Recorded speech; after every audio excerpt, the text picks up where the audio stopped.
pro for 2025 into 2026. I ain't sparing nobody. I ain't gonna hold you. I ain't sparing nobody. I've been burnt. They didn't cross me. Everything. You motherfuckers gonna have to come a little harder than that. Even my own people done drip bad, man. His own drip nation, folks. Yeah. That's what you get for having a heart. You feel me? When you have a heart and you care about shit, you give people grace. That's a fact. You give people grace, bro. But I guarantee you, you will never find a fucked up file on drip doing somebody else like that. Nah, never in life. And I meant that shit. I stand on that shit. So if you see drip with that don't give a fuck attitude or that face, just like, don't be surprised. Don't. Said drip said that shit was gonna happen. Watch how I start cutting motherfuckers off around this bitch. Real shit. Watch. Y'all will see it live and direct time and watch. Everybody want to latch on to the drip. You better latch while you can. Because when this shit go viral and go up, because it's going up for sure. I got too much shit lined up for it not to. I'm going to be looking in my review like, oh yeah, he did say fuck drip, huh? He did say don't go over to the drip. He did say, that whole ass nigga, da. And women was over there with that bullshit. Yeah, they crossed drip too. Yep, okay, cool. Big middle finger. And I stand on it every time. Big finger to the middle. You mad? Get the fuck out. I don't care. I promise you. The Drip Nation gonna roll. One band, one sound. As a whole, I fucking love y'all. I love it. I love it. Y'all make me who I am today. That's a fact. On YouTube, y'all make that shit. I work for y'all. Come on now. Don't do your boy like that. Don't do your boy like that. Because I came into this one band, one sound. Remember that. Those who listening that know if the shoe fit and your hands tingling right now, you know what time it is. I'm going to leave it right there. Let's go. Let's go, Drip Nation. It's time for that roll call for me to call out these special folks that fuck with Drip. Shout out to the, see, I got to give her a special shout out every time. Seem like her egghead ass. Let me see. It's time for the roll call. It's time for the roll call, ladies and gentlemen. It's time for the roll call. We on 4 platforms, 6 channels. YouTube, we on the Hideout, we on the Plug, Kick, Twitch, and Twitter. Come on, man. We moving and grooving, man. We ain't playing. Nah, welcome to the Drip Show, ladies and gentlemen. Once again, I'm your host, Drip, the bartender.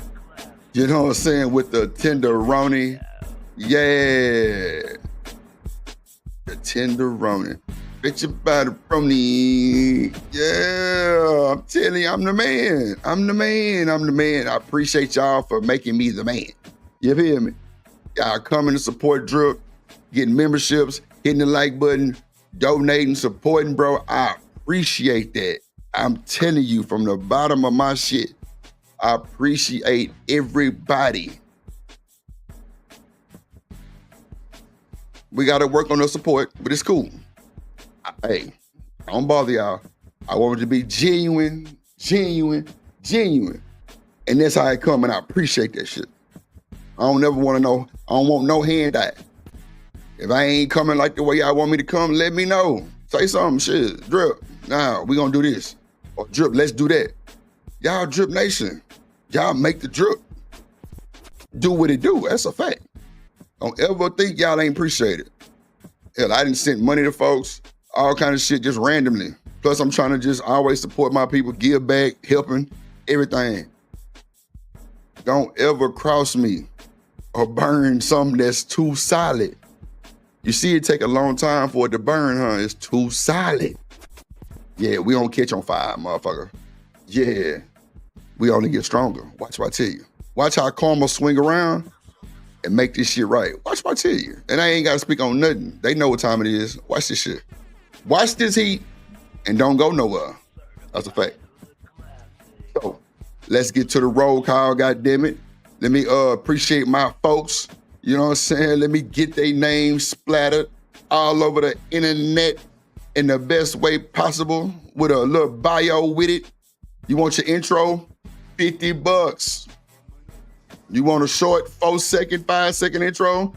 I'll do you 30, but you want that intense, like Daryl Long and Combat Vet and all them? Yeah, it's gonna be $50. $50. I wanna tell y'all a quick story real quick. So I was talking to PhD, right? And I ain't gonna even put the business out there, but I told her a price for something, right? And for the first time, not the first, but the second time in my life, and this is why I love and respect PhD. She said, Drip, that price you gave me, nah, I'm not paying you that. Stop goddamn downplaying yourself, player. That's not enough. I'm gonna pay you more. I say, damn, all right. See, when you deal with professional folks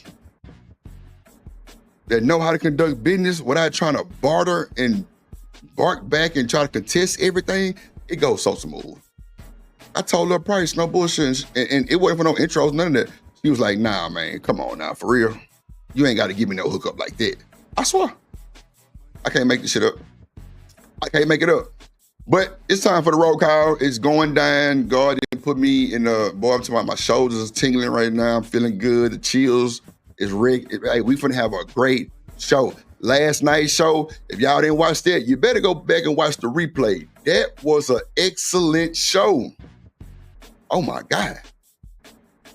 It's always good to have Stanley D. Rock the Block and fucking Daryl Long up at the same time. Them, boy, let me tell you. It's like they troll each other on purpose. I swear to God, it's funny. But it's real grown men shit going on, you feel me? So shout out to them boys. But we finna hit this roll call though. You feel me? Let's go. Yes, Lord. Yes, Lord. Ooh-wee. Oh, yeah. Ladies and gentlemen, coming to the stage, coming to a store near you, coming to a Wi-Fi, internet, VPN, ad blocker near you. Ooh-wee. Shout out to that boy Zuma. He say, booty hole, man. Oh, Lord Jesus, this is crazy.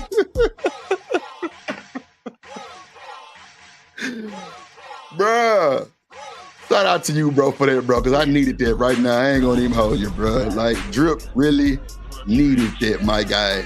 No bullshit, bro. I needed to see and hear that. No bullshit. That's funny. Shout out to the beautiful one and only Lauren, Alabama. See, she wasn't fucking with me today, so I ain't late. Well, no, I was late. Damn. It's her fault. She did it. It's her fault. Oh, this aesthetic got me like I'm in a circle or something. Like, ooh, boy, I got that trip. Yeah, man. Let's go. Lauren, Alabama Projects. Yes, indeed. That is her, ladies and gentlemen. That's her. Ooh, another one. Damn, Drip got the baddies. Lord Jesus. Lord have mercy.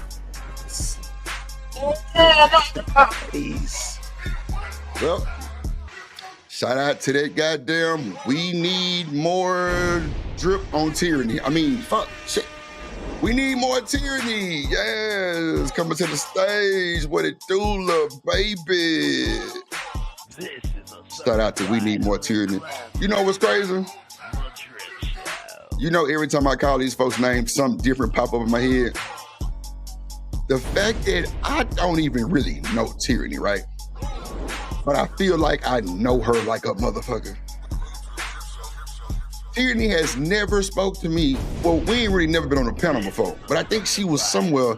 I think we was at T-Show or something like that. And bro, we just started vibing and talking shit. Like, it was up. You know? It was a good day in America, Craig. It was we just started clicking. And next thing you know, we having a little girl. I didn't know what the hell happened. I just was like, damn, oh shit. Oh, I don't know what to tell you. Shout out to Tierney in the building. Oh shit.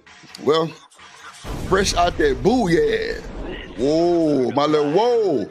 Big Wrench Gang. BJ in the goddamn building, bruh. Come on, man. Big Wrench moderation. We ain't taking no hesitation. Yes, Lord. Let's go. In the building.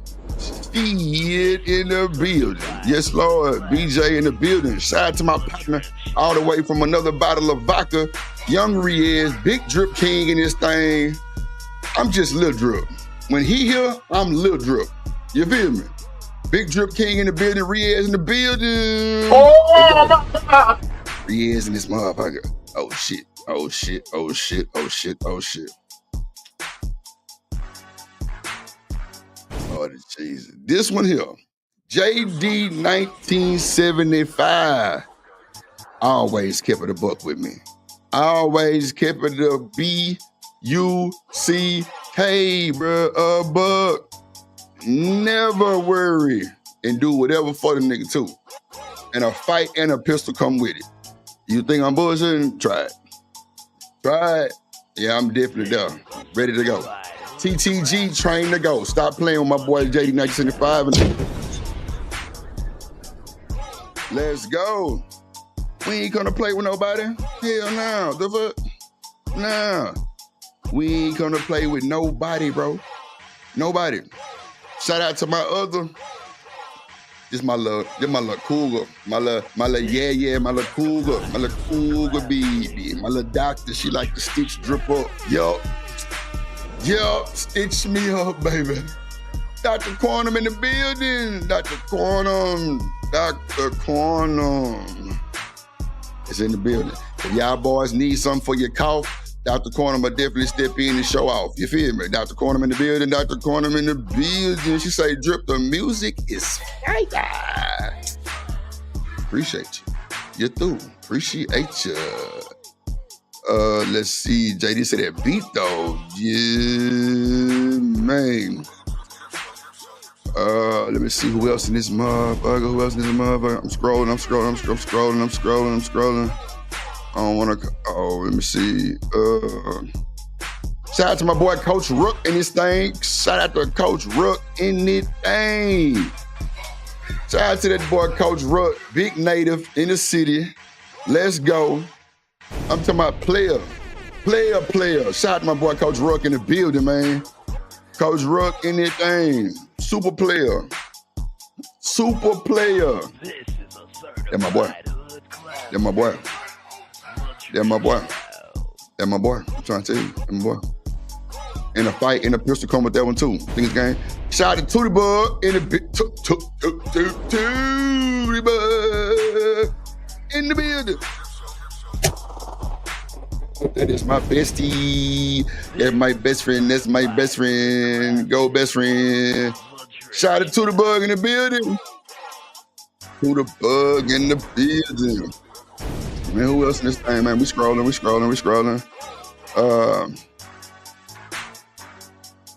Let me see who else in this thing. Man, shout out to my I'm reading the comments. I need to be doing something else. Shout out to that LA Conic, aka Chance the Rapper, aka goddamn Bruno Mars, aka goddamn my player partner. That boy Laconic, was it LA Conic or Laconic? We'll figure that. Shout out to the homie, man. Real shit, bro. Came over, hopped on the panel, everything. It was a cool situation, cool conversation, and I love it. You always welcome, big dog. You always welcome, big dog. Tierney say, send Drip some money. Damn. Like that, Tierney. I need to buy some Pampers, huh? God damn, I need to buy some Pampers for my little baby. Yeah, man. Goddamn. Tootie say, smack it up, flip it up, rub it down. Join the drip show. Yeah, man. She say that's because she ain't got no. Wait a minute. Okay, she ain't got nobody but herself. Okay, cool. I don't know what that means. I don't know what I said. I don't know. We'll figure that out. You know what I'm saying? Let's go. Let's get the roll call back going. Shout out to that boy Freezer. Yeah, man. Shout out my dog Freezer, aka the Cooler. In the building, bro. Mr. Cooler. Let me correct that. Mr. You better say Mr. when you say the Cooler, goddamn, because if you don't say the Mr., your ass is stupid. And a fight and a pistol come with that too. Yup. Shout out to that boy Freezer, man. Freezer, aka Mr. Cooler in the building. Let's go. What up, big dog? Shit, we ain't playing. We ain't playing. Shout out to my boy, alumni game, big cool, big energy, goddamn, big Taylor Bell in the building. If you don't say the Bell, your ass is not winning. Taylor Bell, not Taylor. Don't call my boy Taylor. If you call him Taylor, I'm gonna block your ass. Taylor Bell gonna give him hell. You through. That's just what it is. Taylor Bell gonna give him hell. Shout out to my dog Taylor Bell in the building, big cool alumni, U of H, and this thing, what it do?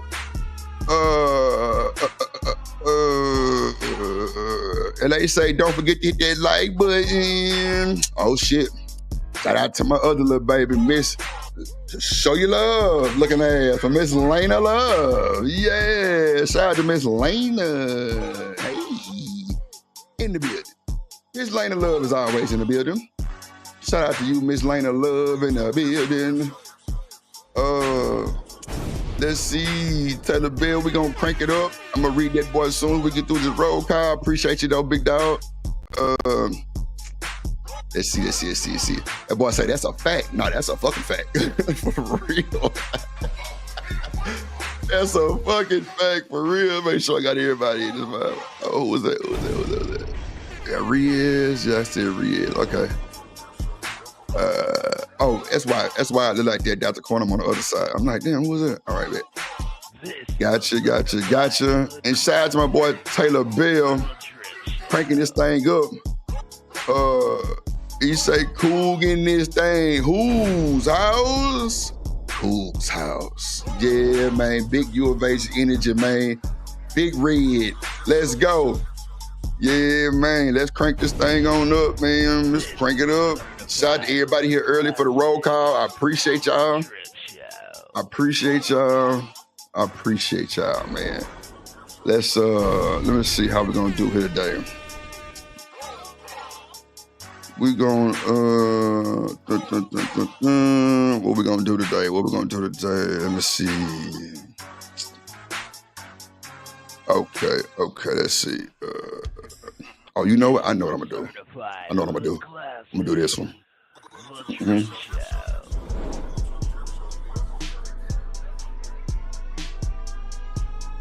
Hold on, is this the one I want to do? Hold on, let me see. If we beefing, I got you. If we beefing, I got you.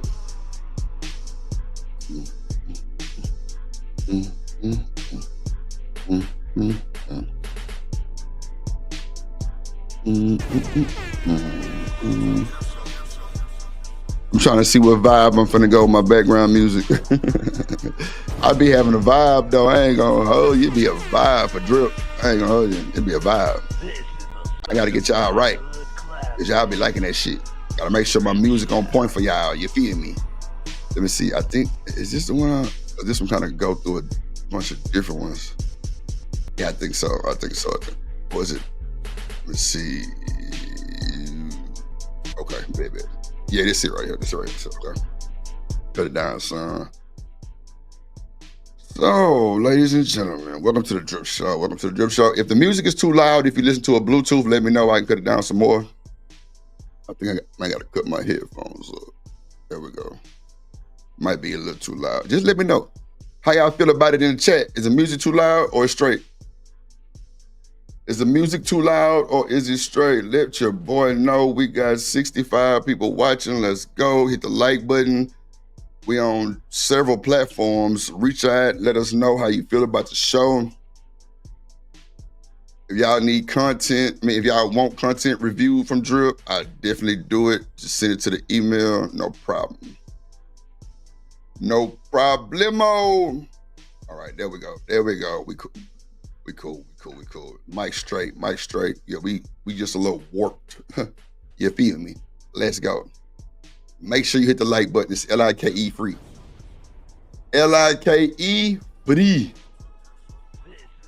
Free. The Drip Show. We at the Drip Show. We finna crank the show up. We got a hell of a show, y'all. Hell of a show. No bullshit. Hell of a show. Let me open up my YouTube side real quick, fellas. Okay, volume down. Cool. Let me get the poll going. Let's get a poll on these folks.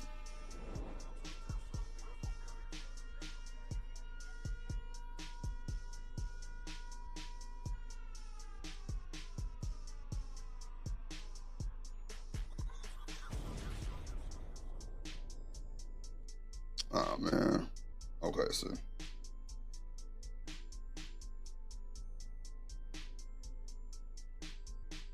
All right. Yeah, let go. Okay, cool. We got that. We're going to set us a goal for the day. We got to start hitting the goals. Let's hit the goal. 10 super chats in 2 hours. I think that's kind of cool. $5 or more, 10 super chats in 2 hours. And they got one for 30 minutes. Damn, I wish I was getting 10 super chats in 30 minutes, boy. Shit. I'll be on this thing all day long with y'all. I ain't bullshitting. I ain't playing. Because I ain't gonna lie to you, them super chats making niggas get motivated. You feel me? Cash apps too. Start the goal. We got the goal. Bet. Let's go. Got the goals. Okay, cool. Yeah. Let me know if the music is too loud. It's good. JD says it's good. Okay, my headphones just must be just loud as hell then. I'm gonna put it on 10 right there. Okay, cool, perfect. Yeah, we gotta play this vibe for the day because y'all remember that song, Moments in Love? Who remember that song, Moments in Love?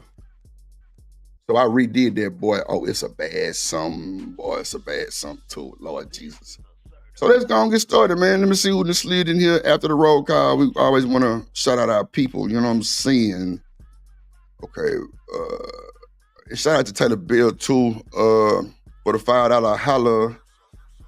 I need to get Taylor Bill an intro, man. Let's see. Get him black. I played it right. Take no. Get it right. Get it black. Take no. Come on. Get it right. Take no. Come on. Yeah, you smoking that black and mild. The only person riding with me is BJ. And he got one time to hit that motherfucker and mess up my seats. It's gonna be a problem.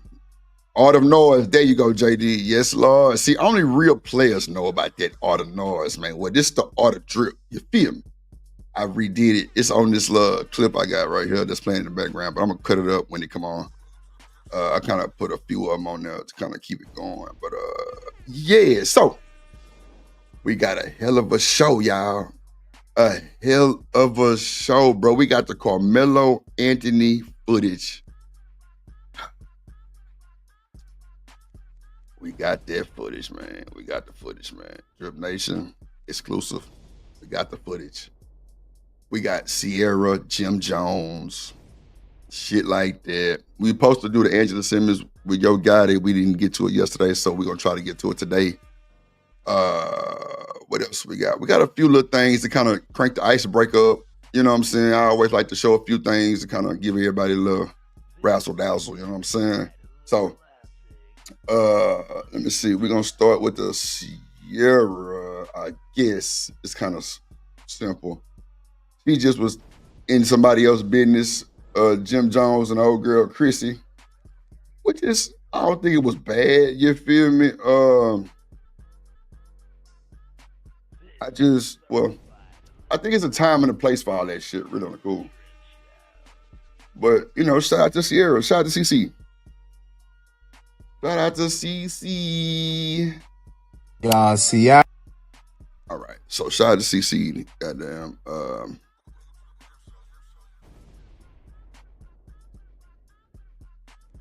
I can't wait for the push. Yeah, we gonna definitely rock out with it. Yo, like it's wild. Let's see. Let's go. Fair use for the juice or whatever the hell that means. Let's go. Ciara was all the way turned up for the BT Awards this 2025, and she literally rolled up on Jim Jones in regards to Chrissy. Hey guys, this is Lee Laurent, and you already know partners. However, with Ciara being so attached and in love with her husband, Russell Wilson, it seems that she believes everyone, especially Jim Jones and Chrissy, should tie the knot. Anyway, check it out. Y'all have like lived life in every capacity anyone could live it in. You're living like you've already done it. So let's just seal it properly. Seal it properly, because you know what? He deserves it. You deserve it. Why not? Like, I look at y'all and I'm like, they're so cute and so fly. Chrissy is so beautiful and so dope, and she holds you down, like down, down, down. Like, this is a spirit.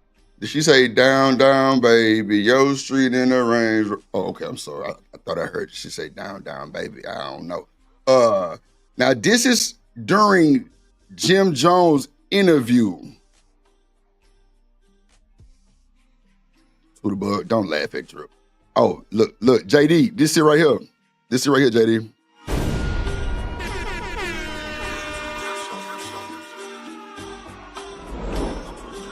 This is a certified hood classic. The Drip Show. Drip Show. Yeah, music to your ears when you got that pretty thing around your boy. Yeah.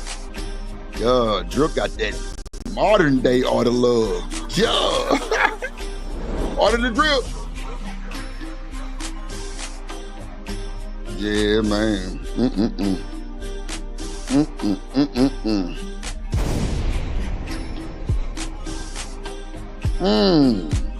Yeah, I cut up.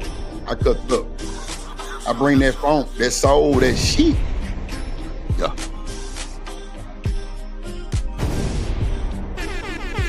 Yes, Lord. Let's go. Let's go. Come on, Drip Screw. Come on, Drip Screw. Come on, Chop. Let's go. Thank you, Jesus, for blessing me with these talents. Lord have mercy. Yeah, man. I just had to tease y'all. That's that boy right there. I'm going to leave it in the background on 10. The 20.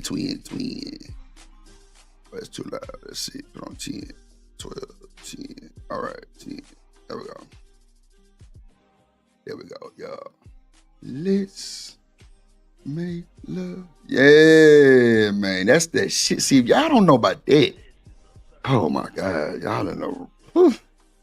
Yeah, y'all see why y'all frustrated the way y'all be. It's cool.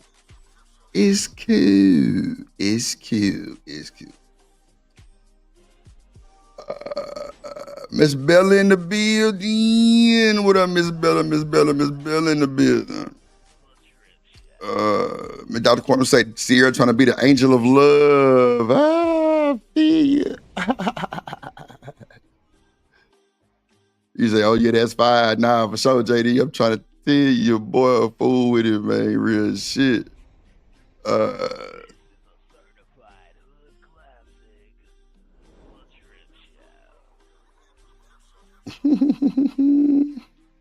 He said that sun drained your boy today. Boy, go get your ass some water, boy. Drink you some water. Nah, for sure, Quantum, for real, girl. I pull up in that motherfucking old school drop with that banging like that. Yeah, you gonna get your pretty ass in the car and we gonna ride. We gonna ride. What? Ah, we gonna ride. We gonna ride. We gonna ride. We gonna ride. We gonna ride. Yeah, it's hot, man. Make sure y'all get y'all shit. It's hot, man. It's hot, hot. For real. Fruity Boy say, make sure you get your water, H2O. Bobby Boucher. You feel me? Yeah, man. JD say Sierra need to talk to Remy, though. Ooh, that little buddy. Okay, let's see. Let's finish it up. Talking through me right now. I'm just saying, like, I saw you and I got excited because I love what you are to me to music and what you meant to me coming up. And also when I see y'all, like, from a love perspective, y'all, like, touch so many people. It's time. It's time. But let me be your flowers. You said to give me them words of encouragement and the words of advice. I really need it. Yay, I appreciate it. I'ma just say it. Ciara was really brave to just walk up to Jim Jones' capo. So do you think that was embarrassing, y'all? Put a 1 in the chat if y'all think that was embarrassing. Come on, chat. I need y'all to let me know. If that was embarrassing, y'all think, was that disruptive? Because he was on a BET interview with somebody else. You know that, right? Oh, Lord. I knew Dr. Corner was going to say, yeah. Back up, ho. Shit. I know, Dr. Corner. Shit. See, Dr. Corner, I ain't gonna lie. It'll be certain shit I would have to do. It would have to be certain cars I would have to ride in with Dr. Corner because she don't like that attention on Daddy Drip. You feel me? And that's understandable. Because what's yours is yours. And if I'm with you, then I'm yours. You feel me? So I can't fight that. I can't fight it with a stick. I can't hold you. I'm trying to tell you. But that right there is a dangerously in love type of situation. Real shit. She don't want nobody to say nothing to her nigga. Not once. Shut up. Shut the fuck. Shut your ass. Shit. Oh my God. I'm trying to tell you. I know. I can feel the energy through the goddamn screen right now. I can feel it. She Drip, play with me if you want to, you little young nigga. Don't make me fuck you up. Yes, sir, master. Come here. Yeah, what? Hey, your ass in line around this motherfucker. You playing. I ain't bullshit. Like, what? And tell her what she think he should do in his love life. Obviously, Ciara didn't always have the best of luck, but after finding Russell Wilson and being married since 2016, it seems like the couple is now about to celebrate 9 years of marriage. And for some reason, she thinks that maybe Jim Jones and Chrissy should get married. Although they seem pretty happy in their situation that they're in now. So this happened at the BET Experience, and it was shortly after where Jim Jones actually met with the Breakfast Club, and Lauren is one of the hosts, and he actually went over the whole interaction with Ciara. Jim, I got word over here that Ciara ran down on you. Yeah, she did. Like, y'all have, like, lived life in every capacity anyone could live it in. You're living like you've already done it. So let's just seal it properly. Seal it properly. Because you know what? He deserves it. You deserve it. I mean, I felt like I got scolded by somebody that was younger than me. No, it was good though. It was a great piece of advice. Honestly, I needed that encouragement. I needed to hear that, especially with somebody who's active in preaching what she's teaching. You know what I mean? Like, a lot of people have so many different opinions and they nowhere near, you know what I mean, marriage or in any type of great relationship or any position to give me any type of advice on what I should be doing. Ori in this motherfucker, what up, my why? situation has been going better than a lot of things that have been going on out here. So I ain't hey, so y'all go subscribe to that boy Corey, man. Real shit. Yeah. So Jim Jones took the respectful route when it came to how Ciara decided to butt into his love life. But it seemed like both him and Chrissy are in a pretty good situation that they're both comfortable in. They've been together since 2024, marking 21 years together. And they literally are still acting like they're teenagers, with the flirting online as he writes posts and obviously flirt and interact with her. It's actually pretty cool to see since they've been together so long. But it's giving like teenage love or puppy love, because Jim Jones is pretty active on commenting on her page. I mean, even some of their posts and captions and comments have ended up in the shade room because the two are just two big lovebirds, and it seems like that's not going to change anytime soon. So it's pretty weird that Ciara took it upon herself and took time out of her busy day to let Jim Jones know how much she's invested in both Jim Jones and Chrissy's relationship and how they should tie the knot. But I'm actually really impressed how Jim Jones handled this. Because obviously he throws subtle shade and saying how she was much younger and scolding him, and obviously how most people don't practice what they preach. But we have to remember, Ciara wasn't always in a fairy tale relationship. You know, she was obviously first with Future, and this was before Future even blew up as big as he did. They even have a kid together, but he obviously cheated on her and left her as a single mom. However, Ciara was lucky enough that she put in that prayer and she found her partner, Russell Wilson. However, the internet is not as nice as Jim Jones, while some users are saying, Tierney, you still in the chat? Put a one, Tierney, if you're still in the chat. You know, Karmelo like when you sing his songs to him. I be playing it on Apple Music just to give my boy big respect. You feel me? But if you here to read this boy super chat every day when he come in this motherfucker, Tierney, you got you a job. You feel me? Let's go. Ciara was corny for saying that to Jim Jones in the first place, and I'm not gonna lie, I kind of feel that. And they also said she think I don't think it was corny though. I don't think it was corny like that. What y'all think? Lena say it's not that big of a deal. I feel, and Dr. Quantum like she could have saved that. Cause see, really on the cool, we really don't know what they getting to in the background. You feel me? We really don't know. We really don't know what they getting to in the background. That's a fact. We really don't even know. We really don't know. So they could be cool and Ciara just feeling some type of way because she thinks she the queen of ATL, Georgia. You feel me? Oh, it's a rap. Okay, bet. I'll be just trying to make it special for you, Karmelo. That's all, big dog. That's all, big dog. TK in this motherfucker.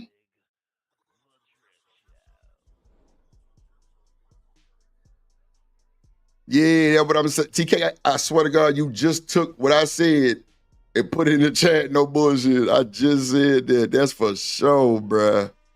Straight up. That is for sure. But shout out to my boy Karmelo, 747. He say, if you into it, I'm into it. You do it, I'ma do it. Go hop on the, what do you say? Go hop on the car and do it. Damn, that's evil twin? I mean, we evil twin. And then the evil twin. Get them back. Equal then. Ooh. I don't know what boy that is, but that boy solid. He said, go hop on the car. Do it then.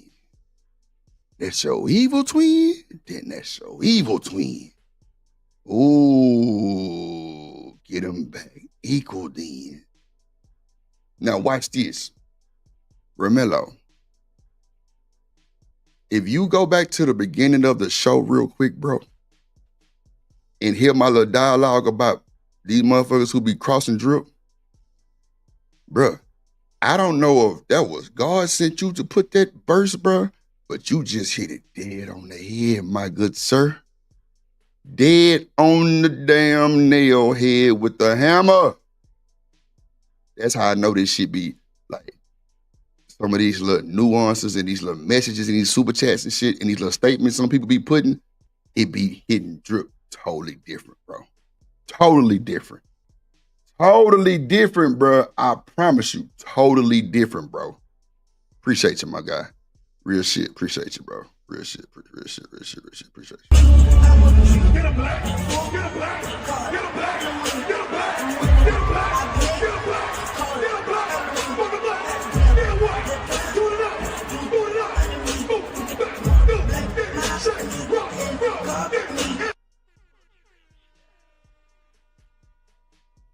We gotta get him black.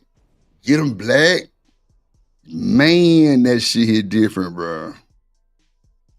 If he didn't feel disrespect, why do we care? Lena, it's clearly a uproar.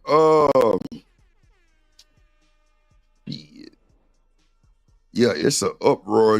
I'm gonna say uproar drip. It's an uproar, Miss Lena Love. Some people think that is kind of too much. Some people think they could have kept it to themselves. Some people think that was embarrassing to do that. Oh, okay, it's Vaughn. Okay, baby. Some people think that it was too much to do it in public. Like, I don't know.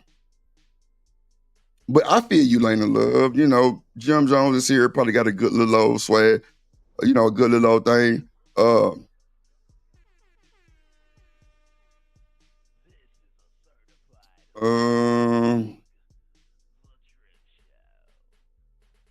Yeah, Dr. Quantum, she did try to give him a ring. I remember that show they had. Yeah, she tried to propose to him.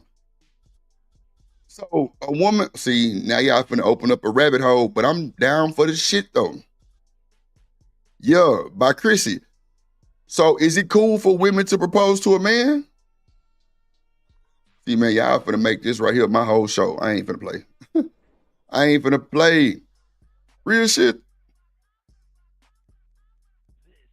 Yeah, they don't need it. Well, I mean, Sierra thinking she got a fair use relationship with old Russell. He thinks she the goddamn Remy Ma and Papoose.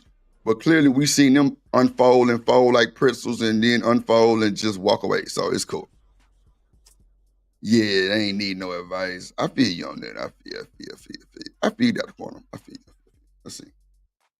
Everybody want to be like her and Russ. She looking mad dumb. But I just said that shit. I don't know if she's looking dumb, but she definitely presumed that. And then it says, bring back minding your business. I feel you to the book. I 100% heart that because I really feel like it wasn't her place to just jump in and sit down and just jump into his love life.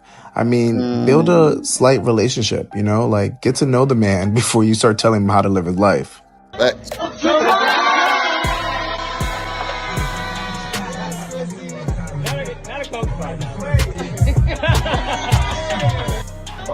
And as far as living life, it seems like Chrissy and Jim Jones is doing exactly that, as they recently celebrated her 51st birthday.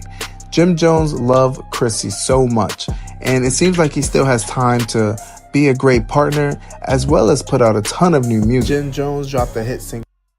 I ain't gonna lie, it's a lot of people that's real deal locked in and not married. I don't know why they not married, but like they love each other, dirty ass draws, been together 30, 40 years and still ain't married. Karmelo for sure, but it's up to the couple. I wouldn't. I feel you. I mean, clearly everything he do is with Chrissy. Ain't no other woman type shit, allegedly. BJ say, I can't let a woman marry me. Lena Love say it's up to the couple. I wouldn't. Tuda Bud say, I suppose it depends on your spiritual belief. Now, that's a good one. That's a good one, Tuda Bud. That's true, though. Shout out to Mo 3 Sector, Rafe in this motherfucker. What up, boy? What's going down? Let me see. Nah, for shit show. Appreciate your support every time, big dog. Appreciate your support every time. Shout out to the good pussy. Shout out to Skull Nim. Shout out to Looney. Whole Mo 3 over there. Let me see. 150 love. 5150. That's crazy. So, Ramelo, you think if she proposed to Jim, she gonna run the show? Well, she probably already running the show. I don't know what these niggas be capping by. I don't mind my woman running my show. Shit might be a little more structured here. I don't mind. Don't run that motherfucker. Take this shit up off me. That's a fact. Let's see. Advice for people who come asking. Nah, I feel you. I feel you. Is there a relationship? They like it. I love it. Nah, JD, see you talking like your boy Drip right now. I'm on the same type of time you on, big dog. See, Tierney, your ass late. Your ass late, Tierney. See, I told you I was gonna give you a job as a co-host to read the super chats for the songs. You late, so you fired on your day off for stealing boxes. I don't want to talk about it. Nope. I don't want to talk about it. Tell my daughter, daddy gonna send her some money and get through. So, look, then she gonna say she don't know the goddamn song. Yeah, you fired. You ain't supposed to tell the customer that. To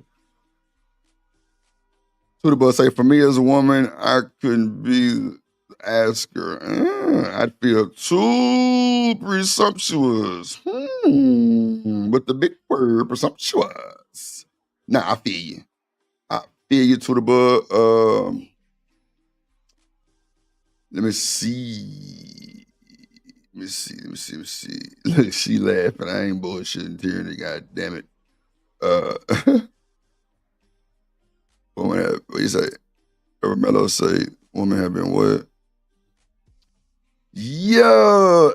Come on, bro. I even tell y'all on this stream, I like to be chased on my mama. Not like a chase like men chase a woman, but like I like to test the water sometime and not jump off into the beach because I'm with you in the sand. You feel me? But like my chase is this.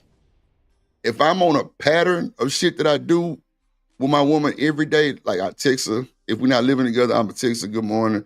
Woo. Make sure you get up. Make sure you do the shit that we talked about. I'm sure the other day type shit. And then I'm gonna say some shit like, okay, so if I do that every day, it's a pattern.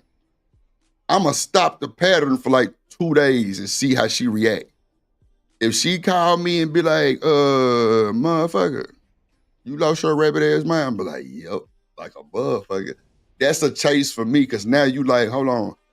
It shows concern and worry, but that's like my little part of the chase that I like. You feel me? Like, yeah, like come get me, telling me you gonna pull up if I don't answer that phone. Pull up. I ain't answering for a reason. Goddamn shit, pull up.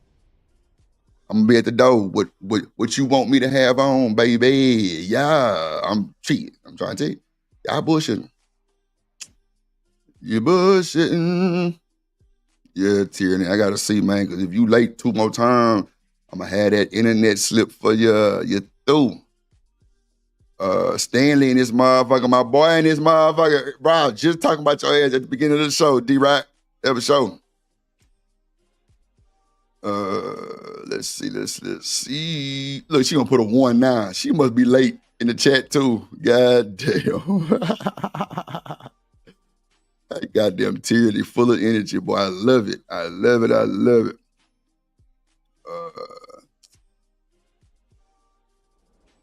Yeah, man, it's crazy work. Let me see.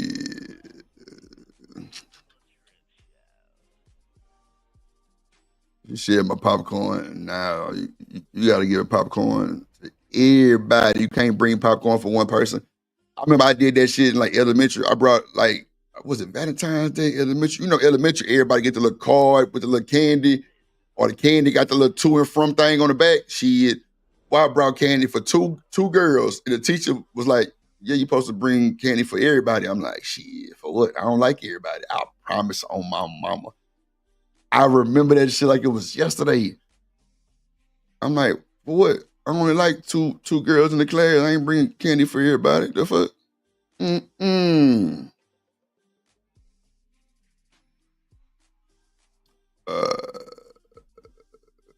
Come on, man. You gotta have that Louisiana, man. You can't do the other kind, man.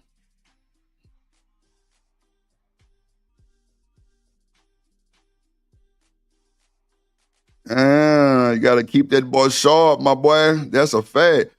D-Rod, what you think about a woman proposing to a man, bro?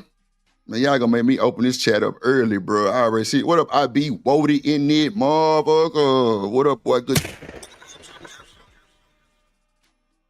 Let your boy know. I be Wody, what you think?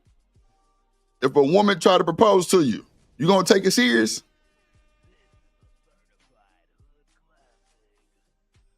Yeah, pull-up gang was real. D-Rock. D-Rock, she wasn't playing with your motherfucking ass, nigga. The fuck? He say, Drip, that's how baby got me. Her pull-up game was real. Don't threaten me with a good time. Shit, pull up. Yeah. I had a chick try to pull up at the studio at me one time. Like, I was like, what's up? What's wrong? And the face she had was priceless, because she probably thought I was doing some bullshit. Why? I don't know. Too much idle time for women is crazy. Well, for anybody, I ain't gonna say women, that's just really kind of fucked up to say, but no, anybody. Too much idle time for anybody is crazy. Anybody. You get to doing dumb shit. She pulled up at the studio and walked in that motherfucker like she had her belt in her hand. Yeah, I'm trying to tell you, it was crazy. I'm like, what's wrong, baby? Something happened? She was like,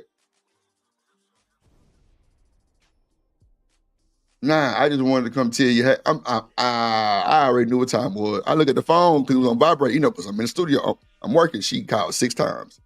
I say, yeah. I know what you're here for. Goddamn it. I know. I know. I know what you're here for. Yeah, BJ will drop it. Mm-hmm.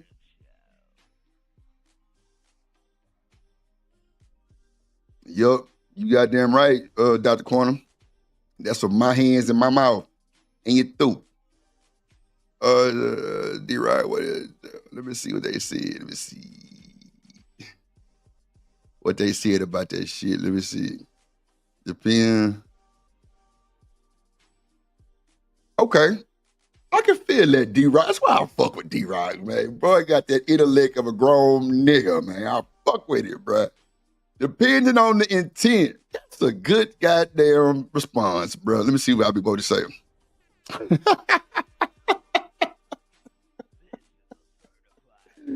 I mean, what to say? I ain't going, fam. Damn, Wody, why not? Man, y'all gonna make me open up this panel, bro. Too fast, bro. I already see it. I already see it, bro. Damn. That's funny, bro. God damn, boy. That is too funny, dog. Man, shout out to my brothers, though, man. I be wanting D-Right. Them boy got a sense of everything. Like, nah, Drip, I can't fuck with it, bro. Nah, I feel you. Nothing wrong with that situation, though. Nah, for real. And if I was, I don't think I'll accept. It's different, bro, because I feel like you stealing the ritual from me. You feel me? Like I feel so is that showing like masculinity type shit? Like, is that masculine for a woman to propose to a man? Or is she desperate? See, to me, it gives desperate vibes, like you need an air pump or something. I don't know. You need some air in your lungs or some shit like that.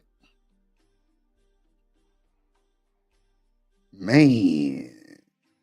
Dr. Quantum, you gonna give me a ring? Mm. Let me see, man. Okay, appreciate the BJ. Appreciate it, big dog. Appreciate it, big dog. Appreciate it, big dog. Yeah, man. He say ASAP Drip. She checking on her investment. Nah, for real, bro. That shit wild, bro. That's funny. What up, CBP in the building? What's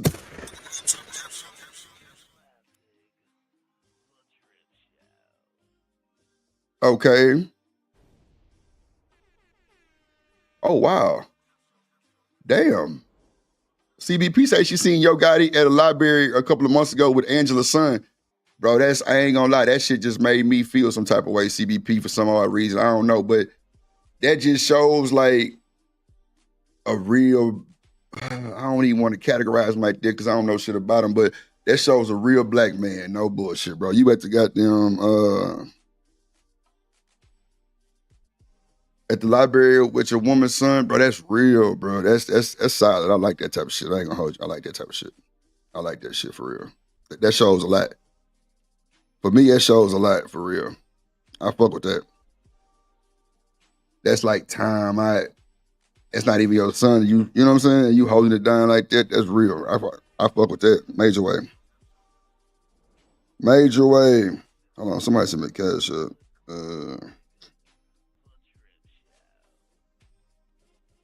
Oh yeah, man. Shout out to that boy Stanley D-Rock the Block with the cash app. Appreciate you, my boy. Appreciate you. Let me celebrate my dog. Yeah, I might have to get Stanley one too. I ain't gonna email you. Let's go. Oh shit.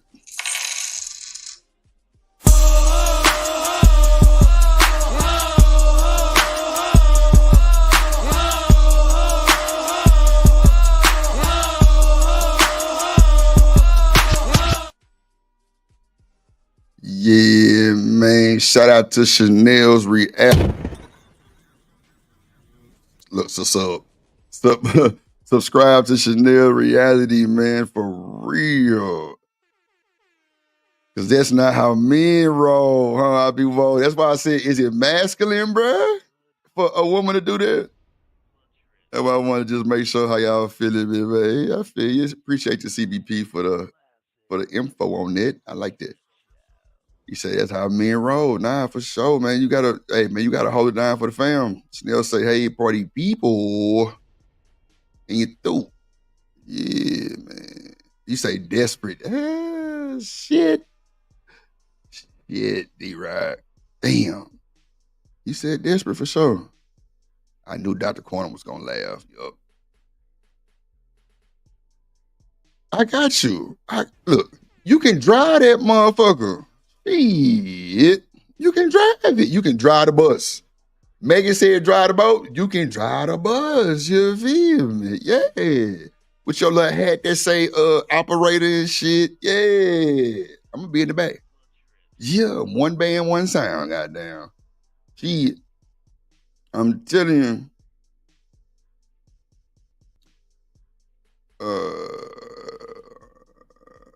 She say, wait, why does Drip want to put a ring? No, Dr. Quantum gonna put a ring on Drip. The fuck? Yeah. Let me see. You say, just clock that. I'm fucking free until the AM. That's a good feeling right there, bro. Oh, that's a good feeling like there. What up, TMKC? Yeah, CBP. And see, that's what a lot of people need to do, CBP. Instead of sitting at home all day, get your ass up and go on in the motherfucking library somewhere. Change your environment. Man, you never know who you'll meet. All kind of little shit. Straight up, I feel you. That's good. That's good, CBP. I like that. I like that. I like that a lot. I like that a lot. All right. Let's get him out the way. Let's get them out the way. What we gonna do next? I really wanna, I should've, well, let me see. So we got Fat Joe, Whack 100, break down the lawsuit. Okay, we can probably do that real quick. And then somebody sent me this. I don't know exactly what. So Shawnee last name is Henderson now? Okay, let's see. Church is in an uproar. Shawnee Henderson, First Lady and wife of Pastor Keon Henderson, just revealed a bold new tattoo, and it's sparking outrage across the Christian community. But the shock doesn't stop there. Pastor Keon himself has now spoken out, admitting something no one expected. She doesn't listen to me. What does this mean for their marriage, their ministry, and their followers? And why is this tattoo shaking the very foundation of their church leadership? Stick around, because this is about to get messy. When you hear the name Shawnee Henderson, you think elegance, confidence, and a woman who's never been afraid to speak her truth. As the wife of renowned Pastor Keon Henderson and a First Lady to thousands, her journey from reality TV fame to the pulpit has always drawn attention. But this time, it's not a sermon or a soundbite making waves. It's a tattoo. Yes, a tattoo. Social media exploded after Shawnee posted photos revealing fresh ink, and the reaction from the church community was swift, loud, and divided. While some fans praised her for being bold and authentic, many in the Christian circle saw it as a disruption, a move that doesn't align with their idea of what a pastor's wife should look or act like. But what shocked everyone the most? Pastor Keon Henderson's response. Instead of standing in complete agreement with his wife's decision, he delivered a public statement that left jaws on the floor. She doesn't listen to me anymore. Now, the question isn't just about a tattoo. It's about power, identity, faith, and the cracks behind the public image of one of Christianity's most followed couples. In today's deep dive, we're unpacking the full story behind Shawnee's controversial ink. You'll hear what church leaders are saying, how Keon's honesty has shifted public opinion, and the hidden tension this might reveal within their marriage. And trust me, you won't believe who else has weighed in behind the scenes. This is where it gets real. This is where reputations are tested.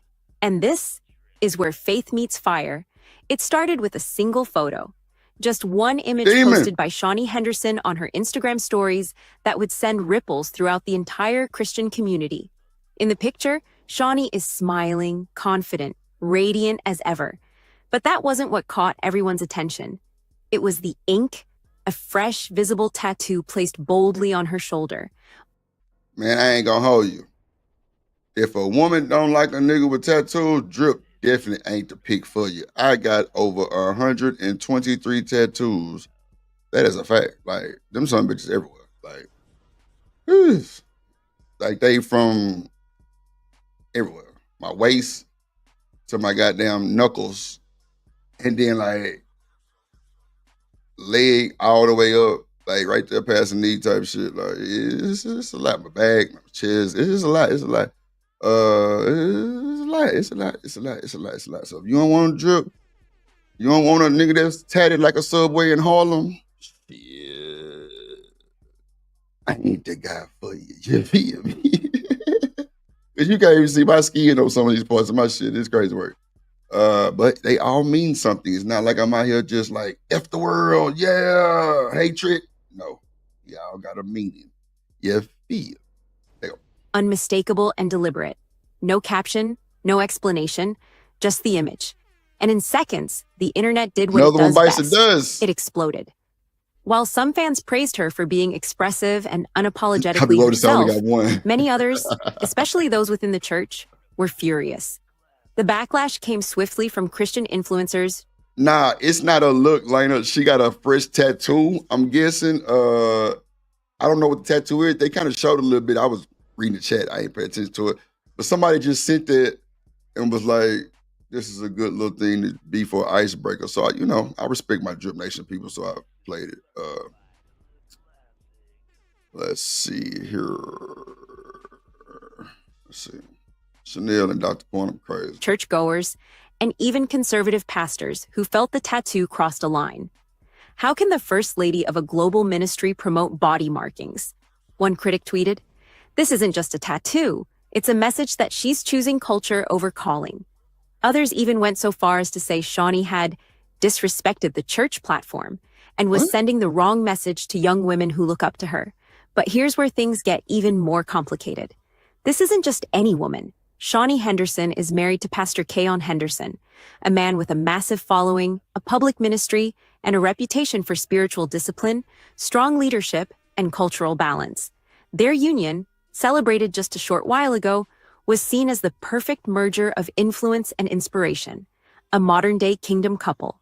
So when the church saw her flash a tattoo with zero warning, zero explanation, it wasn't just interpreted as an individual expression. It was viewed as a public contradiction of the image they had carefully cultivated. Some supporters rushed to defend her, stating, "Having a tattoo doesn't make you less saved." This kind of judgment is exactly why people are leaving the church. She's still human. Let her breathe.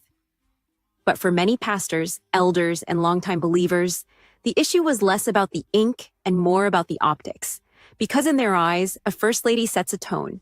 A tattoo, especially a visible, stylized one, in their opinion, challenges the traditional image of holiness and submission to leadership, especially when that leadership is your husband. And here's where it got even messier. When Pastor Keon Henderson himself decided to break his silence, the comment wasn't dramatic, it wasn't long, but it hit hard. "I didn't know she was getting it. She doesn't always listen to me." With that one line, the conversation instantly shifted from just a tattoo to a question about control, unity, and spiritual leadership in their marriage. What did he mean by, "She doesn't listen to me"? Was he hurt? Was he embarrassed? Or was this simply a man being honest about the reality of two powerful personalities trying to navigate marriage in the public eye? Whatever the answer is, the reaction online proved one thing. This tattoo wasn't just ink, it was a symbol. A symbol of independence, a symbol of tension, and possibly a symbol of cracks forming behind the curtain of picture-perfect ministry. Yeah, that's wild, bro. They talking about it made a bold statement. Like, bro, y'all need to shut the fuck. That's the problem with you motherfuckers right now. You don't want to be in everybody's business. They can look up to her on the business side. So what? She got a tattoo. That's her body. Don't y'all say my body, my choice? The fuck? See, that's the hypocrisy. That shit real. I thought it was my body, my choice, my money. Why is it disrespecting the church? But Let's go.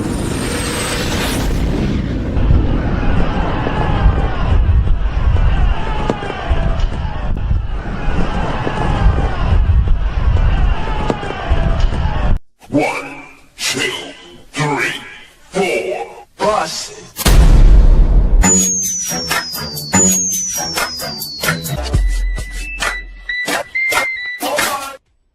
Yes, Lord. Big moderation gang in the building, big wrench, big everything. You feel me? Shout out to my boy Kojak. Get down and get your ass put down. That's a fact. And I'm rocking with it. Whatever he say, and a fight and a big pistol come with that. As he's out showing off her body and she ain't the one. Damn, because her husband should be the only one that can see her body.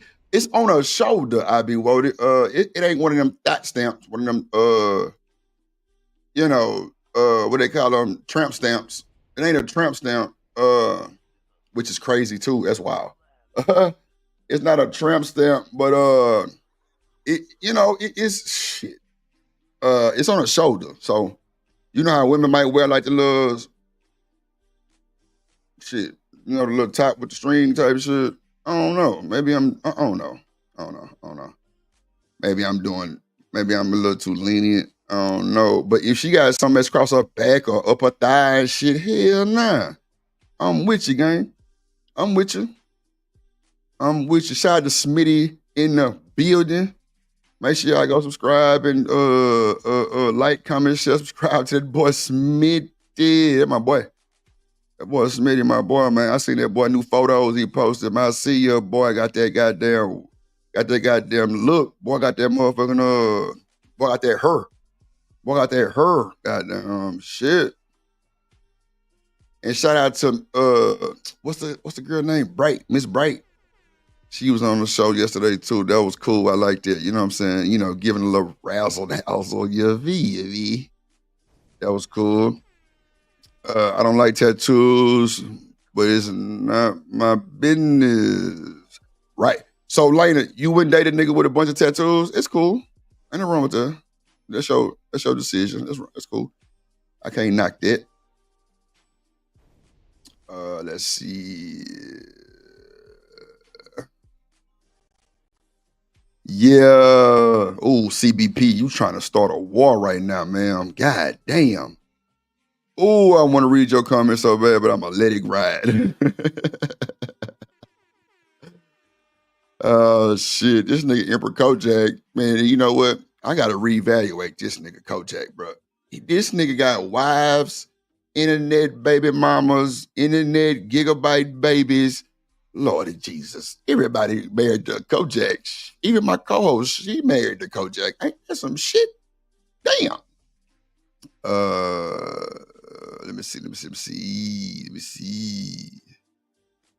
Who else came in this motherfucker? Oh, shit.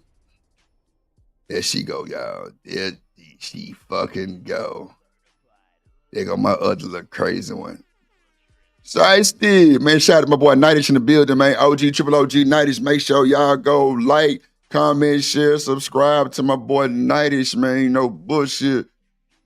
I'm talking about, boy, come on. And he be on, like, super cool player ass nigga, man. I fuck with Nightish long way. Real shit, man. Real shit. I ain't gonna hold you. That's probably one of the, it ain't one of the only ones, but like, shit, my Nightish fuck with me. He don't be on that other shit. And I just seen Nightish when I'm not even there, stand on business. So yeah, like real shit. I ain't gonna even hold you. I can't even pop that one. Can't do nothing but big up that boy. And I always say, like my boy OG Nightish say, they playing in your face. That's a fact. Yeah. He said, my bag on this one. That's cool. We finna drop the link in a second. I promise we finna crank it. Look, we finna drop it, bro, because I got some shit in the back I just downloaded.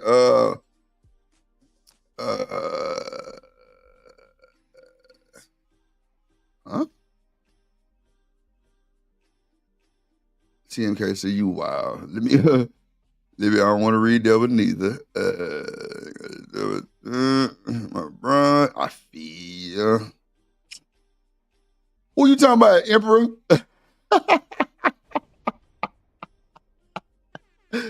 This nigga crazy, bro. I swear. Now you don't want to goddamn own up to his goddamn gigabyte babies.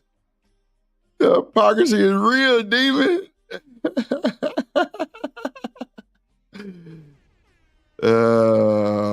That's a best, Smitty. I got you, bro. We finna get it. Let me see what's came in. Let me see. Shiesty, what it do? Lena say we aren't supposed to have any holes or markings. Those uppity liars. All right, let's see. I'm so far behind in the chat. I'm trying to catch up, man. My bad, y'all. I'm trying to catch up. I'm telling you, I'm a DDT shiesty ass. I ain't lying. Yeah, somebody sent me that shiesty and Chanel. It was crazy.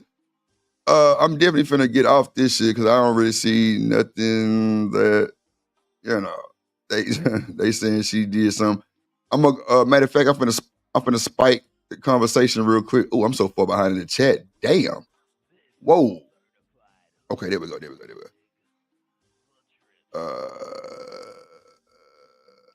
Let's see. Davey Knows in this motherfucker. I just want to make sure I ain't miss nobody. Shout out to that boy Davey Knows, aka Davey Richardson, man. That's Beyonce daddy.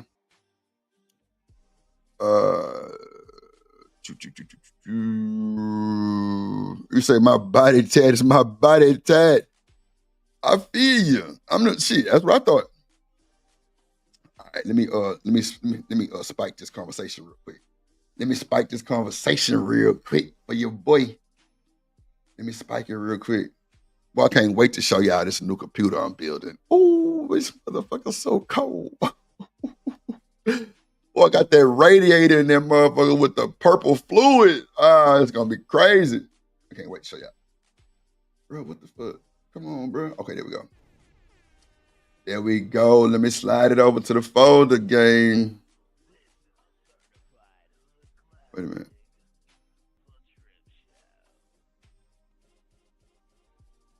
Hold on, let me see. Close that app. Yeah, we got shit. We got to delete some of that shit. Cool. All right. Oh, there we go.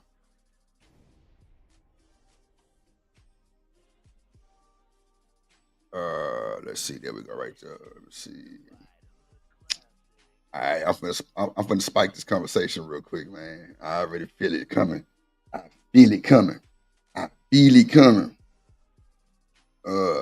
what's the name of the video? Okay. Gotcha. There we go. Here we go. Boop. In the door. Let's go.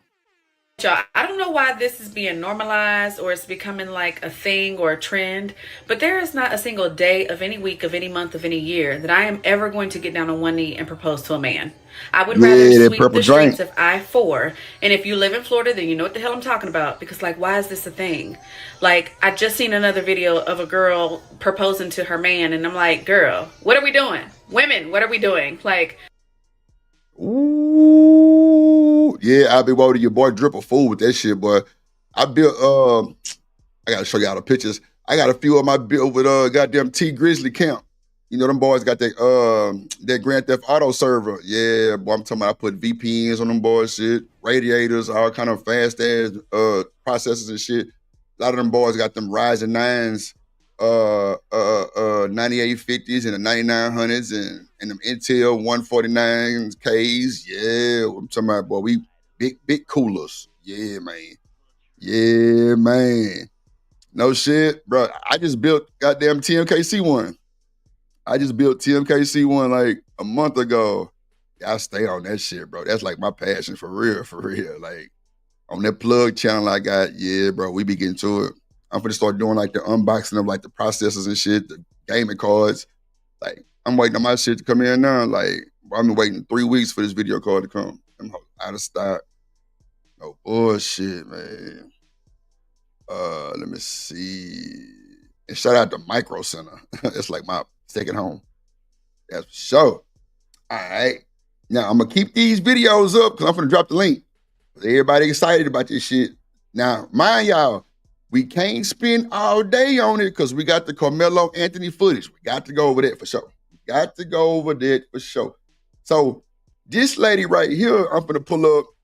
Oh, she's special. It's shit like this that you can't really turn down on a. Well, I ain't gonna spoil it. Let me just see. All right, here we go.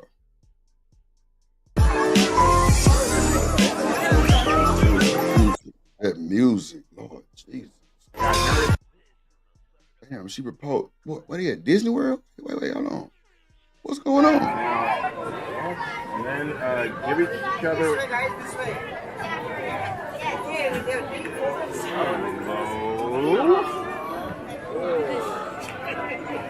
This way. Oh my God.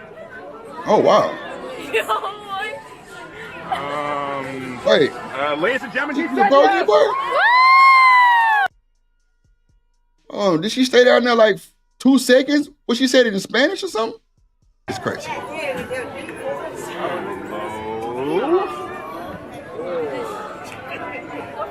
way. Oh my God. Wow. She got her motherfucking ass down there on one knee, ladies and gentlemen. Woo wee. Lord have mercy. Gee. Like, what's wait a minute. She got the Mickey Mouse ears in. Bruh, so if your woman proposed to you at Disney World, bro, you gonna say no? I don't know. My cow cap.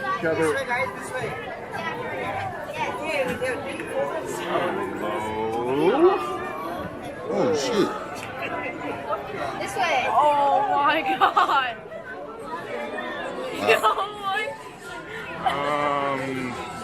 Ladies and gentlemen, he said yes. Wow. So she proposed to you at Disney World? That boy say 4.8 gigahertz. Kojak, let drip get a hold to your PC, my boy. I'm like 6'1" on the overclock. Oh bullshit. I'm talking about super cooler. Nah, it ain't a hustle, David. That's a talent for sure. I'm a fool with that shit. That's a fact. 64 gigs of RAM. Yeah, see, when you built that, Kojak, because I ain't gonna lie, that 64 is a good start, especially for content creators.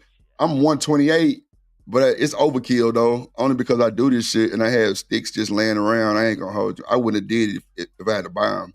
I probably would be at 64 too. As far as the megahertz of RAM, I got 6,000. No, I'm sorry, 6,400. 6,400 megahertz of the RAM. Yeah, I got external hard drives that hang on my computer like backpacks. I ain't gonna hold you. Nah, it should hold its own with that 9900K. That was a good processor. I ain't gonna bullshit you.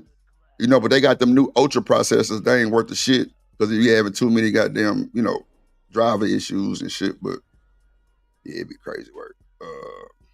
Shout out to that boy Kojak though. Yeah, bro, she proposed to that boy at Disney World.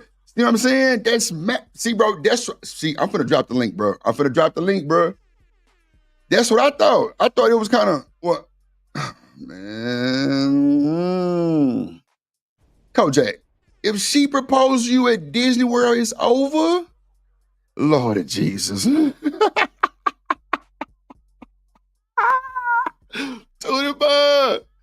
She say, Emperor, look at him. Who do you think has the D in the relationship?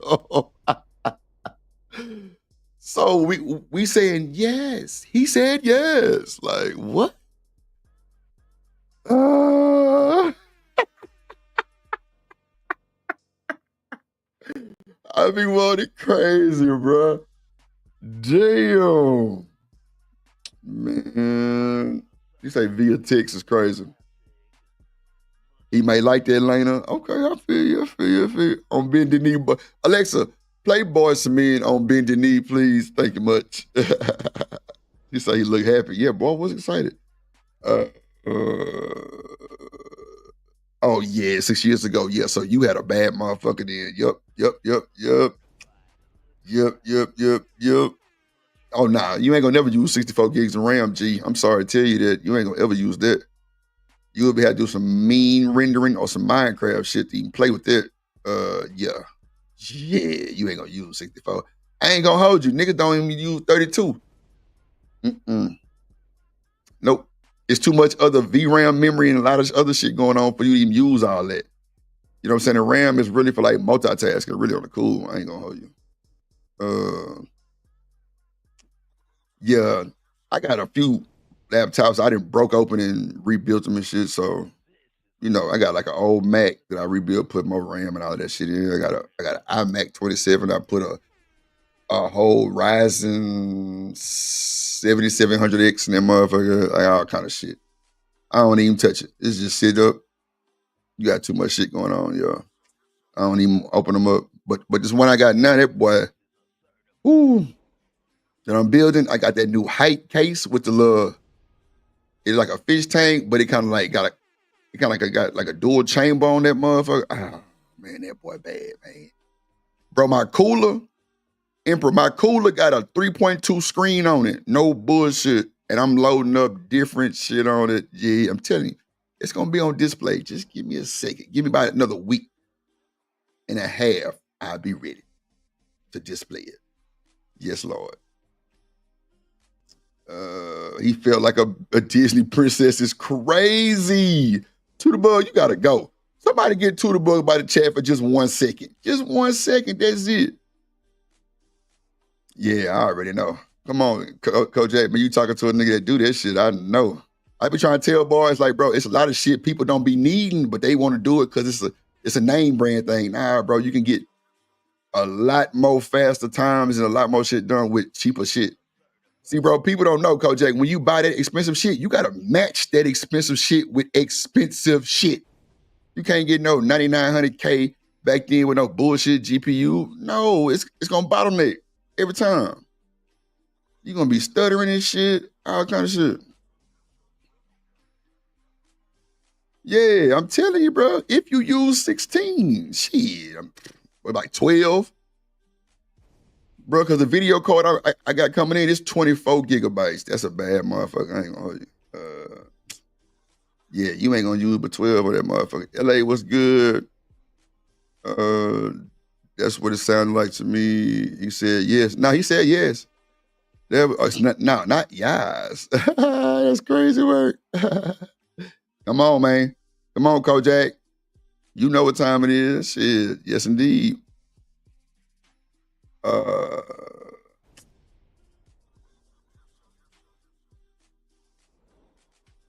Man, Lena, I like the one that I'm on right now. I'm selling mine. If you wanna, oh well, you said a laptop. Okay, yeah.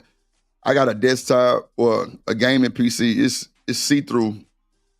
It got, like the lights and shit, the fans and shit light up. It got a cooler, a goddamn AIO cooler.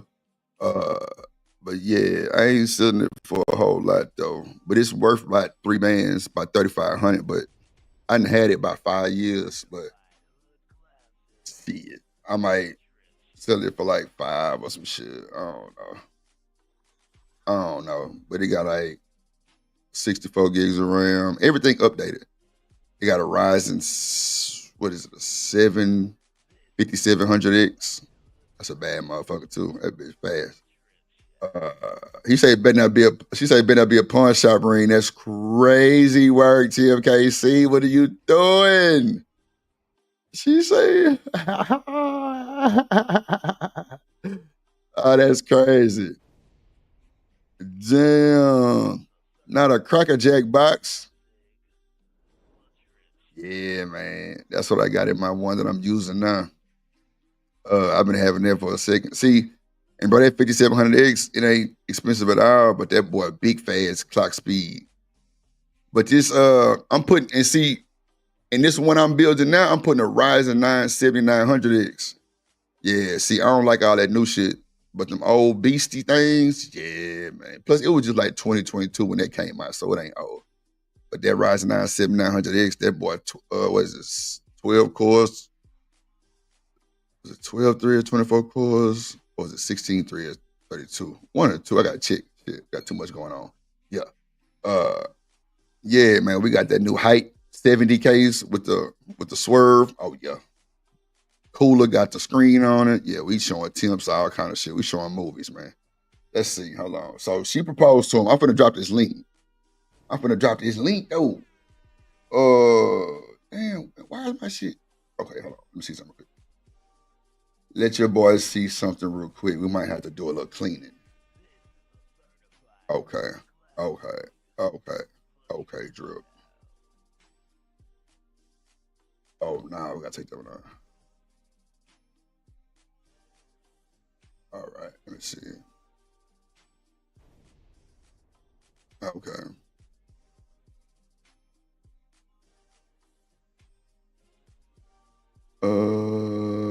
Let me see. Wait on this other one to download. I don't know why it's taking forever. Okay.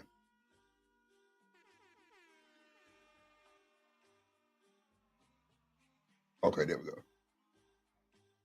It's coming. Wow. Oh my God, I can't wait till this shit get through download. This is crazy work. Damn. Let me see. I'm gonna pull up this other one too. They playing with old Drip today. They playing with Drip. Let me see what else we had. Okay. I'm trying to stay on this shit so I can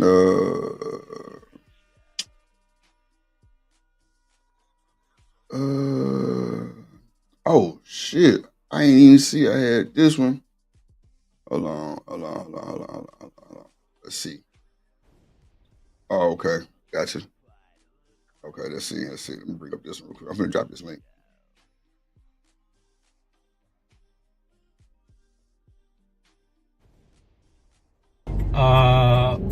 What is that? Where's that going? What is that doing on there? Where are you off to? Damn. Excuse me. I turn around. Why I see this out the window? We're going to jail, bitch. We're going to die. We're going to die. God. It ain't even. LA Project say, how many of y'all want to be swept off your feet? Shit. Sweep. Sweep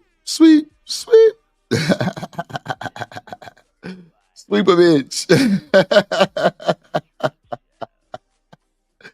Shit. If she going, I'm sweep. I'm swept. Goddamn. Shit. I'm telling you. Shit. And move it. Let me put my phone back in the window.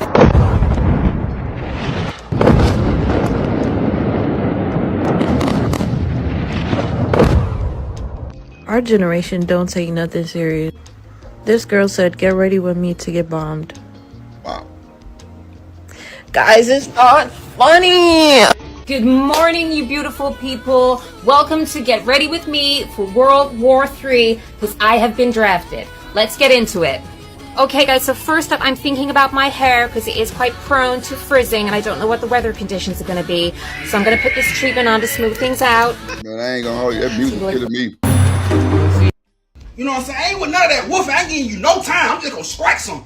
For real. You'll drop a missile if that's what you want. Drop a missile? What? Drop it in. Drop it, you, bro. Listen to me. I got 100,000 my ends wrecked out. Off them pills, switches, locked and loaded, ready to blow it. Listen, I do not care. You don't care? No, not one bit. Bet. You don't care? I'm on the way. Nah, we on the way. We on the way. Come on, outside. Be out. Now, drop that missile. Drop that missile. Come on, I'm waiting on it. I'm waiting on it.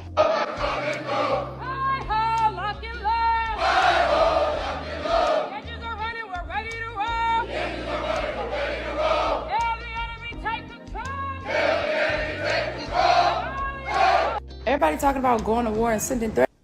What the fuck is going on? That boy say he got switches, niggas on pills and everything. We ready to drop the missile, bro. Ain't no fucking way. Ain't no fucking way. Lord Jesus. That's baby, who are you going to send? The millennials? Them are children. Gen Z, they're TikToking on the battlefield. Who the are you going to send? Like when I was little, we were in the Iraq war for like 7, 8, 9, 10, 11 years. Them was grown ass men. The women too, grown ass men. I'm talking soldiers fighting for their country. You're trying to send millennials, baby. We are children. We're kids. Who are you gonna send? You don't have nobody to send. Wow. Truth is, they don't have nobody to send. Feminism broke down all the men and the simps went along with it. Now they're just out here dancing, making TikTok videos. Like who?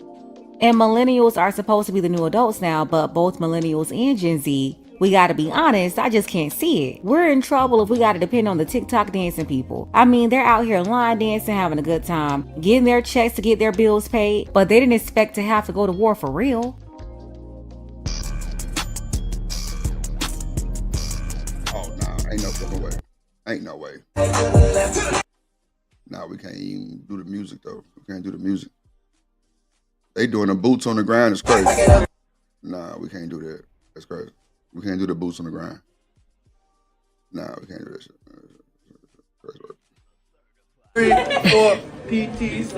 Hey, what's your favorite cadence? I don't know why I left, but I left on my own. Hold on, what's that? What's your favorite cadence? Your mother was home when you left. Your daddy was home when you left. Your sister was home when you left. Your brother was home when you left. Your mother, your father, your sister, your brother, the dog, the cat, the fish, the rat, your aunt, your uncle, and brother, your cousins, they all was home when you left. And that's the reason you left. Hey, what's your favorite cadence? So come on over. So come on over. The war's not over. The war's not over. So put your weapon next to mine. Hold on. And wish. All right, yo, we back with you, bro. What's your favorite cadence? Sailors at war. Sailors at war. Keep going. Late at night when you sleeping, all these seas come roving all around. All right. What's your favorite cadence? Here we go again. Here we go again. Same old song again. Same old song again. All right, Harris, what's your favorite cadence? I shot Insurgent one. Okay. I shot him just for fun. Ooh. So put your weapon next to mine and we'll shoot them all down the line. Okay. Hey, yo, Munoz, what's your favorite cadence? I got you, bro. All right. Wait, what you doing with the phone, though? Okay, Munoz. I ain't no finna quit. I'm finna quit. I ain't finna be doing this now. I took this job. I took this job thinking you would never have to do nothing. Really, like security guard, they always just be chilling. So I'm thinking I get to chill.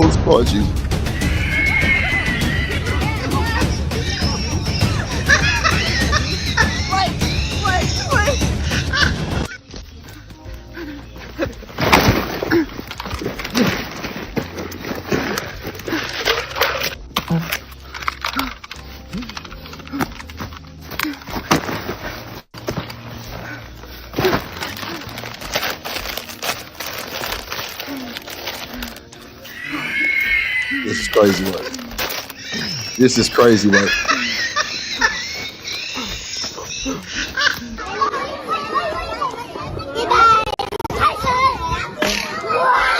Bro, these folk crazy as hell, bro.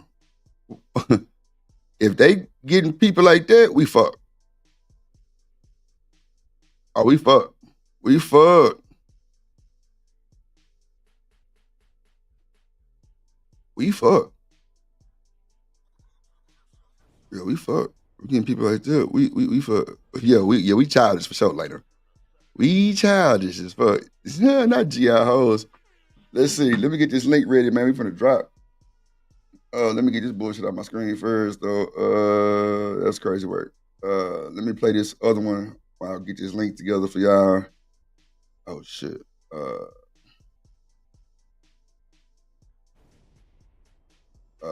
This should be a good one right here. Oh shit, I already got it. I'm tripping. This should be a good one right here.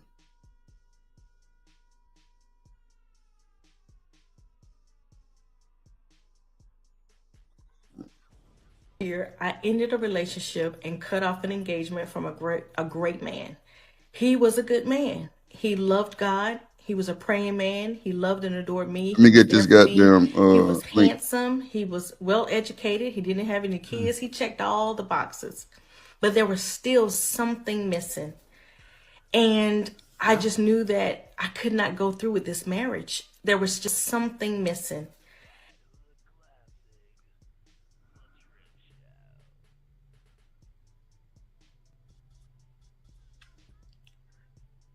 Your brain was missing. Oh my. That's what was missing from it. Your brain. Your brain. That's what was missing from it. Your brain was missing from it. Silly rabbit. That's the story. Tricks are for kids. Interesting.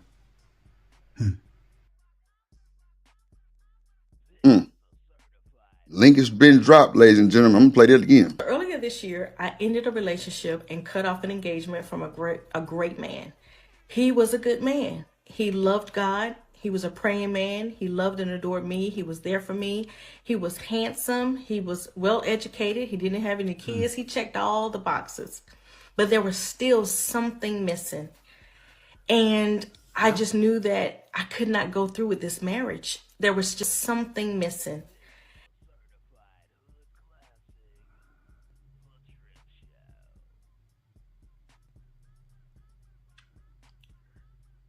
Your brain was missing.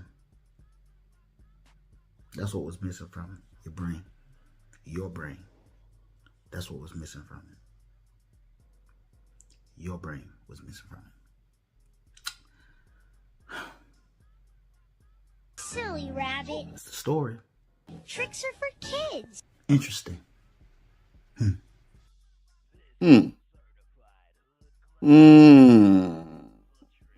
So CBP say, ladies, let me see. When you have a gut feeling, go with it though.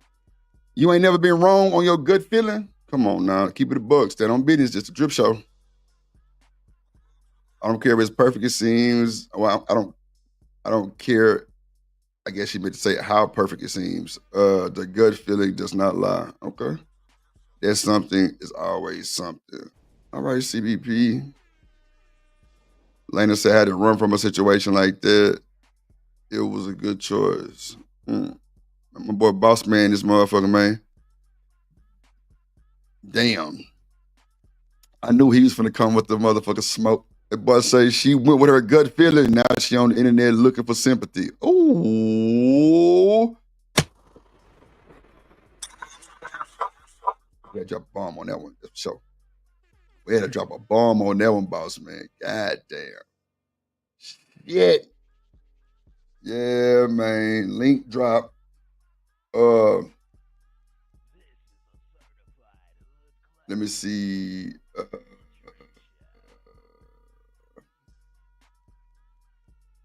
Let me see. Oh shit. Hold on. I got another one with about that. Fuck.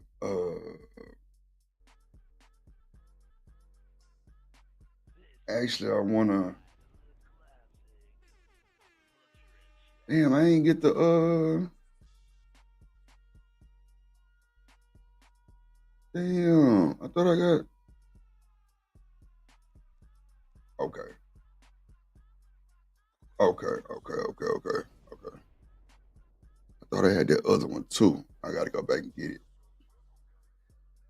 But I'm gonna go over this until my fellas or my women come up here and lie. The thing, if Pete, Rich Player, and all of them knew these things was going on, y'all just as guilty as he is. Has Pete been quiet when all this been hitting? What's good, y'all? It's your boy, the Answer Man. We're going to get a breakdown of some of this paperwork. TA on the phone call with Pete. How does that implicate Joe? What's up with buying BBLs for people when they're not of age? We're going to get into all that, man. Appreciate y'all tuning in, man. Let's go. Looking at dictionaries, crazy word. Joke and all this, cause that choke no joke. I don't take nothing. Who that? Yeah, that choke no joke. I don't take nothing he says face value. Yeah, so I don't take no. What is it that's out No there? What joke is is it? crazy. What's the whole? Because he talking about it's a wiretap. I don't believe it's a wiretap.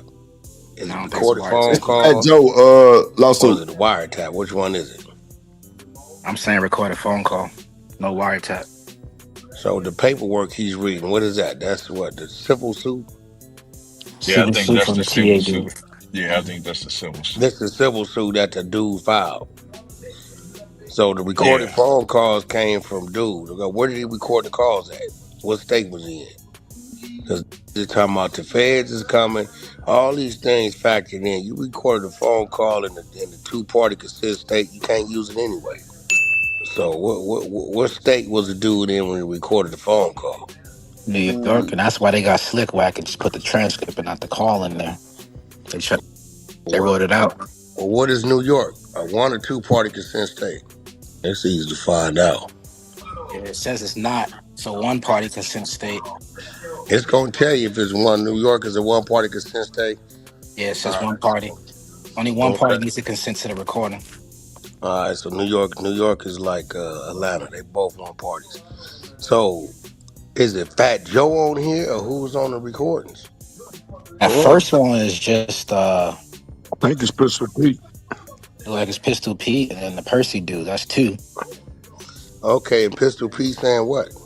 Because me knowing Fat Joe, he don't let a nigga do nothing around him. So if a then went out and did whatever he did whatever he did.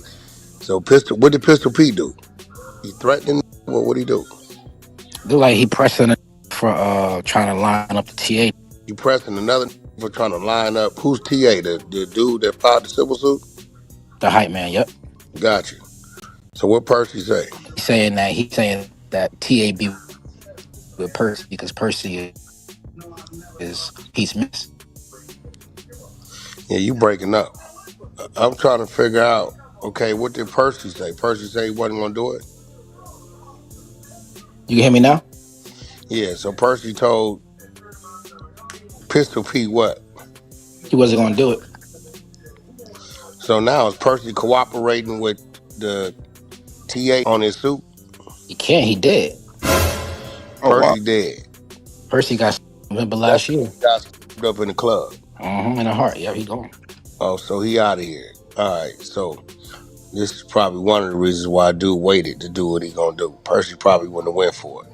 All right, so is anything time Fat Joe and the Fat Joe told Pistol Pete to go this or do that or whatever?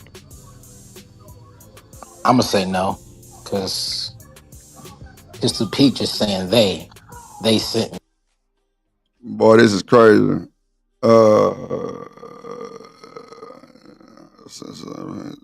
Yeah, this is crazy. Oh shit, damn, Demon, I ain't see you back there. Shit, hit the link, my baby. Yeah, this the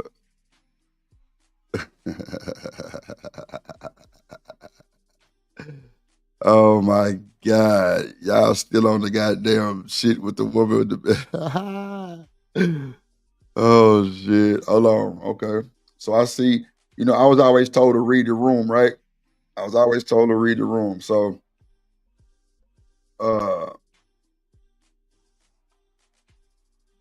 I'm reading the room. I'm reading it. I'm reading it. Yeah. Shout out to them folks. All right. Slow. Okay, cool. So we'll do that. Yeah, that's wild. Damn, that's wild. These folks is crazy as hell. Let me see. Ooh wee. Okay.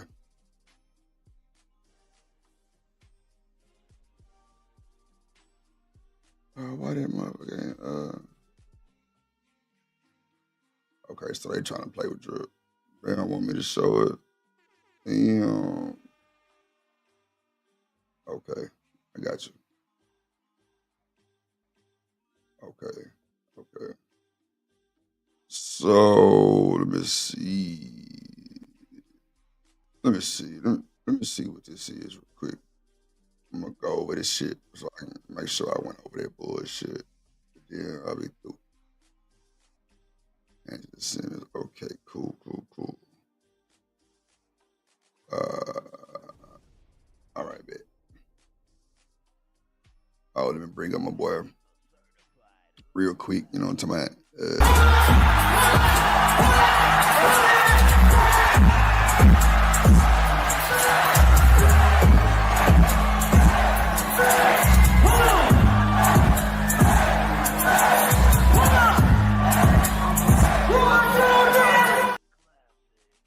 They say it's the nigga you love to hate. That boy D-Rock the Black, Mr. Stanley in the building. Was good.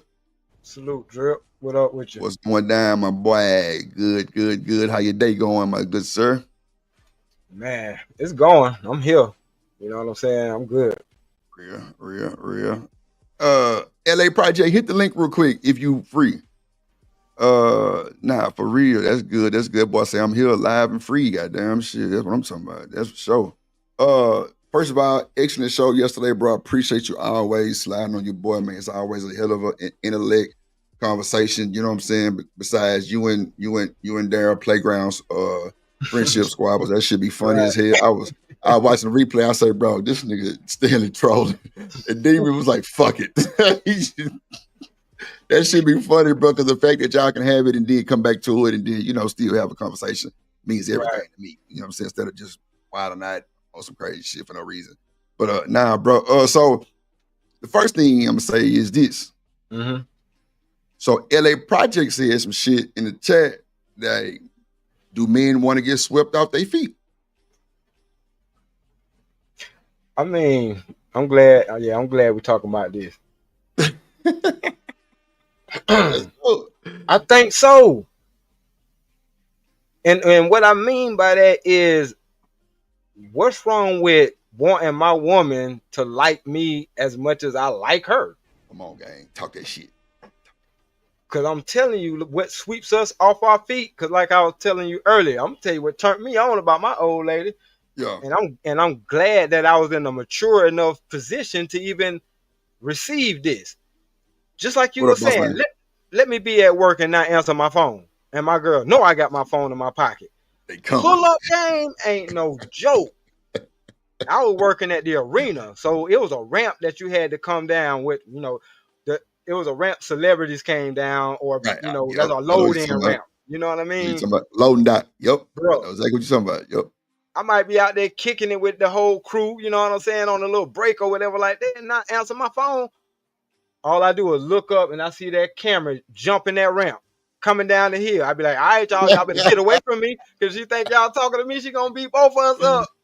Nah, for real, bro. Like, that shit kind of had me on some, you gonna get it when we get home. Goddamn, pulling up on me like that. That shit cool. That let me know you worried and concerned and you dying. What up, Chanel and Boss Man? What it do? What up? That's what I What's mean. the deal? Hello. What up, Chanel? What's going on, y'all? But So, that's what I meant by I was at a certain maturity level to receive it, because prior to that, or with somebody else, I would have been like, man, why you pulling up on me, stalking me, and da da da da da. But I understood why she was doing that. Like, boy, don't play with me. I'm coming to check about mine. I'm like, oh snap, that was actually cute.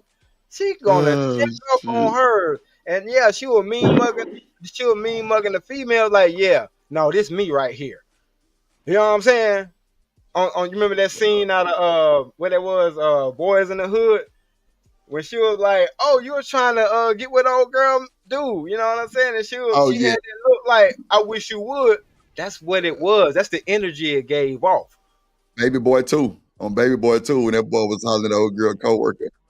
He said, like, you had to get this one. Yeah, it's crazy, right? Yeah, I wish you would. Nigga, she found condoms and went out. Bro. Yep. But guess where I heard of that, though? The first time I heard that was from Soulja Slim.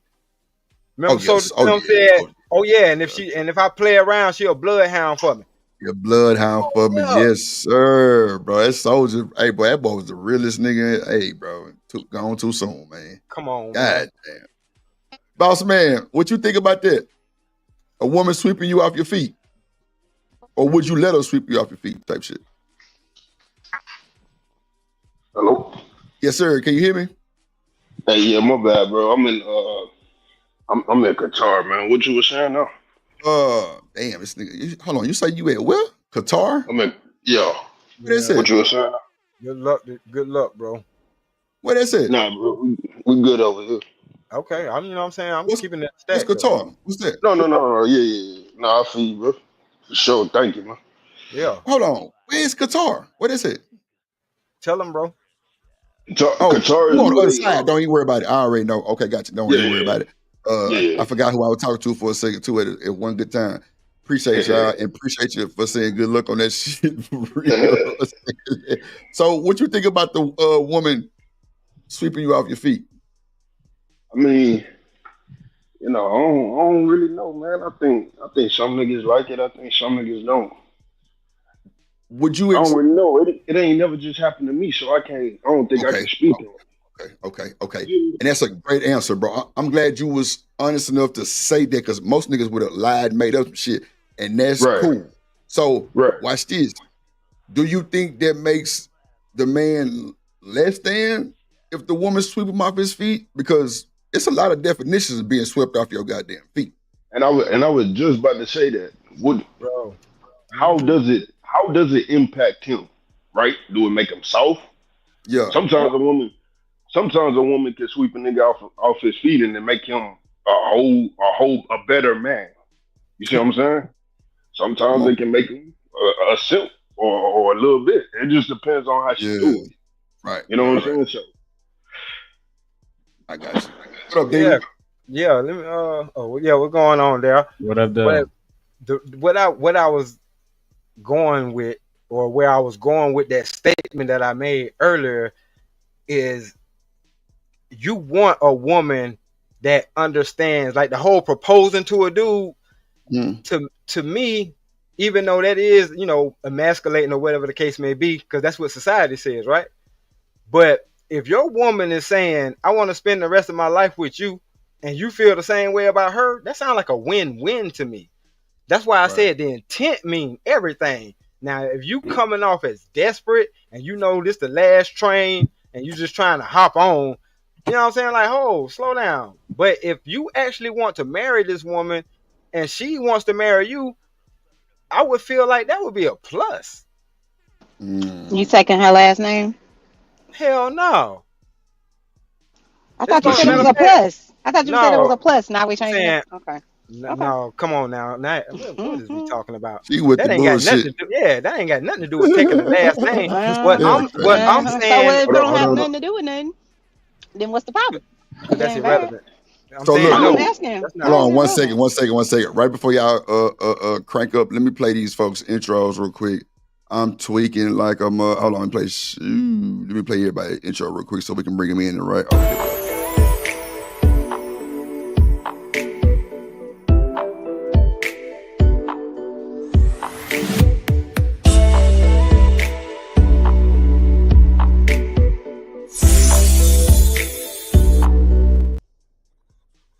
All right. Damn, there we go.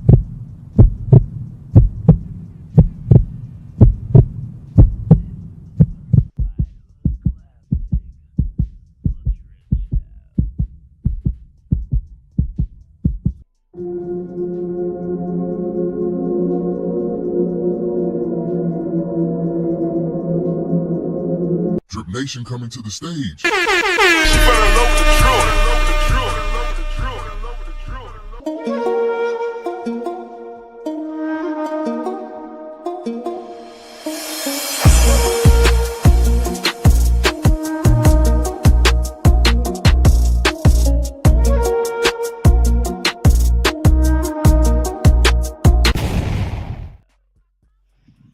Everybody up here. Okay, bet. What's up, Shanika? What up, Chanel? Damon, Bosman, D-Rock the Black. All right, everybody up here. Let's go.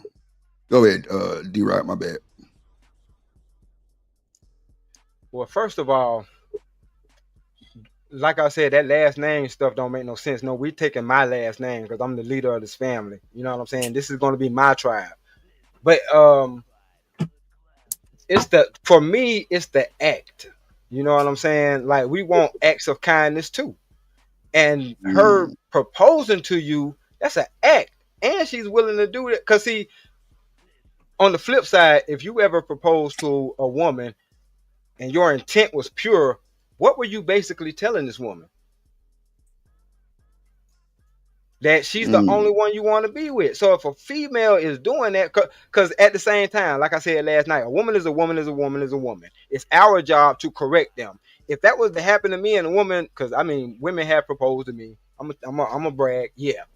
But no, yeah, I got, yes, yeah, I got proposed to twice in less than 24 hours. Correct them, or I'm about to explain. I'm about to explain the What up, Johnson? Okay, got you.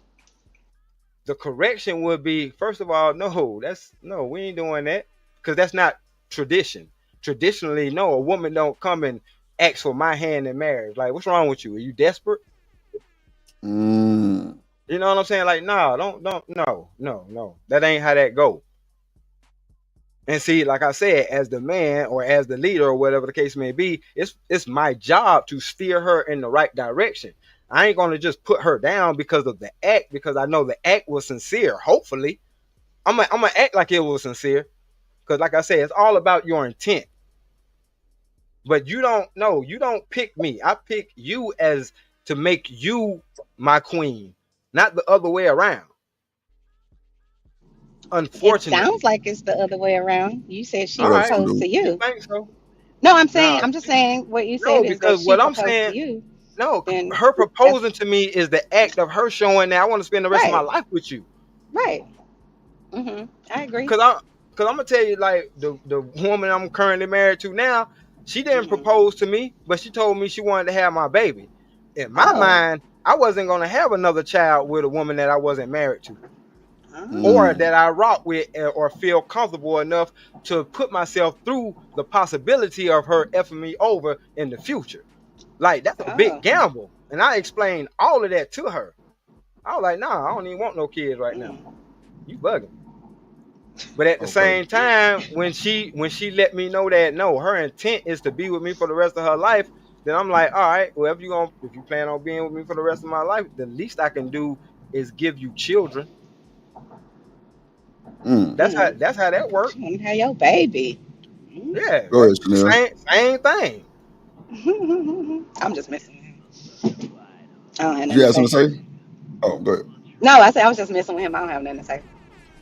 Oh, you Now, got because I this. mean, at the end of the day, you still tying yourself to me for life, or for a very long time, by us having this child. So it's really the same thing.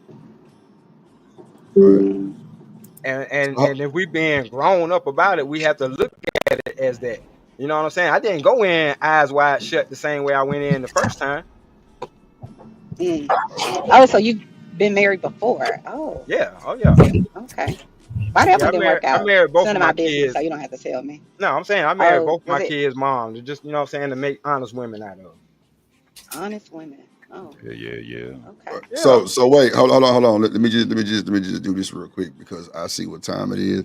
So I'm gonna drop this right here, and I'm gonna do this right here. Please, let's respect the panel rules. Some dude, bruh, please let everybody talk before you cut in. I'm gonna try to put everybody in line so we can get everybody's shit off. And bro, you will be uninterrupted. Everybody will be uninterrupted. Now we know Chanel like to ad lib. Don't even pay attention to it. Just let her ad lib because it's gonna be hard to I stop love anyway. y'all. These are the panel rules. Don't use the B word. After one time, you have to hit that cash app. It don't matter Oh, what you send, just tip your boy. Yeah, because it's my Google AdSense. Now you playing with my money. I Yeah. So understand. and Tell her. I don't like you enough, Chanel, for you be playing with my money. Ooh. You know what I'm saying? Don't bring up now this rule for Damon alone. Don't bring up other content creators. That's his rule. I ain't gonna hold you. That's my boy. But that's his rule. You know what I'm saying? Don't cut me off. And I get cut off every time, but it's cool Yes, because sometimes sir. I'll be losing my thought. And I need to be cut off. So yeah, I don't Mhm. mind. It's cool, but just don't just if I'm cooking, let me cook. You know what I mean? And anybody else cooking, let them cook. You know what I'm saying? And just be respectful. That's all. That's all I ask. You know what I'm Oh, saying? Just be respectful for the most part. We know Daryl Long and Stanley D. Right to Black. Them niggas act like besties, and then they hate each other. That's cool. Let them cook. We ain't gonna bother them. You know what I'm saying? I'm just telling y'all this. Let's do it. Let's have a great conversation. Oh shit. And you through. But Drip. Go ahead. Go ahead. It's hotter than devil piss outside right now. It is. It is super hot outside. No, not by my house. It's So dark. you over live here. in Alaska, mama. Not No, I live in Alaska. Texas. Shit. In Houston. How did he put me? Okay. No, What's it's wrong? dark over here. It's storming. Clouds is coming. Yeah, it is a little Yo, cloudy. but Drip, man, where the music be? Where the music, Drip? It's in the background. You don't hear it? It's too low? I want to know what you made. Yeah, that's what I made. I redid that Art of Noise, Moments in Love. Wait a minute. Really? Yeah, that's what this is playing. Boom, doom, doom, doom, doom, doom. You did that? Yeah. Again? I redid it. Yeah, I redid it. Let me hear that. I need to hear that. Not now. Nah, I'm gonna crank it up a little bit. Okay. Hey. There you go. This is a certified classic. Boom, boom. Bro, I could smoke to that all day. Come on, D-Rod. Shit. Man, I'm talking about be creative, bro. Nah, a lot of people don't even know about the Art of Love. That group. I Is know Mr. about D-Rock the same as the Red Pill guy? Is that the same person? Or is that a different? Huh? You Okay, got to never stop. mind. Never mind. He sounds like him. Well, That's that all sounds proper. Yo, you know what's crazy, Drip? Can you clear that sample? I actually changed the notes and put it in like a C instead of, I think it was like a G note, some shit like that. And I dropped the frequencies. Yeah, bro. I fucked it up. Like, that's good. Nah, it sound good. It sound good. Yeah, Hey, change the man, notes and the instruments. I don't know whether y'all know it or not, but the Art of Love is on every college CD. It's on the CD that they give all the college students like for their freshman year or something like that. It's like a makeout CD. Come They on, got bro. that on In the sheets after the club. Shit. Yeah. Who's using the CD? You snap with that one. I ain't even gonna lie, Drew. Yeah, that do sound good, Drip. That sound alright, Drip. Yeah, appreciate it. Yeah, I redid Yo, that. you know what? If you did that, drums on it. If you did that, you could redo some Isley Brothers. Oh, bro, I always like mash up some shit, remix some shit, so I can play it on my stream and I get copyrighted. I always do it. Like that nigga who sing Single Mom, I redid that shit too and put like Troop, put Doja Cat on them, all kind of shit. Like that all sound good. Sir. Yeah. Hey, yo, can you do me a favor though, Dub? What's up? Yo, do one of them things, the Isley Brothers between the sheets. Oh yeah, that'd be hard. Yeah. Yeah, that'd be crazy. It just be vibes, some dude. That's how most time I'm doing some. Like I don't know what it was with the Art of Noise, but that's bro. Yeah. But that song is like 9 minutes long. You know, songs these days ain't nothing but like a minute and 20 seconds. Like no yeah, bullshit. it's a lot to chop. That's like that Barry White, Love Unlimited, which is number 2 on that same CD. But yeah, that song is like 11 minutes long. Yeah, bro. They ain't doing that shit no more.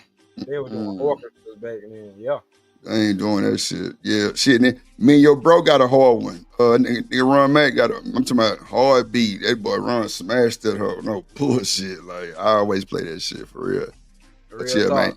I even did the Soldier Boy, the Crank that I redid that for my intro, and I redid the SZA Snooze song. I sampled that and kind of fucked up the vocals, and I don't get no pushback.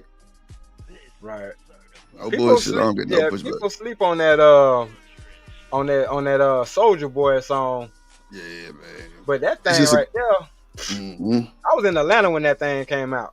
Come on. Y'all was cranked that. Boys was cranking that for real. That wasn't it. Atlanta was cranking that. We wasn't up here in New York. That wasn't it. Yeah, of course y'all were cranking it in New York. Y'all was on what's Slick Rig, Ghostface Killer, all them type of Yeah, Wu-Tang. Yeah, Wu-Tang and shit like that. He wasn't it. Yeah, they wasn't doing no radio. You can't do that with no Tim's on, no way. Nah. You step in the Tim's. That's crazy work, bro. What up, Smitty? In the building. Not with Tim's on, bro. I'm just saying, like, cause I'm saying he right. The culture was different. Cause they doing the rag top and all that type of stuff in Atlanta. You know what I'm saying? Bro, you're not doing that in no Tim's. I'm sorry. They doing the whim Man, whammy. hey, yo, man, I know people that play basketball in track stars and Timbs. Nah, that's for sure. I didn't seen that shit before. Especially at Rooker. I didn't see Yeah, many movies. Harlem all day, on. baby. Yeah. Harlem all day. Dudes come out in their Timbs and be dunking. No, Right. for real. Oh yeah. It's like Hey, what the well. we admire that too down Nah, south. for real. Yeah, We for admire real. that. We appreciate that, because at least y'all know where hip hop came from. Houston. You say what? Chanel? What? I'm trolling. No, I know. I'm about to say you said. they running around in flip flops and Crocs down there. Yeah, say that one more time. Jordans and Air Max for me. Right. Yeah, that's I for sure. know. I'm just, man. I'm trolling. That boy said Crocs. You ain't shit. Oh man, the only thing they do in Crocs is steal from Target. I'm saying they ventilated. It's hot down there, bro. They wearing Crocs everywhere. Yeah, I ain't gonna lie. I bought some Crocs from the Croc store like 6 years ago, but them all like $40, $50, bro. I'm like, damn, for some For plastic, it's gonna melt in this heat. Yeah, man. I wouldn't doubt that. Oh shit, my damn tent baby mama didn't showed up. Oh my Jesus. Oh, Shiesty Bum? What's up, Nah, Shiesty hell Bum? nah. Shiesty Bum It's can't that get my old, sperm.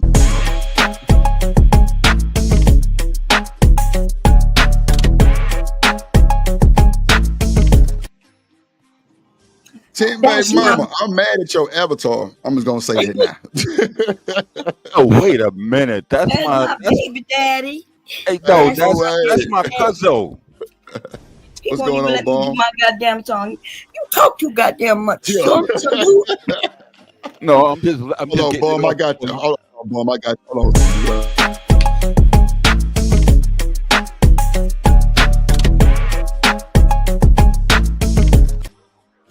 Yeah, man. Bomb started this intro and everything. Yo, I'm just getting it off, Bomb, before you get started. And Damn. Hey, Miss Bomb Cherry. Hold on. Hey, how you doing? Hey, Chanel. Hey, Shanika. Hey, Daryl. Hello. Hey, what up, Rooster? what is his name at the bottom? Damn. You see a black sister? Who you What's his got? name? It's Smitty. It's Smitty down there. Smitty. What's going on? Yeah, it's Smitty. Yeah. How you doing? What's going on with your bomb? And Boss, how you doing, baby? And Ninja, how you doing? Cool.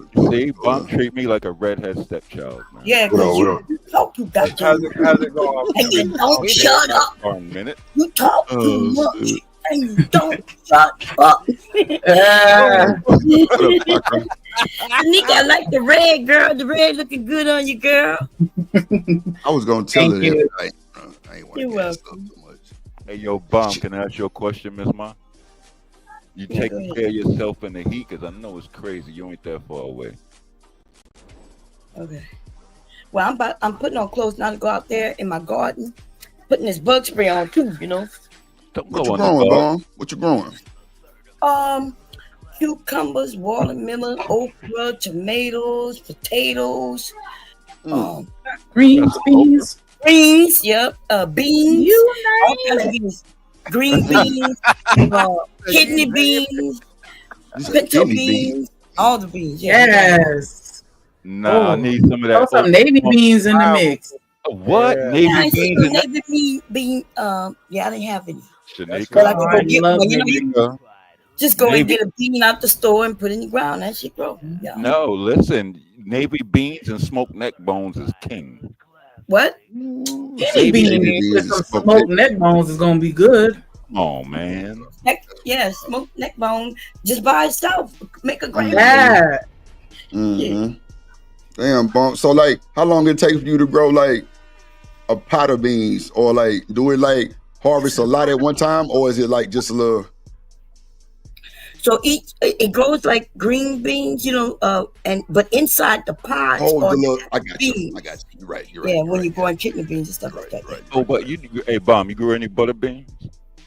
No, I didn't mention butter beans, dude. Okay, I'm just saying. Bomb chair. That's You got, some dude be fucking with you got a farmer's almanac, bomb chair? Oh, no. Yeah, get you one of them. My grandma used to buy those. Yeah, Nah, it helps. Mom got a green thumb. She old school. I mean, BJ, yeah. I mean, hold on, watch this. BJ say, hold on, real quick.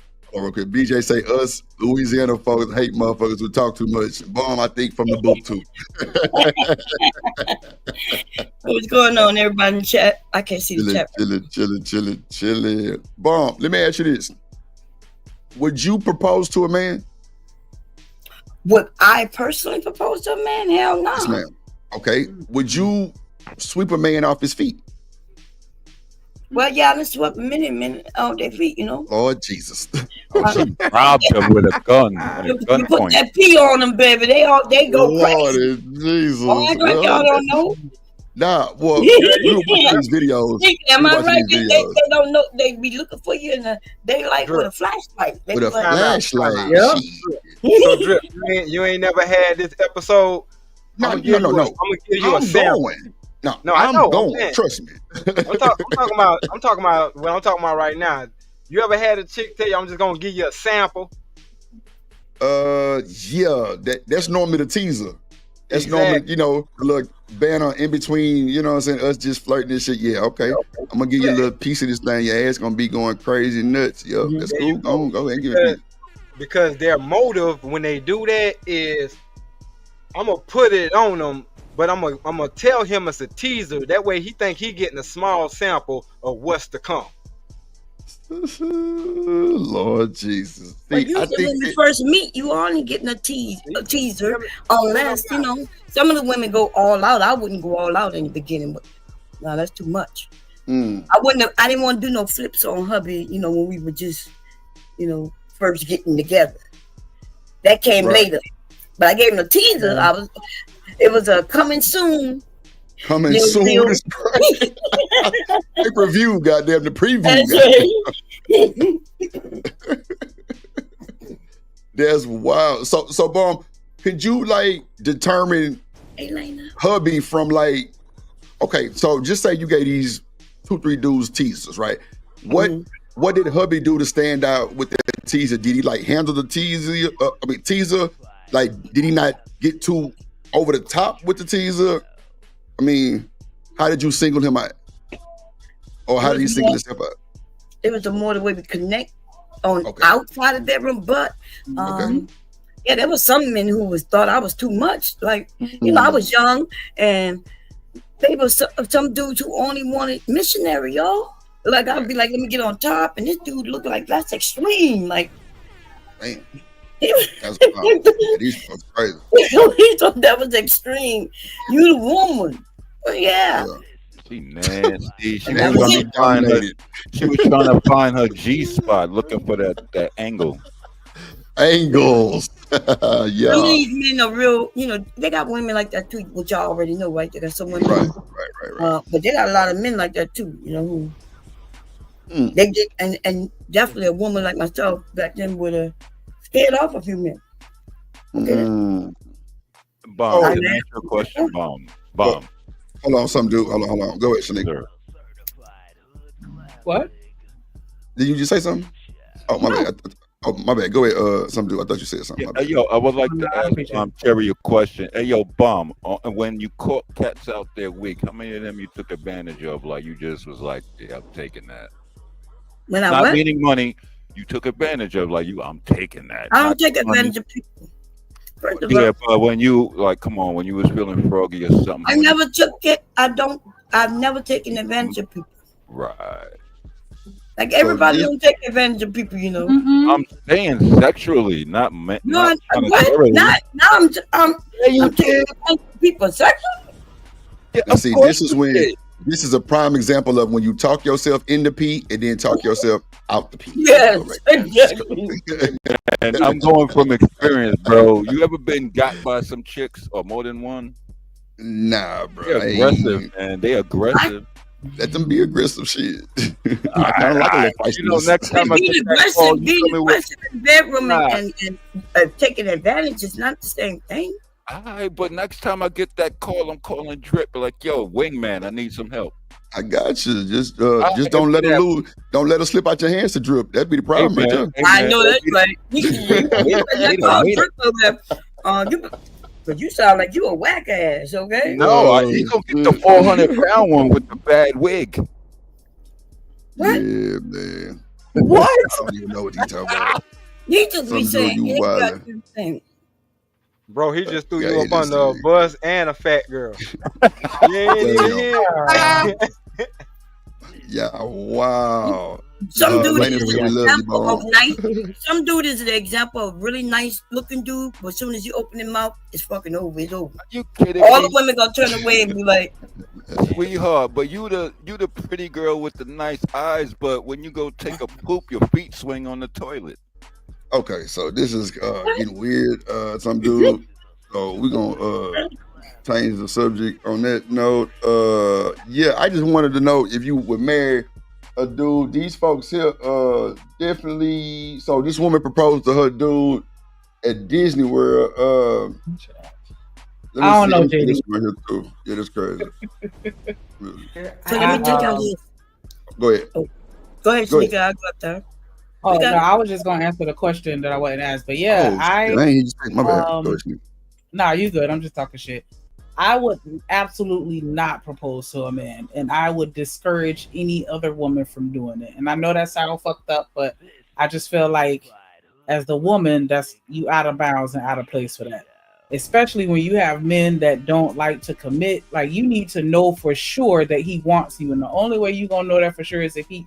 Well, not saying for sure, but if you ask him, I don't know. I just don't feel like I'd ever be content with knowing that I was his choice because, and that he didn't just, say yeah just because he didn't want to embarrass me or because of, whatever. Like, nah, I think that the man should propose every time. Okay, wait a minute. So my story. So my son, right? Let me close the door because he might not be. What up, LA? Hey y'all. So what up, LA? Oh, hey, LA. So my son's girlfriend got pregnant, and they were living here with us. And one day she came in my room and was talking to me. She was almost like my daughter, right? But and she would come in and she showed me a ring that she ordered, and she told me she was gonna propose to my son. And she asked me, what did I think? Oh my God, I didn't know what to say because she's young, right? They're young. And they were definitely young then because my grandson 5. So it was 5 years ago. She was like 21, right? Okay. And my son was like 20. And I just smiled at her and looked and said, well, I don't really know, right? And then I said, usually the men would like to be, if you got a man who you want to be a man, you got to let him be a man, right? You could hint that you want to get married. There's other ways you could do it, but don't make this man into a pussy. You know what I mean? Oh, damn. On your knees. Damn it. Wouldn't that be crazy if she got on her knees in front of y'all and said, will you marry me? Not really. No, I had that happen twice. And did you marry him? Hell no, that's a trap. What? So you said it's okay, but then you said, hell no, it's a trap. No, it's cool if it's cool, but it's a trap. They don't know. If they I would love be you a that little much, nervous, you better run. They will. Put that blunt down. I'm not smoking yet. Give me a. Now, what I would have done though, as a woman, if I lived with this man for years and he ain't married me, I would be like, hey, babe, next weekend we going to the courthouse and get married. That's it. I wouldn't have been proposing and shit. Be like, this is what we doing. Bomb. Can I ask you a question, darling? Go ahead. Well, in this day and age, how does marriage benefit a man? Listen, I don't know what you keep. Oh my goodness! The same way it benefits a fucking woman. Yeah, y'all get the money and happy when you don't. If you ain't got no money, what she just out making money. What do you mean? No, all of us. Some do. I didn't say all of you are broke. We not doing the back and forth with all that, bro. Like ask legitimate questions, bro. Goddamn. Let's just try to have a good conversation without you bothering folks, trolling them with these questions you be coming with. But what up, Tip? Lena say we love you, Bomb. I love you. Who else came in here? Stanley, you crazy as hell. Keels, what up, boy? LA Project, what up? You there? Yeah, I'm here. Smitty, you there? LA. I'm here. Can y'all hear me? Yeah, I'm we trying hear to see you, the baby. Smitty down there. Making sure he on mute. But okay, go ahead. Go ahead, Bon. Or whoever was talking, I forgot shit. LA, I think LA wants to say Go ahead, LA. My bad. Yeah, because she the one actually goddamn proposed a question talking about some don't men want to be swept off their feet. If you pull it back up, I asked how many of y'all want to be swept off your feet. How many? LA, But I mean, I'm because mopping. we were He's sweeping. I'm mopping. we were reviewing a young lady literally getting on her knees and proposing. So this is not to say that men should not be appreciated. They shouldn't be treated nice. They shouldn't be surprised with things, because I know they like that too. Everybody likes to be treated well. But in the terms of the video, I agree with the ladies. Hell no. Yo, but LA, Hell real no. rap. Yo, LA, real rap. Dude. Yeah. Hold fast though. LA, real rap. Why do y'all feel like you're so crazy with the gender roles, but when it flips, hold on, I'm not done. When it flips, when someone wants someone more than they want them, then it's a problem, because y'all been in the hierarchy, you've been at the top point for so long. Why can't a woman want a man but like, yo, I think he's good, let me lock him down? You know, why is that a We bad? do that already. What are you talking about? No, y'all do it with food if you know how to cook. Right, we do it in Well, our own hopefully you pick a woman who knows how to cook. Like, well, what some men don't care if a stuff woman that know how we to have cook. some control over. You know what I'm saying? How many No, I'm women just saying read we a have cookbook? control over the person that we pick. You know what I'm saying? Oh, So hell no. We got to have control over the people we pick. Oh yes, we do. you got to I choose. They don't. What? You don't. They don't just ask you like, "Hey, like you gonna be my girlfriend?" and you just say yes. Like, no, it's gonna be a mutual thing, right? So, like when I hear some of these complaints, sometimes it's just like, why are? I mean, I understand things happen. You might find things out after the fact, but like, why is that what we choose? What we're choosing to deal with? People who are doing things that obviously we don't like. Like if some dude say he wants a woman who knows how to cook, then he needs to be dating a woman who knows how to cook. Right. They don't be caring if a woman know how to cook for real. That's Yes, why. I do.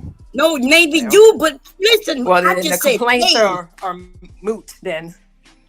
So Yes, they what's do. this? Some of them complain, just complain. Is a woman not cooking a deal breaker, Stanley? No, you talking to me. No, I'm asking D-Rock the Black real quick. That's I'm asking all the men on the panel, period. Is a woman that don't know how to cook a deal breaker? Boss man say yeah. Yes. Okay, Stanley.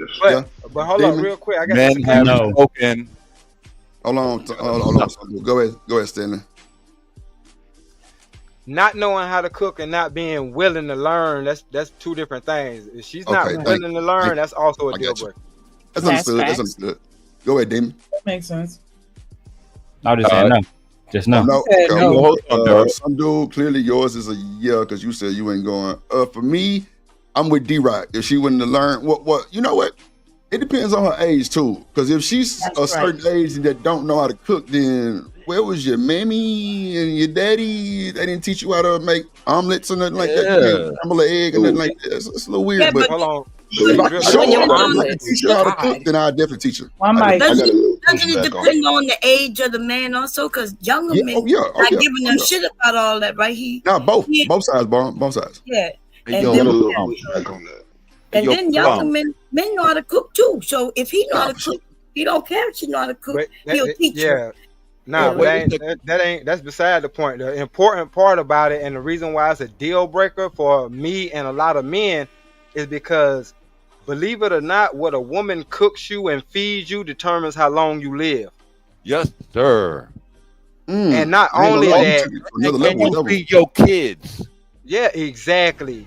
Whatever you're cooking, this is how you're nurturing or giving my children nutrition. You know what I'm saying? So I got to see what you're capable of. You know what I mean? And if you don't know, I can't hold that against you because of your upbringing. But that's why I need you to have that willingness to learn if you don't know. Yo, B, they don't even. But hold on, I got something for that. Hold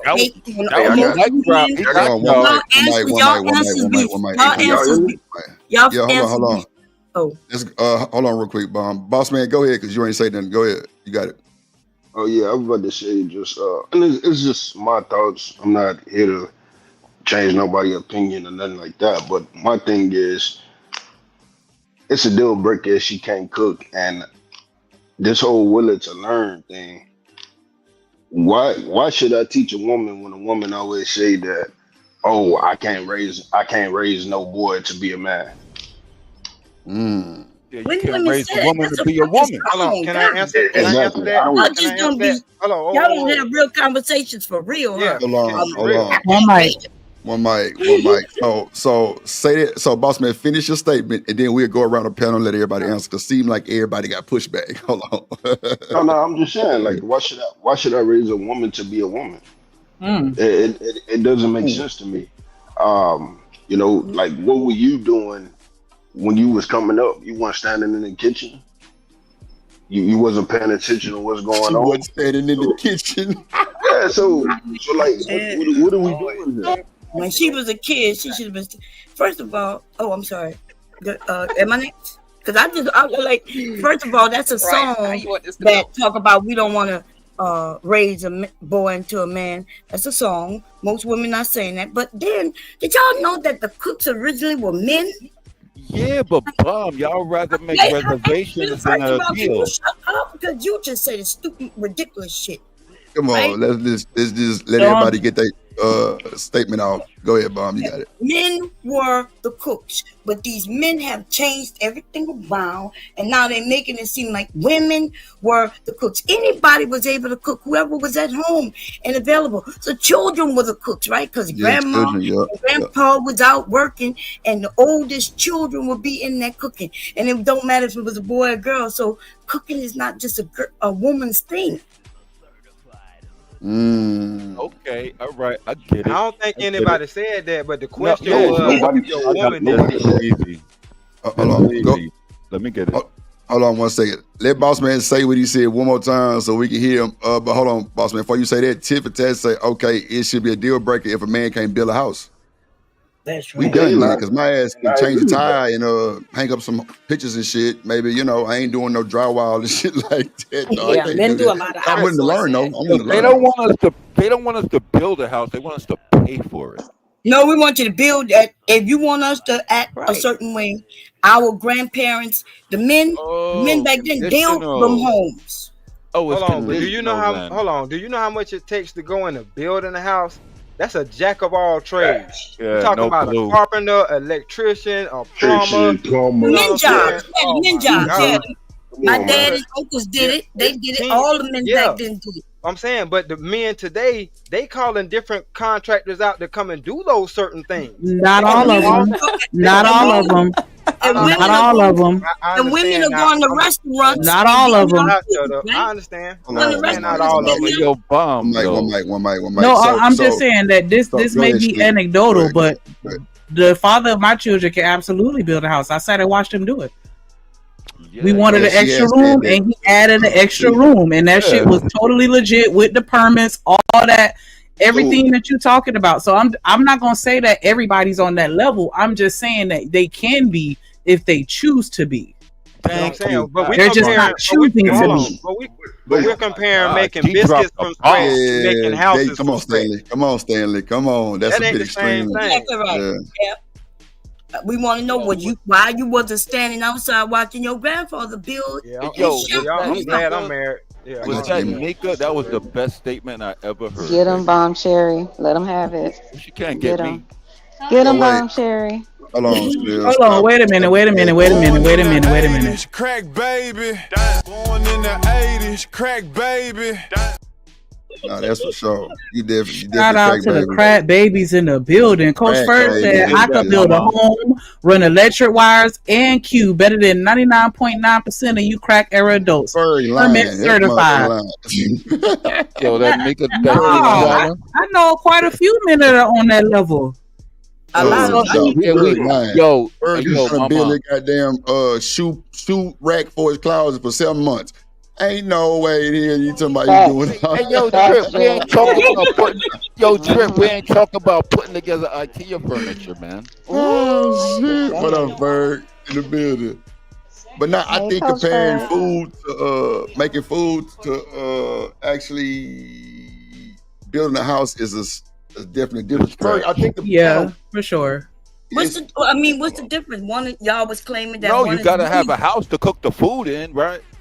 Oh my Chanel. God. Anyway, one Chanel. of them y'all was Oh, claiming yeah, is okay. woman's job, Yeah, and the barbecue. other we women are saying, well, that's the men's job. Let me drop. No. I was just making sure you were still here Yeah, I dropped because the something. panel was full, and so I know I sometimes dropped people be something. stepping Go out. So ahead, I Ferg. just wanted to check. Ferg, you got it, Sneak. Go ahead. Oh, okay. Go ahead, Ferg.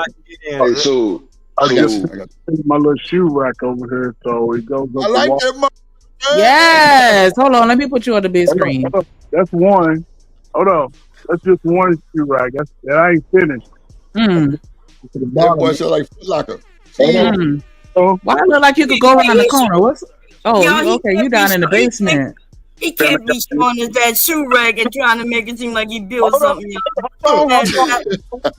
Look, my grandson, 5 years old, can put some shit like that. Damn, Ferg. Oh Lord. You might almost have me beat on the shoes. I ain't even gonna hold you. This is the Yeah, I closet got about was- two this too. up. What up, James? Almost. This is the closet I was talking about. I built. I framed this out. I put this plug here to show you the plug. Hold on. Let me go inside. Ferg, that's too many goddamn shoes. Hold on. A bunch of Stacey Adams. Mm. Hold on. I got my little closet that I built. I had to frame it out. I painted it. And this is all It's my semi-color coordinated, so I'll give you a couple points for that. all you musty ass niggas. This is my contract right here. Musty. All that. Musty A-Rab. Just musty. Anybody, and just so you know, I'm gonna show y'all quickly. So that's my device of 2022. Hold Okay. on. Man, don't make me go get my Berkeley goddamn Pro Tools certification, man. Audio engineer shit. She's popping your shit. What up, James Moore? What up, James Moore? Just so you know, 2001. So, yeah. You got the juke, AD? Now, show us your cologne, Ferg. What kind of cologne you got? See, your ass dusty and musty. Yeah, I got several Versace, Johnson Johnson. You ain't got that, it's a Miyake. You ain't got that Miyake. Yeah. Hold up, I got two of them. I got one right here. I got to have them boys. Got two. And I got, hold on. I got two. I got three.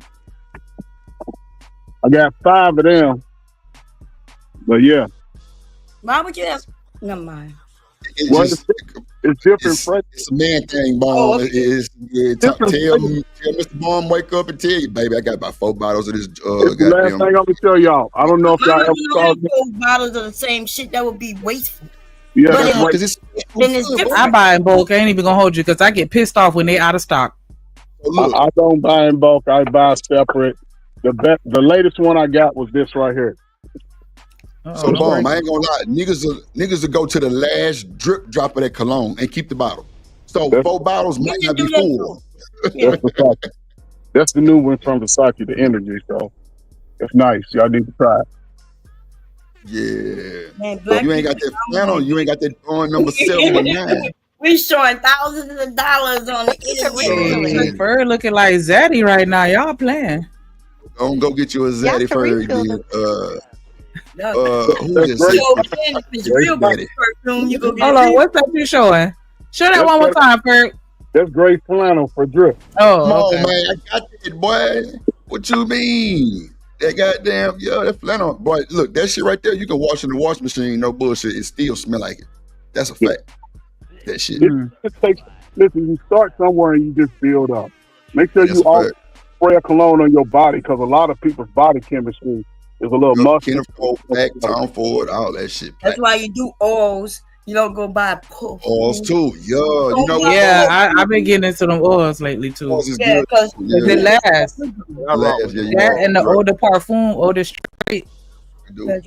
and if you really into the shit, you will start making it yourself, making your own scents.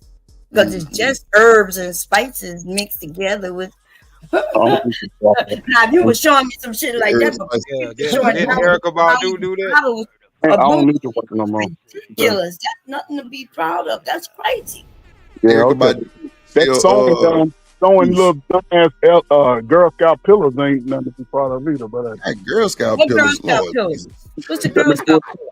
that little bullshit that people be sewing online, trying to act like they sewing. Oh Lord Jesus! So that's right. But hey, I ain't gonna Wait a say minute, I'm nothing. sorry. Don't Wait, what? Sleep on pillows. See how Lord. ridiculous what he just said? That's People stupidity. throwing little That's Girl Scout Wow. pillows. anything a woman sews or a man, because we got a lot of men who sew. Hold If up. a person use it and wear it or put it up in their house, what do you mean? That's where things come from. Sewing. What's that? Just because you, That's my sewing machine. That's my sewing machine right there. I pull it out when I need. there you're right. They got some men who sew their ass off. This is my sewing equipment. It's in a bag, but hey, I can sew too. You can sew for real. If you got clothes, if you got clothes worth saving, you're supposed to learn how to be able to repair them. Yes, that part. Like that's how you save money. What you mean? That's right. You know what? My mama used to always say, if anything, like a button or something came out, she'll sew it back. I'm like, nah, mama, just bring it to the cleaner. She like, boy, for what? I'm gonna put that motherfucker back on. Way more better than the company would. You know how much the cleaner gonna charge you to put that button on? Exactly. But $25 to get a button put on, baby. Button don't even cost $5. I know. That's a fact. That's crazy. Let me say something. I had a response to that food issue when Buddy was like, her mama should have taught her how to cook and this, that, and the third. To be honest with you, a woman could be a chef when I meet her, but if she don't know how to cook my food because she don't know me yet, she don't know what I like yet. I ain't told her. But if she don't know what I like, it don't matter what she's cooking. So I'm gonna have to somehow, some way, shape, form, or fashion, you know what I'm saying, be teaching her what to cook and how to cook. Right. So that's what I just had to say that. I cannot. Let me say this My real husband quick. did not tell me how to cook. I'm waiting on it. Yeah, if he don't eat what I cook, then Right. he eventually through these 35 years, he just started to eat what I cook. Because he ain't never had gumbo before, dirty rice. He ain't never had none of that shit that I cook. Exactly. Damn. I'm gonna cook what you like, but I'm also gonna mix in what I like too. You're gonna have to try something new, bro. Thank you. I ain't saying that. I'm not discounting that. Yeah, you introduce what you know how to. You introduce what you know how to cook. But I'm saying, like, what if my taste buds or my palate is curry food? You know what I'm saying? She might not. I'm just saying I can't discount her. I'm saying what I'm saying is I cannot discount her for not knowing off the rip how to cook this particular type of food. But I'm not talking about. Hey, can y'all hold on? Let Boss Man get in there real quick. He ain't said nothing. Go ahead, Boss Man. I'm not talking about not being able to cook the food that you like. That's way different. We all gotta know. We all get to learn each other, learn what each other like and dislike. You see what I'm saying? I'm talking in general. The question of a woman that can't cook at all. Burning water. Yes, yeah. Me personally, I'm gonna teach a woman how to cook anyway. Like I said, I was just giving some feedback, a little bit of pushback on that because What you gonna teach me how to cook? You said what? Please tell me. What are you gonna teach me how to cook? I'm just curious. What am I gonna teach you how to cook? The things that I like. You just said you're gonna teach your woman how to cook anyway. So I'm just curious as to what do you think you could teach a woman how to cook that she wouldn't already know how to cook? If she knew how to cook. Okay, I would have to teach a woman how to cook for me, a person who is a fitness person that don't really eat a lot of salt, that don't really eat a lot of greasy food, that don't really eat a lot of all this other stuff. That's what I'm talking about now. So you teach her to cook to your palate. Got it. Yeah, no, he gonna just tell her what he can and can't eat or don't want to eat. He's not gonna get in the kitchen and show her not to use just a little bit of oil instead of that, or grape oil seed instead of olive oil. Go ahead. Right. So maybe they came off. Maybe they came off. Yeah, I got you, Boss Man. A little bit. Yeah, that's what I mean. A whole lot better when you put it like that. I got you. Ain't that all put it? Somebody said you got to control your peoples. I'm still lost on that. My husband ain't never controlled me ever. He can actually do something. He could even suggest. That's it. That's all he can do. Who said something about controlling a woman? Can I say something to the fellas? You didn't say. Hold on. One mic. Go ahead, finish Bomb, and then Furry, then Stanley, you got it. All right. Go ahead, Bomb.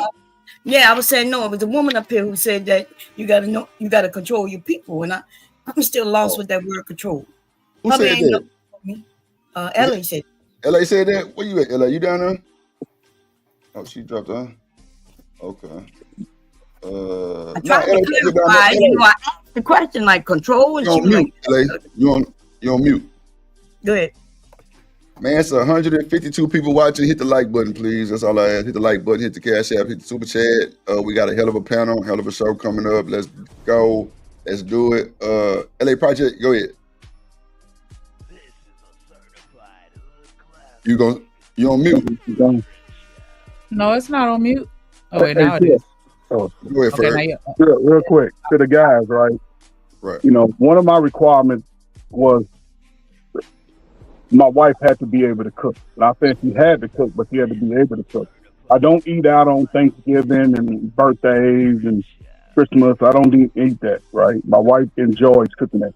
But how about this, though? Going to the grocery store with her and then identifying foods that you like to eat. And then that way, as she's shopping, she can always keep that in mind, like, oh, and then with YouTube, should nobody not know how to cook today? So, you know, it is what it is. I took my wife to a meat store. She lost her mind. Like, they sell nothing but meat in that moment. You done got everything from the pig snout to the hoof. But, you know what I'm saying? It just depends on if you're gonna show her how to cook, then show her what you like by going with her, and then she can identify over time. But try new shit. I never ate pinto beans, and the way I used to look at people who cook pinto beans, they don't soak them motherfuckers long enough. Then they taste like rock. But you got to soak pinto beans like 3-4 times. Nah, that's a fact. So I don't know. I love them now with some cornbread and whole cake. Yeah, I'm stirring shit up. Well, pinto beans don't act like kidney beans. They don't smush up and break up. So it's supposed to be like an actual hard, like bean, not hard, but you know what I mean. It's firm. Mm-hmm. That's how pinto that's beans stuff are. that you need to know right there with bombs. And you just said, I don't know for what. Yeah. See, Bomb, the shit that you just said. And know the understanding of food to know what. Right. And how it cooks, you know. Yeah, because the beans breaking down in different type of ways is definitely something that you would really need to know, and like how to soak them and how to do it. Yeah, that's the shit you really need to know. Put them in the pot boiling is just kind of normal a little bit, but right. Like some people they know how to cook right. They're putting pepper in everything early on, but pepper, you know, burns or cooks down. So just because you put pepper in, that it has no effect if you put it in too soon. You best to put your pepper and your salt directly on your food after it's cooked than to cook. Yeah, because I do that too. Yeah, because if you put it in that water, it's gonna be a whole hell of a lot potent than you just put it on the. Oh, that makes sense. See, that's like how I make my fish. I put that mustard on, and I put it in the refrigerator. I put that goddamn salad dressing on it. Let it just marinate. Yeah, man. You drop that boy in my own little fish fry I make. Yeah. You gotta prep that boy right. Yeah. But I feel them on like teaching people how to make different stuff that you like. I mean, I thought that was kind of standard because if she don't know how to make curry goat, I'm sure. I mean, if she like an omelet with vegetables, shit, I'm the omelet king. You feel me? I'm a shit. Well, what kind of vegetables you like? When my dad ate wild game that my mom didn't eat, she never cooked it. So when my dad wanted him some rabbit or some deer, he cooked it himself. He can go in there and show her how to cook it. What the hell? Come on. We know that deer got to sit in that milk, Bomb. Come on, stop playing. You got to get that wild up out of them. Stop playing. What's the sense of eating wild game to just get the wild game out of it? Yeah, that's crazy. But I'm saying, though, you're right, though. You got to soak that milk to get that out. Or vinegar or something. Rooster, what up, boy? So, Demon, you down there still? Down there, over there. So, if your woman didn't know how to cook stuff that you like, is it a deal breaker or you gonna teach her? No, I can cook for myself, bro. I'm good. Shit, this nigga. I don't know why I asked. Okay, Demon. Go cook for yourself. Again, Demon, if Jenny didn't know how to cook wild boar and you wanted some wild boar or some deer meat, are you going to show her how to season it? Are you going to show her how to put everything on it? Or are you going to just be like, fuck this shit? I've been wanting deer for 5 years and I ain't got it yet. I'm gone. Because you got niggas that get upset behind that shit and have a whole fit. My own 2 arms. I don't think that like it'd be rational for me to be like, let me go to Bomb Cherry channel and complain to the internet about how Jenny didn't cook me some boar, and now niggas will do that shit. I'm so upset. Yeah, that shit sound crazy. I know, right? That's why I was asking your ass, but you gave me that bland ass answer, nigga. Yeah, bro, niggas is hoes. I just cook my own food, bro. That's like if I said Jenny don't roll my blunt up for me, and I like my blunts rolled. So now her and Aegon got to get out of some shit. Like, what the fuck? Nah, I go buy a roller. They got in relationships with women, and now they need her to do these things that he already know how to do. Not, you're a couple, so she gonna cook. Right? Yeah. There you go. But if she can't cook, if she cooks terrible, like my hubby, he go down there and cook. But the truth is, we'll eat it. But there gonna be some leftovers, right? When he cook. If I go down there and cook the same thing, they ain't got no leftovers. It's because I know to put the seasoning and spices, and he would just warm some shit up. Hold on real quick. Let me play this clip real quick. Cut off an engagement from a great man. He was a good man. He loved God. He was a praying man. He loved and adored me. He was there for me. He was handsome. He was well educated. He didn't have any kids. He checked all the boxes. But there was still something missing. And I just knew that I could not go through with this marriage. There was just something missing.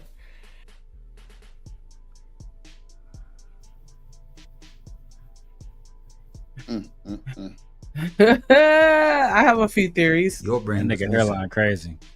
That boy shit done. That's what was missing from it. Your brain. Why you say her brain was missing? That's what. All right, we're gonna bring it back. We're gonna bring it back one time. Let's see. Let's see what they say about mean head ass nigga. Oh, you mad? This year, I ended a relationship and cut off an engagement from a great man. He was a good man. He loved want her to God. bump that He bang. was a praying man. He loved and adored me. He was there for me. Just bump it a little bit. Just a little he bump. was well educated. He didn't have any kids. He checked all the boxes.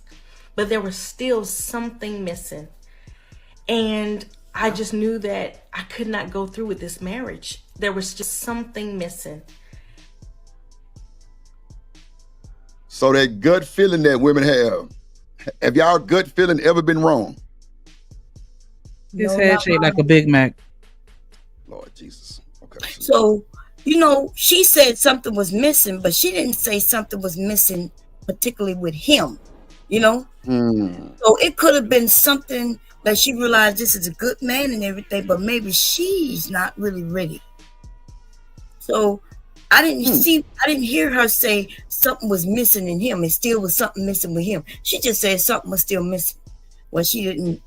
Her instincts said, don't do this. Well, I would say since she was talking about him, I probably would have took it was something in him missing. But now that you say what you said, that opened up another door too, because so Bomb, just say that was you saying that. What possibly could have been missing? It could have been me. Like something that I wasn't ready for. Like he could have been this church going guy, but he's at a level in the church that I'm not. Like just because this person is a good person doesn't mean that we are good. We're gonna be good together. Because otherwise, why wouldn't she get with this man who treating her so well and she think it's gonna? So something else was there. Something was missing, like she said. Hold on, real quick. I want you to play it one more time, and I want y'all to pay attention to what she lists off as far as what he did have, and then come back to me.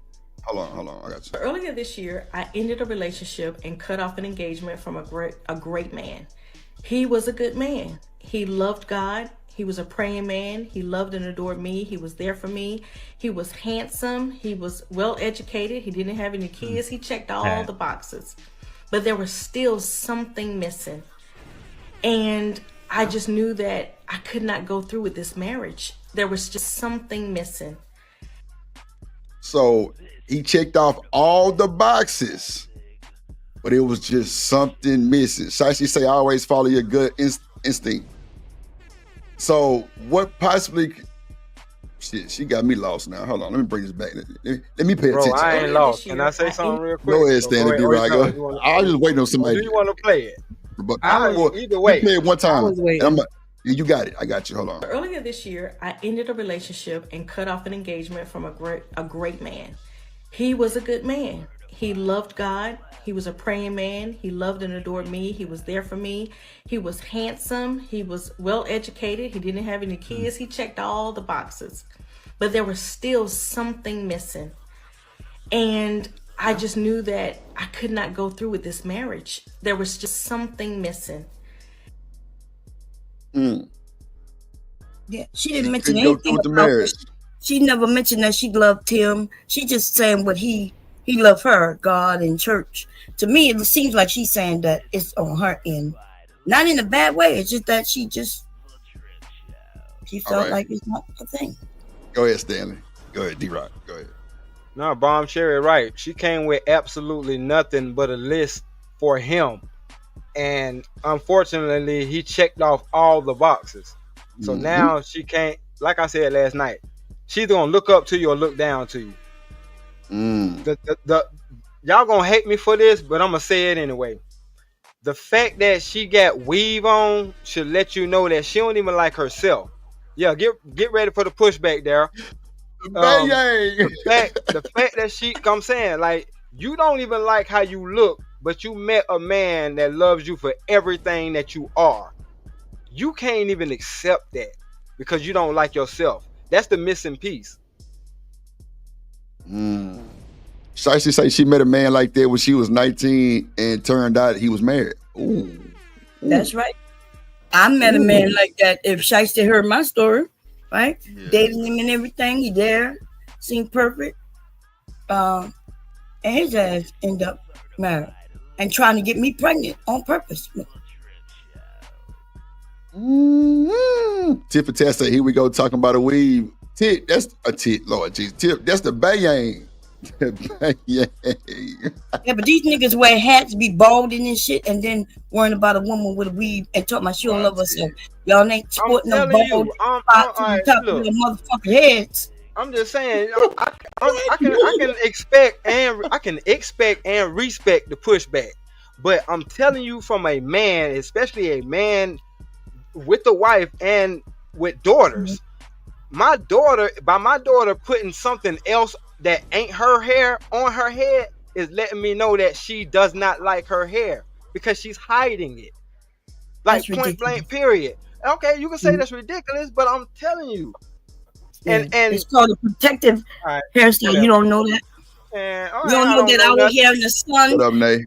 I don't know nothing. But what I do know is if a woman took care of her hair, she's going to be proud of it.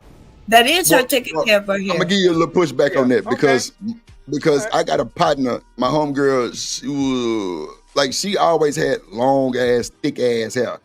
And she would say she don't like it because she thought it was too thin, and everybody else was like, yeah, you got long ass, thick ass hair. Why don't you wear your own hair?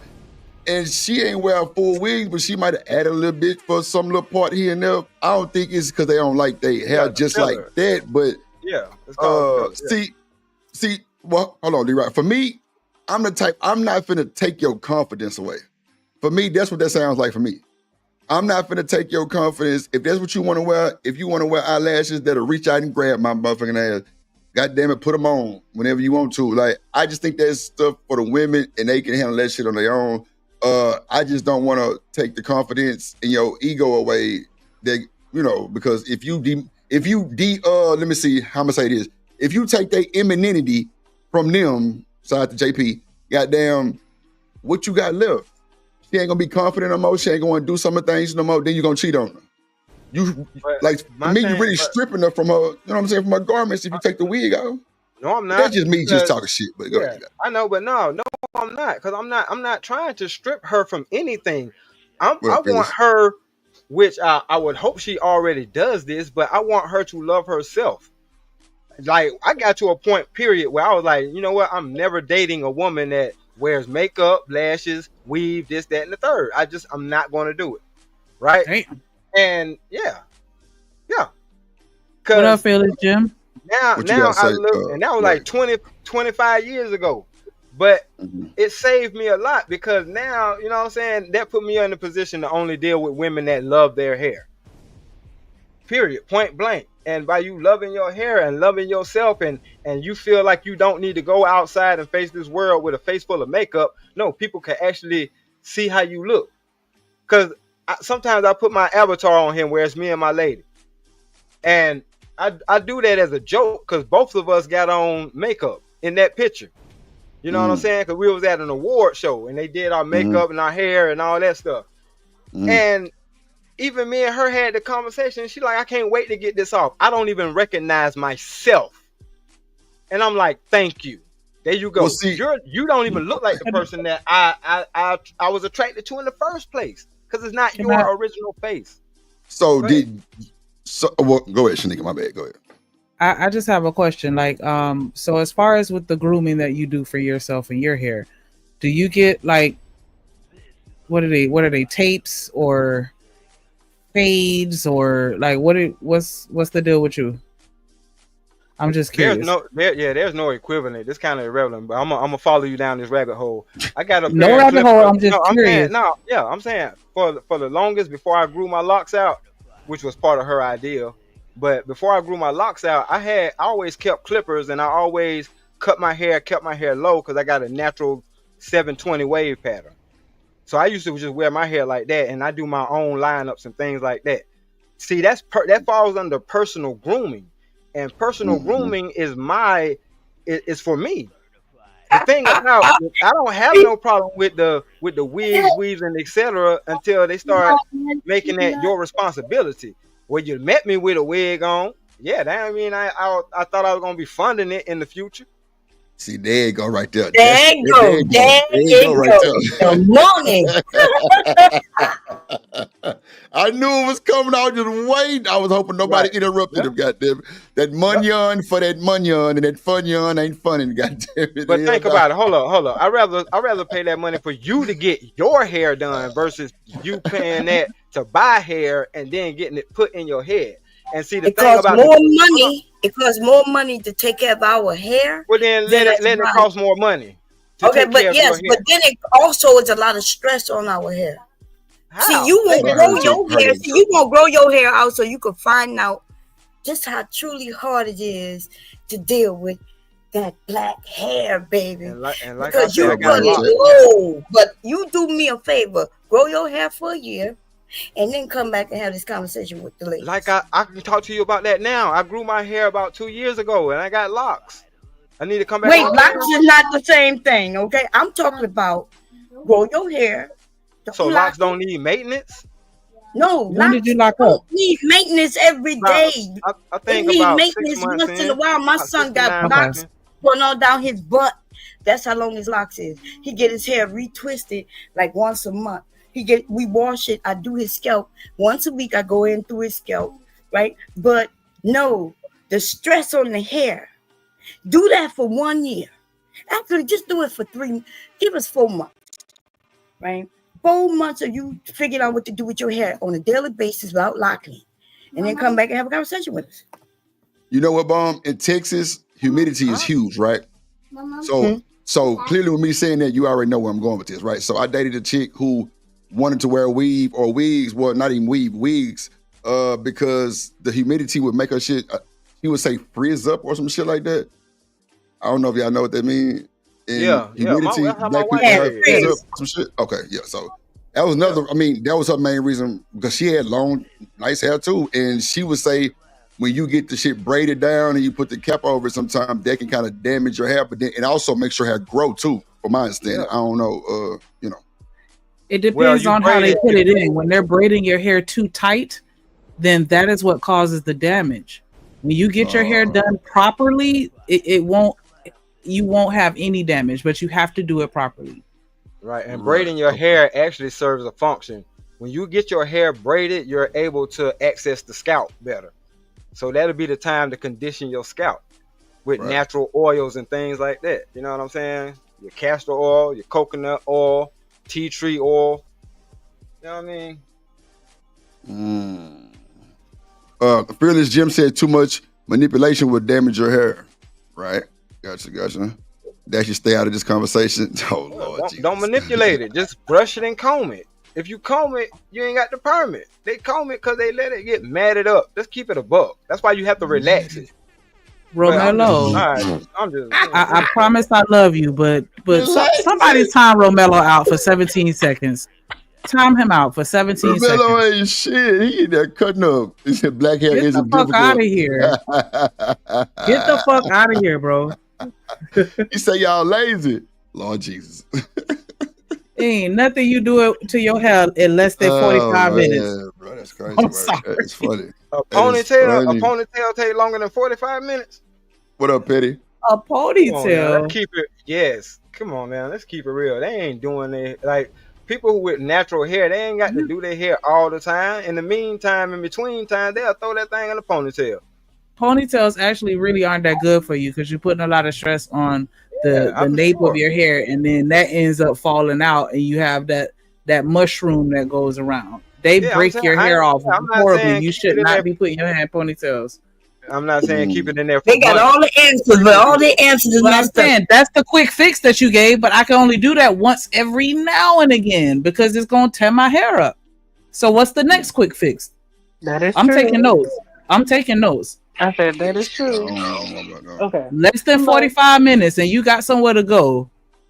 What you doing in your head? Because a twist out is the fastest thing I could do, but that take 45 minutes to an hour, depending on the size of my twist and the length of my hair. Hey, whatever excuse y'all come up with not to do y'all natural hair. I'm hey, not that's making an whatever. excuse. I'm just asking A twist questions out to is get your natural clarity. hair. Okay, I got you, David. Okay. So hello, everyone. What up, Nate? Pumps to the What bump. up, What Nate? up? Okay, I am a natural hairstylist. I've been a natural hairstylist for almost 20 years. That's a fact. So, when it comes down to scalp manipulation, it's not good to over oil the scalp, especially in the summertime. In the summertime, you sweat, and then you also have your own natural oils that you don't want to, quote unquote, clog your pores with. So when you put too much castor oil, when you put too much olive oil, when you put too much vitamin E oil, or if you put any type of oil in your hair, it kind of clogs your pores and it kind of hurts your follicles. So it's not good to over oil your hair.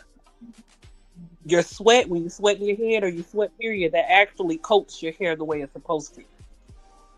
When it comes down to locks, maintain your locks once every 4 to 6 weeks. Sometimes we give you certain styles that'll last you about 2 months. It is okay then to oil your scalp, but you oil your scalp probably once a week. When it comes down to ponytails, it's not good to wear your hair in a ponytail all day, every day.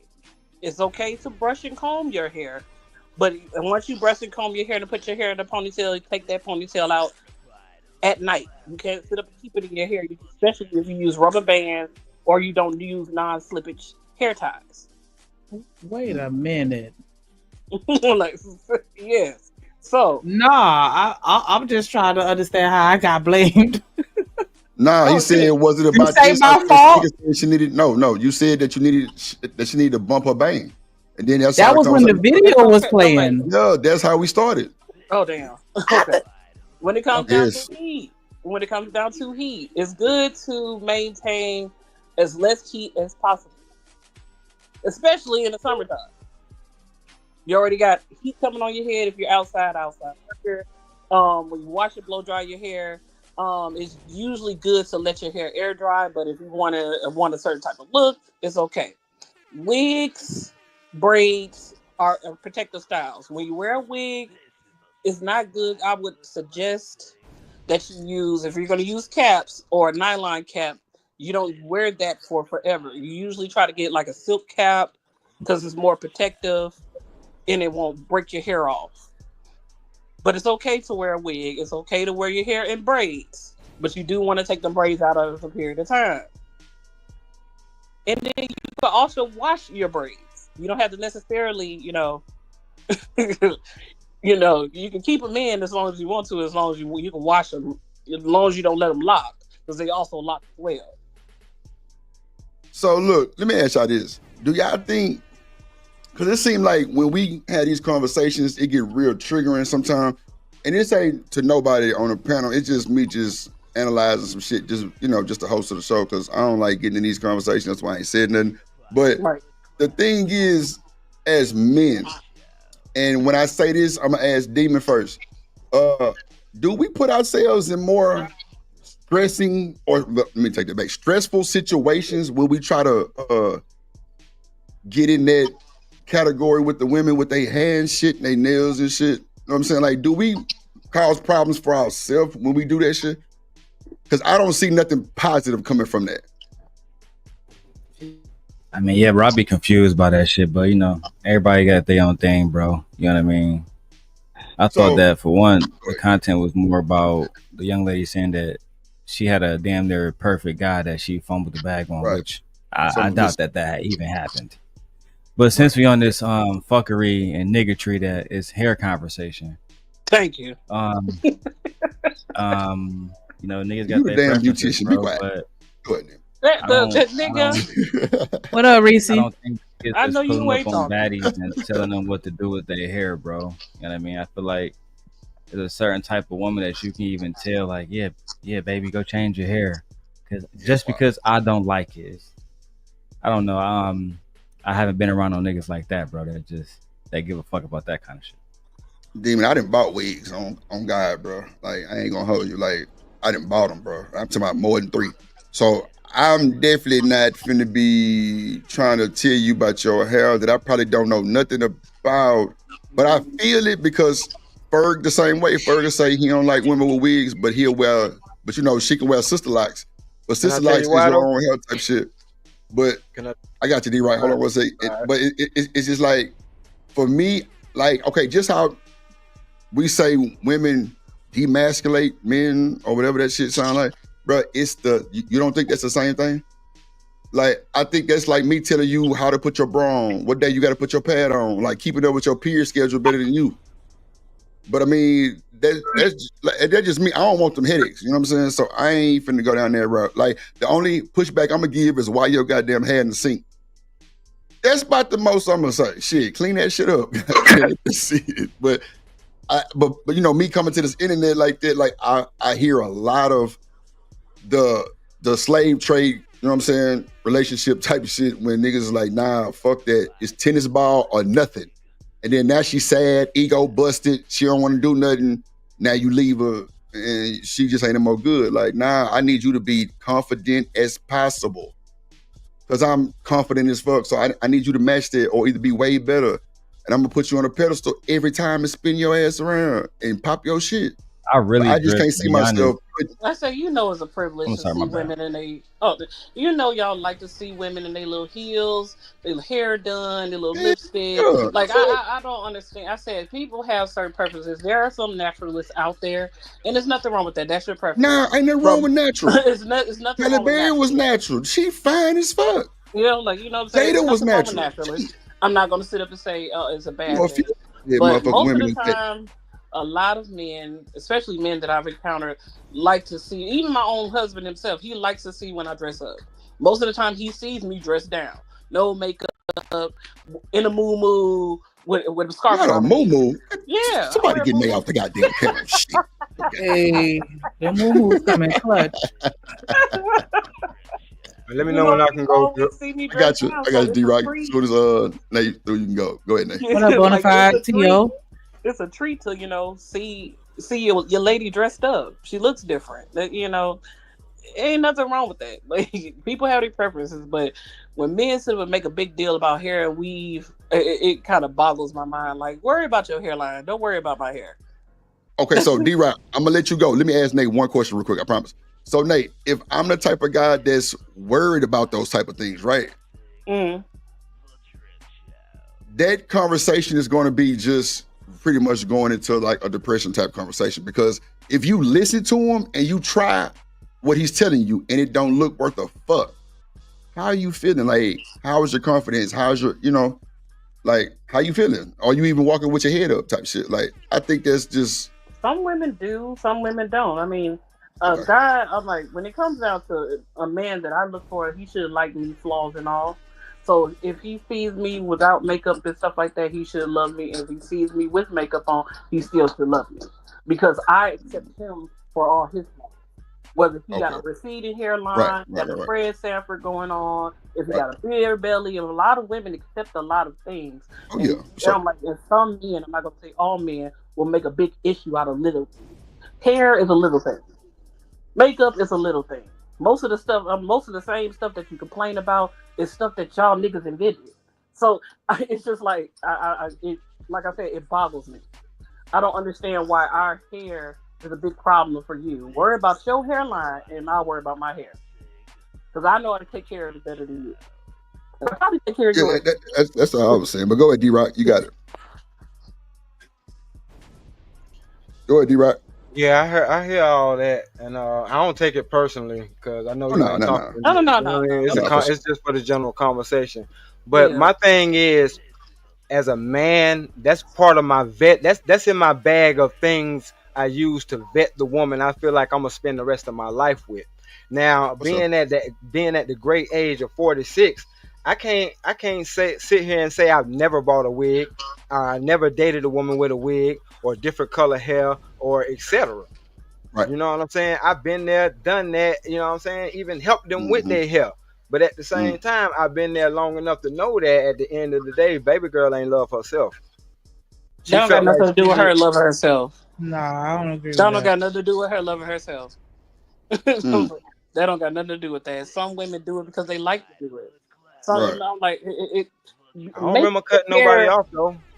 Okay, go ahead, D-Rock. Go Yeah, ahead. let him go and get a statement up. You got it, D-Rock. My bad. All I'm saying was, even if she did, because let's go with your point. Let's say she did love herself. What I'm trying to tell you is, this is the feeling that I have for this woman that I see. You feel what I'm saying? This is what helps me put her in a certain category. You feel what I'm saying?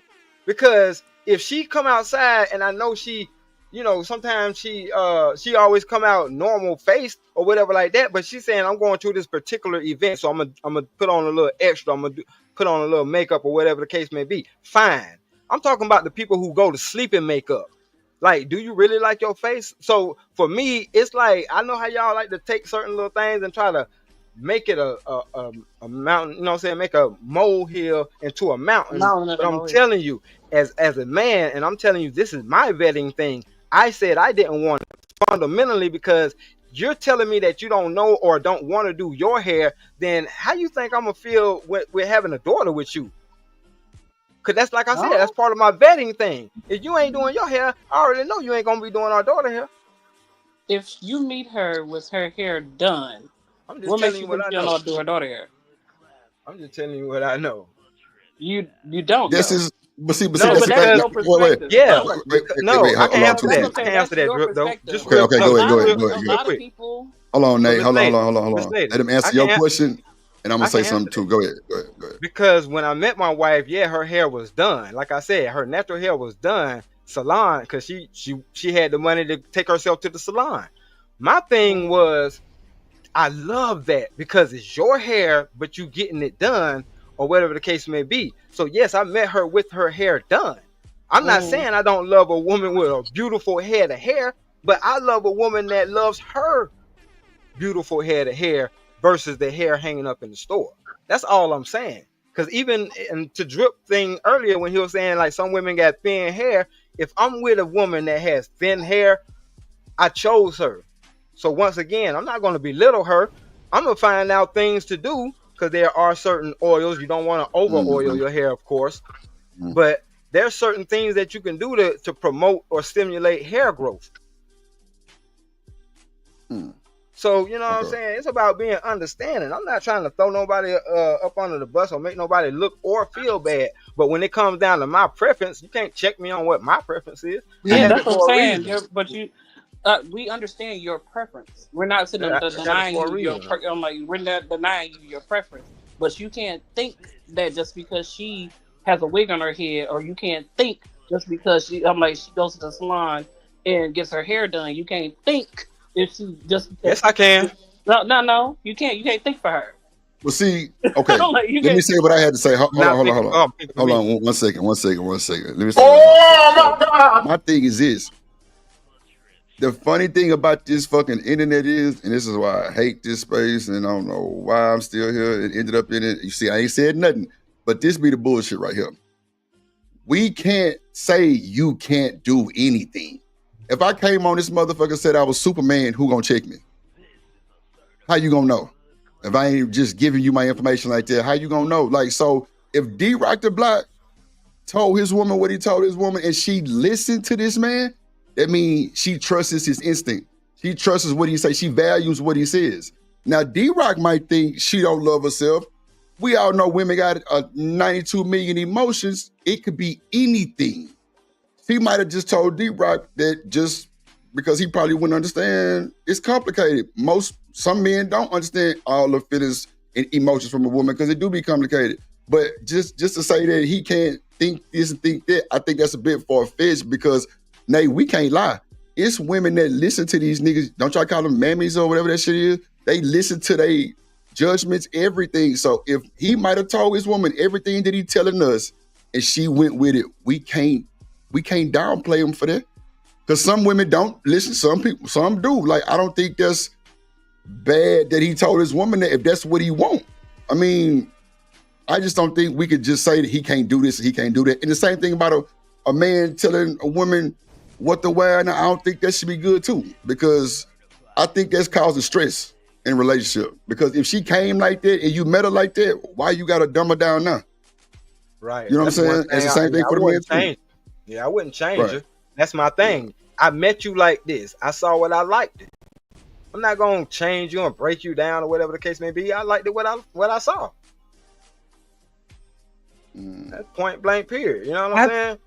I don't think that there's anything wrong with you having your preference. I think that the part that may have come across the wrong way, and I understand that may not have been your intention, is when you made the comment about, women that get extensions or they don't love themselves. Wigs that they don't love themselves. Because I don't think that that's necessarily always the case, because a woman tries to get her hair done. And I think that that's the part where it's like, what? That's the part that come off abrasive. Let her finish real quick, D-Rock. Let her go and get a full statement out. Then you got it. Go ahead. What up, Reese? Go ahead. Go ahead, Shanique. Oh, I'm sorry. But yeah, because especially myself, like I do love my own hair. I wear my own hair. I also wear extensions and weaves as well because I just like to look different. Sometimes I like myself in a blonde hair. Sometimes I like color. And I don't want to dye my natural hair because I don't want to destroy it. So I'll just get some weave for a temporary look or style that I want for that moment, and then I change it up. And so I understand that, again, you have your preference, but as a person that just likes a different look from time to time, I don't think that that's just a positive message to be spreading. But I mean, you're entitled to your opinion, but it is going to come across like, what? When you're saying that, I know you're not talking about all women, right? No, and so I get that, but that's a very generalized statement to make. And I'm with all due respect, that's the point. That's the thing that goes like over people's heads. Like if they really wrap their brain around it, I don't understand how it's disrespectful for a man to say this is what I want in the woman that I plan on spending the rest of my life with. Is this a face that I can wake up with every single day? You know what I'm saying? Is this a head of hair that I can deal with every day because I got to see it every day? Now we understand that yes, y'all gonna change it up, but y'all took it abrasive. But those things that you're talking about is getting to know you. Getting to know you, and by you telling me those things, then you're filling in the gaps. What I'm telling you is, as a man, if I'm glancing across a mall or a room full of women, and I'm seeing women with blonde weaves, and I'm like, oh, you black as hell. You got a blonde weave. I'm telling you what my thought process is. It might be a bad message, but I'm telling you, my thought process ain't the only one like this. It if sends I a may, signal. It sends a signal to men that we're going to put you into this category because you don't Why? even like yourself. Why? Why What do you you mean? I say think Why? why? that I'm telling. I think That I don't make think that sense. the disconnect is coming in because it's a difference when you say that you have a preference, right? But it's Mm-hmm. different for me to come on here and say, well, excuse me, if I come on here and say I like men with natural hair and natural hairlines, that's just my preference. But then for me to add on an additional statement to say, well, if you get your hair taped and you clean up your edges or whatever you guys call it, then clearly you don't love yourself because nothing's wrong with your hairline. You're beautiful as you are, and something got to be wrong with you for you to want to get your hair taped. When in reality, you just want your hair taped because you like the way it looks when it's clean and presentable. Like that's just your preference of what you want to see, unless I'm misunderstanding why dudes get tapes. I thought they do it because they like the clean hairline, whatever. It's an aesthetic that they want to see. It's just a preference, right? But for me to say something's wrong with you for getting a tape when you got locks, you crazy. That's different from me just saying I prefer locks with a natural hairline. Right. You get what I'm saying? Like I don't have to take a dig at people that get tapes just to say that I prefer somebody with a natural hairline. Well, can I say something real quick? Let me say something real quick. I don't think, and I'm gonna just stand on big business with this and say this proudly. I don't think niggas just leaving their women for their hair. I'm sorry. They're not. I don't think niggas would leave. And like I say, D-Rock just said that's his preference. That don't mean that she preferred to please him all the time. Now that's his wife, but that don't mean that she probably does it all the time. But when she does, he love it. Like it's. I mean, I don't think it's this serious. Like I don't think. Like for me, I'm like I would prefer you wear what you want to wear to get right. Now I don't want no goddamn bust down that's 92 inches long down to your ankle and goddamn that you can put our kids on the leash and walk them with your hair. No, that's far extreme. But we talking about what that shit I used to buy, body wave, goddamn some waves. You know what I'm saying? Wave, like like water wave. Like bro, I bought a motherfucker 613 wig for a goddamn Halloween party. He was blonde the motherfucker. I didn't buy frontals, backwards. Shit, wear that shit. Like put that shit on. Like what? But that's just I'm not gonna lose no woman that love my black ass through all my faults and flaws for no fucking hair. But women have preferences too. I know women who don't like niggas that's bald. I know women who don't like niggas with dreads. I know women who don't like niggas with just low ass confidence, period. You know what I'm saying? Like I know women who don't give a fuck what you got. Just be my man and my man type shit. You know what I'm saying? So I just don't think that's really happening. But on these internet spaces, niggas are swapping down. I'm gonna leave a motherfucker because her hair is in a wig or she got some extra little bust down. Like, come on, bro. Like, nigga, you finna lose that goddamn pussy on command, in-house pee for her hair. Man, you better have that motherfucker sewed in tight because when I get to yanking that motherfucker, it better be ready to go. And if I fuck it up, we going to the beauty shop the next day to get that shit fixed. Like, what we mean? But that's just drip. I don't want no smoke. Honestly, the conversation is kind of really low vibrational. I'm like, and you see why you have certain black women to be like, y'all niggas just really be talking about the stupidest shit ever. We got better things to be talking about than hair and weave. We need to be talking about stocks and bonds. You worried about me putting a wig on my hair, niggas? Like that shit is so crazy to me. And I don't think. But see, this thing though, we always derail the conversation and it go on rabbit holes too. Because one thing D-Rock didn't say was he don't like a woman with wig. He didn't say that. He said he told his woman that that her natural hair looks good on her. Now she still wear wigs though. She still wear wigs. So that's what I'm saying. I don't like. No, she's never worn that since I've been with her. Oh, okay, gotcha. She had weave in her hair when I first met her because she was a bridesmaid, right? And that's when we had, and that's what sparked the conversation. And she was like, "Oh, going forward, now you ain't got to worry about this. I don't wear this type of stuff in my hair." I was like, "Oh, okay, cool." Yeah. But that's great that y'all had. I didn't even know putting down. You know what I'm saying? Like I wouldn't even put a person down because I wouldn't break up with them because I wouldn't have to be with bro. them. That's what I was waiting on you to say right there, D-Rock. Thank you. You're not gonna leave your woman because no hair, bro. Like, okay, gotcha. Thank you. See what I'm saying? When we process it down and really get the gritty, the core of this fucking conversation, Everybody look different. And guess what? He just said, I'm not finna leave her behind no fucking house. I knew that already. Like, especially if you married and you tuned in like that, like you one band, one sound, dangerously in love. Nah, hell no. Look, Ass let me ain't tell going you, just real quick. Give me 15 seconds. When her mom passed away, that same luxurious, beautiful 4C hair that she used to keep wavy and curly, because she was corporate. When her mom passed away, one day I came home from work and she had a fro. Man, you know what I'm saying? I was like, what happened? Because first of all, I walked past her. I didn't know who she was. We was at a function. And No, they was you like, didn't. no, yeah, No, you yeah. didn't. They were like, nah, Danielle was right. But what happened in that incident, and everybody was on my side. You don't like y'all kicking it for real. Like you don't shock him like that, but you are going through. Hold on, yeah, you don't. Bro, okay, like I said, this wasn't even just me saying this. But at the same time, we was able to have the conversation, and I understood this is the result of what she was going through, and we was able to, you know what I'm saying, maintain through that. But at the same time, she understood what you know what I'm saying. She was like, "Don't even worry about it. I ain't gonna never cut my hair again. Trust me." You know what I'm saying. I was just tripping. I was going through something. So I ain't even like that. But paint me the picture that you want, whatever makes you happy. Oh no, I don't think we paint a picture of you. You know, like you have your preference, and that's your preference. We're not knocking you for your preference.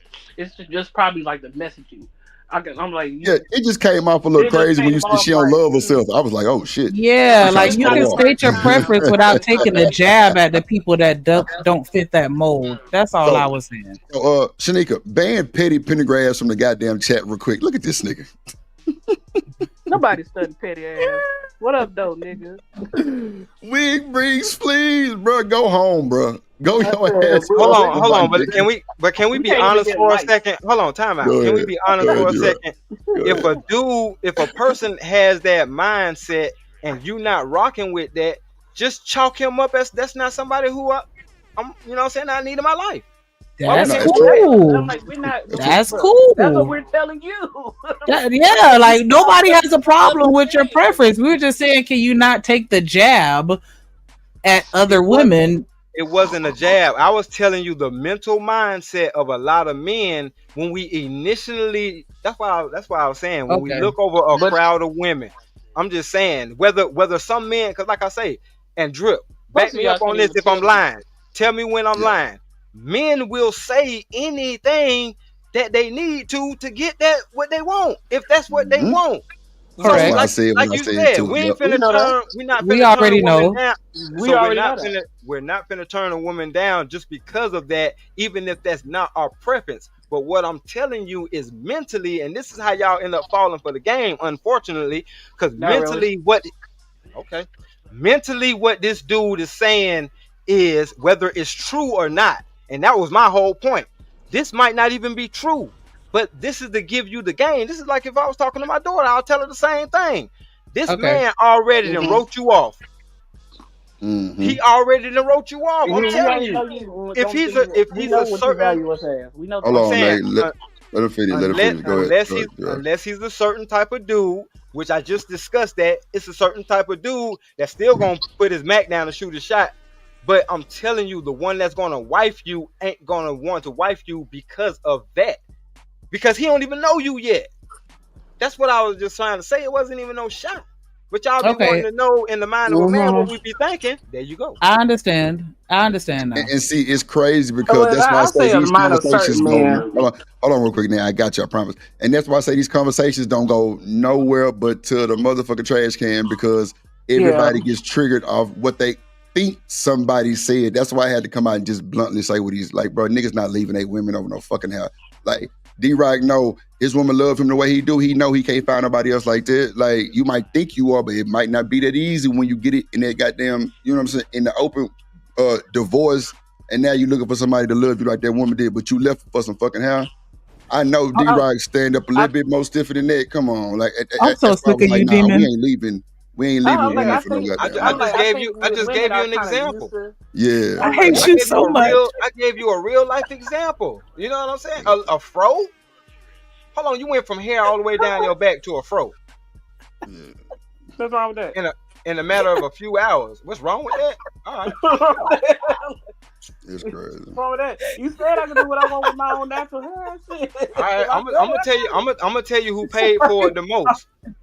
She paid for it the most because she had a 1-year-old that was used to pulling on her hair, and that baby cried all night. For the matter of fact, for a couple of nights. Oh man! And I was like, okay. I helped her out though. You know what I'm saying? But I'm like, yeah, it ain't just me. Child demon. Shave your beard off as a man and show your face around your nephew's drip. Mm-hmm. They gonna zone you out. Scare them. That's crazy as hell. Mika, you see it too? Do your eyebrows too. We just like, okay. I think women, we already know that y'all just categorize us no matter what the fuck we do. So it's just fuck no, don't say no shit like that, Nate. That's crazy. Ain't nobody no, we just categorizing being y'all honest. like, I mean, I'm just being you can't honest. be We beat. already Nah, know yes, it's they know. always This ain't one of them gender bender thing. Okay, all right. Tell me something good, then, Nate. I'm be saying it. No, I'm Drip just love saying. I women. said some men we understand Look, that Nate. y'all I put us brush in your hair. categories. Like I brush your we shit too. You understand got that. me fucked up. What? I brush Not your hair and you. everything. I ain't lying. Shit. Drip. Go stand in the corner. Go stand in the corner. I'm going, but I'm using my brush too. Goddamn it, I'm going. Go stand in the corner. All my exes help me with my hair. Chop suey, and your crab ragoon in a minute. Okay. I'm going. You helping me take these motherfucking braids out, nigga. What the fuck you thought? You better Boy, that's sit down in your seat. wild, boy. That is wild, bro. I ain't No, gonna lie, that shit. We gotta, but I think like for certain men, we just kind of know we gonna be categorized anyway. It don't matter what we look like, what we put in our head, how we dress. It's just a category. Like at this point, women are just like, okay, and what you go is either you gonna come with me or you're not, because complaining ain't gonna get you nowhere. All I know is y'all ladies better stand on business, because if your face card, cut my hair all the way if your face card ain't on point and your hair ain't thick and luxurious, baby, shit. I'm sorry for you.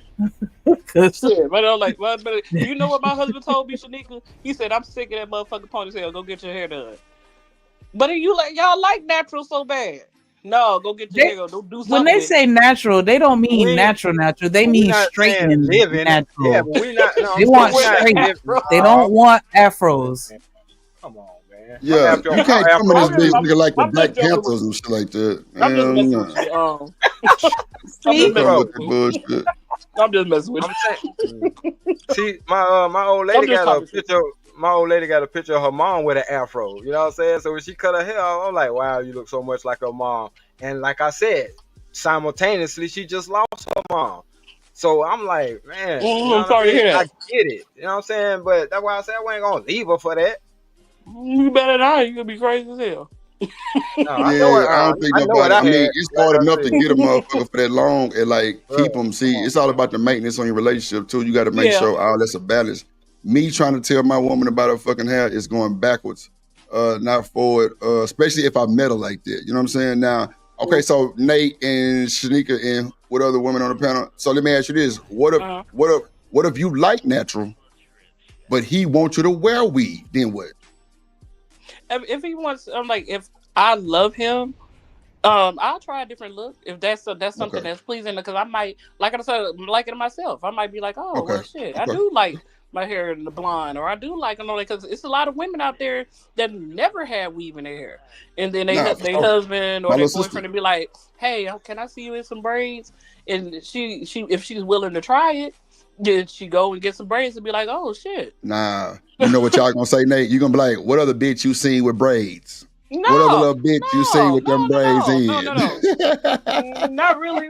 Not really. I said bingo, bingo, bro. No, you spot on. No, you not. No, that came from a real place, Drip. No, come on, man. Because it was on the tip of my tongue, but you said it. I'm talking about real women, not little girls, not grown ass girls. We talk about real women. If she's willing. You know what I'm saying? If she's willing, and if you, I'm like, because come on now, we all have eyes. We see stuff on other people that we might feel appealing that say, hey, he might look good in that color. That You know what I'm saying? Oh, like, cause I see stuff on other people all the time. They be like, oh, that might look good on my husband. Let me go get, I said women don't think like that. I was like, sweet, unless you just I ain't wearing that color for the same reason Drip just said. What nigga you seeing in that color? I'm wearing everything but that. Oh, so there it go. That's what you saying. See, women don't look like that. Think like that. We remember we think differently. Oh no, and I think that my dating pool might be a little different because I've had 2 ex-boyfriends that love to like dress me up and see me a certain type of way and be like, hey, I want to see you with this particular style or this particular type of outfit or whatever. Like, will go out and buy clothes for me to wear to, you know what I'm saying, to certain events. Like, dudes do like certain, looks and aesthetics and that's what I'm things. saying. If you willing to do it, then what's the problem? Because I don't have to. Thank you. My husband told me my birthday is Yes, Saturday, I'm gonna be your whole Barbie doll. I don't give a fuck. I said, What you want next? What you want to see next, babe? What color? I'm like, my husband said, my birthday is Saturday, right? I like that pink low blowing one. My husband told me, he said, I want to see those little boho twists, the little long twists, because I wear my hair. He said, I want to see your hair in them little boho twists, babe. I said, oh Lord, somebody kick gently ass out the damn chat too. Her and a nigga. Get both of them, man. Get both of them.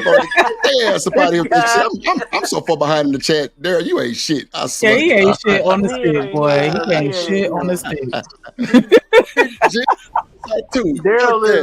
Daryl be sitting there reading my mind and shit, saying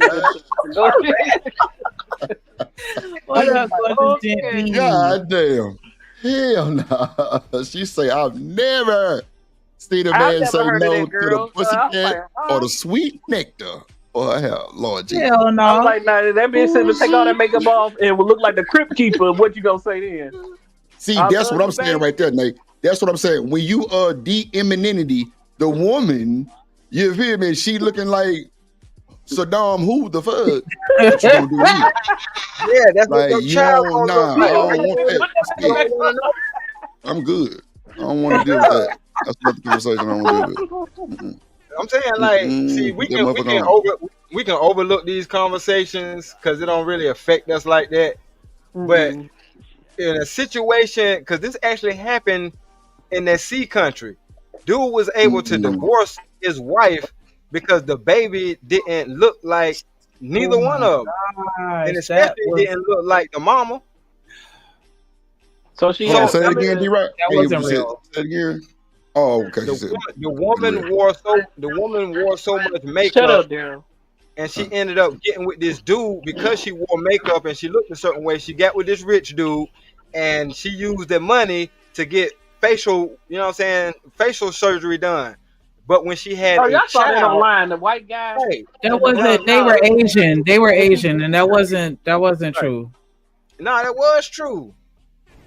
They debunked that one. They wish they can debunk that. You saw the court case?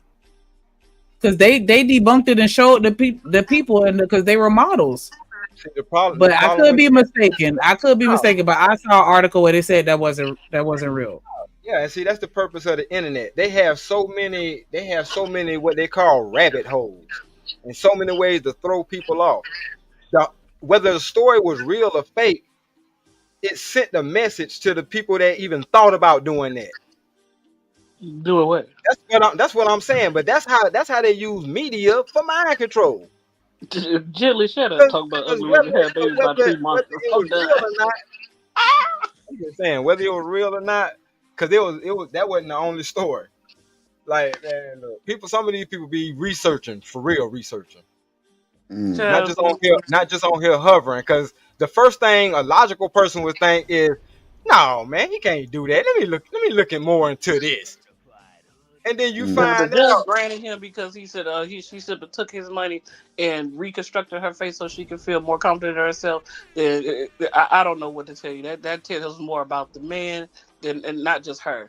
Like it shouldn't matter if that makes her feel better and it makes her smile and she's thinking she's doing something to appease you and you sit up and say, oh look, oh my God. I mean that's kind of that shows your character. like flaws and all. If she does it, she does it to make herself feel better. But that's Then the beauty of it. If a person shows you that, why would you want to be with them? That's the, you know what I'm saying? That's the beauty of it. If a person shows you that, if that man shows you that he was willing to do that, that ain't the man for you. Willing right to or wrong? divorce you because you change your look. Yes, if he is willing to that divorce shows more about let's his say, character than him okay, than mine. but all right, so let's say that is his character. Knowing that that's his character, like But that how happened would today. she know, or how would she know until she changes her look? I'm telling you that all this happened today. Let's say that you found this out today. Moving forward and knowing that this man feel about you in this way, is he even worth being with? I wouldn't be with a person that's no. Oh, okay. I'm like, but that's not showing my character. That shows his. That shows that he was always wearing a mask. Still, not but me. a man chooses Like, who he wants. not me. A man. See, this goes back to the original footage. A man chooses who he wants as his wife, not vice versa. Just like just like women choose who they want to be their husbands, right? I know she agrees with. Yeah, I not agree. We choose just like you choose. All right, cool. Okay, so just for the sake of but back to this Karmelo misinformation with regards to your looks and plastic surgery and things like that, you can't legally sue someone for any type of plastic surgery or not disclosing that to you, but it can be a factor in divorce proceedings when you're dividing assets. That's it. And you do. But I appreciate the banter. We found out with Karmelo Anthony that they do have the actual footage and it has been released, but with the caveat, you can only watch it, you can't record it. So now we get to see everyone's interpretation as far as the people that, request access to see it. We have to rely on their interpretation of the video instead of actually seeing the footage for ourselves. Yay. Team producer Kelsey Mittauer to watch that video. She joins us now in studio. But in general terms, what did the video depict? What'd you see? Well, what do you think's going to happen in this awesome thing? Metcalf ass go look. No, Karmelo Anthony is going to go to jail. Karmelo going to jail. That's going to be a very big burden for the defense. Is that they're going to have to show through the video evidence that there was an altercation. Because if there is a lack thereof an altercation, it's going to make Karmelo Anthony look bad. Okay, so I'm not super familiar with this guy, but I want to say they start talking about the video. Not this nigga. He's anti-black. Just know that. That's shit. They will allow whoever requests it to view that video, but no recording whatsoever is allowed.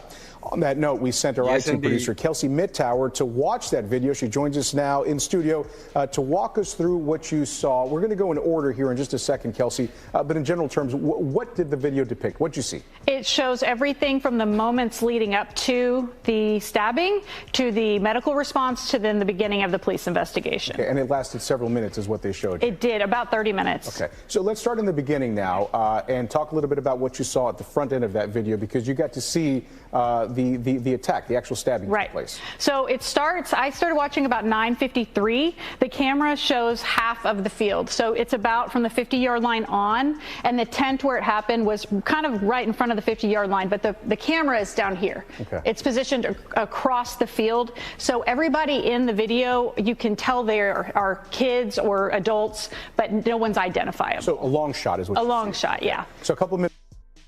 Okay, so they can see people, but they can't necessarily identify who is who. And they have given us this little simulation on the screen to kind of, I guess, serve as a visual image of what she's describing.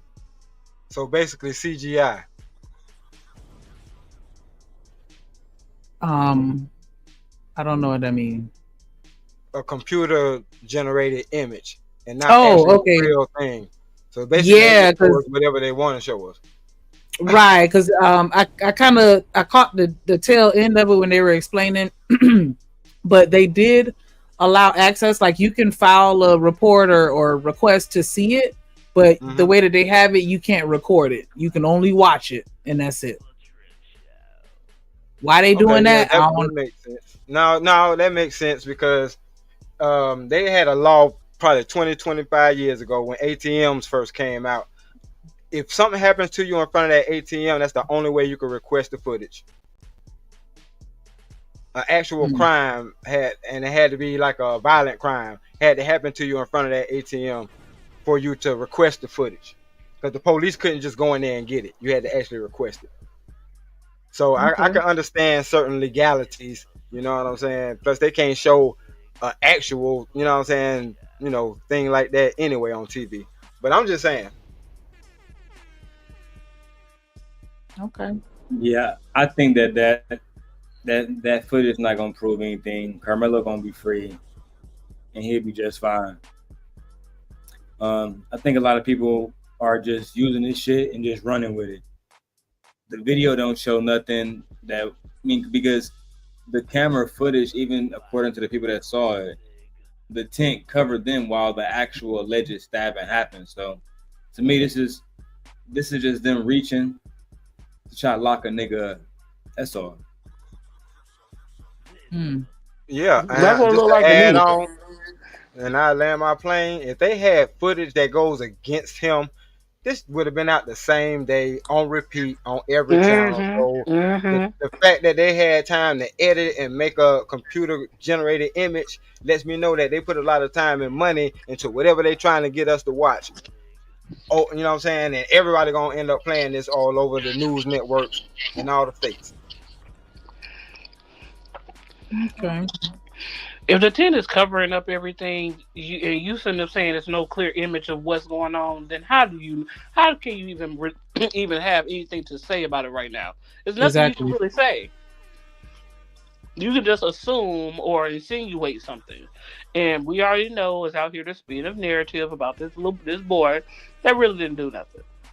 His brother admitted that they approached him, so stop trying to make it seem like Karmelo's a bad person or a bad kid.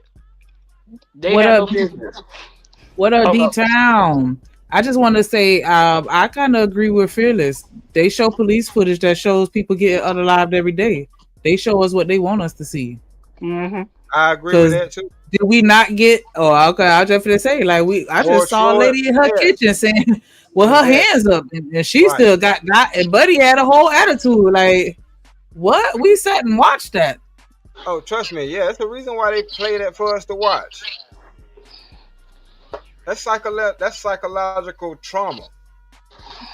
Because whether we know this woman or not, we thinking that could be my aunt, my such and such, my which, you know what I'm saying? Like, realistically. But this goes back to why they program us with the slave movies. It's the same thing. But this ain't no court of law, so I don't even know why they playing some footage like this. And when, like you said, they can't even see nothing. Why y'all even doing a story on this? Yeah, that's what I was saying. I don't like the fact that we have to just rely on everybody's interpretation of what they saw. And she's saying this is a 30-minute video. So it's like, even if you took notes as you watched, like, I want to see it for myself. But here's the thing. Like I said, they don't have nothing to persecute the boy. It's basically McCaff's words, twin brothers' words that got him in trouble. Right. Case closed. They can't see. Don't nobody have no camera footage, no video footage. The footage that you talk about can't see underneath the tent. It's pretty much my word against yours. My word against yours.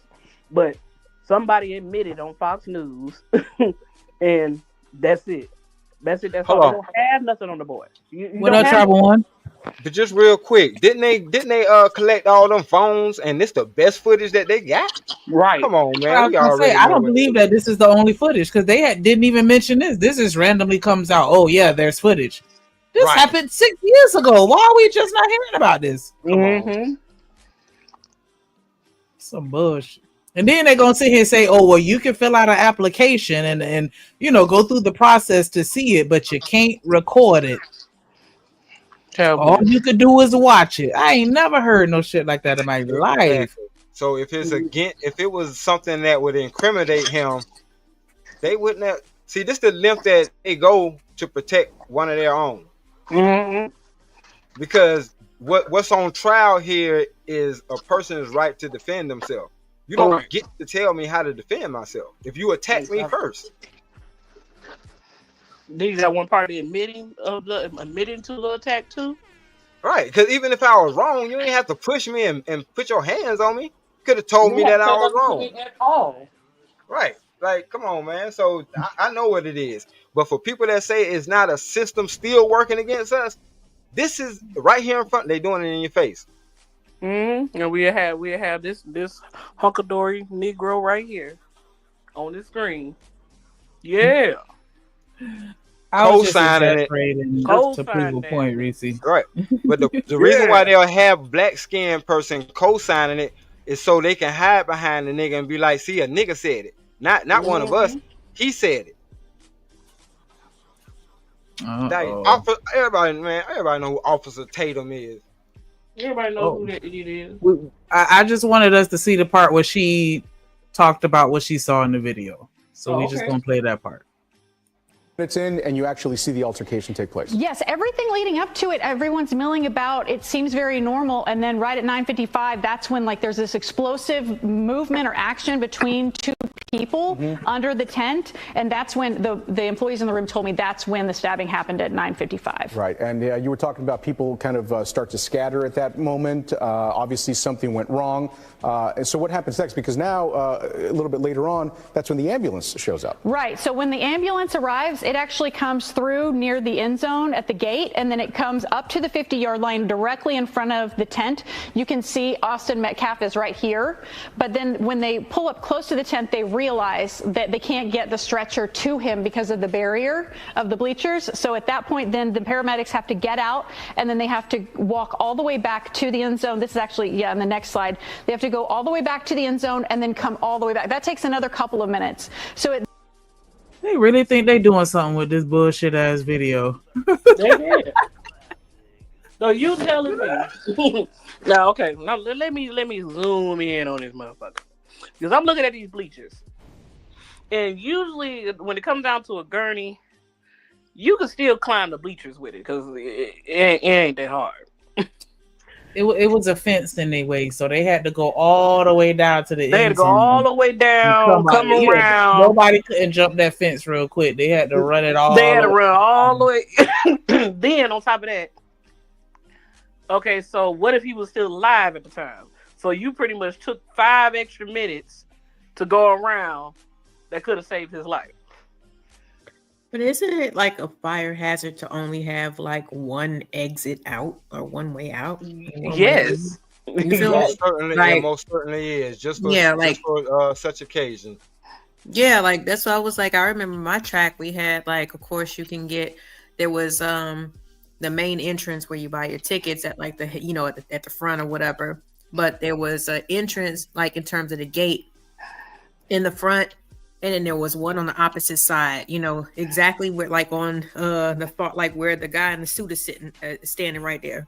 Like there'd be a way in right there, and there would be more of like the main street side, and then more on the side where the lady is standing. That would be like the side where the field house and like where like the players actually come out from the dress, like from their locker rooms and stuff. But it's supposed to be a fence in front of both of those gray spots. Both of those gray spots, there's supposed to be entry to the field right there on both sides. Right. Well, you talk about the holes in the bleachers?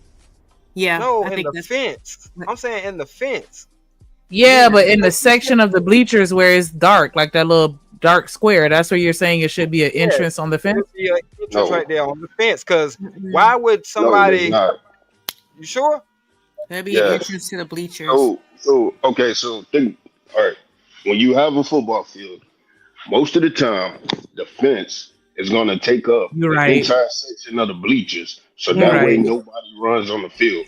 Your entrances are going to be on the north side or the south side. The north side and the south side of the field. So that's 2 entrances, right? They are at the 50-yard line, which is the middle of the field. And maybe I'm wrong. Please correct me if I'm wrong, but I refereed a lot of football. All right. So I understand the layout of these fields. There is no entrance for that reason to enter the field in the middle of the field. So where they are, right there, they would either have to go to the north side, and this all depends on what part of the 50-yard line. It doesn't look like they're directly on the 50-yard line, and I'm looking at it on my phone. So they would either have to go to the north side, which is normally where the field house is, or the south side, right? So it does take a little bit of time for them to go. Now I'm not saying what they with that. I can stand. Let me squeeze in real quick. Old Cliff, South Dallas, Pleasant Grove.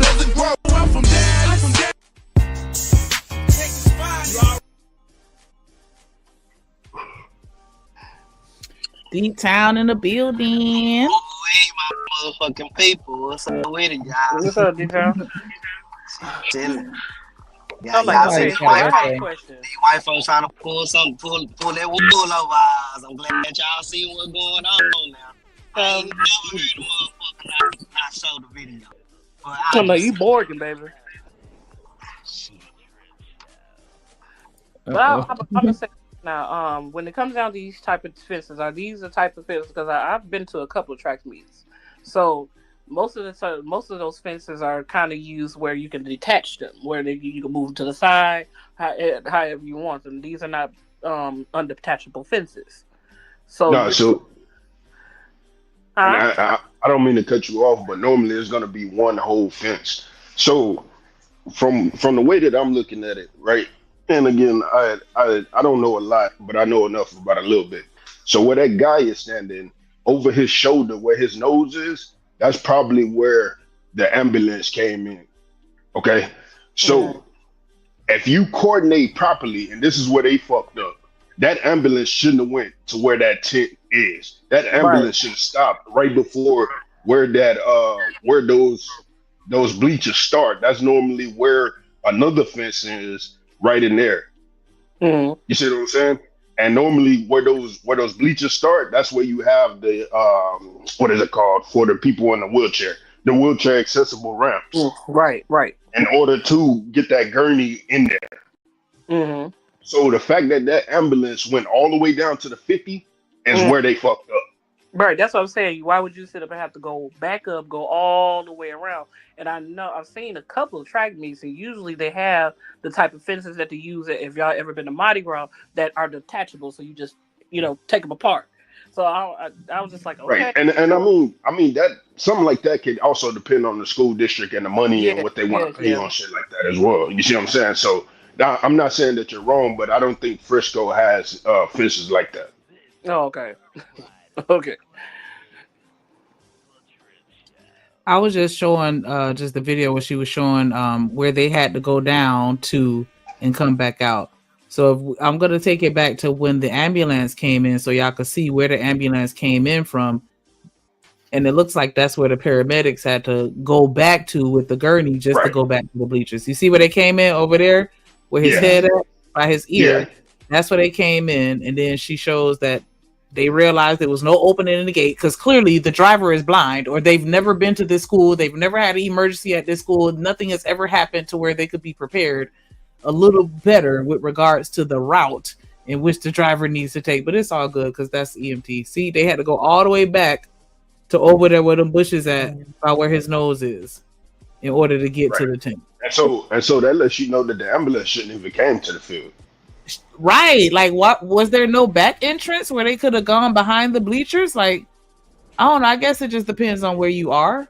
But it's gonna be hard. They have a way you could drive in through the bleachers there. It's gonna be hard to understand from this video because if you look behind this guy right here, that little edge right there could be like a sidewalk. You see what I'm saying, or like a little runway. So it's possible that it's not wide enough for the ambulance to fit it in there.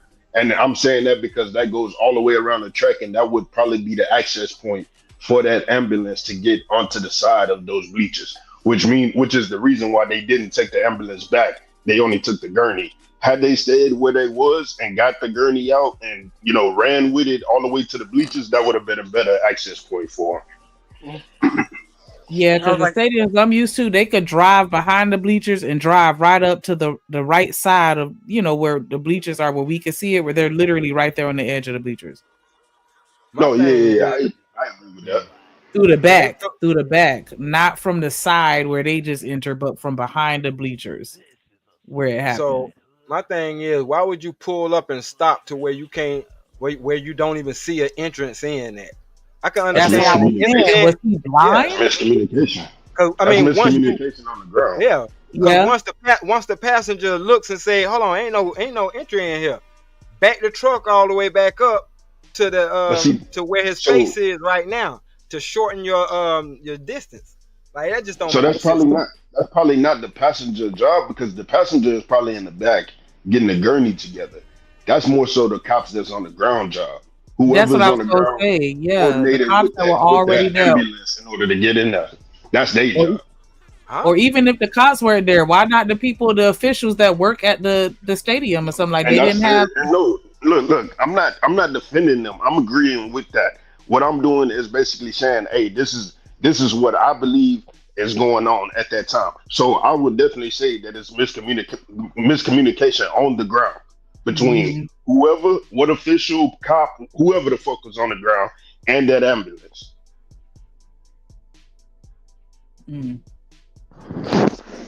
Because stuff like that, I mean, it's easy. It's when you're on the ground, it's easy to say, okay, we don't have an access point here. We need to do that. And that takes a pause in order to see what the hell is going on and make the right call. And they made a wrong call. They made a bad decision, and now it's about to fuck them.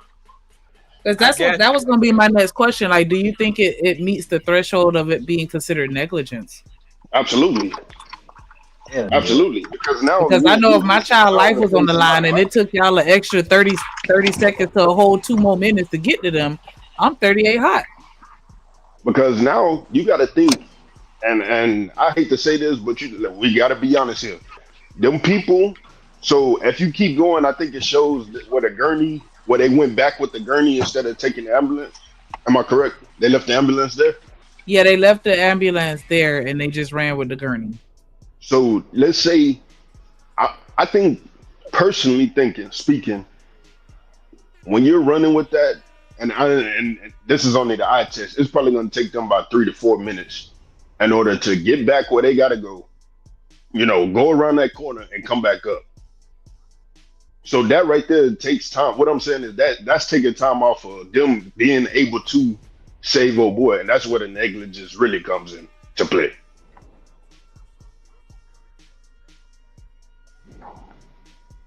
I could just imagine they dumbass running.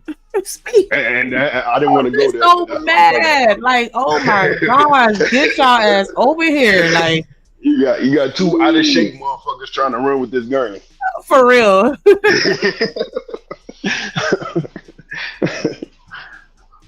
Of minutes. So at this point, they've arrived and they are actively working on Metcalf at that point. And we want to reiterate, we're using some imagery here to sort of denote exactly what was happening here, these little icons that were using the ambulance, because, again, the video was not able to be released.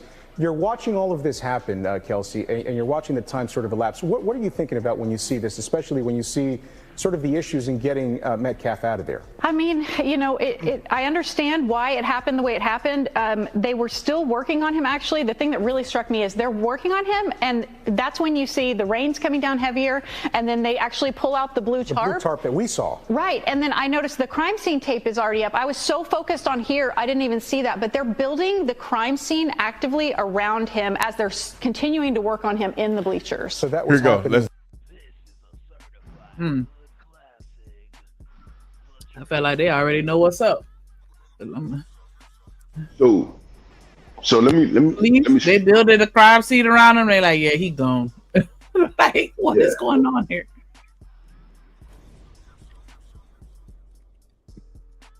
I'm tired. Did somebody else have a comment? Oh no, I was just gonna say what Fearless said. I wonder if the EMTs were new or something, like first week on the job or something. That could be the case. And the reason why I say that is because a lot of them EMTs, they'll get those kind of jobs, track meet, sporting games, or thinking that nothing crazy is gonna happen, right? So they could have been new.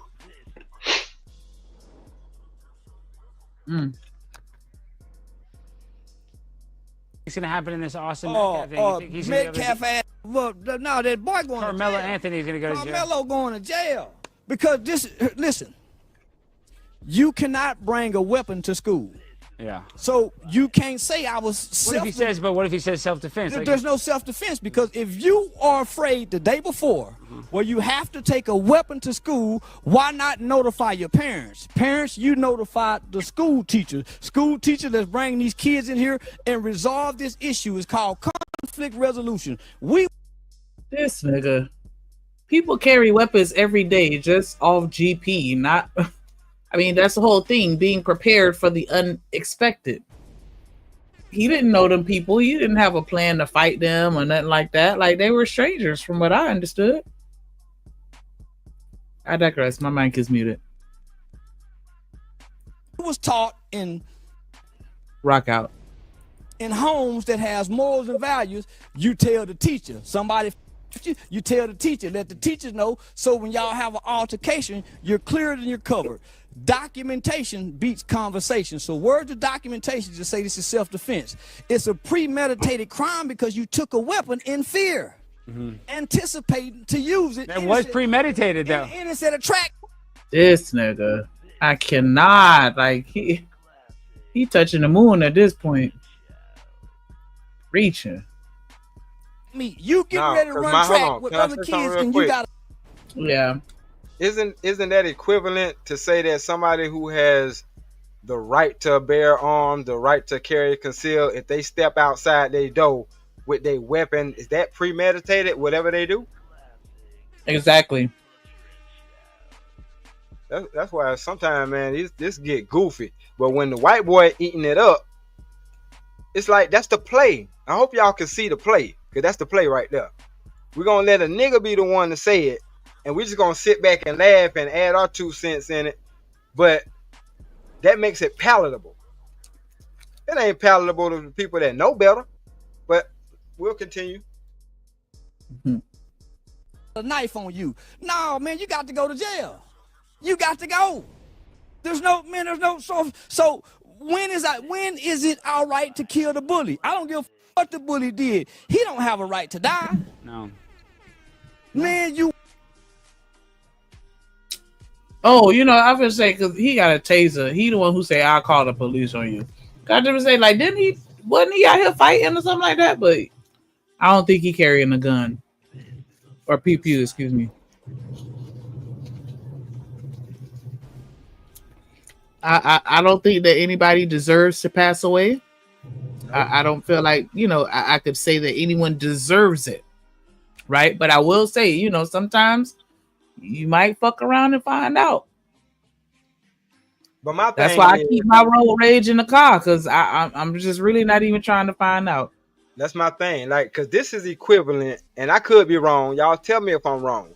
But as a woman, if I carry something to protect myself, because I feel like men are too aggressive or whatever, and something happens to me and the dude is aggressive and I have to use it, was that premeditated? Or was that prepared? We already know. Right. But my thing I think it's prepared. They want us to not be prepared or act out in the event something happens to us. But they got another thing coming. You know what bothers me? It's okay for white people. it's okay for white people to be as prepared as possible. They can sit up and carry their weapons and stuff like that. But when somebody of color or black has the same preparation, all of a sudden we bad, and we shouldn't have weapons on us just in case something bad happens. Somebody trying to do something bad to us. We can't be prepared, but y'all can always be prepared.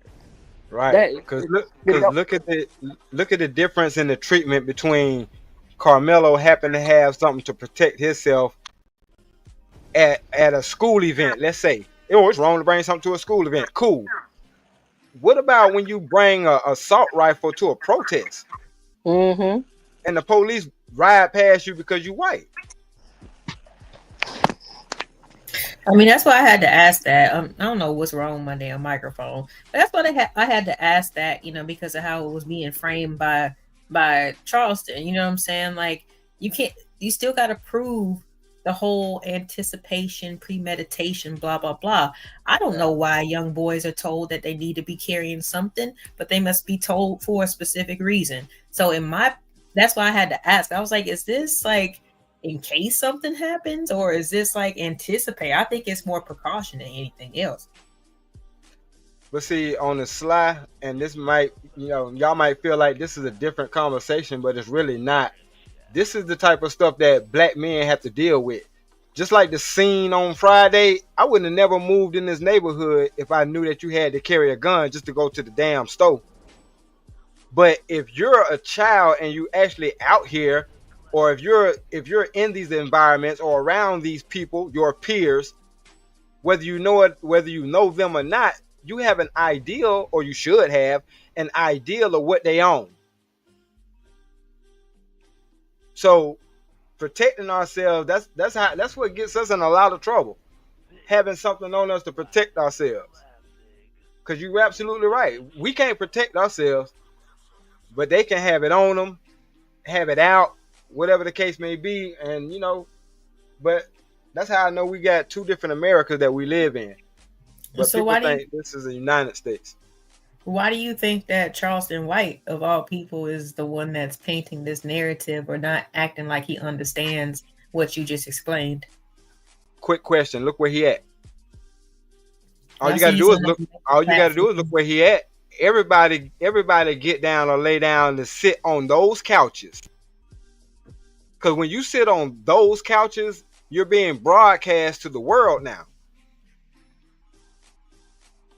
That's what Patrice O'Neal was talking about when he was talking about the beast. And there's always going to be a plethora of people lining up. Because once they tasted so much money, they got to keep tasting that money. It's just, this just seems like a character flaw. So it's like, like Charleston, people like him, like they need to definitely be put on the forefront. Instead of it just being a general thing. And I'm not trying to bring it back to that, instance. But I mean, come on, we see what we're looking at right now. Like, it's unfortunate that this gentleman is like, I mean, this could be how he feels or he's selling out. You know what I'm saying? But either way, it has bigger implications. Yeah, and I was telling, I'm glad my brother was hanging with him a year ago. A year ago this time, my brother was with him, managing him. Yeah, look it up. Barry White. They fell out publicly. And I was like, I be trying to tell you. You can't deal with everybody. All money ain't good money. Shout out to Romelo. Shout out to Romelo Bankai with the $5 super chat. He said people get paid on social media to paint narratives. 30 pieces of silver. And you through. Definitely appreciate the support. Somebody match that. I mean, like, I don't know. I ain't saying nothing about it, I don't think, in the last stream, but I'm still collecting for my dimple fund. $2 a day will get me 2 dimples. Where you at? Come through. Holla, holla, holla. Holla, holla, holla, holla, holla. Get a black, get a black, get a black, get a black. I played it right. Tighten up. Get it right. Get a black. Tighten up. Come on. Get it right. Tighten up. Come on. Yes. Shout out. Everybody in here watching, please hit the like button. Make sure you subscribe to the content if you're enjoying it, especially whatever platform you own. Show some support where you at. Drop a comment. Engage with us. We appreciate it. We won't bite. Not that hard. All right. So, I don't know. A piece of me feels like this is a character and that he's kind of rage baiting. But maybe he does feel that way. I don't know. I don't know him personally, so I can't speak on it. But yeah, when I see him making these, inflammatory statements, it's just like, what? Boy, sit down. You can't honestly think that, but maybe he does. I don't know. Now, just look up the words meritorious manumissions. Basically, what that is when people sell out, like you said, y'all do y'all get the 30 pieces of silver reference? That's reference from the Bible. That's in reference to Judas, the dude that sold Jesus out. Yeah. You know what I'm saying? So he say certain things. Like, if y'all watch people progression, all y'all gotta do is pay attention to them. Just watch them. But you get to a certain level, and then you want to separate yourself from the black folks because the white folks have allowed you into their space. I think I remember seeing a clip of him from a while back where he was saying like he originally tried to do it the right way, and he was a, civil rights activist and protester and, all this other stuff, and he wasn't really getting any traction until he turned into this person that he is now, and now he's getting the results that he was, originally looking for. And so that's why, I kind of have a slight bias where I'm like, okay, this is, you just doing this as a character. This is your, Medea costume or, whatever, like, whatever keeps your name in the press type shit. Right. I was with him, not because he was rocking with my brother. I was with him because he was like, yeah, sometimes you have to break through with this nigga stuff to really get the message. You know what I'm saying? Once you got their attention, then you can give them the message. You know what I'm saying? So I'm saying, like, I'm not just not an overnight I don't like this person thing. No, I watched them, and I see when we was talking about that whole thing about Tupac selling out, or did he sell out, or the artists and stuff that changed when they ushered in gangster music or whatever the case may be. This is the same thing. It's the same thing. It's just not music, but it's the same thing. Like I said, when they get on those couches, think about it. First of all, a white person co-signing what you got to say and giving you a microphone so you can speak to his audience. That's not our audience. That's his audience. You get me? Mm-hmm. I get you. What up? Rooster in the building. I don't know why folks always going to talk to Vlad. I'm like, stop talking to that motherfucker, man. Oh, for real? Like, goodness. Right. I'm mad Jamal went back. I don't even rock with him right now. I don't think he got an excuse good enough to why you went back. Because you made a valid point of why you wasn't rocking with him in the first place, but you shouldn't have been rocking with him in the first place. Y'all blow up other folks' platforms, but you can't even blow up your own platform. You know what I'm saying? But like I say, that's how we lose wealth too. Just FYI. I feel you. Yeah, because what I just heard that he was more concerned with getting traction than being an activist. So that just shows you what he was really in there for. I heard that. Weak man, that's why I say teach the kids how to deal with bullies, and this won't happen. We're all not equal. Even in nature, you can be feeding a flock of birds. There's going to always be one bird to come in and take the food from the... This is nature. Yeah. You cannot get rid of bullies. Teach the kids how to deal with them. Bullies build character.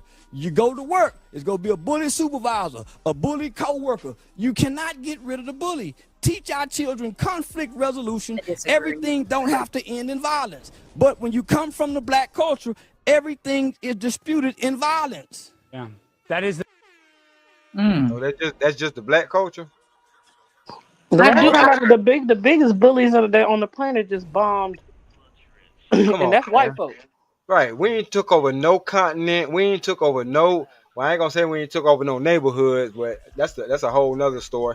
But we ain't what we took over. We ain't going continent to continent bullying people out their land. We ain't bullying people out their resources. What up, Chocolate? I do have to kind of say I can kind of understand. I can see his from on a smaller level, right? Yeah, I can see his sentiment. So you gotta think in your skin a little bit, and be able to take it when somebody say some sideways stuff, or if somebody treat you some kind of way. You're like, conflict resolution is important. I can't deny that, right? Well, I was definitely taught wrong because I was taught that if a bully try to bully me, hit him right in his lips. That's what I was taught, and maybe that's violent or whatever the case may be. But it is. Talk to the people that told me that, because one thing about it, and then we blame it on God, because it was just innate in me. Why am I gonna let you bully me and take something from me? Who gave you the authority to think you could take something from me? What? Just because I'm smaller than you? Oh, okay. Yeah, you crazy. Well, I'm gonna show you today. better than I can tell you. Like, what do I look like letting you take something from me? If I let you take something to me today, it's Tuesday, then I got to give you something every day this week. What make you think you about to we're not walk up in setting my that face? standard. Right. What Like, make you who think you about to you walk up is? in my face and tell me that you want my lunch money? All And right, let's here be you clear, go. I ain't trying to honestly, and the way I'm not trying to conflict resolute. Look, I said no. Damn. Somebody telling you they want your money, they're gonna beat you up, and they want you to be diplomatic. The only way out of that is to fight. Right, That's you just said. Right, those were my options. You either take my money or beat me up. Oh, okay, no, I'm keeping my money. Let's go ahead and scrap. We ain't fight or fawn over here. I'm all fight. Now what you gonna do? Like what you gonna do? Because it's the mere fact. I'm like the mere fact that people decided to fight back, and why people sit up and have their lands today. Other countries didn't allow YT people to come over there and just bully them out of their lands because they fought back. What are you talking about? Okay, Nan Stan, I understand, Stanley. But I want to know what you gonna do when the bully is your boss. What you mean when the bully is my boss? No, you fighting at the workplace. I'm saying at this age and at this level of maturity, if I need to beat my boss, is a such thing as a labor board. Mm-hmm. We gonna whoop him with paperwork. We're gonna whoop be even him worse. real good. That's gonna be even worse. No, I'm not finna put my hands on you. No. I'm not talking about putting my fist. I'm gonna beat your ass in a good way. Place. Right. In the dark with no cameras. I'm just playing. Hey, y'all. Hey. So violence in personal situations, paperwork in professional situations. I'm gonna throw away my livelihood, my 401k, just because you got an attitude. Oh no. Is your livelihood not affected if you beat somebody up because they, did something you like in the streets? Well, they did something. Only if you get caught. You know what? Chocolate drop. Somebody drop chocolate earth. Why? What? What I say? You walked your dang! I just came up. I know. I know you didn't walk your Billy bad ass up to me instead of and say, "Hey, I want your Jordans because they brand new." And then just because I'll clock you upside the head with something, now you want to sit up and say I'm losing my livelihood. You walked up to me trying to intimidate me, so you can't get mad at my response. Just exactly. Like that's all you can control. My response. These my shoes. I paid for these, so you not gonna sit and try to whoop me out of them. Now, so are we saying that call people 911 and be like, "Hey, it's a man standing in my face, talking about, hey, he want my shoes. What do I do?" I get what you said, and I agree. But all I'm saying is there are definitely people that are currently incarcerated because of their response. Yeah, which is understandable. Oh, of course. I'm not disagreeing with that. Yeah, we're not. I'm not so that's the only reason why I was saying I can kind of understand where he's coming from with the, we don't always have to immediately jump straight to the violence, especially if your livelihood, your freedom, your financial, because you may not, beat Buddy up at the job, but if you end up going to jail and you don't go to work for 3 days because you locked up, you know what I'm saying? It could still affect you, or you end up getting situations call for that. But you know what? Get incarcerated and get jabbed up, because somebody want to thank you. You know what I'm saying? Like you still being affected by it. But I get what y'all saying. I just want to be a rationalized human being, though. Yeah. Do you now? Like, if you don't get caught, like, what is it? No, I'm just playing. I'm just joking. I'm just saying, as a reform bully. That's great to say. I can understand why he would say some bullies are needed. Like I got bullied too. I got bullied too. And it made me tougher. People still think they can bully you, and we adults. You can bully me. Yes, I would beat you up. I have no as problem. a bully, you need to learn conflict. I don't want to keep talking. Right, I would give you a lesson too. Look, I was short and I was fat, and I'm just because I'm short and fat don't mean right. See, my mother told me this story. She said, "That's what I'm saying. Why the bully don't have to have conflict resolution? Why we just the only ones that got to have? You walk your ass right. Me, well, this is why I do this. I will only say this one time ever, and I double checked to see if hell had frozen over. But this is the only time I've ever agreed with this man. That I have always believed working with children myself, I've always believed, yes, we need to teach our children how to protect themselves. But add the context. Yeah, the young man that said, I don't know, I call everybody young man, I don't care how old you is. But the one that said, hey, my mama said, put them in the lips. Bubble up them lips a little bit with your knuckles. That'll shut them up for sure. I was taught to, and see, when you're taught to fight early, and I'm talking about physically, I was 7, I think, when I had my first real fight. This girl came up on my porch and stole my Barbie doll. Damn. Then, not Barbie. Yeah, she had my brand new out the box. I had just got her. I let her see it, y'all. She was sitting next to me. I thought she was cool. I'm like, yeah, hey. Then she could just get up and walk off. Ooh. And I'm like, well, where's my... Hey, wait a minute. And as a kid, I was a punk. I don't like fighting. I really don't. Because I know how I get when I get angry. There's no shut off. So then I go back in the house. I'm crying. My mama say, if you don't go over there, turn this down, baby. If you don't go over there, please. If you don't go over there right now and go get your doll, I'm a whoop you, right? She's scarier than the girl that took my doll. So I went back outside, went across the street, across the little walkway, knocked on the door. Girl answered the door. I said, hey, listen, you got to give me back my doll. She told me no, and I punched her in the lips. We fought right there, out there, me and her. I think she was like 8 or 9. Me and her was at it. And that was the beginning of who I am today. Like, for real. So, yes, we should teach our children.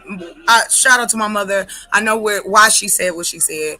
And I am glad in certain instances that I'm able to deal with life a lot better than some that have lost freedom or life because of being upset. So that was your villain origin story. Yes, it was. And now here I am, a villain. I am the villain now. Shanika, you hit it right in the head. Listen. Yes, hello, welcome. But yeah, how y'all doing? I just came here. What had happened, my life story started off when I was 7 and I beat some ass. That's how you gonna tell it? You can't be telling my story like that.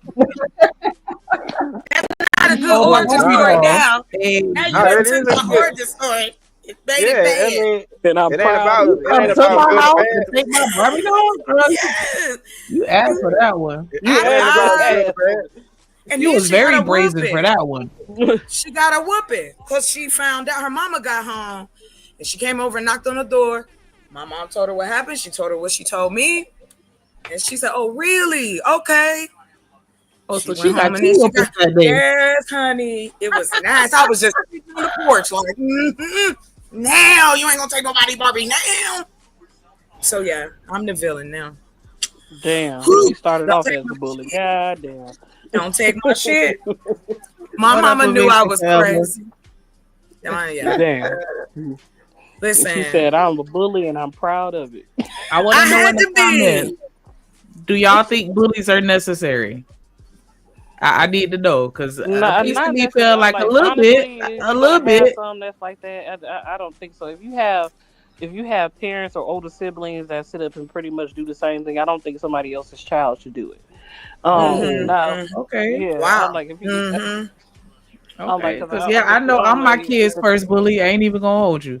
I be roasting their ass up at the house. Like, yeah, going to get used to it now, baby. Because that way if somebody else tries to joke on you, you'll be like, shit, you ain't funnier than my mama, nigga. Like, right. Hey, better learn how to roast me back.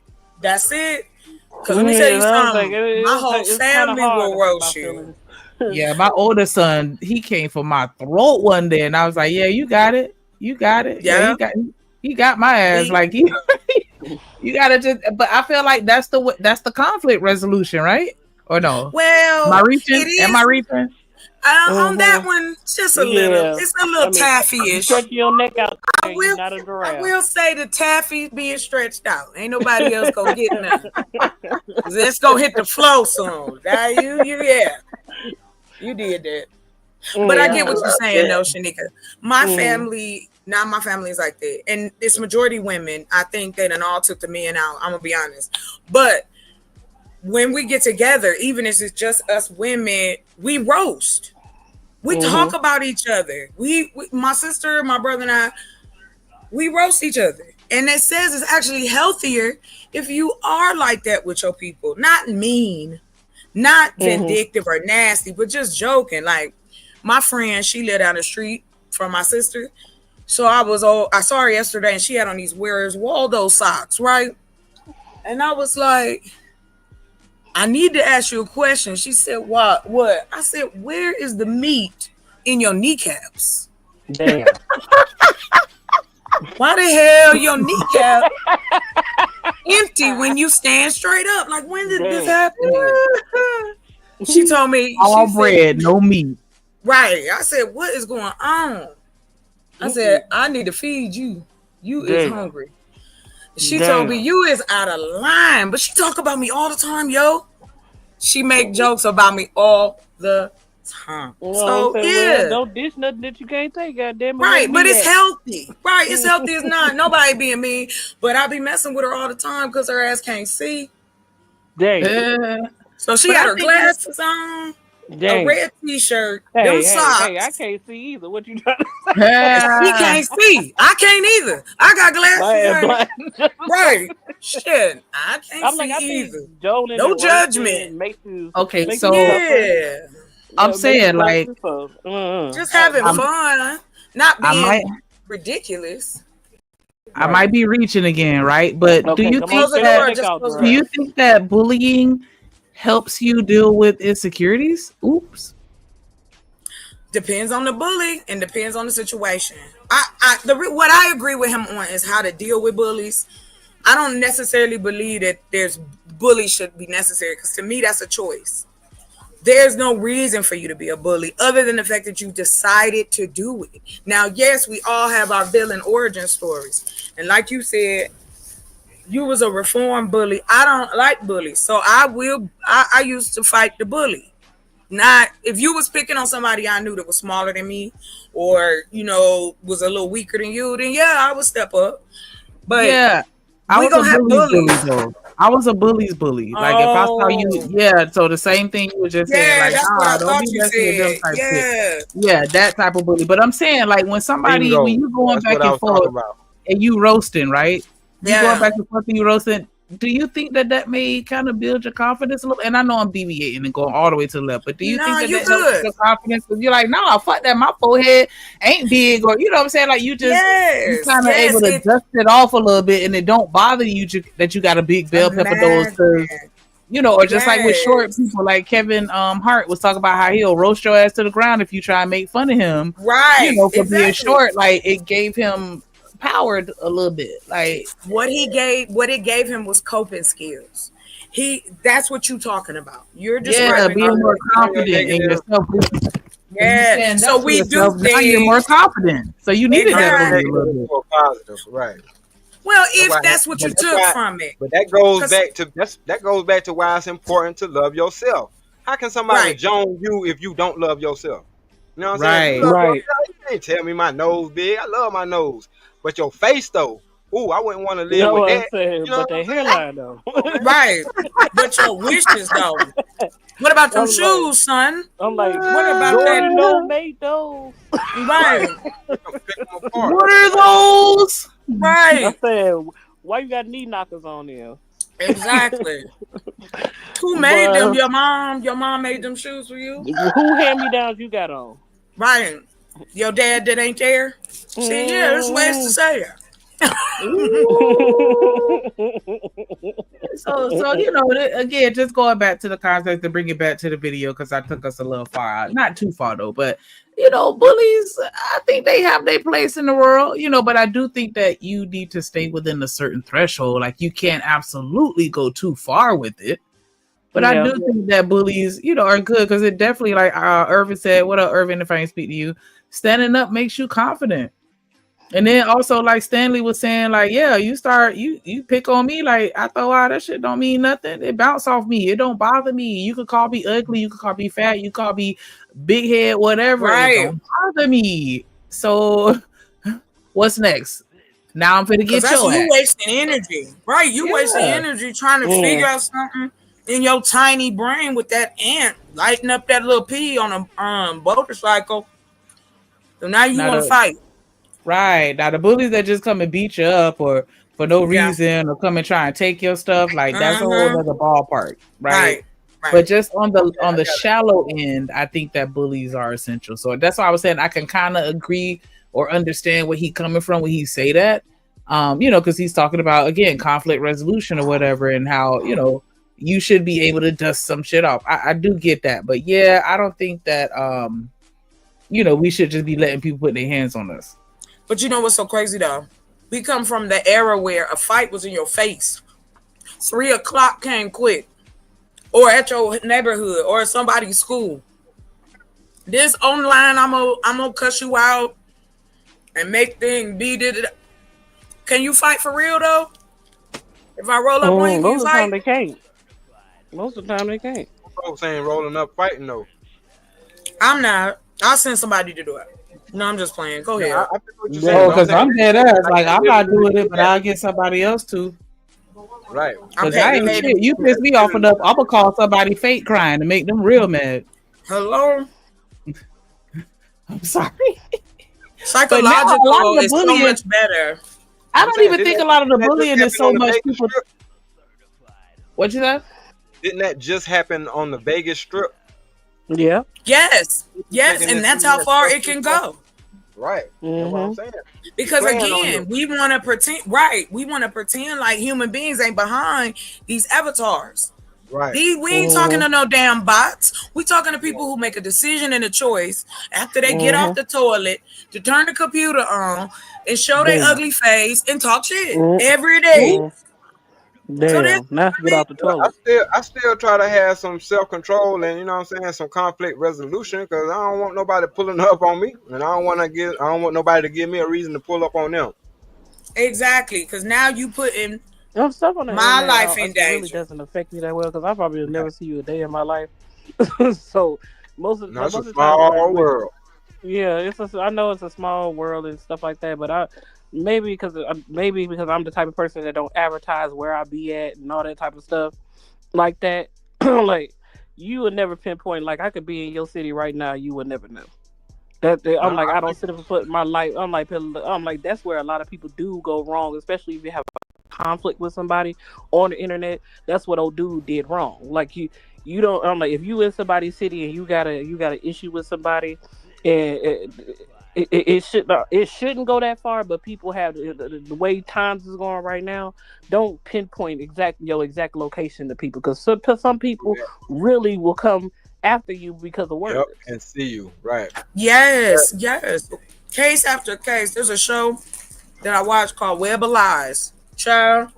Like you don't have to let everybody know exactly where you are. Not all the time. Especially if you're beefing with somebody. Yeah, but I learned as a child. I'm in Las Vegas and this, that, and the other. Right. You don't have to say that. Yeah, I seen it in my neighborhood. Go ahead. Have y'all ever heard that song? Golly, hold on. Delay. You got it, Miss Lady. Go ahead. I'm so sorry. Every time. Go ahead, baby. I can wait. The thought's still here. No, as I'm saying, as a man, and this is the unfortunate part about not growing up with certain male figures to teach you certain things, but we learn the hard way, or we learn from watching other folks that as a man, if I get punked out, then I'm gonna get punked out by everybody. So that's why my first reaction to somebody who just intentionally, because I'm not going around starting that. But if you intentionally come up to me trying to bully me, then I got to strike back, because I got to show you that, and it's not just you. I got to show everybody that, no, this is what you don't do. I'm gonna make a lesson out of him. Because if not, then everywhere I go, you know what I'm saying? We carry our reputation everywhere we go. That's all I'm saying. And if you a punk, then that's how everybody gonna treat you.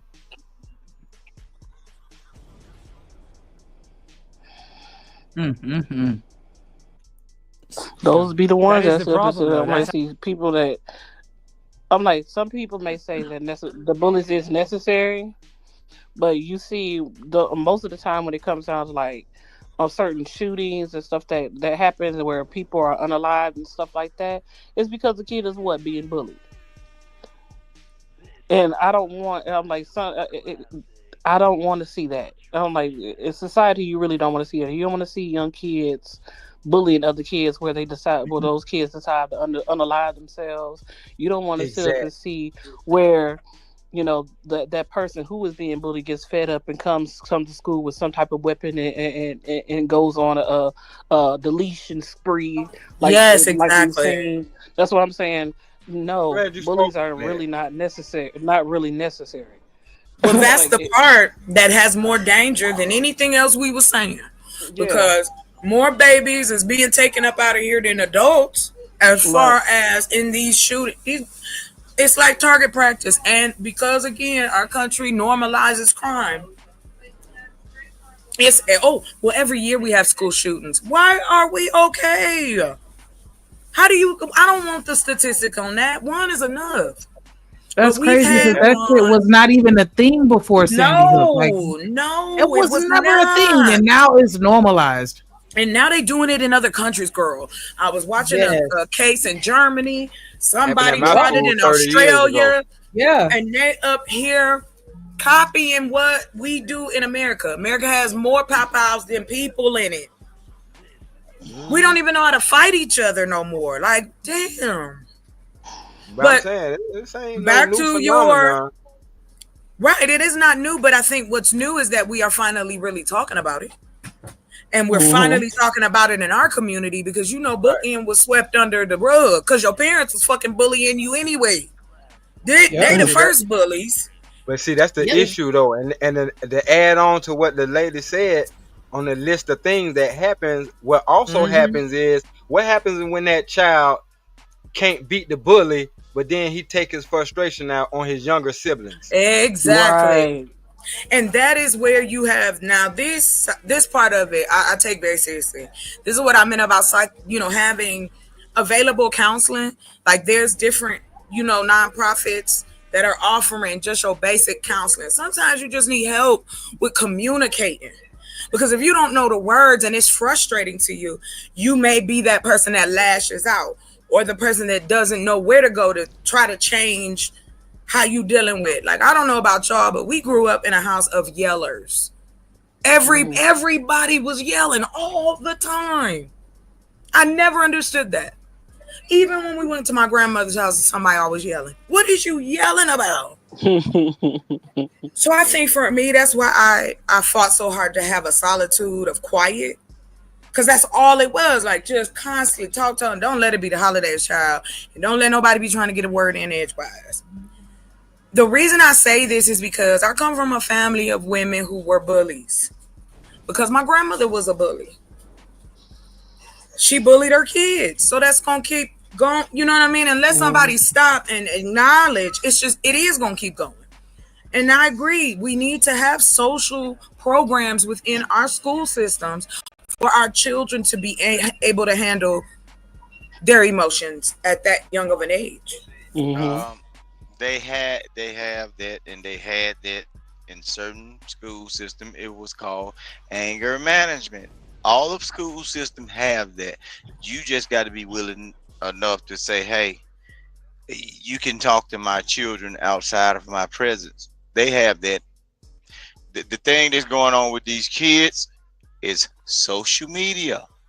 Some of y'all kids are going through the same thing as you grown people. You grown people get on the internet and act just like the kids, but you know well enough and you know that you got a lot to lose. So you'll lip box on the internet and won't take it to the streets. These kids that don't have the knowledge or the wherewithal to know to just lip box and play on Facebook or any social media outlet or just do the dozens, know what they say? Okay, I'm gonna take it to the streets. And I got access to the pew pews. Ain't nobody fighting no more because that's what the internet is telling everybody.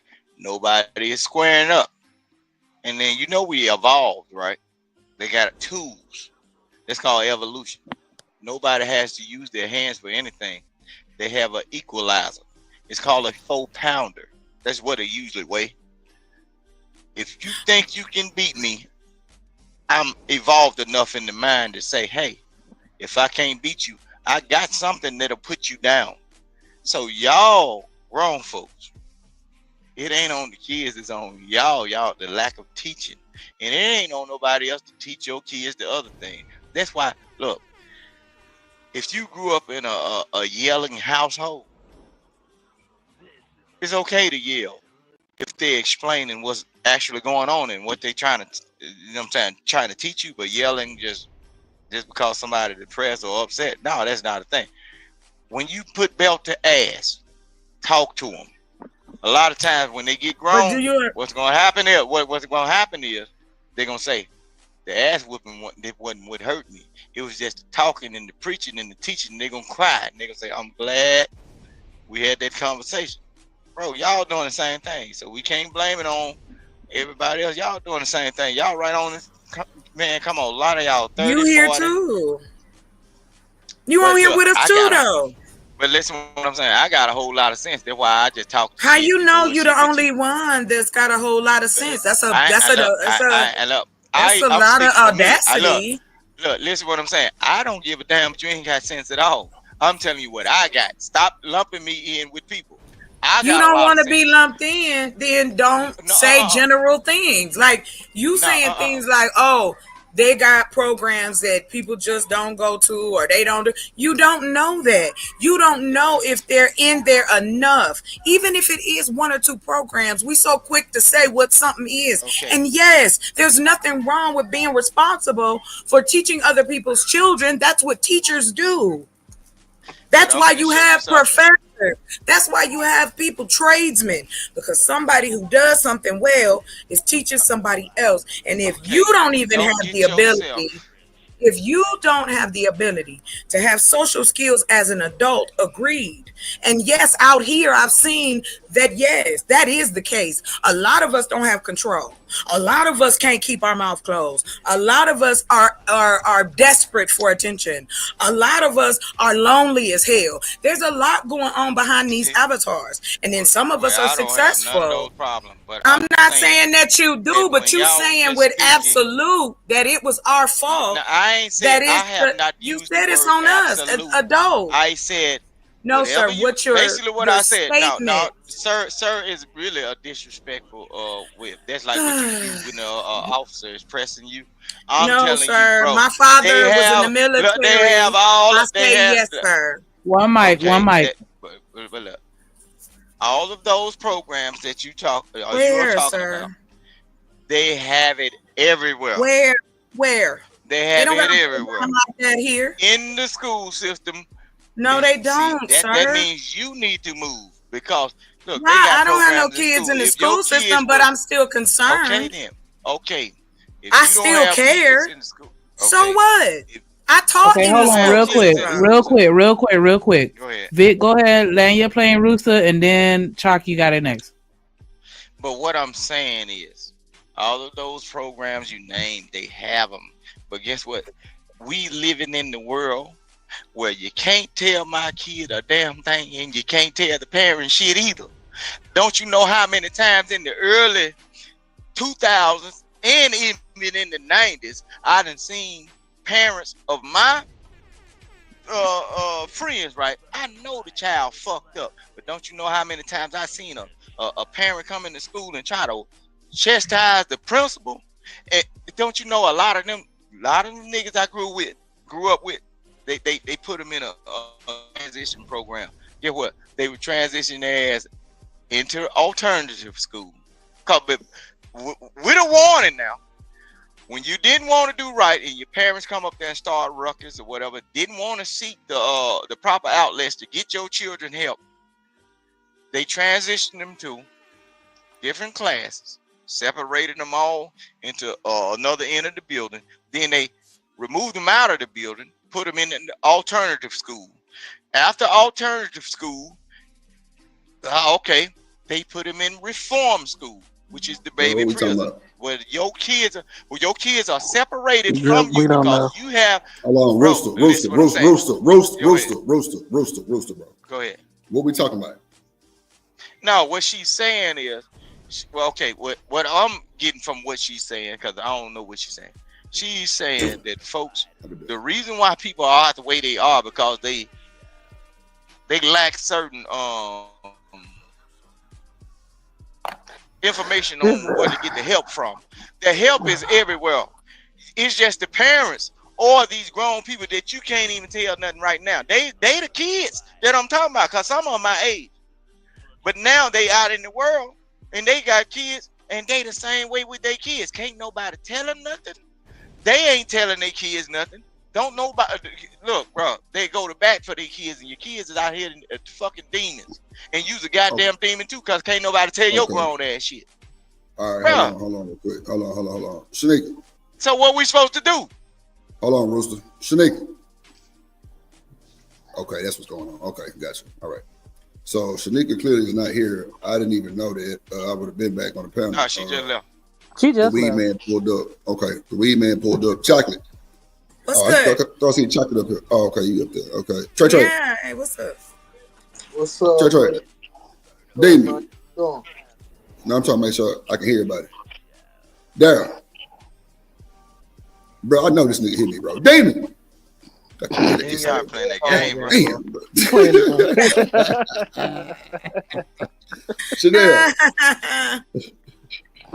Chanel, you down there? Hey, Chanel. Okay. Hey, boo. Hey, Chanel. That's my cousin. Hey, That's my cousin now. Okay, so I don't know what. Okay, so what was y'all watching? Well, basically, we was asking a question. The question it's like 200 some people watching. Really? Oh, okay, cool. I was like, basically the conversation. Yeah, like all the platforms. Yeah, it's like 223. Oh, good. Let's get the likes up there. Share the channel. Hey, everybody. How y'all doing? Likes up, you hear me? Hit that like button. Get all the likes up. Support the stream. We on Twitch, we on Twitch, Kick, YouTube, and Twitter. LA sit up here. I don't even see LA. No, LA is not up LA. here. What she said, she wrote it. Something wrong with her mic. She's not up here. Okay, D-Rock, Yeah, I'm still here. Okay, so was we watching the Karmelo thing or no? No, the Charleston White video is talking about conflict resolution, and Charleston White is basically saying that Karmelo can possibly go to prison because of the lack of the parents' teaching of conflict resolution. And instead of lashing out, you try to find a way to resolve the conflict, bro. The United States police don't even do that. So how you gonna expect an individual? Okay, so hold on, Rooster, because you've been cooking. Let everybody else answer too. What y'all think about that? Honestly, Charles to shut the fuck up. But anyway, I'm for sure. I'm like people. I'm bad. Nothing. I said I think people are like I said are painting the narrative with this young fella. He comes from good, comes from good family, comes from good parents. I'm for sure if the young man, if the situation was explained that the young man said, I'm not talking to you, or whatever the case may be, that was his conflict resolution. He said, hey, leave me alone. And if those two boys persisted, then like I said, we can't sit up and talk about his reaction. We can't sit and have talk about how he's supposed to react when those people, when they are the aggressor, period, point blank. So I do understand what Charleston is trying to say, where sometimes when it comes down to Black people, we let words determine our reaction to certain things, which is fine. I mean, that happens. And then the conversation, the question was posed, are bullies necessary in society? And some of us are saying no, not really. I was like, because you see the results of what happens when bullies bully too much, where the person who is that's being antagonized usually becomes the perpetrator, where they go and react based off of how the bully is treating them. Where that's when we got into the school deletions and how some kids will actually go and self-delete themselves because of the fact that they have somebody at their school, in their home, or however the case may be, constantly antagonizing or making fun of their looks or whatever the case or whatever situation that they're in. So the question was posed of, are bullies necessary? And honestly, no. Bullies are really not necessary. I don't think they necessary. I don't think really nothing violent should be necessary. Really cool. But at the end of the day, we all know we got, hormones and, attitudes and everything under the sun type shit get to kicking in. Your daddy was crazy, all y'all crazy type shit. There's a lot of shit going on with that type of shit. But he was trying to base it. Charleston White was trying to base it off of black people, and I'm like, Charleston White, shut the fuck up, because the biggest bullies out here are the white people. We're not black people are not. But black people are not out here conquering and going to different people's different continents trying to conquer people's lands that already live there. Like, we're not out there doing certain stuff like that. I understand his sentiment. Don't get me wrong, but I'm just like, don't just pose it on black people, because black people are not big bullies like that. Okay. So, yeah. So was y'all done with the video? I got you. Hold on 1 second. I got you. Just 1 second. Was y'all done with the video? No, we were just discussing that part of the segment, and then we was going to continue on afterwards. All right, go ahead, Chanel. Then Rooster, you got it. Go ahead, Chanel. To Mr. Rooster, I'm just gonna say, be perfect before you judge anybody. But I do agree. I ain't never said nothing about perfect. Cause you was talking about what parents need to do, so on and so forth. At least I heard you. Well, that's just his opinion, though, Chanel. No, it's okay. In my opinion, I ain't said nothing about being perfect, because I'm a goddamn fool. I'm real. telling you that. We know that. But no, what I want. Now you ain't got to tell me that. Okay. We know that, Rooster. We know you a fool. Yeah. Exactly. I am too. Drip one too. We all fools on this doggone panel. What you talking about? Yeah. The only thing I wanted to add to the conversation is, and this is for anybody, but especially children. One, I don't agree that we need bullies. But most bullies are bullied at somewhere else, like at home. Usually that's where they are. Okay. But I will say there's 3 ways you can respond to whatever it is. You could be passive, you could be aggressive, or you could be assertive. Passive people self-delete because they're passive, and people, not all of them, I'm not speaking in absolutes, but I'm saying I'm a therapist, and those are the people that come to my office.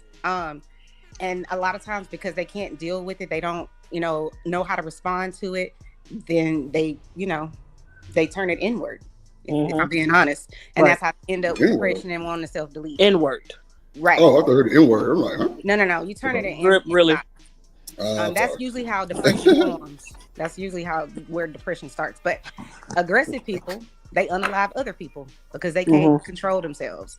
Assertive people will understand that basically in a situation, they'll say, I'm not going to disrespect you, but I'm not going to also let you or allow you to disrespect me. And there's a difference. So if we teach our children and people in the workplace and society how to be assertive, where you're not feeling like you can't, say your piece and be respectful, and the other people don't feel like they can respond in kind, then you're going to have situations like this. And this guy, I don't know, I didn't hear what he said, but he's an idiot in general. That's just my opinion. I'll mute my mic. Rock out, good people. Get the fuck out of here. I'm not just Smitty. Hold on. I love him. Chuck. Hold on. I got you. I'm here. I got you. Hold on. D-Rock. So the weed man came, right? Boy, I got shit. What kind you get? Goddamn Tropicana grape. Goddamn peanut butter gelato. Okay, I ain't mad at that. Black raspberry and some motherfucking. You said blue raspberry? And strawberry mochi, whatever it is. Mochi. That sounds very. Pronounce your own words. Mochi, mochi. That's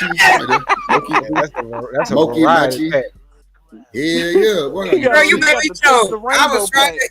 I know. I was like, "Ooh, this is quite festive." Rainbow pack. Okay.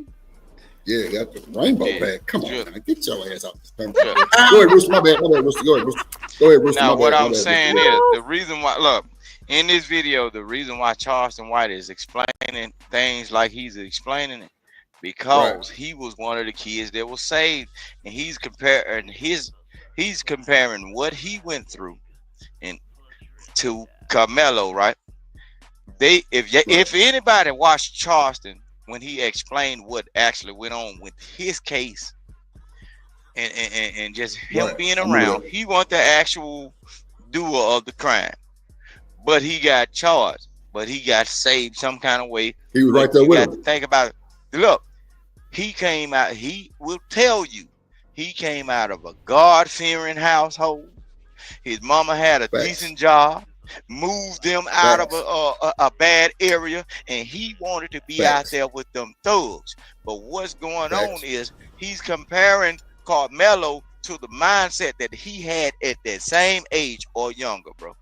He's saying that this kid is capable of thinking just like he did. That's all he doing. And he said, since I had to go to jail because I had the mindset to have a stupid idea to do a certain thing, he should get the same thing because we from the same state. That's what he doing, bro. They from the same state. We call that projection. Who cares? Yeah. Data 6. Okay, cool. Gotcha. Okay. Okay. Hold on. So wait. So what we not gonna do is the disrespect. Let's not do that. Let's not do the no one cares thing, because if somebody did you like that, you would be in your feet. So thank you, man. Thank you. It's cool. Shout out to the chat. My bad. Whoever I didn't even call out. Who here? I see Irvin, Jet, and them in that motherfucker. But no, I feel where you're going with that. And see, that's the whole conflict with, when it comes to that type of shit, because everybody using their own mindset and all that other shit, bro. We gotta use the law mindset, bro. The police, my nigga, like that's what's really gonna set the standard right there. The popos, because in Texas, a lot of people don't know, bro. It's a stand your ground and a goddamn hold on, who is that down there? Stand your ground, and it's a self-defense state. So like, it's a lot of shit that get excused that some states don't even get a hold to. You know what I mean? Like, that, but it's based on like in some states it's not legal. So I got the video of the footage that was released from the thing. I'm gonna pull up to just a second. Actually, I really kind of wanted to hear what Charleston said, but I know it's a bunch of crazy shit anyway. Go ahead. When it comes down to gun usage, bro, it's based on the red or the blue. I'm finna tell you about Texas, bro. Certain counties, bro. I'm finna show you something. That's all, man. You look. We live in Texas, sir. You can't look. Listen what I'm saying. Every county in the United States, whether it's a red or blue state, they got Democrats or Republican mindset, bro. Some people are not for guns. It don't matter what fucking. Oh no, that's true though. Stupid ass. That's true, Vic. That's true. If you get caught up in a certain county, bro. If you get caught up in a certain county, boy. Watch the stupid ass. Let's just keep it respectful, and y'all stop interrupting Rooster like y'all trying to play on his top. So we gotta have a good conversation. So what Rooster's saying is really true, because everybody's not for the guns. That's a fact. That is true. That is super true. So that's what I'm saying. Like, everybody is different, but the law is still the law. It don't matter what it is. So everybody gonna have their own. Well, you know what? I'm gonna just play this video so we can just all just mine out. How about that? But no, go ahead, Rooster. Go ahead. My bad. You got it. Okay. In certain states, no matter whether it's Democrat or Republican, you can go across certain county lines, and they don't deal with alcohol or guns. And if you get caught up in one of those little counties where people are running it like it's their own country, you can find yourself messed up, because the people that's going to finna lock you up, they hang around each other daily, and the judge deals with them daily. So if you ain't dealing with no NRA group, people that's National Rifle Association or people some rootin' tootin' gun toting folk, bro, and you get caught up in that town, it's over with. That goes with marijuana or anything. Don't think they give lifetime sentences for little crack rocks. That's true.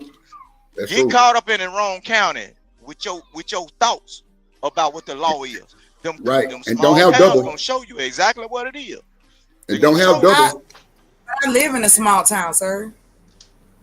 All cities ain't like man. Like, what is you? I guess what I don't understand is you're making it seem as if, and that's what I meant earlier when I say you talk in absolutes.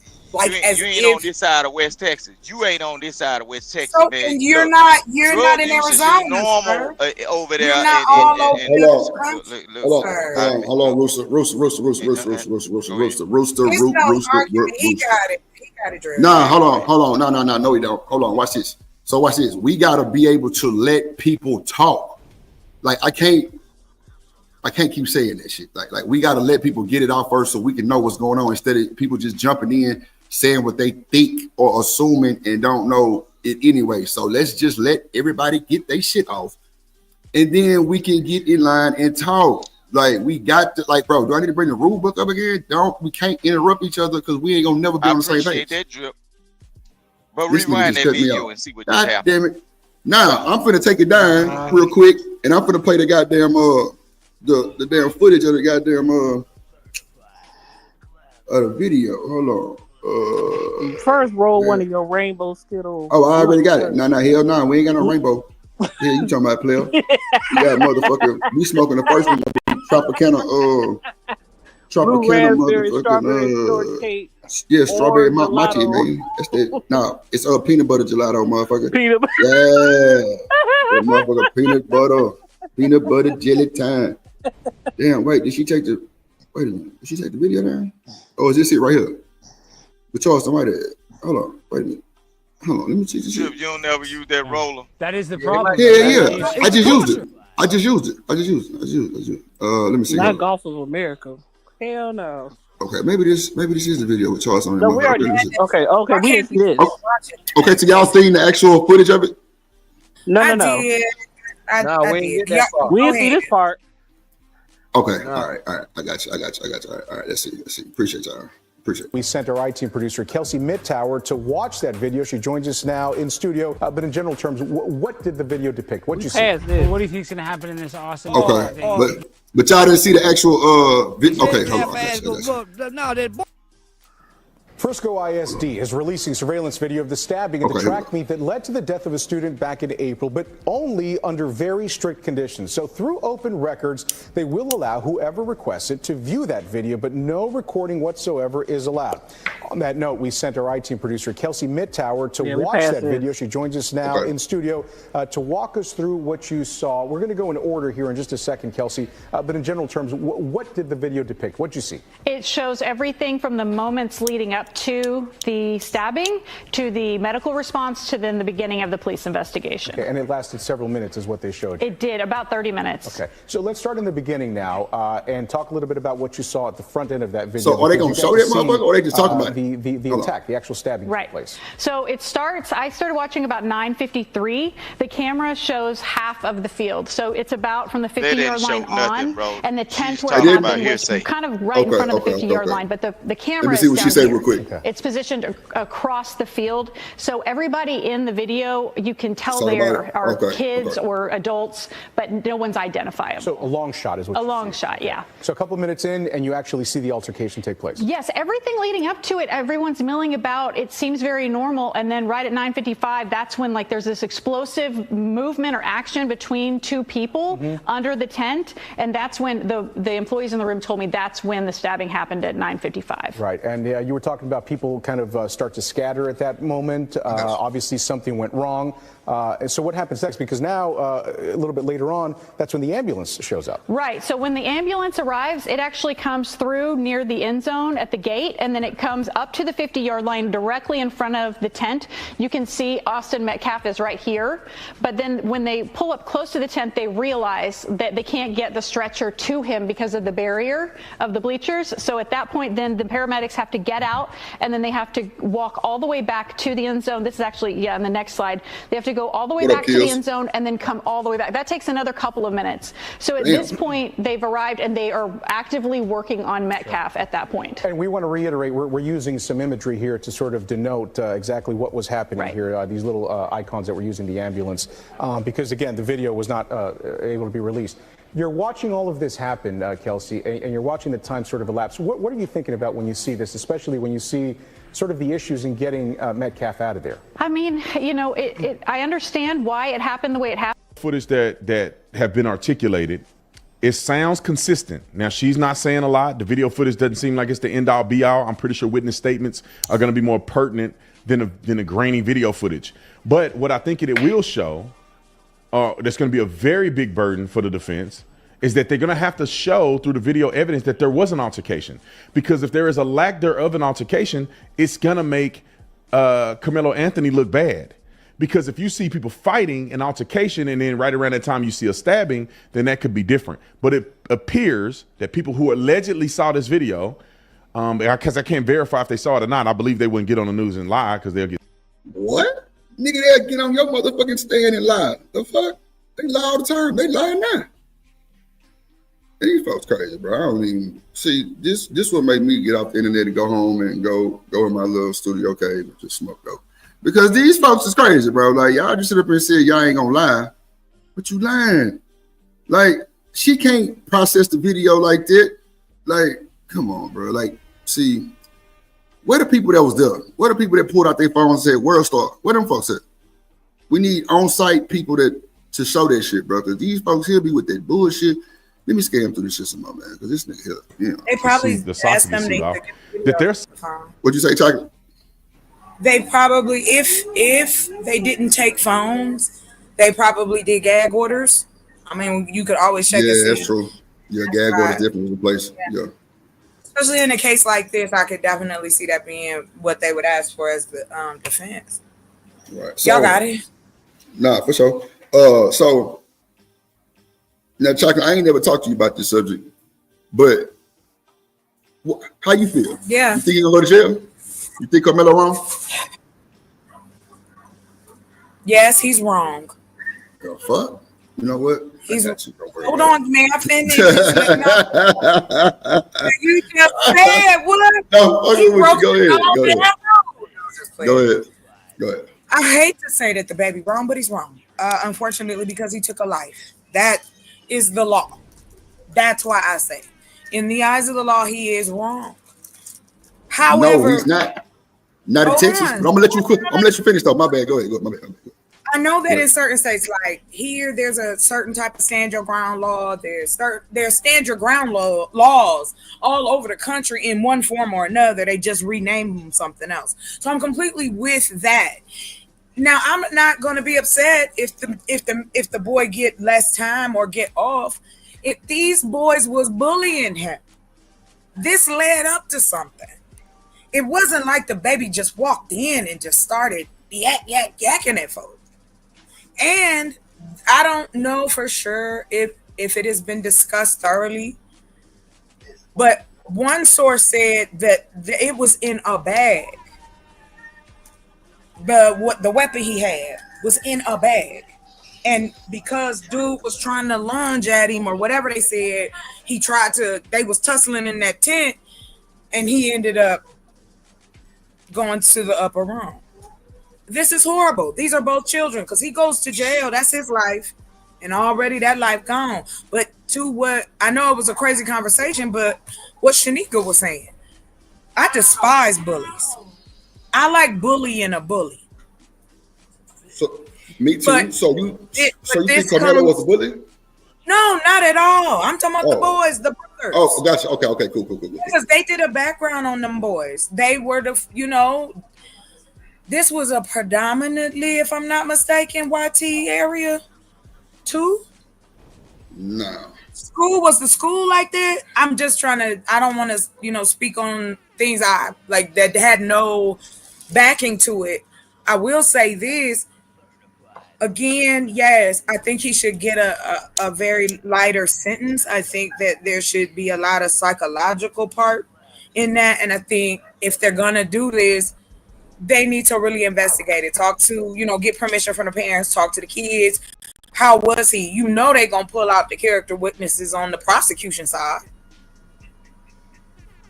Okay, I'm sorry, I'm looking at it from the law side. Now, me as a black mom, kinda, sorta. I wouldn't. My brother, if that was my brother, hell no, protect yourself. Okay. Yes, morally. I hate to say that. I mean, what do you expect a person to do if nobody's listening to? Okay, so no, I'm telling. Go ahead. Hold on. Let me just make sure I'm hearing you correctly. So you said Karmelo is wrong for what he did, and then you call the boys bullies? Yeah, the boys were bullies to him. How was he wrong for protecting himself? In the eyes. No, that's not what I said. I said no. I'm asking you that. I'm asking you that. Oh, he's not. I said morally, I completely agree. You're talking, and I'm gonna just keep it 1,000. You talking to a person that took a weapon to school when I was in like elementary school because I was being bullied. Okay. So yeah, I know you can, and I use myself because I know where your mental can be when you feel terrorized every day you go to school. Nobody's listening. You tell your parents, they like, you gotta suck it up. You tell the adults, they looking at you like you stupid. What if we don't teach our children social and coping skills? Then how else are we going to get responses? Adults respond this way as well. Okay, so let me. But I don't agree with taking life. So you got it. Okay, so fuck that. Let me cook because I'm born and raised H-Town, Texas. If a nigga come at me with that bullshit, bullying, you got these two big ass cornbread fed ass white boys coming up like coming at me with the smoke. They tell me I need to move around. Then he pushes him. Let's not forget that. I'm going. No matter what's in my pocket, it's two of them. It's me. Whatever it takes is go time. That's deep in the heart of Texas. You cannot put your hands on nobody and then police how he responds. That's a fact. That is law. I don't know why people think that just because he a nigga that he fucked up. I was hearing that shit somewhere else too. They crazy as fuck too. They came at this young man telling him to get out of their tent. First of all, that's not y'all personal tent. It was fucking raining. Let's start there.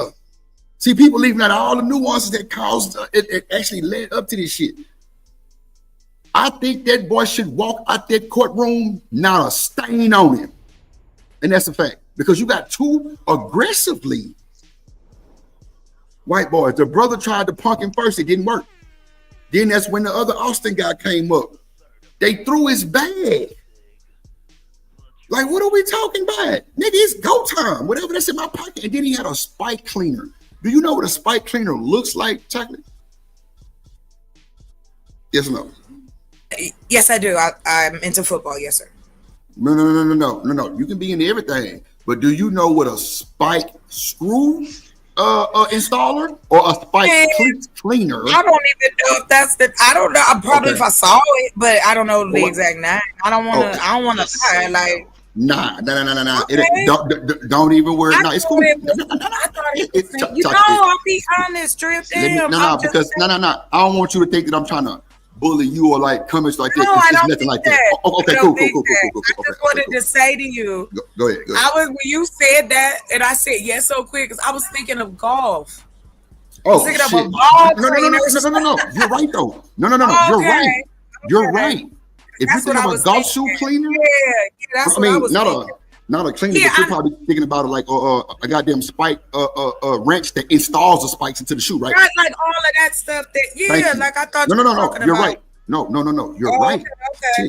You're right. Okay. Guess what? It's the same thing for football when you got cleats. The only other spike cleaner is a big ass board that you step on and it cleans your it cleans from mud and grass and shit, so you don't slip. That's what that is. It's Brussels. So watch this. A spike cleaner is like maybe 2-3 inches long. There is really no sharp object on the spike cleaner, and that came from the actual alleged the press conference and all that shit. They said it wasn't a knife, it was a spike cleaner. So we have no just confirmed stand down information to say if it was a spike cleaner or a knife.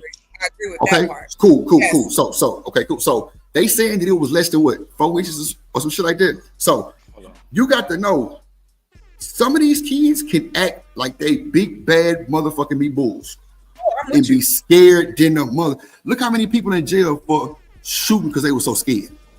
Yeah. Exactly. So watch this. Chocolate. If you 5'2" and you got two 5'10" white boys come up on you You finna try to fight these motherfuckers with your hands, keep it a buck, stand on business. Do I have a weapon with me? Yes. Yes, I'm gonna use the weapon on them. Thank you. So with me saying that is, even if you had a gun in your pocket, are you gonna shoot the pew pew? Even if you only wait. Hold on, Rooster. I got you. Hold on, I got you. Even if only you had the gun, are you gonna pew pew?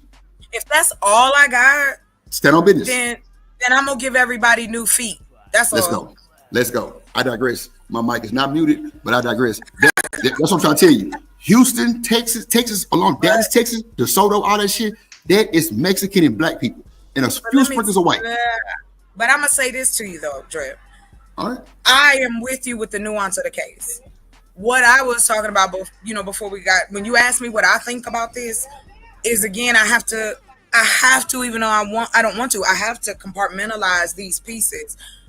And it's horrible in its whole totality, because again, this is what, I don't want to say this again, but to what Charleston White was saying, we have to teach each other, and not just he needed to learn social skills, they needed to learn it.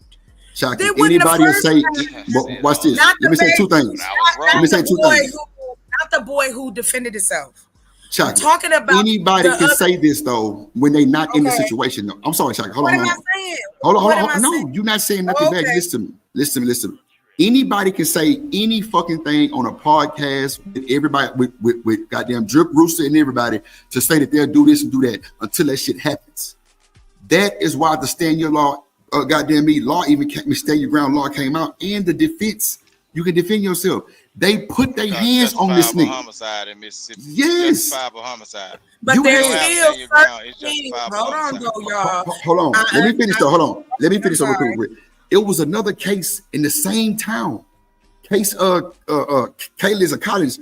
Bro said he unalived them boys. Yeah. He unalived that, gutted him up. He had it. Come on now. They gave that boy negligence. I saw it. Come on, man. And guess what? He was out 3 years before the trial. Come on now. At home. Come on. He was out at home. And guess Texas is the wild, wild west, man. I'm trying to tell you. Texas is the wild, wild west. I'm telling you. I'm gonna try to well, Rooster, hold on real quick, because I want to let Chuck finish, and then you got it. You got the flow, G. You got it. Go ahead, Chuck. Wait, hold on, because I don't want to go into the wrong direction. What? Like I said, I want it to be understood. That's why I said to you. Right. I understand the law of it and what they throwing at this baby. However, in the conversation before this about social skills tied together, you have more cases of children having to take care of their own issue like this. This ain't the first case, and sadly, it won't be the last until we start being honest about why we want to hurt each other.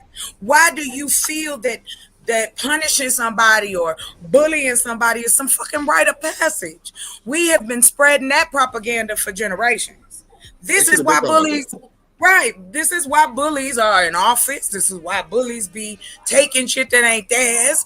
Because again, even though we say don't bully nobody, we have more respect for the bully than the person being bullied.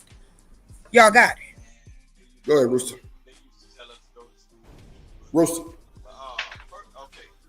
We can't hear you, bro. Yeah. Okay, the first thing is in that video. Y'all can clearly see what white people are white people.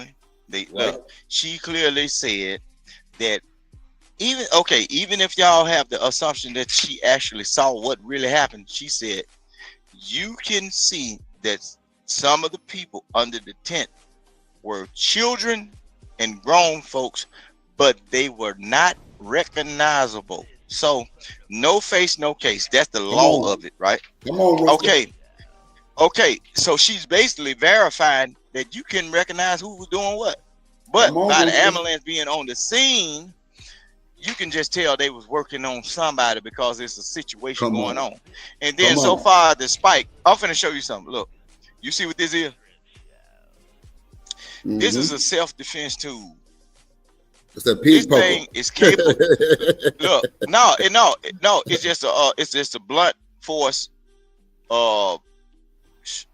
thing. It's like it's a steel rod. Okay, this thing is capable of breaking the skull of a human being, right? Mm-hmm. It's capable of doing it, if you know pressure points and all that. This is what you can buy. I bought it out of a truck stop, bro. This is no different from that that cleat cleaner. That cleat cleaner. This is not a sharp. Come on, bro. That cleat cleaner ain't nowhere the biggest thing. Look at my hand. Okay. This thing is not big. I'm giving you measurements by my hand. Yeah. You're right. Okay, let me see. This thing is no different from that cleat cleaner. So if I reach in my bag and use an Austin Metcalf or any other rootin' tootin' boot stomping Negro that think you gonna stomp on my head, if I hit you with this can actually puncture you. Look how long you count how you get inches is. That's why they say do not carry a knife over 3 inches. They teach us a long time ago in the black schools, black public schools, 1 inch, 2 inch, 3 inch. This is well capable of puncturing through your chest. It don't matter whether it's a knife or whatever. With the right amount of force, this will blow through you like a bullet. So what are y'all talking about? He didn't have to have a Swiss Army knife. He didn't have to have this. So that's what I'm saying. You can use he could have had a number 2 pencil. Rooster, on top of that, bro, he plays sports. He gotta have a spike cleaner for his fucking cleats. Like what? Like, bro, people, bro, you know what, bro? People that ain't from Drip, you went out, but you can tell who ain't really been in certain situations. Like, these motherfuckers is real about this shit. Bro, bro, you going in? Hold on, Rooster. Watch this, Rooster. I told you folks a story, bro. My people downtown, bro. And bro, in the midst of the Metro Rail, bro, all the clubs and shit right there, bro, it was nigga bumped into my partner, bro. No bullshit, bro. They started fighting, bro. My partner pulled out that banger and it threw. Bro, walked out that motherfucker. No bullshit. Walked out that, bro. And I'm talking about that's facts. Walked out that. Now, yeah, he had to go to court for like a whole year and a half type shit. That's cool. He wasn't locked up. He ain't had no bond. None of that bullshit. They let that nigga go the same night because it was self-fucking defense and they had footage of it. And guess what? When you do your research, look at what county he probably was in. You better pay attention to the county. Harris County. That's the biggest county. Okay, and guess what? A lot of them folks, they with that NRA shit, that pig hunting and everything. They got all kind of guns with all that Call of Duty shit on it. They love that shit. Shit, well, Rooster, I wouldn't just say that, but inside of it is a few spots for that. But you know, Greg Abbott the fool, though. Yeah, Greg Abbott the fool. That's just what it is. I know what you mean. And then Rooster, you know, Texas is a red state. Yeah. So you know, so the county, the mindset. Right. It's the mindset of what county you in. Yeah. It's more folks for Trump than Kamala for sure. Right. Way more folks. You know what I'm saying? So go with Trump for the guns too. A majority of them Drip. They like that NRA stuff. They look at the gun magazines. They into instead of watching channels like this, they watch USCCA channels. They got a lawyer. Look, one of the baddest lawyers that handles gun cases. I'm right out there in Texas. I'm telling you, bro. Texas, bro. Hey, bro. Texas been having hold on. Texas been having an open gun carry before the open gun carry, bro. You can get caught with a gun as long as it's concealed in your car. This was 15, 16 years ago. You can ride with a pistol in your shit, and if that motherfucker is concealed, you do not get a charge. Other places you get caught with a gun, period. You're done. Texas is not like that. Nowhere near like that. And when they run that NCIC and they don't register as stolen, you in the right. Then you got a problem. When they run that if they run that NCIC on there and they come up stolen, that's when you got a problem. But if it don't come up stolen, that's true. You all right. You good to go. You good to go, bro. They gonna let you go right then and there. And guess what? They gonna tell you to conceal that bitch back again. Put it in. Goddamn it, where you had it at, put it back in your glove compartment, your goddamn console, and you back ride. Now, this is where the problem comes in. Dumbass niggas riding with weed and a gun. You through. Done. I told them that the other day, but they think the Rooster Weed don't know. and gun, you done. Is that's Look, so? If weed I can and ask, alcohol, you done. No, Yeah, gun that's and alcohol, you done. is that currently in Texas? Those are the laws currently. Hell yeah. If you got goddamn a gun and That's marijuana, nationwide. you That's done. nationwide. No, sir. That's No, nationwide. Hold on, Rooster. ATL. Hold on, Rooster. Hold on. You talking about federally? We talking about federally? No, now we're hell talking no. federally. Hell Well, that's no. what he said. You become ATF. I don't know what Big talking about. You become a felon, but it ain't no federal case. No. No, that was It's a state I charge. said that. I said that. I had to learn that the hard way. You put in alcohol. Hold on, Rooster. Hold on, Rooster. Hold on. Go ahead. What Chocolate finish or Stanley go ahead and go. No, I'm saying when you get caught with a firearm and you add drugs to it, you done. If the state don't keep it, the feds picking it up as soon as the state drops it. Well, wait. Not necessarily. Now, watch this. It's about the amount of dope you have. That's a fact. Because if you got a little old 7 with a gun, your ass ain't going to feds. That's for sure. No. That ain't fair at all. Based But on guess what what, though? state you are Guess what, in. though, Stanley? The state not going to drop that shit. Why would the state drop it? I'm saying, it's a good. I mean, the reason why I say if you get caught with a gun and weed, if the police don't take your ass to jail. Well, go ahead, my bad. Go ahead. That's why the feds be overriding sometimes the state's decision. It's not so much That's the true. state of property. I've heard that. Give it to them. I've heard that. They'll give it I've to heard them that for a better conviction rate. Yeah. Weed not legal in Texas. Hell no. Oh, I know, like DC, you can have a couple of ounces, right? Man, like that's DC kills. We ain't in DC, bro. Oh, I'm just asking. Federally, weed is not legal nowhere. Federally. Oh, Right. okay. That's why I asked if it was federal, because here in Arizona, you can have both. You can have your pew in a holster on the side open, and you can carry. So that's all I was just trying to. That's hard to believe.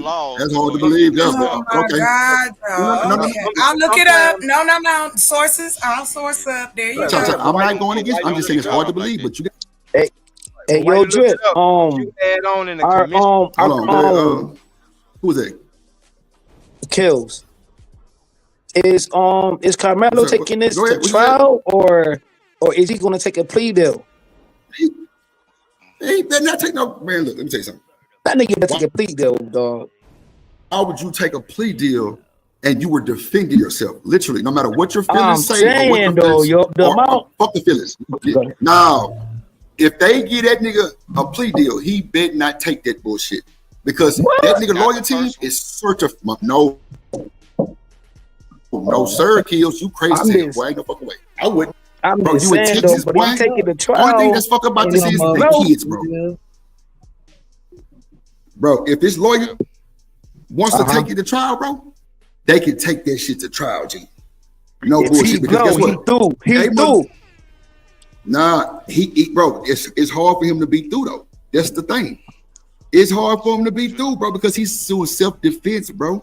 Oh, okay. That's what I'm trying to tell you. That's self, bro. They put their hands on him, Kills. They put their hands on, bro. Another thing they got to look at, Drip, bro. Hold on, this boy family got a little money, bro.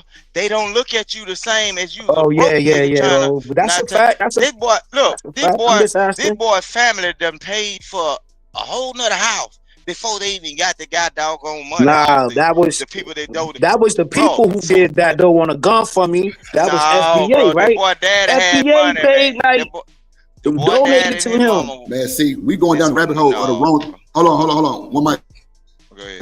Hold on, Russell. Now we getting personal. Now we going to talk about the motherfucking houses and shit. Now we got to keep it on the law of the crime on what he did, not because they bought a house. That has nothing to do with the case. And I feel Russell that he got money, but he's still a nigga at the end of the day.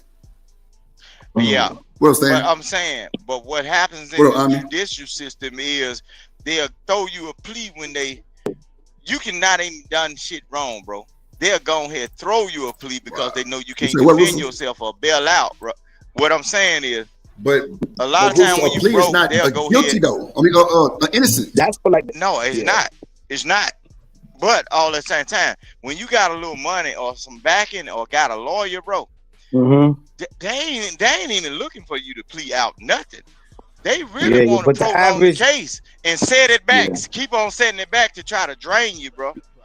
But the average person, Joe Blow gotta gonna take get that that, plea please, first. though. Look, listen what I'm saying, bro. Look, the average Joe Blow don't even have to take pleas, bro. I'm telling you, a lot of times, look. Not in New York State, though, nigga. You blow that, nigga. A lot of black folk think that's the way it's supposed to go, bro. A lot of times, y'all don't even really be in trouble. You just going about your basic human rights and everything, but they coming to you and saying, take a plea just to put the white man in a good position or somebody else that they deem better than you because you got a little blemish on your record from a long time ago, bro. A lot of y'all be taking them pleas, bro. That's why a lot of niggas locked up when you could have fought some of that shit. Come on, Wilson. Now you making sense, bro. Yo, Drake, you making sense. Come on. Hey, yo, up here, if you blow, you looking at 20. It's illegal 15. Up there, bro. All it's depends on the case you get, there. Kills. It's illegal up there, bro. In New York, you can't have no fucking gun. You going to jail. Hell yeah. Up here is federal. Bro, let me tell you something, bro. My partner ride with a judge on his hip and a Draco on his backpack, bro, when he on that bike. No bullshit. Damn. Legal. When in that night, I put my AR in it. I put my AR on the floorboard, bro. I'm telling you, bro.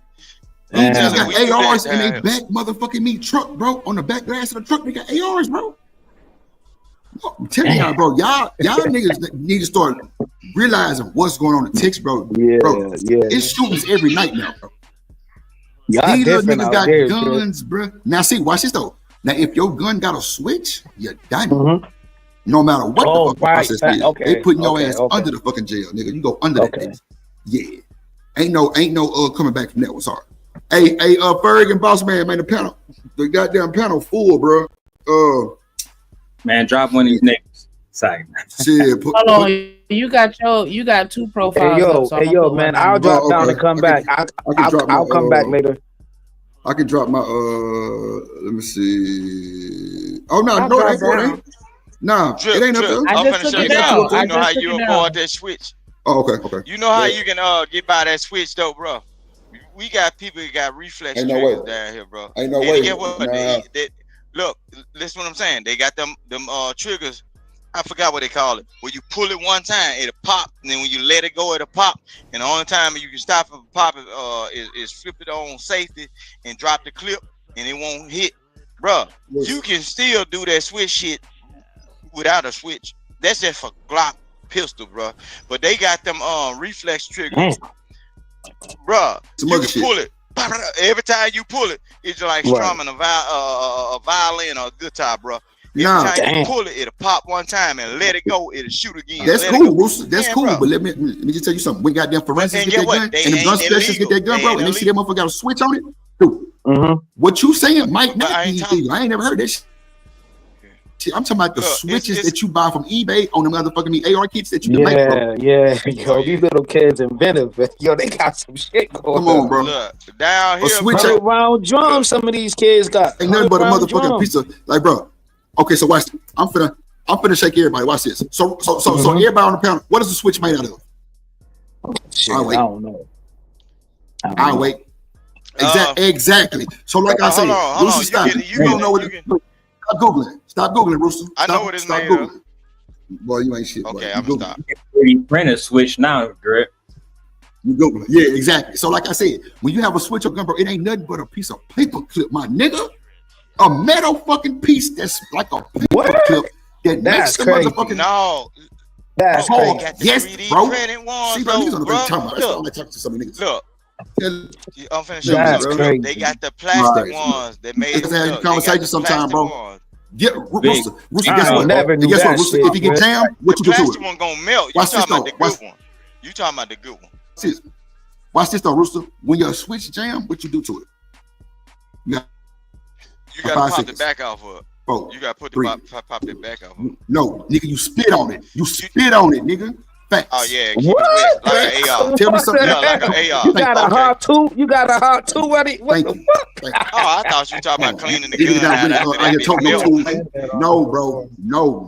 When your switch get jammed, you spit on it, nigga.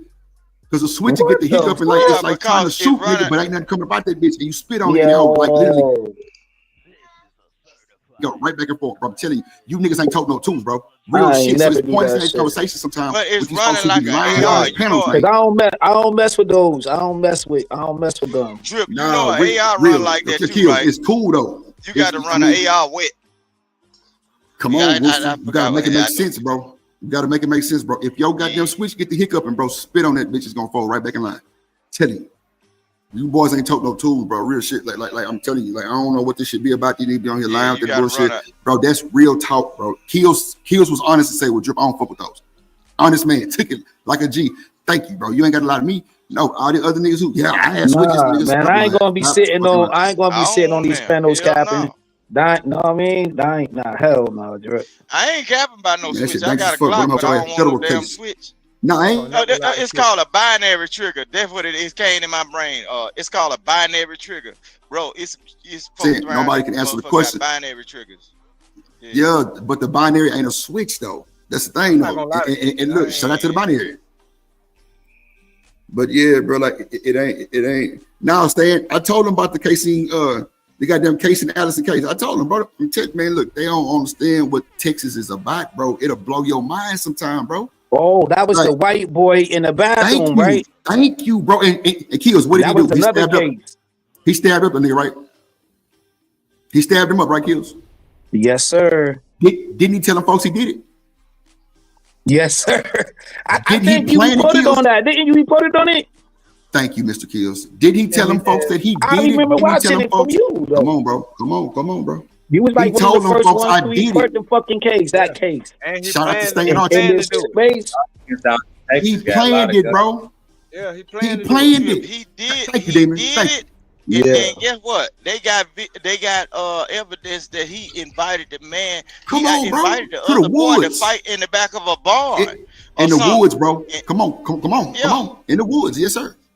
He was gonna bury that nigga. Man, he was gonna bury that boy, bro. No bullshit. That boy was out for like 3 years. That boy was out for 3 years, bro. And when he went to trial, they let him go. Come on, man. Come on, man. And guess what they gave me, y'all? Crazy. Homicide negligence, bro. Oh my God. Time served 1 year. Stop the cap. He served 1 year. Bro, he didn't even do that, bro. They gave that boy went. Time served. They gave him time served, bro. Time served, Kills. That's crazy, bro. Boy, it's unalive, bro. Come on, man.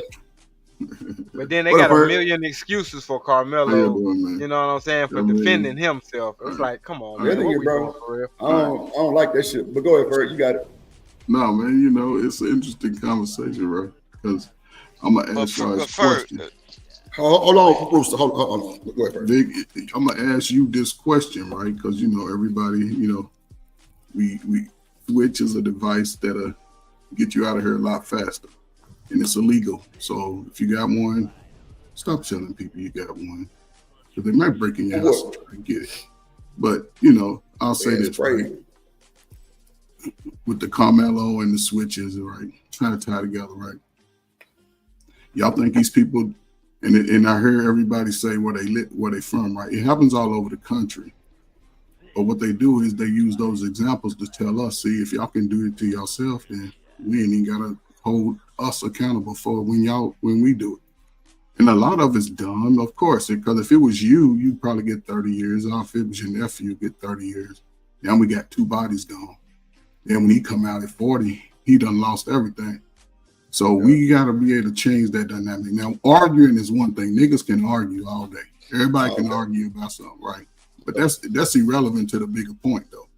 But as long as we can let each other live to be 50 and 60 years old, that shit is a blessing. Right. That shit is a blessing. Because everything behind y'all gonna be looking at y'all slow asses, crying about, my mama didn't teach me. So far, what you saying?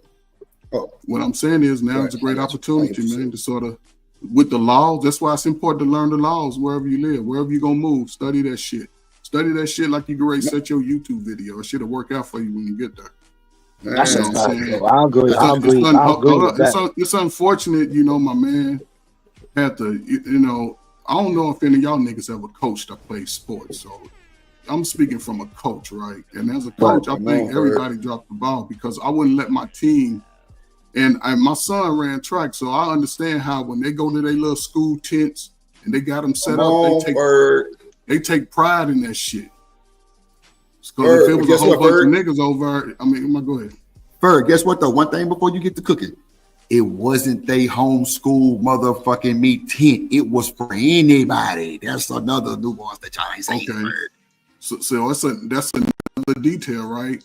And even my man, right? He probably a loner. The kid that, you know, with the knife, he a loner. He don't really need no friends. You know what I'm saying? No, Bird, he top tier at his school. I know, but he's still he had a whole bunch of friends. Yo. He had some white homeboys, all types of shit. He's still a goofy. He's still a different type of guy, though. You know what I'm saying? Because a guy that's like, say you're a smooth guy like that, you ain't really walking around with no weapons on. Stop! First, stop. A top tier student in a school. Ferg, me and you play sports, right, Ferg? Yes. If we played on a lot of grass, because it wasn't turf like that back then, right? So if we played on a lot of grass, Ferg, we will have a spike cleaner, Ferg. A spike installer for sure. What are we saying? It's in your goddamn gym bag. It's in your sports team bag. What you talking about? A spike? That's what they said. No, Ferg. They said that he had a spike cleaner. Now, if you ran track, if he's cleaning team, then he'll have one. If he's on the team, he runs. That's what I'm saying. He'll have a spike cleaner. Okay, that's what I'm telling you. That's what they said it was. Like that. That came from the news. He was the captain. I'm almost certain he'll have. But that's sort of. But he was a listen. White people get cocky when they in groups, man. Y'all don't figure that shit out yet. They don't talk that shit unless they in groups. Okay. But what I'm saying is, you know, knowing the nuances of the details, I'll break it down to this. As a coach and the game is delayed, my team is always together. I'm always in eye shot of my team, right? Now, if I seen a kid that wasn't there, I would have said, hey, look, kid, what you doing here?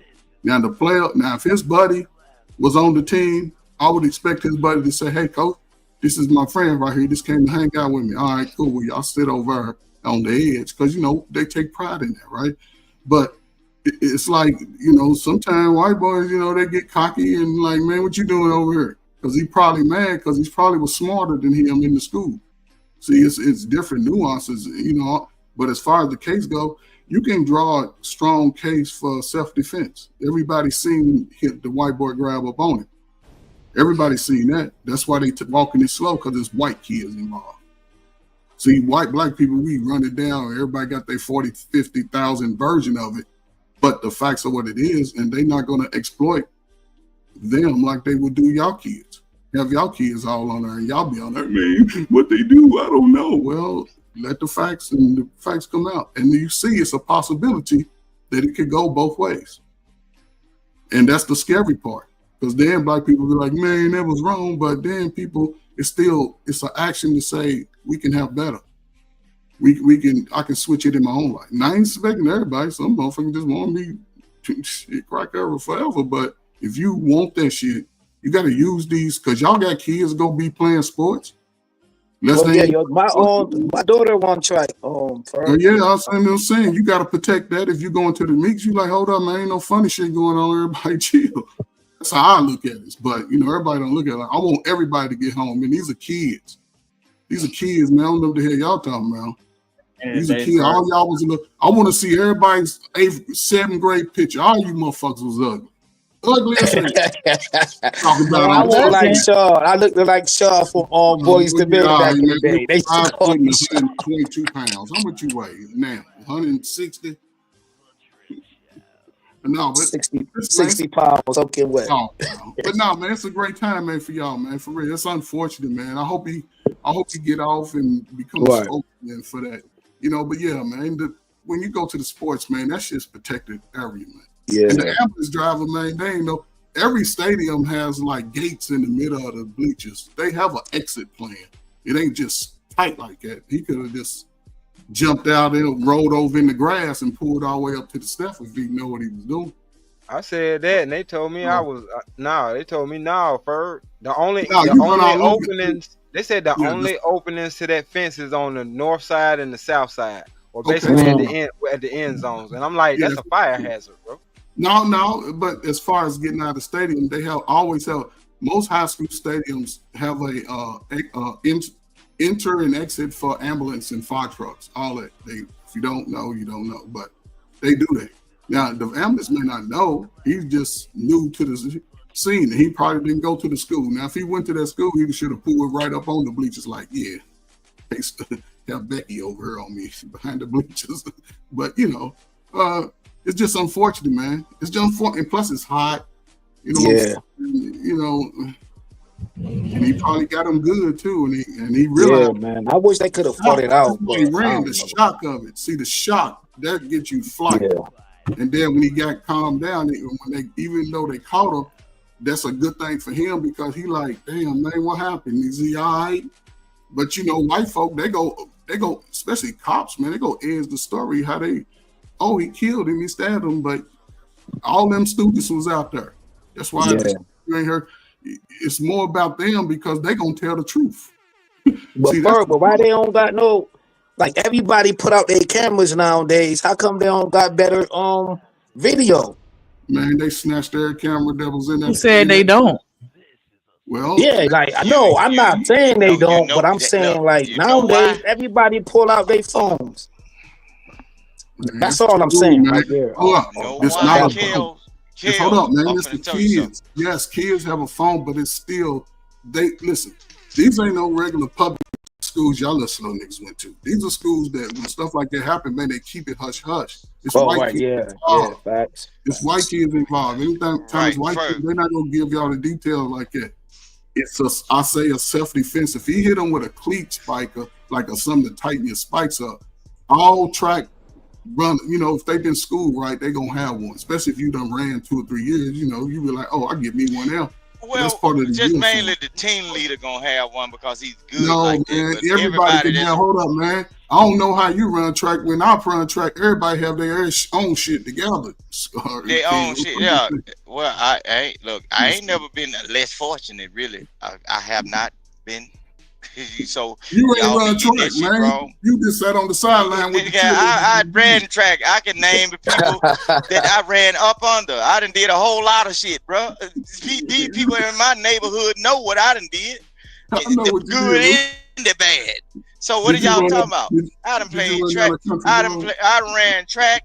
I done played Little League baseball. Didn't want to go to I didn't want to do basketball.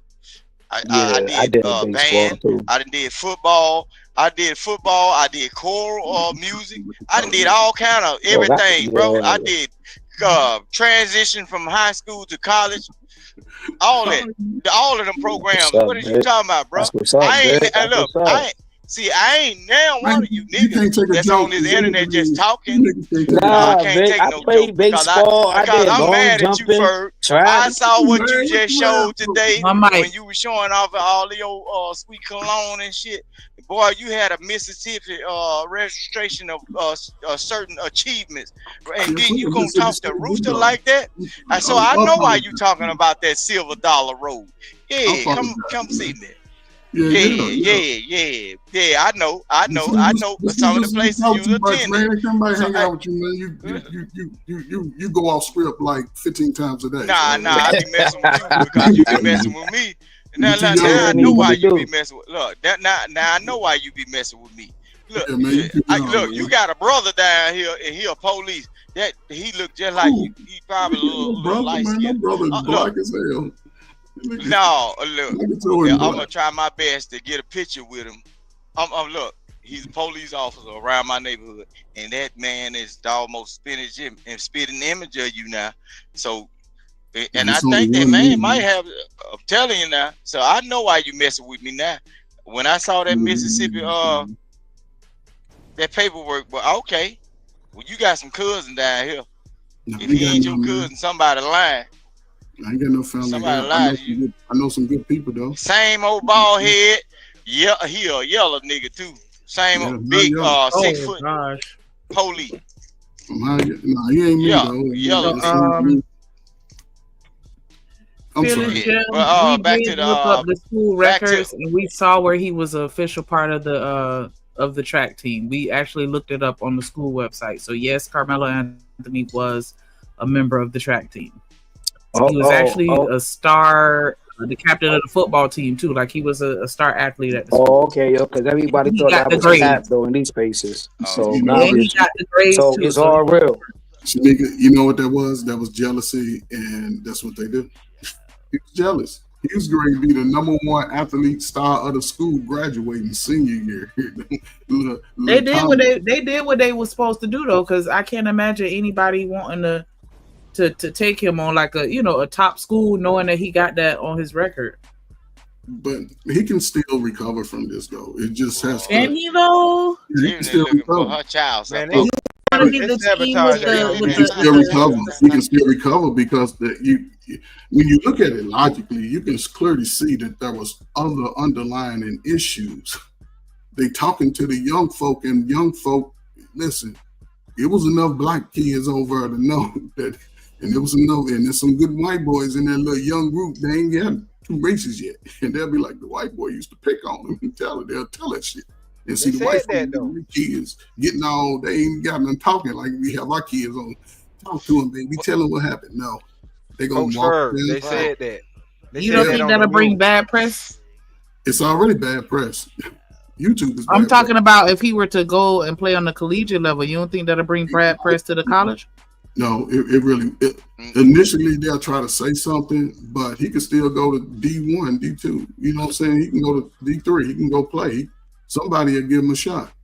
Oh, okay.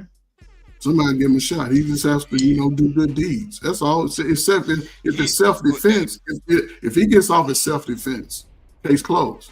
And what are we talking about? It's case closed to me. But what's going to happen first? You know how people are, and so they're not going to care. You know what I'm saying? And then they want to protest or, send letters and angry or passionate emails. Like, you know how people are. They're going to do that. They're going to do that. No, they're going to do that. What's going to happen? They're going to do it. They're going to Cal Rittenhouse him because Cal Rittenhouse got set up to do a speaking at a school, and then the white folks booed him off the stage and told him they didn't want him there. He tried to enroll in his school. See, y'all got to understand the white folk program. The thing is, listen what I'm saying. Hold on. Let me tell y'all, bro. The white folks, what they do is the white folks program is set up like this, bro. When they put a person in exile, they send letters, they send emails, and they tell them folks, hey, we are going to retract our money from you if you accept this person. But Vic, you accept this person, we will no longer donate. What if he win championship games though, and fill them seats up? It don't matter. They care about them games and them championships. Y'all ain't giving me the same respect, though, how long we been? Hold on, real quick. Okay, hold on. Go ahead. We're gonna let Rooster finish and let his plane, and then you gotta kills. Okay. Rule playing Neverland. Look. This is what I'm saying. When y'all dealing with white people with a certain mindset and that's trying to X a person out or trying to send them to exile, they do that. They do emails. They put your picture up. They send private photos and say, hey, do not let this person, don't deal with this person, period. Right? That's the same thing they used to do when your mamas or daddies used to do shit in the South, right? That's why a lot of them had to move to Detroit, Chicago, and everything, because you would not get a job or you would not get a place of making a honest living once you piss off certain white folks, because they do believe in like excommunicating people. They'll do it to their own folks. So when they get through with you, bro, you would damn near have to change your name or move to a different country, because if somebody accepts you, they will take all of their fundings. It's just like politics. If you deal with this Negro, or if you deal with that person that I have no agreements with, and you trying to come up in your situation or whatever, trying to be mayor or whatever, we gonna take away all of our funding. You can do it on your own.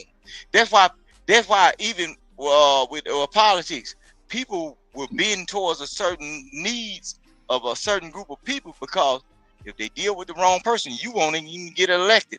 So if the judge won't even get back in there, guess what's gonna happen? if you let this Negro go, you will not have a seat in our community. And what's going to happen is you can hear all of the evidence or whatever, and that judge will have a straight face and say, lock that nigga ass up, and hey, artificial lamps for the rest of his life, because that judge, you got to think, that judge deals with that prosecutor, the DA, or all them folks. They deal with all them folks every day. They hang around each other. A lot of these kids go to the same school, and they deal with each other. They are talking about your case every day. What you think about what's supposed to happen with this person, bro? Okay. It goes deep. I think we get the gist of what you're saying. Kills.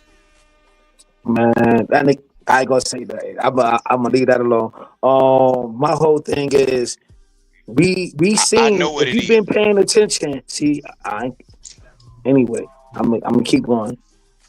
We seen a protest when they were trying to protest with the father and like some name brand or whatever YouTuber was trying to get some clout off of this situation. We seen when they did the rallies, ain't nobody showed up. We seen the case, right? If you, football is American pie.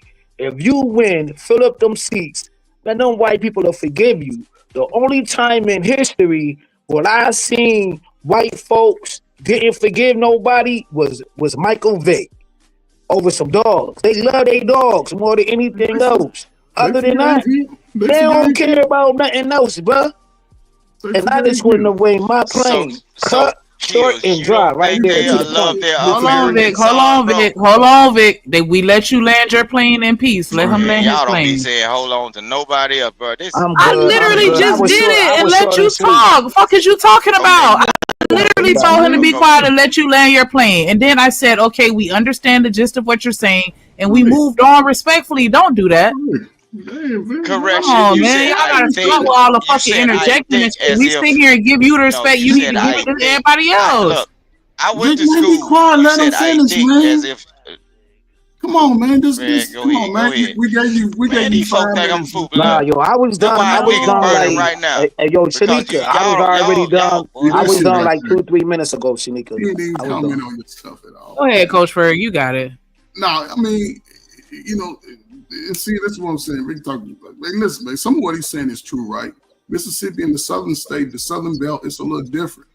But this is a case, right, that can change lives for everybody. Because it's all kinds of proof to it that people don't know and people don't see. Those kids ain't gonna lie. And if they do, they're gonna have a whole lot of social emotional issues later on. Because it's a lot of good people that was out there. I think based off, you know, just the nuances of the more that come out, I think it was already in the white guy's mind because he was jealous. Here it is, this nigga Gary get athlete of the year. He's smart. I mean, some people just like it, and it's unfortunate. And he thought he was gonna be able to push him around, have his little packet, and you know, my man just reacted and got him in a soft spot. They skin ain't tough like you dirty niggas. He hit him in a soft spot, and it was over. And it's unfortunate though. You know what I'm saying? Fearless, you don't know me enough. You don't, bro. No, I'm just been dealing it's with. No, I was just saying in the chat. Fearless, you don't know me enough. Man, I've been dealing with folks on the good side and the bad side of the law. Just type it back, man. You ain't gotta say nothing back. Just type it back. Man. Yeah. I ain't got time to be typing. What part of Texas is these folks be thinking they know? That's a good question. I don't remember. So the question I want to ask Brother Drip, if he can hear me, like, what are the Texans talking about? What are the who's who of Texas saying about this case? Are the brothers out there, the sisters out there, are they still over there talking about what I got to spend on something? Are the people that got kids in school sort of trying to, you know, like, hey, man, we need to really set the tone here. See, this is what I'm saying. The future, I don't know, man. Crack fucked us up, man. Look, Ferg, the white YouTube content creators. I'm going to show you something. The white YouTube content, look. Victor, let me say this and I'm going to shut up. If y'all got a child My name is King Rooster on here. Y'all ain't being respectful, period. These niggas don't know me, bro. King Rooster. Do I need to put a lawyer on here to watch y'all Yes, and if he can show get how you the y'all gag wrong? order, get a lawyer to give him the gag order would be good. But listen, Roost. But listen, no, okay, Roost, no one has the gag order, Roost. really. Be quiet, man. White folks did it. I'm gonna say Look, this. white folks did it to Vic, their children, bro. Hold on, Vic. Hold on. Vic, count to 14. I'm gonna be finished. Just start counting in. Now, if you got a son or daughter, if you got a son or daughter, right now that's interested in sports, man, go to their game, show up if you can. Show up, man. Just cheer whenever they mess up, cheer. They do good, cheer, and just cheer them on and make sure that everybody's protected. Don't just focus on your kid. Make sure ain't nobody over harassing your sons and your daughters, man. You know. No, okay. I really don't have to do that because when we have track meets or function and everything, people mix and mingle. That's how we create like bonds and everything. Because the people that you go to your school with, or the people that you are in competition with, y'all based on y'all skill set, you all are going to have to be together in order to build different things. See, we understand that in certain small towns. Because it's predominantly black, they encourage us to go over to the other side and meet people. They encourage us to, hey, do this right here, get into this. That's why we had Upward Bound. A lot of the rival teams, that's where we met. We met at colleges like Jackson State, Alcorn, Mississippi Valley State, Russ College. All of us that was competing against each other and then made it to a certain level in life. When anything happens in life, we call each other and say, hey, do you need a job? You feel you did this. We've been watching you on Facebook. I think you'll be a good person to do that. No, bro, because we living in a predominantly black area. See, I ain't got time to be trying to be no happy-go-lucky for the white folks and I got to take my kids up out of the hood and put them around white folks, and then your kids coming home crying because the white folks is doing shit to them. And guess what? Just because you want to keep your job in the area, you dismissing what your children are saying. So when they go out there and beat the bully up, now when they become the bully, you got to spend your money. Man, y'all crazy as hell. That's why you can't get me. You can't pay for me to stay in white communities or no regentrified Negro community. Because guess what? Some of these black folks is just as dirty as them white folks. Y'all be thinking it's the white folks across the street call the police on your kids because you brought a brand new dirt bike, but they done bought an old ass ragged ass house and they stand across the street from you. They jealous because you got the new car. Them niggas calling the police on you too because they feel like you ain't supposed to be over there or in the school. Man, y'all crazy. Y'all don't even know how this shit sounds. So you don't think anything could be positive, sir? I just want to say, Trey, you ain't shit. Look. Like you don't have anything positive to say about that on the other side? Ain't shit, Trey. Look, hold on. I'm finna show you something. Please don't. You ain't got no, no. So you ain't had no business to address me. You say something positive to what I do all the time. From now on. Look. I don't fall for that banana and tailpipe shit. Right plan, wrong man. Talking about? Slow down. Look. Who are you talking I'm talking about is you addressed me and I'm telling you, you got the right man but wrong man. So about face and redirect yourself because before if I told you, I would rather you not try to tell me nothing about what needs to be done. About face and direct yourself to somebody want to hear that or whatever. Because I know the game. What and I game? know what actually happens outside. See, I was raised outside. Nobody else. We used to drink out of the water hose. I used to be outside from sun up to sundown. So look, Okay, I'm gonna leave it alone first. I'm born gonna leave it alone outside. because you know I'm hitting it. Leave what alone? Yeah, What are you goddamn, hitting? I was the baby in the manger, baby. I was the baby in the manger. Talking Yeah, look, about? I chocolate. asked you. Talk to You somebody. said Look, chocolate, please don't. you Not ain't right gotta now. keep talking. Not right now, chocolate. Not right now, chocolate. Not right now. Not right now. Try it. Say nothing to Right you, sir. man. I don't know Wrong why you man. feel No. you gotta pick your cock up at me. I ain't feeling nothing. I ain't said shit to you. No, I ain't feeling What if we're nothing. talking? But Okay. dust in the wind. All right. You said redirect, so why are you talking to me? All I feel is dust. You gotta do that. I didn't say shit. Like, I don't get this. It's almost like what you think I got Pollyanna. Don't get it. No, don't get it. Don't get Like, it. Don't get it. crazy You ain't got to to me. get it. I'm telling you. I'm glad that I don't. Time. I'm It's glad not that the there's time to more. try to woo nobody. I'm not the wooing type of Woo person. nobody. You can't What are you talking listen, about? If I told you about face and go the other direction, go.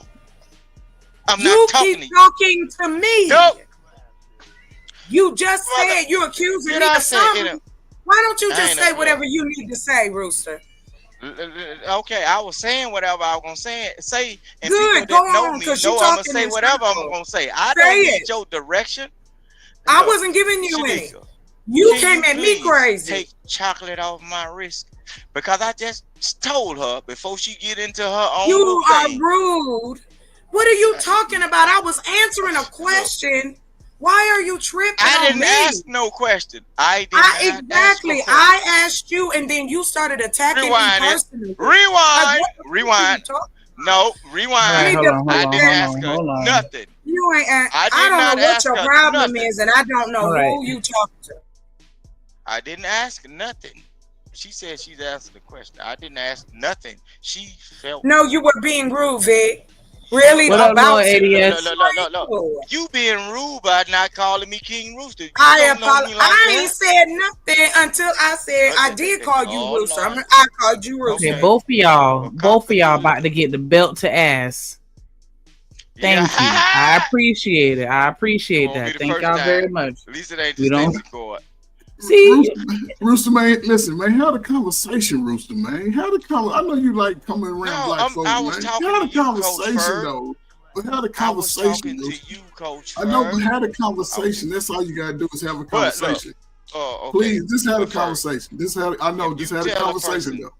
I know, I ain't telling nobody. Just have a conversation. Okay, from now on. Born in the 80s, crack baby. Born in the 80s, crack baby. Born in the 80s, crack baby. Born in the 80s, crack baby. I know that shit say Coach Ferg in the background, but this every time we have a crack era moment, I'm playing that shit because what the hell? Like, we all grown. And I ain't even trying to single you out because I feel like I done said the same shit to other people too. Like, we all grown, man. We not gonna sit here and act like we don't we not gonna act like our ears don't work. We not gonna act like our ears don't work though. Because that's what you doing right now. You acting like your ears don't work. I got That's what we not gonna do. That's what we not gonna do. We grown enough to hear and understand what's coming in our ear gates. You hear the words coming in your brain, whether you process it or not. You hear the words. When you hear words, that means you need to buckle your lips. And then when you don't hear the words, that's when you open your mouth again. That's how conversations work. It's not gonna work if you gonna keep, bruh. Like, for real, we not gonna do this. I'm not doing this. I'm not doing this with you, bro. Like, come on, we can have a conversation, but you can't just keep interjecting and over speaking and over talking, bro. Like, what the hell? Hallie, go ahead. Hallie, you beat it. Go ahead. Okay, because I'm just saying, like, you just gonna make me get all loud and shit, and you ain't make me do nothing, to be honest. Like, I chose to get loud because I felt like that's what I had to do, and it's crazy. And I feel like I have to do that shit. Because at the end of the day, you don't control me. I control myself. So, yes, I corrected what I said.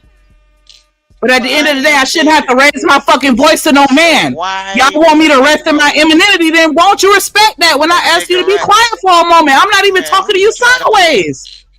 Okay, we're done. I'm gonna play some more of this video real quick.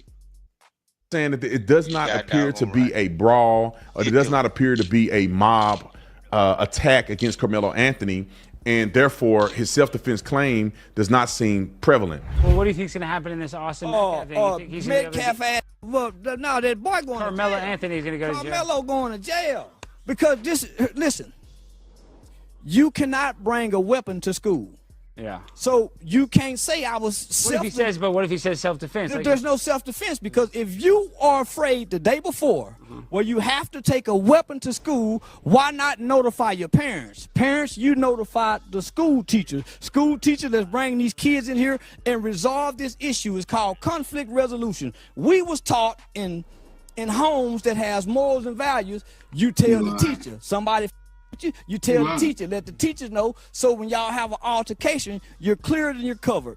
Documentation beats conversation. So where's the documentation to say this is self-defense? It's a premeditated crime because you took a weapon in fear, anticipating to use it. That was premeditated, though. And it's at a track meet. You getting ready to run track with other kids and you got a knife on you. No, man, you got to go to jail. You got to go. There's no. So when is it all right to kill the bully? I don't give a what the bully did. He don't have a right to die. No. Y'all got to stop listening to what Charleston's saying because it's not a premeditated crime. If it was a premeditated crime, getting concealed carry license would be premeditated. Anytime you walk outside of your household with a gun, with knowing that the world is dangerous, crack baby. Born in the 80s, crack baby. Shout out to all the crack era parents. Thank y'all. Thank y'all so much for creating the crack era babies. Thank y'all so much. My blood is cleaner than a hair sample. Well, Vic, man, you don't represent do a hair sample challenge. No, listen, you don't represent the blood. Sometimes, Vic, man, listen, man. We can do $1,000 hair sample challenge. Okay, well, go let's pull do a your hair hair sample out. challenge. Why you thought you was gonna be able to get a sentence out? No, let's do bigger than that. But see, this is what I'm saying. He's let's a 40-year-old man. Vic, calm down. A $10,000 hair sample challenge. Okay. Listen, in reference to this, you ain't gonna create no narrative now. He done already created a narrative. The narrative was created back when the incident happened. We were all back and forth, which side, what he do, self-defense, murder, Then the details come out. Then they can't do it because half of these motherfuckers dirty, bro. They can't half of these kids, maybe half the kids where you know are dirty. No, half of these kids ain't dirty. These kids are trying to find a way. And if he's playing sports... I'm talking about me. Since they talking about some crack era, get what? No, Vic, let's do a hair sample challenge on anybody. I'm talking about like grown folks in these spaces. Man, let's find somebody that's on this motherfucker daily that says anything. Let's do a hair sample challenge, bro. Grown folk in these spaces, use these type of moments to better yourself. Use these type of moments. And it plays fiddle to everybody. Yes, everybody should protect themselves. However, if you got a kid that's engaged in something, teach them how to protect themselves with their mind. And if he used he's going to have a, I don't know. And if you play sports, when I played football, I always had extra cleats, and I started to buy the little replacement cleats. I always had that. And I can see that when I was a kid, we used to have a butter knife to change our tire when we used to ride our bikes for miles and miles. So if you ain't had no butter knife, you couldn't change your tire. So just imagine if I'm 9 or 10 and I got this butter knife and some old crazy older people run up on me and I got it in my hand and they trying to really get me, what do I do? Well, I grew up with a had those experiences. They ass like some butter. See what I'm saying? It's gonna be some melted butter out on that. You know what I'm saying? Looking back on it, we adults now. So when you look at it from the other perspective, then it's about the safety of it. And I can see the man. I can understand. I can probably say that what he went through. He was the man based off his history. He has saved a life. It was shown earlier that he has just saved a kid's life. A few years, and you niggas don't even want to save your own children's life. And this boy saved another kid's life, and go from that to just say, oh no. The more it come out, that's why the kids, Charleston White, he just playing the guinea pig for the people. That's a guinea pig move. He wasn't saying all that when he was when he was part of a deletion.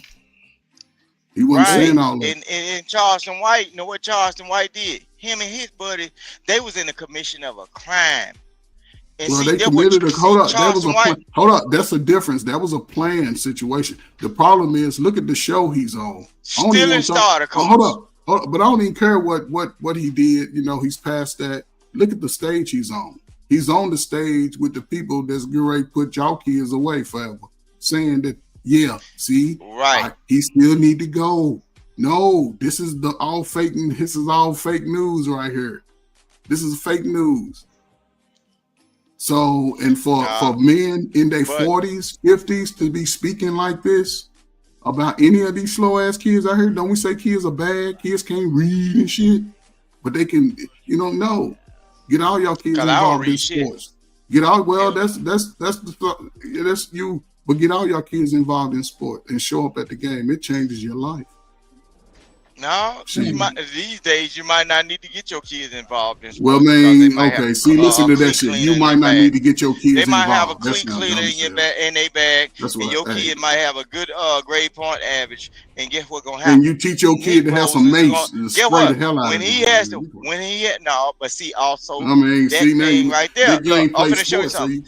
Even with mace, bro, you can get an assault charge with that. Y'all don't even know what y'all doing when y'all talking about protecting yourself. It's a thing called due process, bro. If you ain't ready to go to jail, bro, you might as well stay in the house. Let's walk this down. When you playing baseball, right? And you run over the baseball, and I'm playing first base, and you step on my foot, and I turn around, just pick you up, and just slam you. What you gonna do? Just cry, say, "Hold up, what y'all doing, coach? What you gonna do?" Listen, what I'm saying. That's what you part gonna of the game.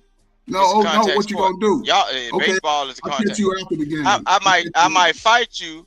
But guess what? It's gonna be a penalty, and if we in the major leagues, it's gonna be a fine behind that penalty. But so far as picking up a butter knife, these are kids. We're in the kid leagues. Okay, kid leagues and major leagues. No, so you got to they gonna eject us. They gonna eject us out of the game for the rest of the rounds or whatever. It's gonna be a penalty to that. But we are talking about the problem is, bro. Still ain't answer the question. That think, look, see. What are you gonna do, nigga? You gonna let him slam you and just get up and go walk back to your base? I didn't. Okay, did you just hear with your Negro ears? I told him I might just punch you in your shit, but in that game, if I'm not using a weapon of the streets, there will be a penalty. Or if we are in the major leagues where people makes money, there will be a penalty and a fine. We might be kicked out of the game. See, a lot of y'all really didn't do shit in school or didn't really play sports. Y'all don't even know the full process of what really happened. But in this situation with Karmelo Anthony, he took a tool because it was what was finna happen. It was finna be a goddamn a southern lynching. Just like a lot of y'all go in the Walmart. And then y'all see folks say, I'm not gonna show my receipt. Y'all done bought this shit, but you got white folks that said that they ain't got a 60-inch TV. Why is that nigga over there got a 60-inch TV? I ain't got a 60-inch TV. Let me go over there. I can't stand. What the hell time to y'all you scared of white folk. That's what it comes to. I ain't never been to Walmart and no white person ever said no shit like that. Y'all crazy, bro. I'm finna show you. All I know is, if we in the middle of a softball game and a woman come and pick me up and slam me or hit me or do anything, I don't give a fuck about this game. I don't give a fuck about a fine. I don't give a fuck about this school. I don't give a fuck about any of this shit. It is on sight, up and stuck. Like, what is you talking about here? Like, who gives a shit about any of that when somebody is approaching you with violence? Like, I don't give a shit about any of that. Whoa. She don't regain consciousness. Glad you back. You might go to prison. If you don't regain consciousness, you might go back to prison. You might go to jail. Nah, it's my fault though, because I should have dropped him a long time ago. Well, then what you waiting on? Stop playing. Like what I'm saying is, are you okay? Yeah, I'm okay. All right. Yo, Vic, I mean, Drip, yo, can I go real fast or no? Yeah, go ahead, bro. Go ahead. Okay, so I agree with most of everybody says on the panel, right? So let me give you a short story. Don't cut me off, Vic. Right? it was a situation where I had a fight. It was a few years ago. Come on, bro. It was a few years ago. It was a Roaster. few years ago. I had a fight. I knew the dude and everything, right? I used to take care of him, give him money. He used to come to my crib. Used to play the video game. We used to do a whole bunch of shit, right? So one night I'm going to the liquor store. He outside late night shit. So I get out the liquor store. All I said was to this nigga, yo, man, what's up? He like, yo, man, what's up? What's up? Me and him fighting, everything like that. He ran into the corner store, right? So I'm like blacked out. I'm like, oh shit, I'm tired. I go into the same corner store, not knowing that he up in there. Soon as when I open the door, why did he trying to swing a Heineken bottle at me, at my head? I dodged it. I grabbed it. I end up hitting him in the forehead, right? You know what I'm saying? He done told on me and everything, right, yo? So I'm just trying to skim through it. He done told on me, whatever. I'm fighting this case. My lawyer told me verbatim, you can't take a weapon from him and hit him. At that moment, you supposed to have stopped. You supposed to have walked away, called the cops, blah, blah, blah. The threat is no longer existing. I know what you're talking about, bro. You know what I'm saying? But at that time, I didn't know the law. I'm like, yo, so I can defend myself. Like he trying to take my head off. You know what I'm saying? She's like, nah, the law don't work like that. So Big got a point too, though. I just wanted to put that out. So did you ever read that law? Nah, I never read. I ain't gonna lie, yo. I was young. I ain't read that law, bro. So now today, I just went with what she said. Right, but now today, have you still read that law since that time?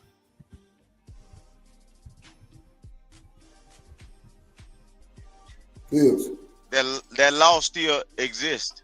It still exists. What I'm saying is to you, brother, is look, and this is, again, not you, but you present a good situation, right? For anybody. Right. Anybody, again, you have no excuse to learn the laws that may affect you or your family. You have to learn. I agree. No, I'm not speaking to you, brother. It's just it's a good situation because a lot of people don't know that. See, the fact that you admit it is one thing. A lot of people don't know how to handle it. You know what I'm saying? So I'm just saying now it's like when anybody drop sort of information to you, regardless of who they are, you got to go and say, okay, let me check into this, man, because somebody told me about a law. They're going to manipulate the law to always make you look like the bandit. Because they know ninjas don't want to read, but the laws are available now. There's nothing hidden. You can go find anything about proof of what it is. And what I'm saying is, I'm going to say this, I'm going to shut up. It's going to come to a time where most people are going to be allowed to carry a weapon, right?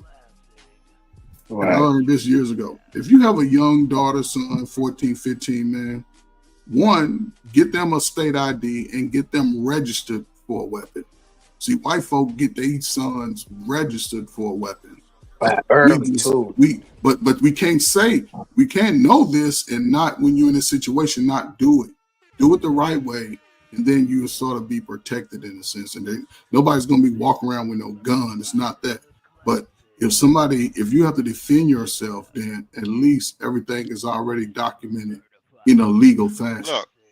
So if you don't, registration of a weapon is totally different. But let's take this. Because in some states, enhanced carry or concealed carry, bro, it's totally different. Hold on, one mic. Go ahead, Rooster. We have constitutional carry, bro.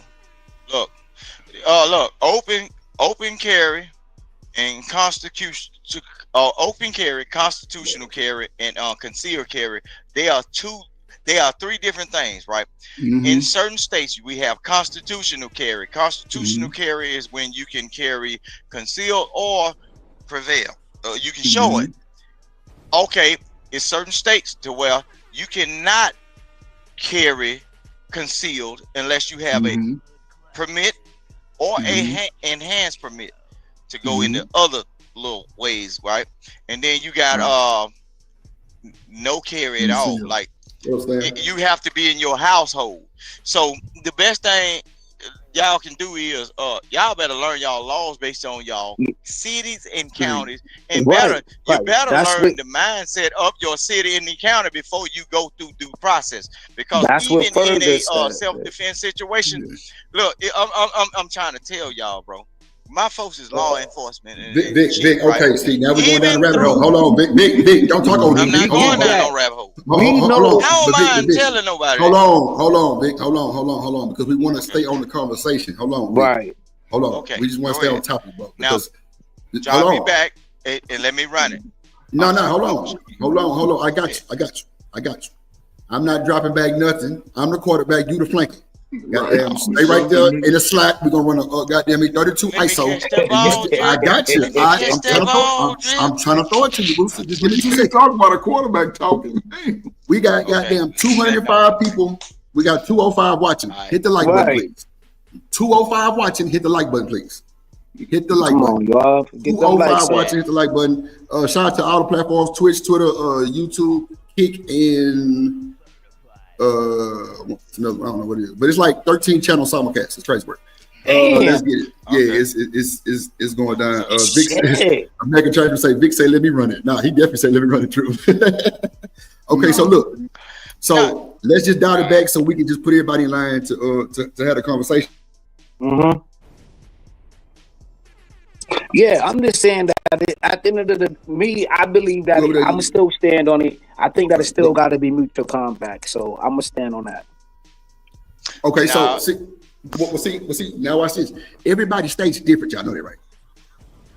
Everybody stays different, bro. So in New York kills, if you get caught with a banger, bro, yeah, you're done. You're done. You're fucking done. You're through. Yeah, that's for sure. So in Texas, if you get caught with a pistol, all they gonna do is run your shit. That's what I'm saying. All they gonna do is run your shit and make sure it ain't nobody on it. That's it. Or it ain't stolen. That's it. That's it, bro. That's it. That's all they gonna do, bro. That's all they can do. Okay. Drip. Let me tell you this though. I'm gonna tell you this, and because this situation is not about guns, but I'm finna show you something. It's certain blades that you cannot have. You cannot have a butterfly knife. You cannot have a gravity blade. You cannot have a blade that reaches a certain amount of inches in certain states. Look, look. Even though we are in different states, it's certain states that it's all right.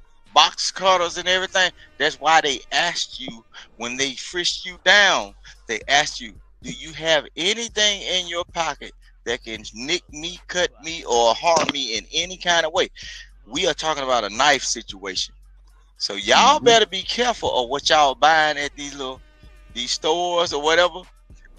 Even certain brass knuckles without the buckle on it. Look, certain items, just like I told you. This tool right here, this is a self-defense tool. This is a tool that you put on your key ring, and you can attach a lot.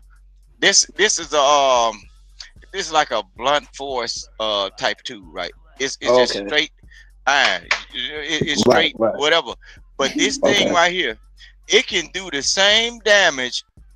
It can probably do the same damage as a knife. It just don't cut. But so far breaking something or fracturing something, pressure points, this is the tool. And guess what? You can damn near take this anywhere in the United States. It look like a pen. Might I ask you a question though, Vic, are you done? But if you use it, what will happen is once you strike a person, get ready to go through due process. If you are not ready to go to jail and get questioned, and if you are not ready to go to jail or get questioned or sit down until people try to figure out who's got the most money to get out of the situation and who's in the right or whatever, you could actually, by defending yourself, you can be in jail for years based on the community you live in. The court of public opinion will decide whether you get free. Not only the 12. Look, I'm telling you, I done shit. We all did shit. Niggas in prison all my life, bro. Now listen what I'm saying. I've been visiting niggas and females in prison all my life, bro. And I done seen them jailhouse lawyers and everything. Some of the stuff that they tell you, I know what you're talking about, bro. Hey, look, but listen what I'm saying, bro. If you ain't ready to go to jail, stay your ass in the house, get you a wife and family, and y'all look. Because look, the only way you can get off a lot of stuff without the court of public opinion, if somebody boom, boom, boom, boom at your door and you interfere at your, and then certain states don't even want that. They'll tell you, you better unass your seat and run out your house. If Rooster coming in, you better not hit him. Certain states, especially in the north, that's why I won't live there. They do the two tree. Y'all better learn y'all laws, bro. All right. You know what's big up here? We got you. Bear spray. Bear spray is big up here. People love to use bear spray, like that orange stuff that come out the can. They love to use that. Even females use that on their opposition. You ain't gonna do nothing but blind you in the they love cereal. That stuff is strong. And both of y'all gonna be trapping in the house, flapping like fishes. I'm telling you, look, that bear spray, bro. You better be outside. I'm telling you. Yeah, you that's what I'm talking about, bro. Suffocate the kids. No, I ain't talking about no kids. I'm just talking about They do drive-bys and use the damn bear spray up here. They do drive-bys with that. Like right now, it's like a lot of cuttings. They just upset y'all niggas. Bro. Yeah, a lot of cuttings going on up here, and people getting maced up here with that damn bear spray. Yep. But Kills, if you want to practice self-defense besides what we got going on, if you want to use a pill, you got to look into the burner company. I ain't promoting nothing. I ain't no spokesman for them. But look at it's a thing called burner. They they got like a tool. It's like a pepper ball gun, and then they got another company. It's like paintball guns. Right. We had a year of that. But before. if you right. Yeah, Burner got a company. I know they supply certain things. If you don't want to just go to jail, you better be in the right though, because even if you shoot somebody just for talking, you still got an assault charge. You still gonna get an assault charge. All right, man. All right. Let's keep the conversation going. Let's keep the conversation going. Yeah. Welcome to America. Yeah, welcome to America. So let's see what else Charleston got to say. Anybody else had to say something on the panel? Nah, yo. Let the video go. All right, bet. We had fucking 2:33. Let's go. Man, you weak man. That's why I say teach the kids how to deal with bullies, and this won't happen. We're all not equal. Even in nature, you can be feeding a flock of birds. There's going to always be one bird to come in and take the food from the. This is nature. Yeah. You cannot get rid of bullies. Teach the kids how to deal with them. Bullies build character. You go to work, it's going to be a bully supervisor, a bully co-worker. You cannot get rid of the bully. Teach our children conflict resolution. Everything don't have to end in violence. But when you come from the black culture, everything is disputed in violence. Yeah. That is the problem, though. That's how it's the culture. That's the culture. That's how they solve. When you have a serious issue, they don't even contemplate trying to talk it out. We teach a no snitching rule, right? So our kids are walking around with these mafia rules, codes, and ethics of the streets that's held over children about no snitching. So now I have to take a weapon because I don't want to be a snitch and kill another kid. Oh, it's a simple solution. Go tell the teacher. Tell you, man, these teachers. Now, when it comes to the ambulance working on somebody. Now, watch this though. I feel what Charles is saying, right? And he's pretty much 100% true, right? The thing is, these teachers are getting their ass whooped too, first of all, by these kids. That's a fact. Second of all, what if you don't make it to the teacher? See, people don't talk about that part. And that bothers the shit out of me, bro. Like, why can't we have that conversation? People don't talk about that shit, bro. Why are we not talking about when motherfucking kids? Damn. When kids, bro, is not making it to the teachers. When kids got the no snitch rule, so they're gonna try to fight it out. Or they so scared and goddamn me scared what somebody gonna say. Bro, all that shit play a part in this shit, bro. They ain't talking about none of that. They ain't talking about none of that shit. What up, Lord Ladies? What up, American Tradesman? What up, Stan? I'm telling you, bro, they ain't talking about none of that shit, bro. None of this shit. So it's like, goddamn, like, yeah, it's right. Go tell the teacher, cool. What if I don't make it to the teacher, bro? Shit crazy, bro.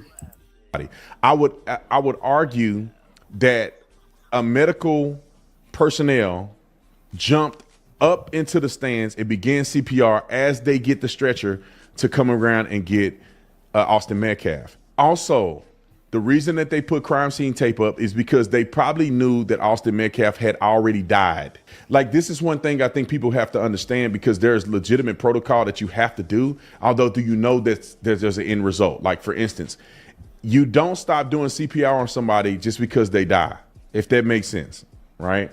Until you can get them to a medical facility where they could possibly be reassessed and there could be life-saving measures. If a person is completely dead and they're ruled dead at the scene and there's absolutely nothing you can do to save them, then they will leave the body at the scene, tarp the body, and create crime scene tape. The medical staff will leave and the coroner will come and get the body later after they process the scene and recreate the scene and everything else. But in a situation like Austin Metcalf, him being a young man, just because he goes unconscious or his heart stopped beating doesn't mean that they're not going to continue to do CPR on him, and does not mean that they're not going to try to transport him to see if they can save his life at the hospital. Therefore, it would be reasonable that he had already died at the track. He probably went unconscious. His heart stopped beating because he got stabbed in the heart, and he was completely dead. He died in his brother's arms. He was laying there. But they're not going to just let him. They're going to try to do some form of CPR on him until they can assess the issue at a hospital. So the reason why they may have been putting up the crime scene tape and putting the tarp over, because they pretty much knew he was dead. And they want to prepare for a murder scene. And they had to go through the rigmarole of, trying to save him and put him in the ambulance and pronouncing him dead at the hospital. So just so you guys know, because it does seem to be odd that they did all this and all that, and they put the tarp up and everything, but the kid is still kind of alive. It's like, no, I have been to cases and scenes like that before where we got to do our due diligence and try to do the best that we can, but we do know the person is gone, and there's probably no way of saving a person, right? Like, for instance, I had a guy who it was a drug deal gone bad, which we found out later on. It was the most mysterious scene I've ever seen in my life, because we had no idea why we were seeing what we were seeing. And I'll just give you a quick rundown. Maybe you can put me full screen. I'll just give you a quick rundown because I think it's pertinent, and some of y'all may find this interesting. This is the wildest call I've ever been on in my life. So what happened on this call was that we got a report of a man walking down the street with a gun. And so in Arizona, you can carry a gun if you want to. So it's like, what's the harm in that? We'll go check it out and see what's going on. But then when we get a little closer to the scene, and this is in a community where they don't call the police. They call it the village. It's a bunch of Native American people, and they hate the police. So they'll never call. I don't care if you died, they won't call. So the fact that somebody called a man walking down the street with a gun was suspicious a little bit. So we went to respond. And then they said the man is now parked in a car in the front of our house with a gun in his hand. With a gun. And so now he's a threat to the public. Everything goes off. We got 100 cops flying to the scene. We getting out with AR-15s. We going up. We see the truck with all the doors open. And then when we get to the truck, we clear the truck, right? And then we clear the area. Nothing is going on. The people in the house haven't come out. Nobody knows what's going on. We're like, how's this truck just sitting here? And then we noticed the guy in the front seat had got shot in the head, and he was literally coagulated blood. He had been sitting there for a period of time. So they didn't even call when he got shot and killed. So then that's when the crazy stuff happened. We couldn't rescue him. We had to use a dog leash to try to get him. He had blood all over his body. He slipped out of all his clothes. Blood all over my shoes, brain matter on my face, because I had to throw him on the gurney, which was an impossibility. Only by the grace of God I can get him up there, because he was about 250, 280 pounds. The firefighters, they parked down the street, but they run the gurney. We had to go get the gurney and run it up a half a block. Shanika, I ain't on my main computer. Can you play it from your computer? If you know? Yeah, okay. All right.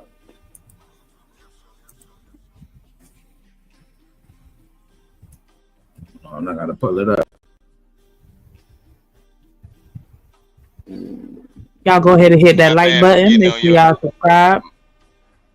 Hit the like button, please. My bad for getting on your nerves, Shanika. It ain't my fault that I know certain shit, and I've been exposed to life. I went outside as a kid. I used to be outside all the time. Listen, all I'm saying is, baby. You still going live. Go ahead, Sneak. Look, you better stop, little human. Go ahead, Sneak. I'm sorry, I could just say, like, I could care less about what you're talking about. I'm just saying, when I respectfully let you speak uninterrupted, and then you still turned around and caught an attitude and then continue to overspeak, like, I just don't like that. Vic, you gotta chill, bro. Okay, give me That's one. the host of the show. Okay, I'm chilling, Drip. I'm chilling though, but they gotta Thank you, Pop. respect me though. They don't be I got saying, you. "Hey, look, they don't address that name." Look, they be act like they borderline me trying to. Vic, Yeah. ain't nobody saying nothing you talking about doxing and none of that. I'm just saying that's the co-host. You can't disrespect that one. I guess anybody else have your way, but I'm definitely gonna shut you down. But that one right there, the co-host, we can't do that, Vic. She run the show too. She can drop your ass at any given time.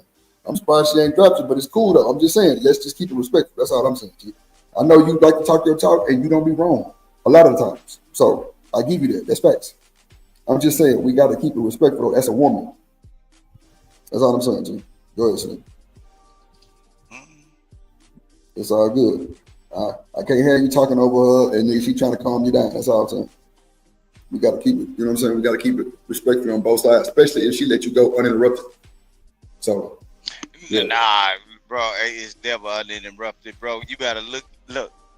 And I ain't gonna say better. Go back and look at these streams, bro. Stop it. Hold on. Stop it, because you would say that now that Ferg isn't here. Go back but and look I at literally these made streams, bro. everybody These quiet niggas ain't respect. Bro, I just told you, bro. You cannot do that, bro. You're not listening to your boy, Drew, man. Come on, Vic. Chill, But bro. even if you go back and watch, you'll see I made everybody be quiet so he could talk uninterrupted. And I was like, okay, we get the gist of what you're saying, because he was at the end of his statement. And then he went to, you, like, and then wouldn't stop. And I'm just like, bruh, like, trying not to go there. But okay, this is a video. Apparently, Karmelo has been indicted. Yep. Mm-hmm. Yep. Let's hear. Let's go. Good afternoon. Earlier this spring, our community was shaken by what happened at a school track meet in Frisco. The violent loss of 17-year-old Austin Metcalf. For weeks now, my team has been presenting evidence to the grand jury, and today I summarized that evidence, and I asked the grand jury to return a first-degree murder indictment against Karmelo Anthony, which they did. First-degree murder. With this indictment, the case went forward. We'll continue doing our job both fully and fairly to pursue justice under the law. As for the scheduling of the trial, that will be up to the court. But when the time comes, we will be ready. Now, we know that this case has struck a deep nerve here in Collin County and beyond. And that's understandable. When something like this happens at a school event, it shakes people to the core. But let's remember that the justice system works best when it moves with fairness and principle. That's what we're committed to, and that's what this case deserves. Oops. Damn. Run back. Run that back, DJ. Oh, man. Run that back, DJ. Good afternoon. Earlier this spring, our community was shaken by what happened at a school track meet in Frisco. The violent loss of 17-year-old Austin Metcalf. For weeks now, my team has been presenting evidence to the grand jury, and today I summarized that evidence, and I asked the grand jury to return a first-degree murder indictment against Karmelo Anthony, which they did. With this indictment, the case now moves formally into the court system. From this point forward, we'll continue doing our job both fully and fairly to pursue justice under the law. As for the scheduling of the trial, that will be up to the court. But when the time comes, we will be ready. Now, we know that this case has struck a deep nerve here in Collin County and beyond. And that's understandable. When something like this happens at a school event, it shakes people to the core. But let's remember that the justice system works best when it moves with steadiness and principle. That's what we're committed to, and that's what this case deserves. Uh-oh. What do you think, Shanique? What do you think? We're also mindful of Austin's family. And what happened? Say, what you think? What you think? I don't like it. I don't like that at all. Like, yeah, they finna be. I'm not even surprised, D-Mail. I was literally just about to say that they about to charge him as an adult. Like, I just already see this shit. Like, man, I just hope that it doesn't. I just hope it doesn't turn into like you know, niggas crashing out. Like, I just Nika, it's gonna happen because everybody is on 1,000. Yep. Notice everybody is on the fucking edge. Like people just bop. That's all we do. Like, wow. Hey, it's a lot of polarizing shit going on all at once. Like, we're human beings. Somebody gonna bust out the window eventually. If you don't have someone to bust out with. I'm just saying. You ain't lying, Chocolate. You ain't lying, man. You are not lying. It is a lot going on currently, and that's the point. To keep us in this perpetual state of worry. And you wrong when you want to step out of this world. You wrong if you want to get away from this. This is not normal. This is not nature. We should not be going up out of here like this. We shouldn't have to feel like we got to keep ourselves. We are afraid of each other. It ain't the bears. It ain't the wolves coming in packs and taking us out and dragging us off in the woods. It's human beings. Come on. Back and forth. And I know earlier it wasn't a popular thing, and I think Reese had said it earlier. We have to educate ourselves first before we start pointing fingers at these babies. Well, we don't listen to Reese over here. No, I'm playing. I'm playing. I was being quiet.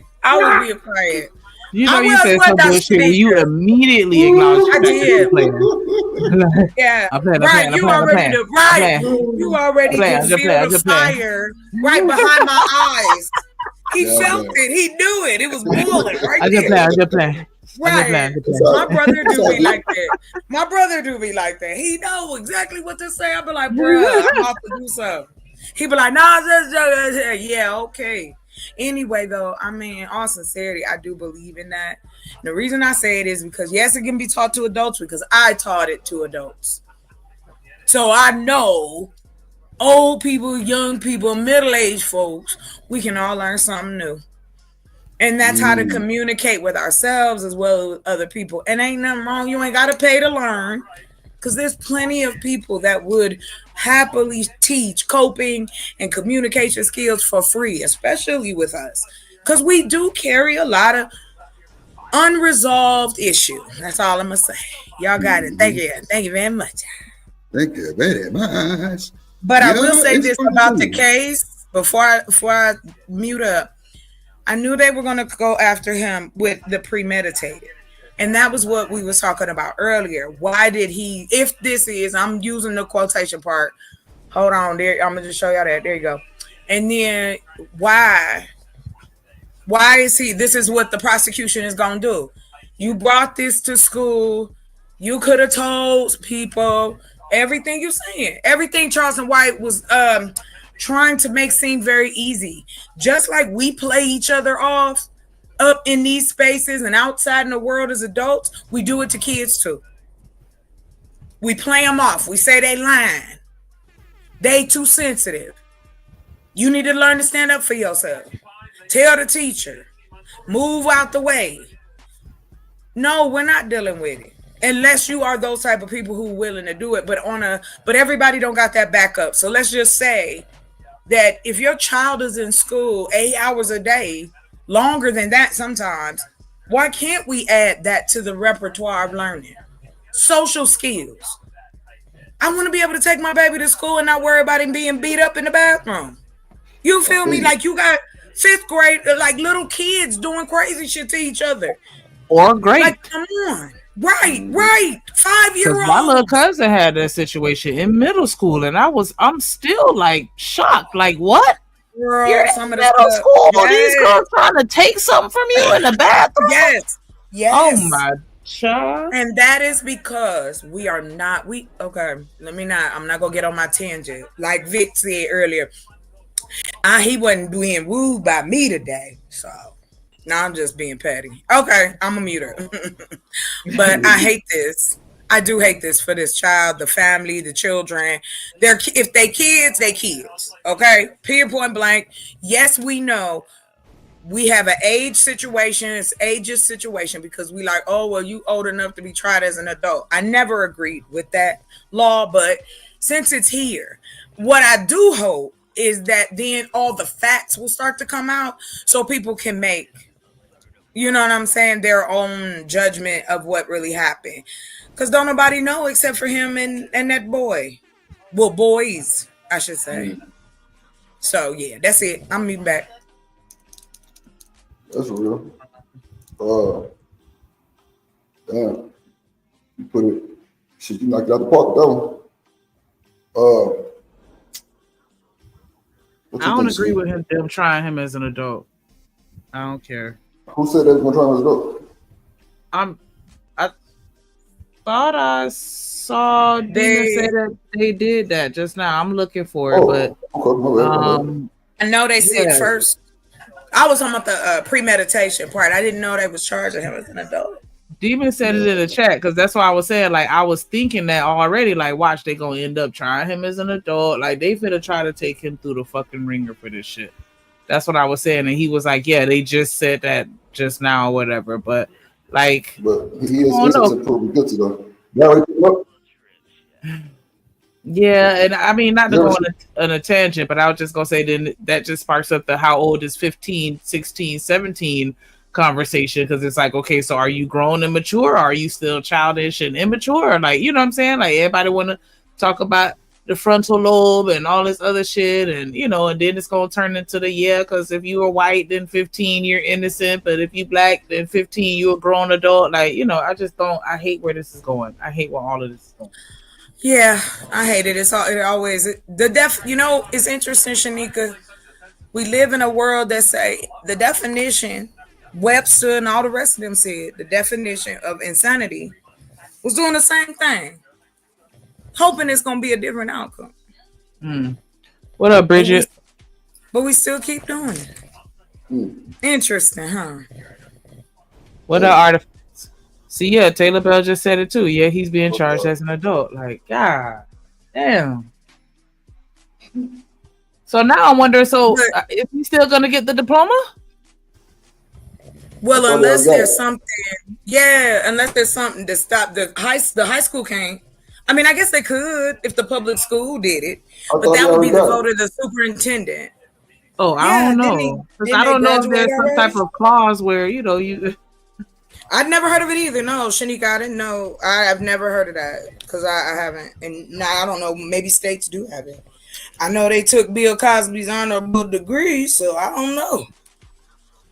And that's what I'm saying. Like, I don't know if there's some type of clause where, you know, you can't honorable degree. That shit don't mean nothing.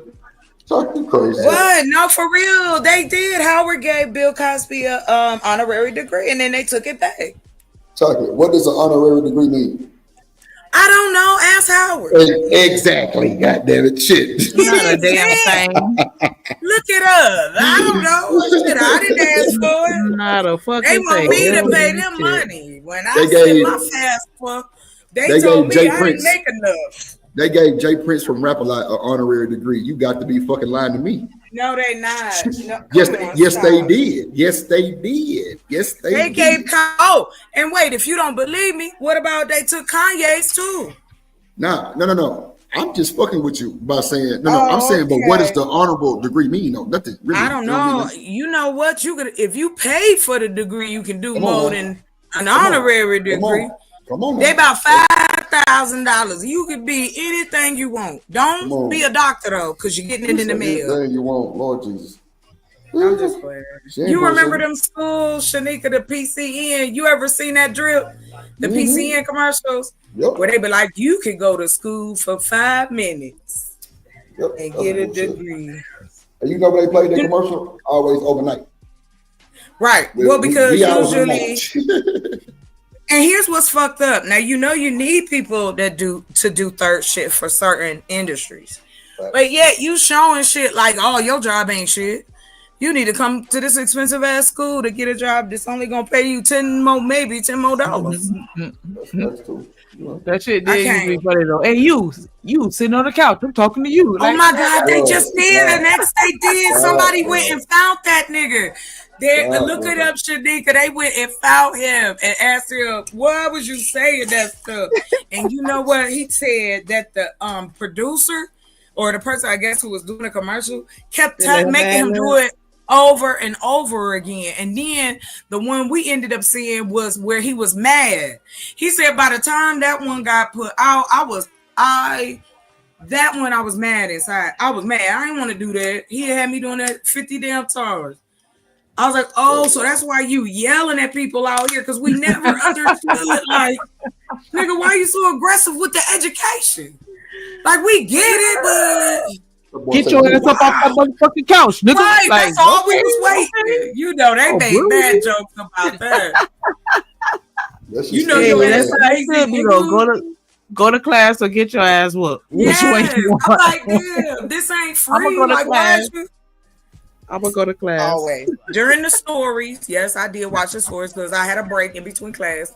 And he would show that commercial would come on 50 damn times during the break. I was like, and then when you find out, because I think they went under.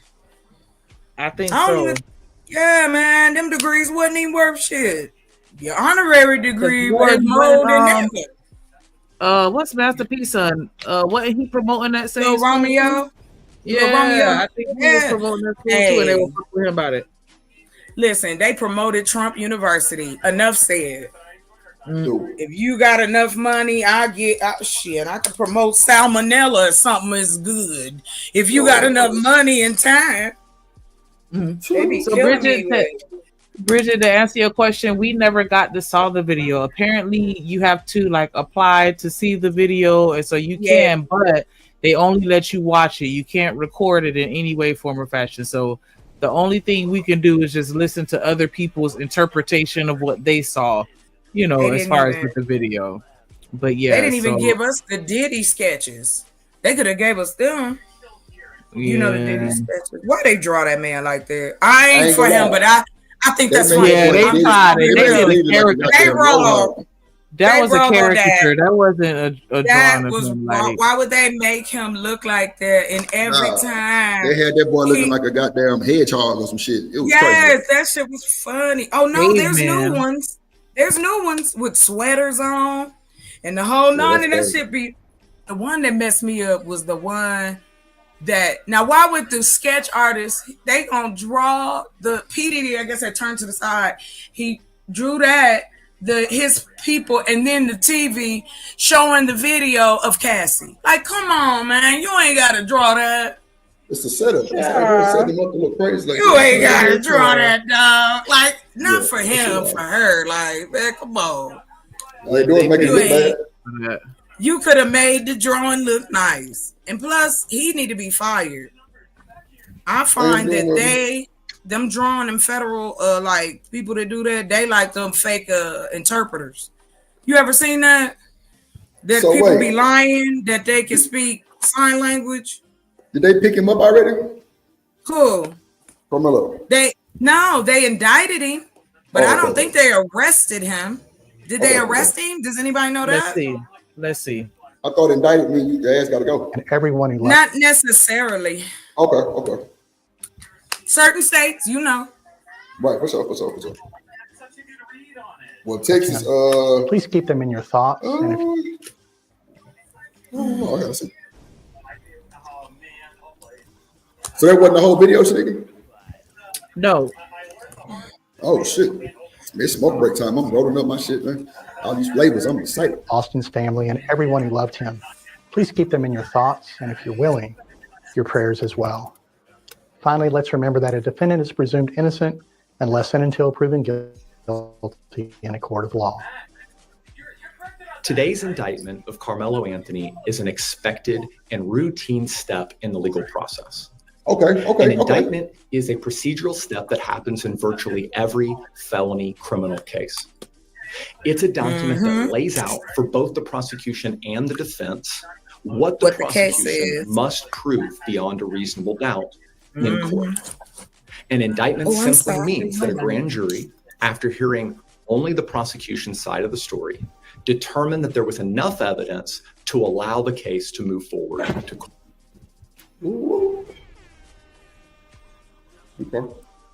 So he's saying this is routine. It is. So they was already ready for it. Yeah, it is. Yes, ma'am. Yes, ma'am. Being a court head, I love the law. Let me tell you. I do. The reason I do, my father, how you put that? You know how somebody make you learn something you wish you didn't want to in the first place, but you glad you did learn it, if that makes sense?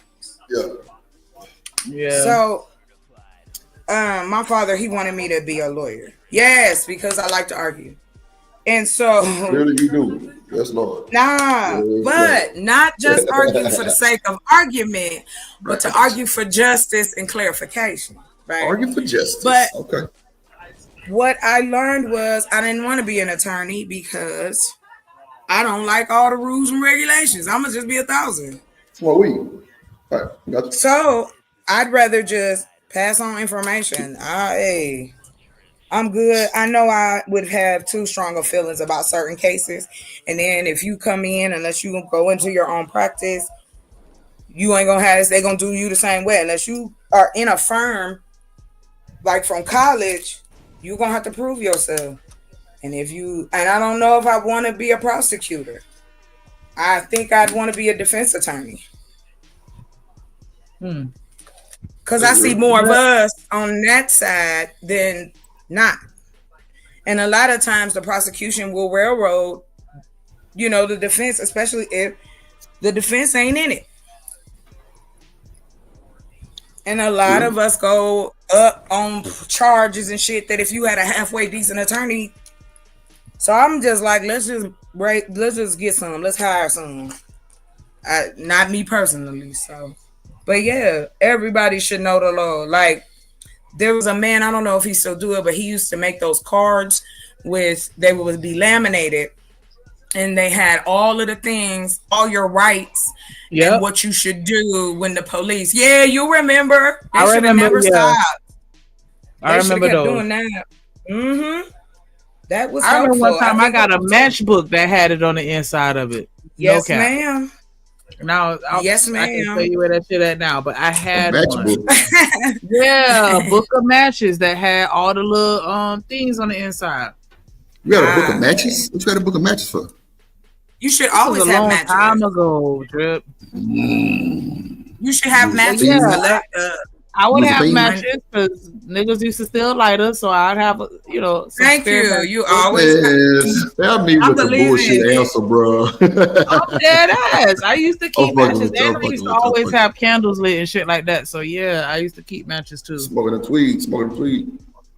Hey, Shanika, I love keeping matches in the house. The long ones, the little short ones. You just never know. Shut up. You gotta scratch that box. Well, you talking to a person. Scratching that shit on the side. It's a little cathartic. I like it. Yeah, it is. That noise turn I on love. Your side and scratch your motherfucking head. The fuck? That's why I want a fireplace, like just an old school one. So I can light it up and hear it crackle. Oh, yeah. Old school. I feel you. Because now, I ain't gonna lie, my fireplace chocolate, that bitch covered up in like a glass or some shit. Like, I can't put no fire to it. Like, it's a switch, play my gas. It just, Oh, okay. I know the kind you got. Yeah. They're more home friendly because they are behind glass. That's why. Yeah. And just instead of making a better, fireplace, they just go, hey, let's wrap it in glass. That'll never get hot. But I'm saying, ain't nothing like getting that little poker. Ain't nothing like get that little thing to kind of like move the wood around and kind of make that motherfucker stay. You know what I'm saying? I don't know how you saying that, Drip. I'm gonna be real. That sounds real wild right now. No, the little black thing that you like. I know what you're talking about. Okay. Poker. Yeah. What it's called? I think it's the fake. Yeah, I know. I keep trying to tell people they don't want to believe me. I set it up. You did. That's why I was trying not to walk into that. Yeah. Because I was like, that's gonna turn wrong. Like the dance. Yeah. Polka. That's what I said. No, I'm just playing. A little poker, and you just kind of poke in the log. You poke in the polka. How many times can you poke in the poke and turn around? Shit. Oh shit! Then you turn it. Then you shake it all about. Oh wow! Yeah. Wait a minute. So you poke one side, then you turn around and poke another side? Oh, I'm with that. That's it. That's how the game go. Ta-da! Like okay, let me stop. I like that. Y'all got that. See, Shanika, Chocolate don't know. We with the bullshit. Just don't. I know y'all are. Don't why y'all think I'm over here? Listen, why y'all think I'm over here? But of course, I'm still a newbie. I ain't want to, go crazy. Hey, man, you know what? Nothing but a word. I want to ask you something so bad. You can ask me whatever you want, Trev. No, I ain't gonna bring it up. You done brought it up. You done. Okay. You can ask me in the private chat real quick. Just ask me back there. I'll answer it right now back there. Ain't shit. Okay. Hey, listen, I know people, Shanika. Come on, of course. That's why I was like, you ask me. I'll tell you. Hey, I need to tell you something important, but later. What? I'm just saying, do that to me, because now I'm gonna be wondering what the hell you was thinking about, or what you was finna say, what you was finna ask. I ain't gonna say I'm gonna wonder for a long ass time, but I'm saying I am gonna spend a few minutes like, damn, I don't know what the hell. Yeah, I want to know. Yeah, I'm gonna play a little bit more of this video real quick. I want to know more. Check the record. Court. That's all that indictment means. Karmelo. That's why I said what I said. Confident in the justice system and the people of Collin County to be fair and impartial. Of course, Karmelo looks forward to his day in court.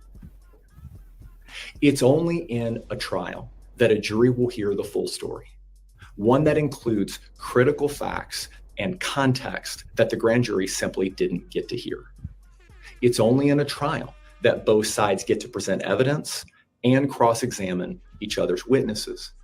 This is why our justice system is based on the principle of a full and fair trial. That's because it's only in a trial that the full story can be heard and that impartial justice can be done. We expect that when the full story is heard, the prosecution will not be able to rule out the reasonable doubt that Karmelo Anthony may have acted in self-defense. Y'all think so? Yep. Self-defense. That's what I believe it should come down to. Yep. Because remember, a case can change in the process, depending on what they bring in as far as evidence is concerned. We not sure. The defense ain't gonna say nothing.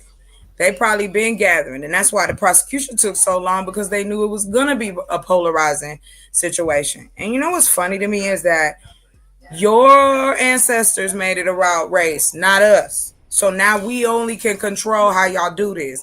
We wouldn't have so many questions, I don't think, as far as like a community, if things wasn't always so sus. If the Justice Department or going to court and things like that, yes, I do believe it works. It has worked for many people, but it also has not worked for many people. So I think the distrust is the underline. Like, that's why I said, morally, I understand why he did what he felt he needed to do.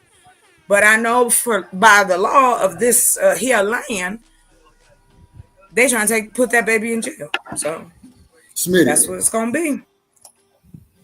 Yeah. What you think about this shit, bro? I'm sorry, I ain't said nothing to you, bro. I'm on my laptop. I ain't see you back there. We up here.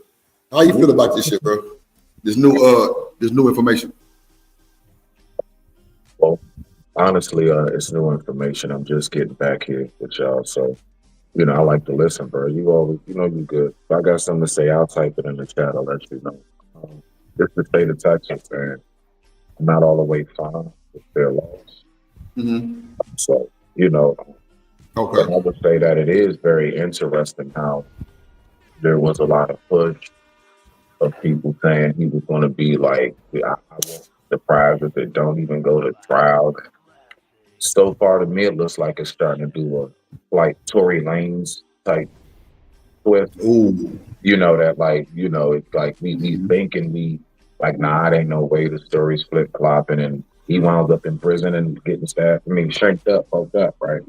So I'm seeing more so of one of those twists again that I think a lot of people weren't aware of. And that's why folks like myself who know the law a little bit to land it.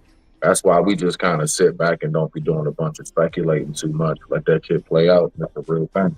If you don't know what's going to happen. But I digress. My mic is muted. Respect to you. I'm just cooling, bro. Y'all good? No, for sure. All right, Chanel, what you think about the new information? I can't say right now. Come back. Hey, Miss Joy. Thank you. Hey, Drip. Hey, boo. Hey, Miss Joy.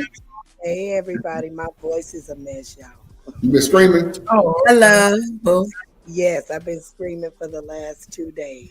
Yes, Lord. Miss monetize on a bitch. Yay. Talk your Is that shit. Miss Joy? Man, you know, goddamn well. Hey, Miss Joy. This is Hey, Chanel. Chanel. I'm so Hey. congratulations. I'm so happy for you. Thank you, baby. You're welcome. Drip, leave me alone. Yes. Big ups to Miss Joy. Mm-hmm. And make sure y'all go ahead and subscribe. If somebody can make sure y'all congratulations. chat, please. Thank you. Let's go ahead and run it up. Go on over there, send a super thanks. Or if you catch a live, send a super chat. You Represent. know, that hasn't been updated yet. I turned them on, but they ain't on. How long it take for them to get on? What? Super chats? It should be instantly. No, they ain't on there yet. No, I thought it was 500 followers. Oh no, she got everything. Oh no, well then. Oh, okay. So then not. Yeah, why? Yeah, it shouldn't take. I went live this morning and it wasn't on there. I'll show you. When we get off the stream in a minute, we go to Discord. I'll show you how to do it because this is the way you just cut them on and it literally pop right on. Yeah, like instantly. I need to be shown. Oh, okay. Is your information everything updated? Yeah, all that stuff. Okay. Mm-hmm. Okay. We'll look over and see. We'll look over Miss Joy, you gonna teach me how to be like you? I need to know how to get monetized. I'm just being Miss Joy, honey. Ain't no Child, you got the secret sauce, honey. Okay. Keep my mic. She got and you know what I said on the stream? I said the first one out the Drip Nation high tier membership. Miss Joy was already halfway there with pretty much I think it was the subs or something like that, Miss Joy. You had like a lot of subs, huh? When you joined the membership? Yeah, I had like 700. Yeah, 500. Okay, yeah. I know we pushed that shit. Miss Joy signed up for the high tier membership. It guarantees monetization. God damn it. We spent 2-3 hours on her channel the night before trying to make sure we got all that. You know what I'm saying? Man, look, she sent me the message that morning. The next morning, I say, look at God. I damn near wanted to share the tip for. I say, God damn, my little baby monetized. Shit, I don't know what to do. Yes, so you gonna tell the rest of us how to do this in the other chat? If you got the membership, yeah. Other than that, how many members do I need? Me speaks no English. Members. You speak no English. Speak no English. Oh, okay. No English. If you want to have a membership, no English. Thank you, Ms. Joy, for sharing your wonderful. Congratulations to everything that you do. I want to be like you when I grow up. I don't want to be like Joy. Oh, okay. So, what you think about this, Ms. Joy? What you think about I'm very happy for you, though. What I didn't catch it. But I heard something you said that he's been indicted, right? Yeah. Okay, so what is the evidence showing? Like what? They said that they've been trying to send in the evidence for a long time now to the grand jury to get the Capital One murder. Clearly, the evidence says something because they got it. Now, the video that they were showing everybody, yeah, they can't even determine who's who. It's so grainy. It's so many. You know what I'm saying? You know, like it's like one of them. I want to say like school cameras that's kind of old type shit, or you know, like the cameras that be like by the lights and shit that's kind of old. So it didn't really give a good stream, really cool. So I mean, the video they used to indict the gentleman. Yeah, that's what I'm saying. Really? Yeah. See, that's now, I'm never messing with Texas. I'm never messing with Texas. I ain't gonna lie. I didn't see where they said that they're gonna charge him as an adult, but somebody in the chat said that they was gonna charge him as an adult. I ain't gonna lie. If his birthday is like around the corner, ooh, child. Is he 17? 17, yeah. Yeah, Texas is 18. No age No, Texas 18. I get what you're saying. You know. Yeah, but it's close though. It's close though. I'm with you. On the door. I'm with you. No. I'm with you on that. I'm just saying. Hopefully they don't hit him with that. Come on. What up, 2 cents? Hopefully they don't hit him with that 18 and above, because if you turn 18 during the trial, I don't really know how that. I don't know if they can still. Well, yeah, hell yeah, they can hit you. Oh yeah, I'm pretty sure they can hit you. Yeah, so I just hope once children who are behind bars get of age, they send them to big boy jail. He turned 18 already. Oh, yeah. God damn. Well, there you go. There you go. Yeah. No need to talk about it no more. Yeah. God damn. There you go. I just hate they're using. You said it's a grind. You know, if it's you can't tell. Oh yeah, my screen fucked up. Who says you ain't worth a shit? Oh my bad. You just saw that. Yeah, I seen that bullshit. Go ahead, Mr. All bad. 2 cents they can what? I wonder what they can do. I don't know, but that's crazy. And like I said, I'm just staying away from Texas. Right. I know. Yeah, they celebrated his 18th birthday a month ago. What I find, fascinating is, that's why I be real careful when I hear us say. I mean, I'm careful myself how we address our youth. Like I'm gonna say like that from like let's say 14 up, because we know that they're kids and stuff, and even when they get like 19, whatever, they kids. But the fact is, I've seen many cases where something happened, even if it was an accident, they ain't no kids in the eyes of the law. And I understand how we look at them, but like once they out of our hands, it's like the parents in the community and the judiciary system now has them. They right along with everybody else. It's like being drafted to the military, but the worst kind. But I digress. I'm like it's muted.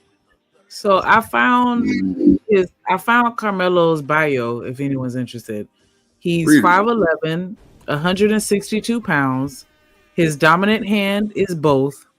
His dominant foot is his left. He can bench 205 pounds. He can squat 405 pounds. He does a 40-yard dash in 4.71 seconds, and his vertical jump is 35 inches. He's slow, but he's a big boy though. No, I mean, he's not slow, but like we used to seeing that 4.240, but that's Deion Sanders. So let me mute my mic. I'm not this. Okay, maybe that's just my problem. Nah, Mr. Jordan, that's fast for a 5'10", 165 guy. That's fine. I'm just talking shit. I used to run track. I'm like, wait a minute. No, that's fast. That's fast.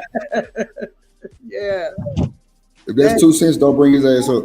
Hell nah, let his ass stay in the chat. He want to talk shit on my goddamn screen.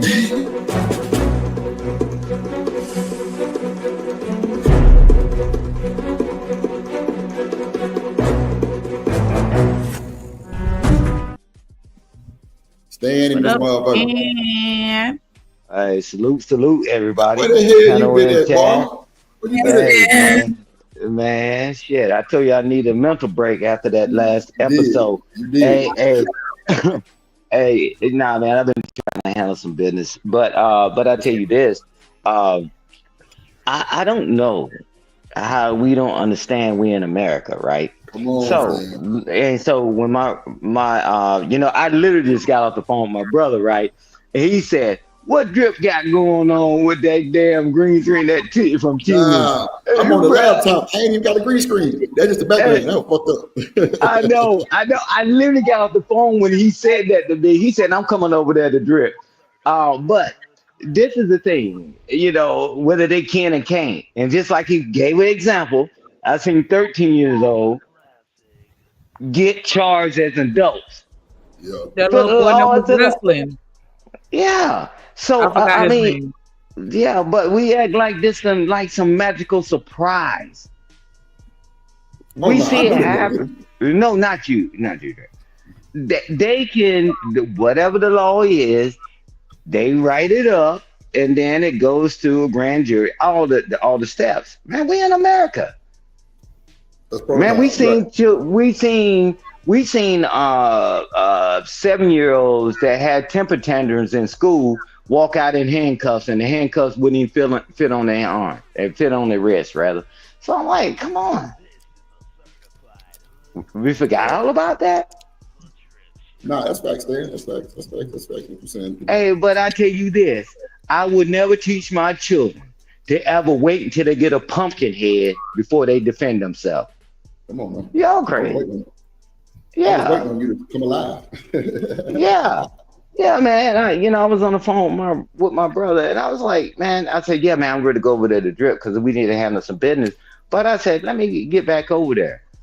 You teach yourself to wait until you get a pumpkin head. I see people approaching me. I'm going to wait. Why you think the saying came up, I'd rather be tried by 12 than carried by 6? Drip, I keep telling you, these are people that ain't even pinch anybody. Can't punch their way through a wet paper bag. I would never tell my children wait till they get a pumpkin head. Man, y'all got for it. those who don't know what a pumpkin head is, that's when Martin head swole up. Yeah. Yeah. I'm gonna go see my. Go ahead. I didn't mean to interrupt. No, I was just gonna say real quick. Lionel Tate is his name, and he from Broward County. And he was the youngest American citizen ever sentenced to life imprisonment without the possibility of parole. And he was 13 years old when he was convicted of first degree unaliving when he was wrestling with his 6-year-old. I think it was either his little sister or his little cousin. It was his sister. I remember that case. Yeah. So wait a minute. They sent him to jail for wrestling with the sister. What happened? Was it an accident? She was unalive. Yeah, he was doing a wrestling move, and she was unalive, and they gave him life at 13. And that was a big thing. I remember that because he out of Broward. Yeah. Okay. Yeah, that's what I was. Yeah, Florida. See, all them folks in Broward County fucked up.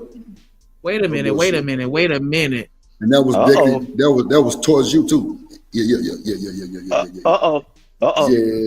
Yeah, I said what I said. I said what I said. Goddamn, y'all crazy as hell. Goddamn, trying to do the Stone Cold Steve Austin on your goddamn sister. They here wrong time.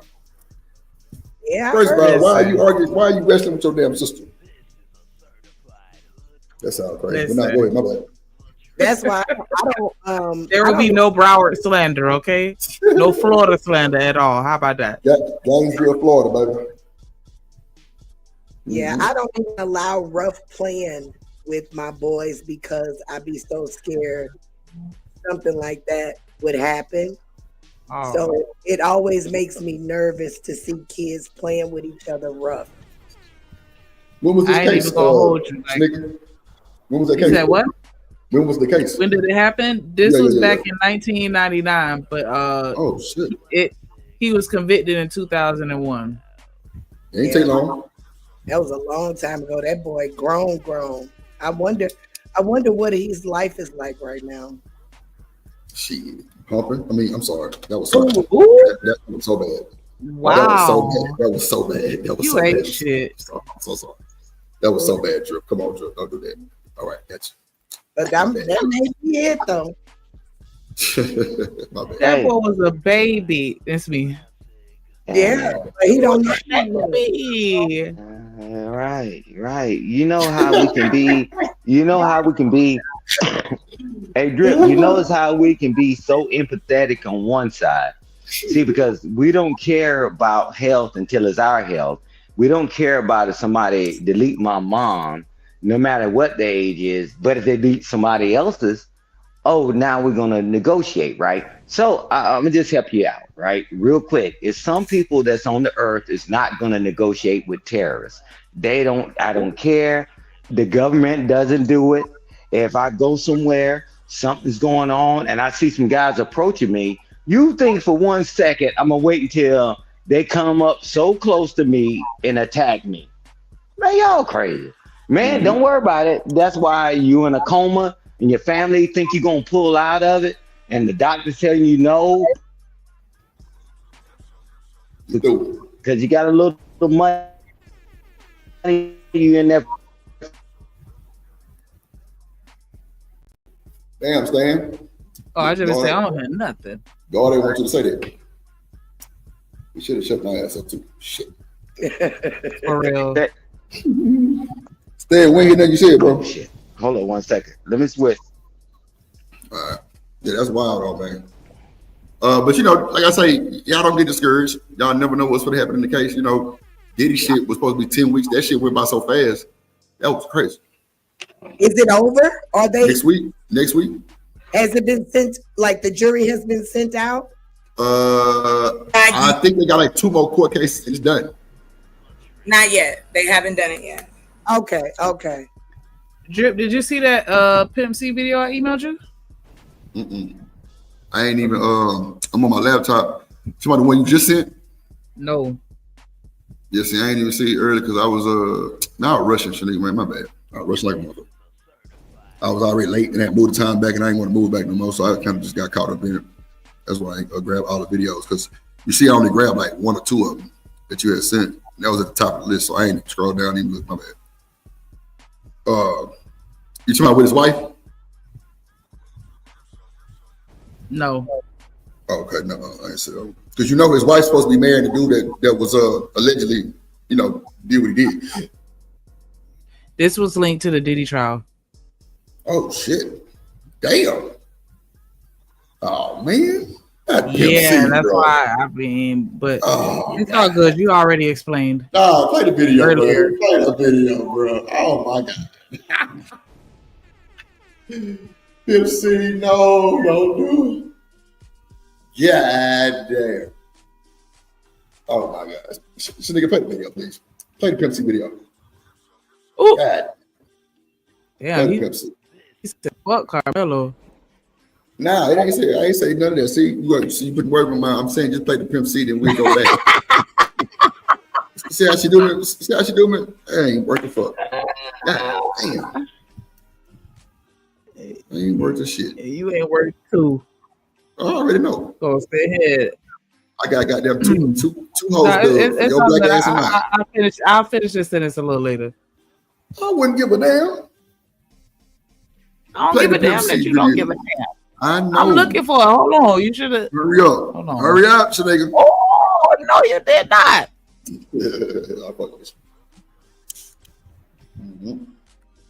I got to stop buying torches. They tear my papers up, Miss Joy. Oh, my God. Them torches tear my papers up, man. It's my rip right through them. God damn. Who was it down there? I'll stay in the man. He's nut. Oh. You funky mother. Okay, I'm gonna get you something. I'm gonna get you something.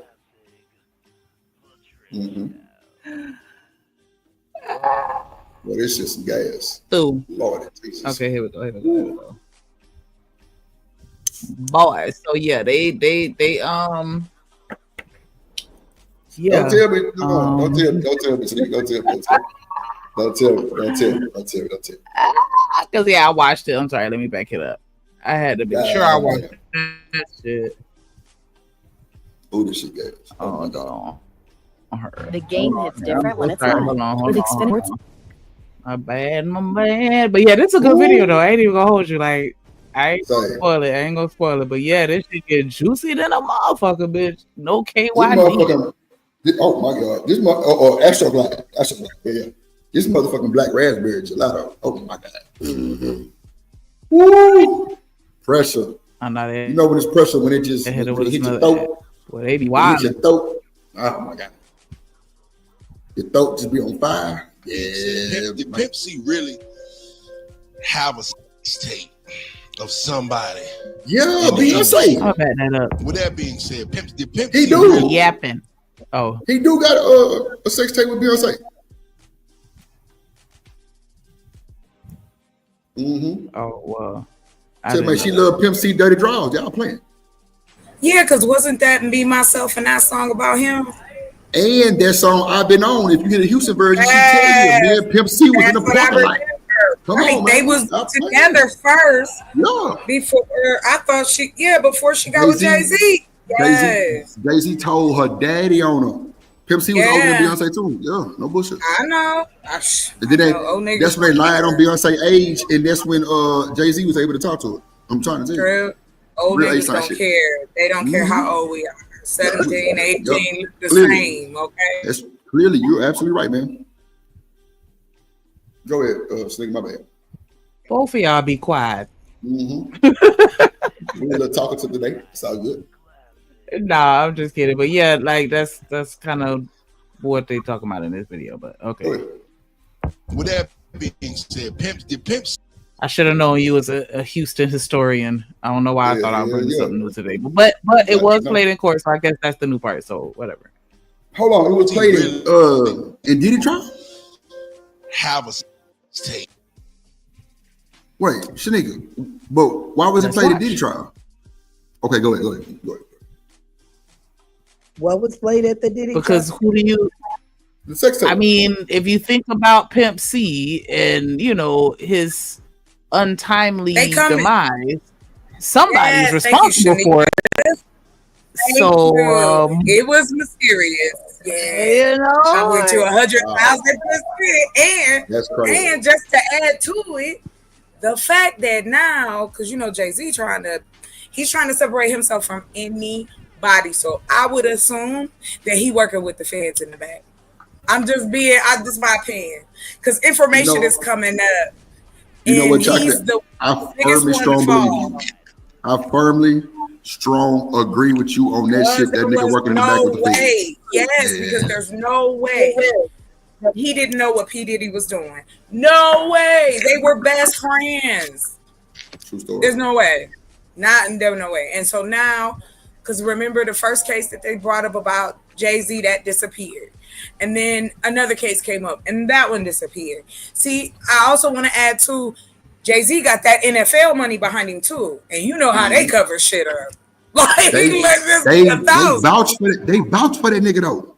But that's what I'm saying. They're not, he would be too much of a liability. If he went to jail, do you know how much money the NFL would lose? Especially with him being in charge of the entertainment over the last few years, which done brought in more revenue because people ain't buying up the tickets like they used to. So yeah, I'm just talking about from the money side. No. I'm just saying, like, I'm just ad-libbing, like, man, look, that's crazy. Yeah, because it's the truth. I mean, think about it. What are the top 3 things you would take a person's, you would unalive a person for? Top 3. Money, women, power. No. Women, money. No matter what order. Don't matter what order. Women, money. And that's right. Oh, not women, money. You know what? Okay. But anyway, everybody got their vices. You feel me? Chocolate. How many niggas you know that got unalive because it was beefing over a woman? Come on now. Do I know in the rap game over? Well, I mean, just heard of yeah, of course. Well, that's why I said financial. You got, like Shanika said, women, money, and power. That's usually what men usually will spaz out at. Oh, and secrets. Sorry. Secret sexualities. That's another one. Then there you go. I don't know if anybody want to add anything else, but them was the top 4, I guess. Yeah, that sounds about right to me. Well, thank you, Miss Joy, and to you too, Miss Shanika. Thank y'all for participating. Yes. With that being said, did Pimp C really have a tape of somebody in the industry that would break the internet? But yeah, it is a tape, and if you read women, a lot of people figured out.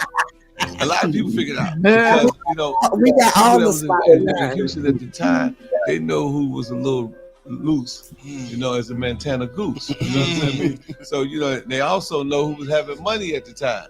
So it's not really hard to figure out. I know who let them models stick them dildos in them, and I know who did what, where, when, and why. Wow. So now we're in a situation where no one in the public is going to be able to see those freak-offs. They will have privacy screens. The jurors will, on their computers, on their monitors in front of them. They will be the only ones that get to view that. The direct examination has begun already. Things just got wild in the courtroom, and it's got fans asking, did Jay-Z to take out Pimp C to protect Beyonce? Yep. Oops. What now? Wait a minute. You can't. Wait a minute. Yeah, baby. I knew it was coming. Let's go ahead. Rewind that if you don't mind. I know I'm just a guest. I'm going to just ask you to rewind. Wait a minute. Oh my God. This is crazy. This is America. Girl, I got something for you. We in the Discord, girl. Listen, you think this crazy? Oh, shit. Boy, that's crazy. BJ, what's up, boy? Glad you're still rocking. Would that be What up, Sin? With that being said, did Pimp C really have a tape of somebody in the industry that would break the internet? But yeah, it is a tape, and if you read the comments, a lot of people figured it out. A lot of people figured it out because, you know, people that was in Houston at the time, they know who was a little loose, you know, as a Montana goose. Yep. You know what I'm saying? So, you know, they also know who was having money at the time. So it's not really hard to figure out. I know who let the models stick the dildos in them, and I know who did what, where, when, and why. Wow. So now we're in a situation where no one in the public is going to be able to see those freak-offs. They will have privacy screens. The jurors will, on their computers, on their monitors in front of them. They will be the only ones that get to view that. The direct examination has begun already. Things just got wild in the courtroom, and it's got fans asking, did Jay-Z take out Pimp C to protect Beyonce? Yep. You heard that right. A secret recording allegedly made by Pimp C is now being brought up in court. And insiders claim it could expose everything from steamy secrets with Beyonce to shady moves by... Okay, sorry. Ooh, it's coming. Ooh, that was a lot. Oh, baby, that's just a little bit, just a nibble on your ear. That's just a little dribble on your plate. Not on the plate. This goes Little so drip. far up the chain of command that now, because you know, the reason why P. Diddy was asking Donald Trump for a pardon, supposedly, allegedly, well, that is because, you know, Kim Kardashian, she's trying to become a lawyer. Yeah. She's trying to get into that, you know, she want to stay in that world. And he done already threatened her and said, you better give me some help. That's the rumor, allegedly. But the reason why they even could go that far up is because, again, they was all friends. He got an island too, Mr. Diddy, dude. Have mercy. He got a whole island that you can go and make people forget their problems and never be seen again. I'm just saying. Y'all got it. Make sure y'all hit the like button. Make sure y'all subscribe. Scroll up in the comments and hit every link that you see and subscribe to every channel in the chat. Go ahead and drop a comment. Let us know. Did you already know this? Is this new to you? Sis said this old news. Okay. Who, me? You talking about me? No, oh, Sin 7 in the chat. Fearless Jim said, yeah. this blowing my mind. It's blowing my mind. Said, Ray J, wait a minute. Yes, because Ray J confessed that he had given the last sleep to Whitney Houston. Oh, my mercy.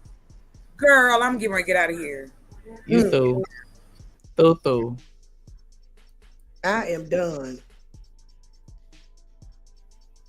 Now being brought up in court, and insiders claim it could expose everything from steamy secrets with Beyonce to shady moves by both Jay and Diddy. And if the rumors are true, that tape might be the real reason Pimp C turned up dead. Yeah, apparently the tape features him and Bey. And if Pimp did make a tape with Bey, there's no way Jay would have just sat back. For years, fans have whispered about what really happened in that hotel room. But now, with the feds stepping in, it looks like we're finally getting to the bottom of things. Just what happened? Is there really any truth to the rumors? And did Jay really take out Pimp? Let's find out. So reports are flying that the feds are planning to play Pimp C's secret tape during the trial to implicate Diddy's friends Jay-Z and Beyonce. For years, there have been rumors about Pimp C and Beyonce getting it on in the bedroom. Pimp and Ken basically confirmed the existence of the tape in one interview. According to him, it was a big deal, and TMZ would have definitely opened their wallet for it. You had mentioned Pimp C earlier. With that being said, did Pimp C really have a tape of somebody in the industry that would break the internet? You look like you done seen it, Marv. Marvin seen it. Tell him who it is. Hey, man, tell him who it is. I wish we still trying to find out who was in this Pimp C tape. All I can tell. Shout out to the Ugly Money podcast. I don't know if you ever caught them, but they be over there tweaking. Man, they funny as hell. Yeah, I'm gonna have to go watch. There was a famous R&B chick. There was a guy that was getting money at the time. And, you know, Pimp, he used to be in the studio. And every now and then he had a camcorder, so he was able to get some footage. And he wanted to do something with the footage, but I don't know why he didn't do nothing with it. But if I could have got a hold of that tape, I'd be a billionaire, man. Hey, whoever it was, they had to kill me, man. I know TMZ would have paid a bank for that one, man.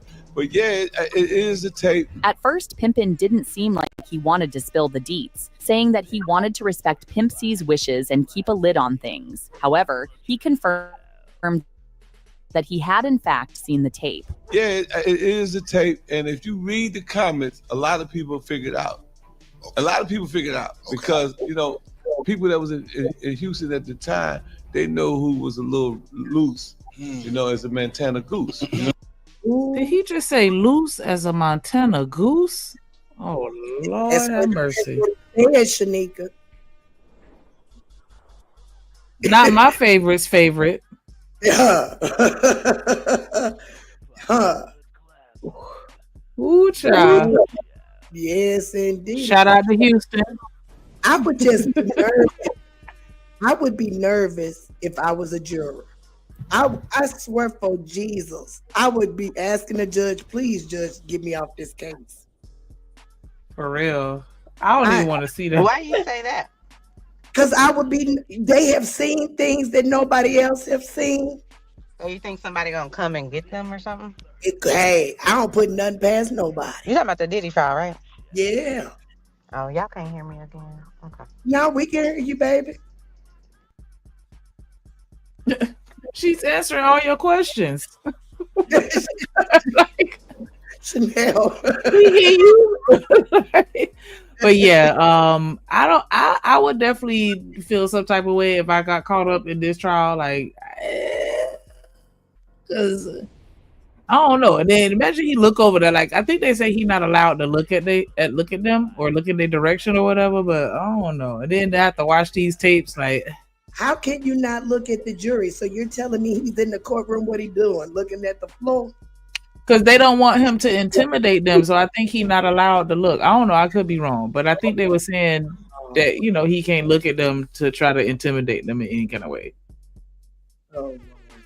So, but the jurors, they get to watch. I'm saying they are going to be subjected to watching these quote unquote freak offs. Yes. It's never going to be like that image is gonna be like I don't want that image in my mind. I don't know. Yes. I mean, my goodness, this is going to be in their brain forever. They're never going to be able to unsee this. This is crazy. Yeah, it's a lot. It's a lot. It is. But I would like to see it. So, you know, they also know who was having money at the time. So it's not really hard to figure out. Fortunately, when the interviewer pressed him some more for the deets, Pimpin did drop some hints about who was in the video. According to him, the tape featured one of the biggest R&B chicks in the world. She was in the studio when he recorded it, but Pimp C wasn't in the tape. What was it a decent tape, by the way? Well, you know, we was sitting at his mama house, and I was showing him my movie that was yet to come out, Pimpology. And so he said, Ken, I got something to show you, man. So he seen it, you know, I'm saying, man, you know, me coming from the P world, you know, I ain't trying to see no. Yeah. So, you know, I mean, I seen who it was. I was like, damn, her? I said, man, damn, she R&B, ain't she? You know what I'm saying? I said, him? I said, man, he married and he got a bank. You know what I'm saying? I said, I hope this don't get out. So it was more like that with me. So, you know what I'm saying? But you know, it wasn't no real like tape. They was just Whoa, dry snitching ass nigga. Ain't he? He just dropped quite a few blind items. Like, sir, you being a little too specific. But I guess. In the studio. In the studio. And Pimp just had a camcorder. He was in the booth. So between who Pimp was hanging around back then and the hints Pimpin' dropped, it's not hard to figure out who he was talking about. It was none other than Queen Bey herself. Families across Florida trust. Yeah, so he wasn't in the tape. He was just recording what he saw. Yeah. Can I ask a question? To be fair, folks didn't pay much attention to what Pimpin' was saying first, but now fans. What's up?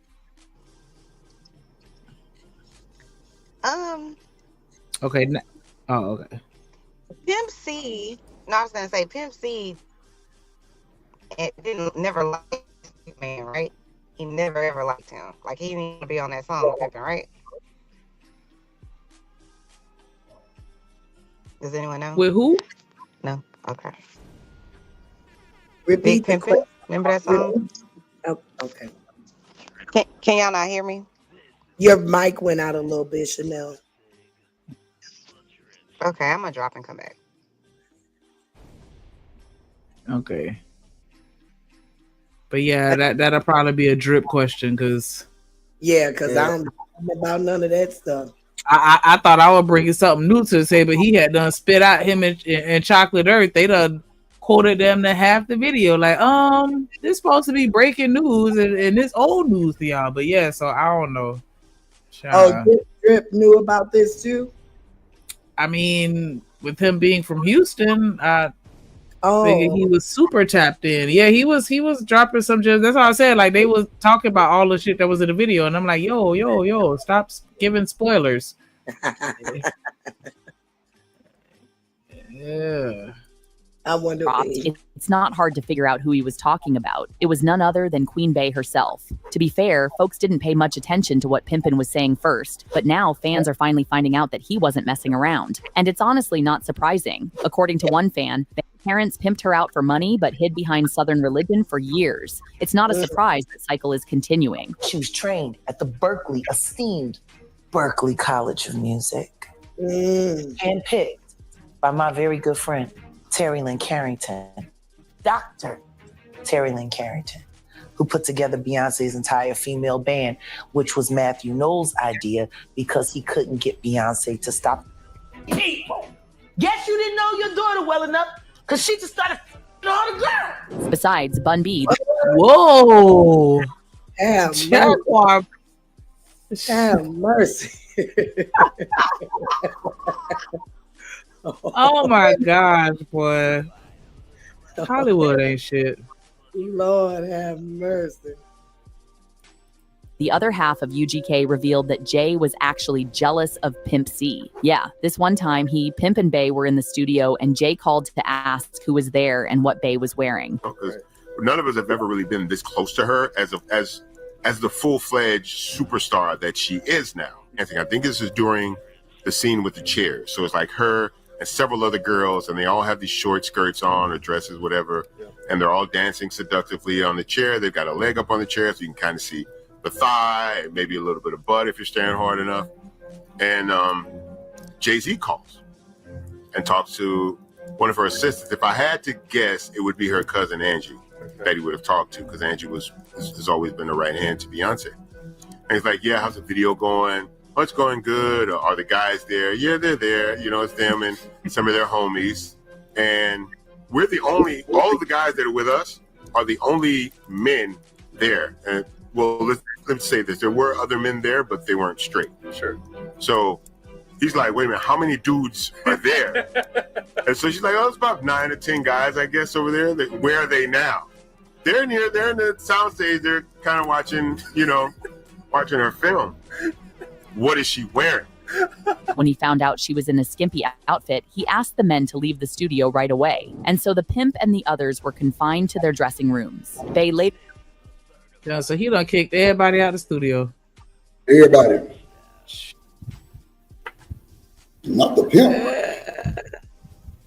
That's funny. Hey, I ain't even gonna hold you. I kick Pimp C out too. Nah, that nigga right there, yeah, the light skin one, yeah, he the one. He gotta go. He got to go. That's cold. That's cold. I like Pimp C. If I had to like, you know, because everybody got their little comparison. That's my comparison to you. Like you, for whatever reason, like you remind me, you could be a Pimp C vibe. Like no homo. And so the pimp and the others were confined to their. Dang, who was that we was joking about that yesterday? Like it got to the point where we could say something totally heterosexual and we still saying pause, no homo, no diddy. Just that was an inside joke. My understanding, D-Rock said shit. I don't remember, but yeah, that shit was funny. Like, yeah, that's how I go.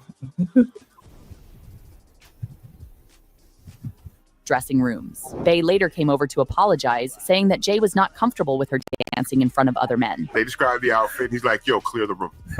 Wow. So they immediately come over to us, and they kick all of us out, and send us up to our dressing rooms. Wow. And we're told to stay there until we have to shoot. Okay. We're not allowed to watch Beyonce dance anymore in the video. And so I guess Beyonce gets wind of the call. She comes up, and she apologizes to us for having... So at least she was kind enough to go up and apologize. You know, like, I'm sorry, I'm tripping. You know how that goes. You know what's funny though? My you know what's bad, funny? For the rodeo, he gave all them boys Rolexes and shit. Bun B, Slim Thug, all them niggas got Rolexes. Why did they? No, I'm sorry, not Rolex, Cartiers. Cartier watches. That's what it was. Cartier watches. Yeah, Cartier watches. Yep. Why did they get nice? I do not know. They say every time they do that shit. I know you get me talking. They said every time they do that shit. You know, every time Beyonce perform in Houston, they you know, they get the gifts like that. Oh, okay. That's wild. Because Megan just said some shit the other day on the stage. She was like, because she came out to Slim Thug song, Still Tipper. This fool says, yeah, Slim, I'm playing your shit, but that don't mean I'm on your dick. I'm like, wow, really? Wow. Really? Just ratchet Houston shit. Goddamn Megan. Boy, I tell you, ain't worth the shit. Go ahead, Rudeness. I thought you talking about me. The fuck? Let's play. What up, Art? Seeing? Yeah, motherfucker. Any more in the video.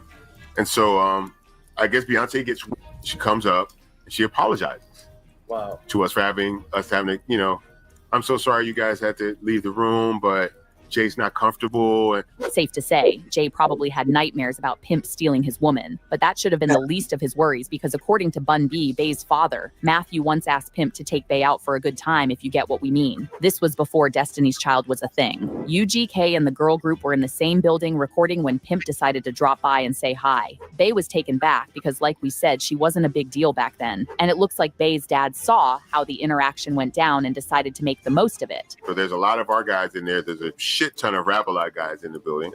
And Destiny's Child is recording in another room in the studio. And so Pimp goes in, they're like, Destiny's Child over. He's like, oh, I want to meet them. They tight. You know, he goes in, he introduces himself. And I guess Beyonce was kind of taken aback that she was meeting Pimp C. Again, this was before Destiny's Child was a worldwide phenomenon. And so he comes back in the studio and we're recording and hanging out. And Matthew Knowles comes in and he asks Pimp, can I talk to you for a minute? And so they leave out for a couple of minutes and Pimp comes in and he's dying laughing. And we're like, what's wrong? He's like, yo, Matthew Knowles just told me don't fuck his daughter, man, please. However, the biggest problem right now for Bay. Damn, he had to beg that man not to hunch on his daughter. Have mercy. Please, Pimp C. I know you can do it. Just don't. That's wild. However, the biggest problem right now for Bay isn't the fact to come out in open. And that's not all. Word on the street is that the feds think the tape's the real reason Jay took out Pimp C. See, Pimp C's passing left fans with a long list of questions. He was found dead in his hotel room on December 4th, 2007, with a coroner's report attributing his death to complications stemming from heavy consumption of lean and his pre-existing condition of sleep apnea. According to reports, the rapper had been staying at the Mondrian Hotel in West Hollywood, California. He was working on new music and performing with Too Short. Everything seemed fine on the surface. But then all hell broke loose on the morning of December 4th, 2007, when Pimp C did not show up for his scheduled flight back home at the airport. Worried, his wife asked the hotel staff to check up on him. Unfortunately, they found Pimp C unresponsive in his room. The authorities were called immediately, but it was too late. Paramedics announced him dead. And just like that, Pimp C had passed away at the young age of 33. According to the coroner's report, the death was accidental. The report... In December 4th, I said in December 4th, one of their birthdays. I know Beyonce's birthday is September. Cause she a Virgo. What's Jay-Z? But I think Jay-Z birthday might be the 4th of December. Let me see. Yeah, cause he a Sagittarius. Okay, I just don't ask me why I know that, but I think he is. Let me see.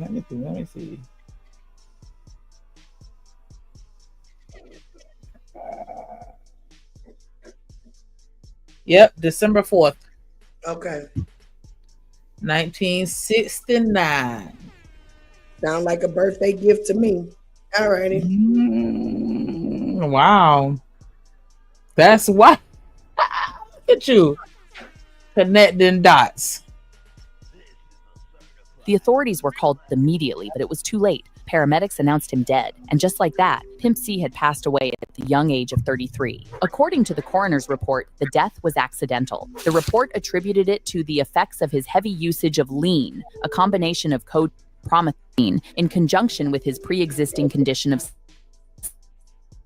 sleep apnea. It seemed like an open and shut case. That was until Pimp's manager, Rick Martin, got talking. According to DJ Paul of 3-6 Mafia, Martin saw the scene and here's what he had to say. Pimp's body was laying down like he was praying, but there was blood around like he was shot. They thought he was shot in the head, but they didn't know what the hell happened because there was blood everywhere. They thought he was shot.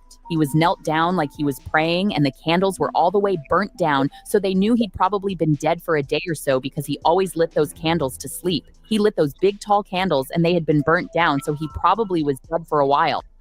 Damn.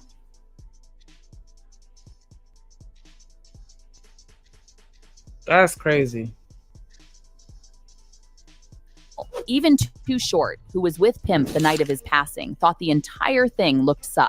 I just heard parts like, I'm like, what happened to my guy? Right. And then they come out with the official. It was a mixture of some stuff, the prescription and something else or something that I don't really know. But with me, I never really heard something that would give that closure for me. I never really heard anything tangible or true, like what happened to my guy. Right. So That's crazy. I have this theory that's bigger than just Pimp C.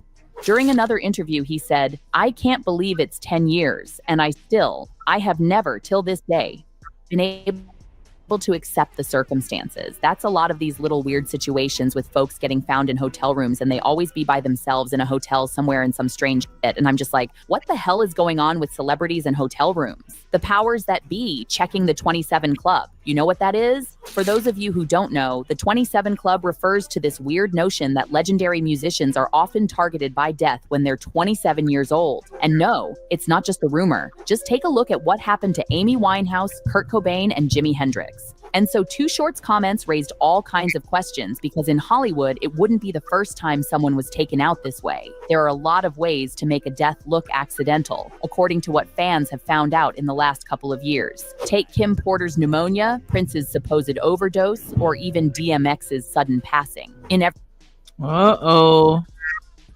So is it Jay or is it the powers that be? Or is that the same person? I don't know, child. This child. Toto.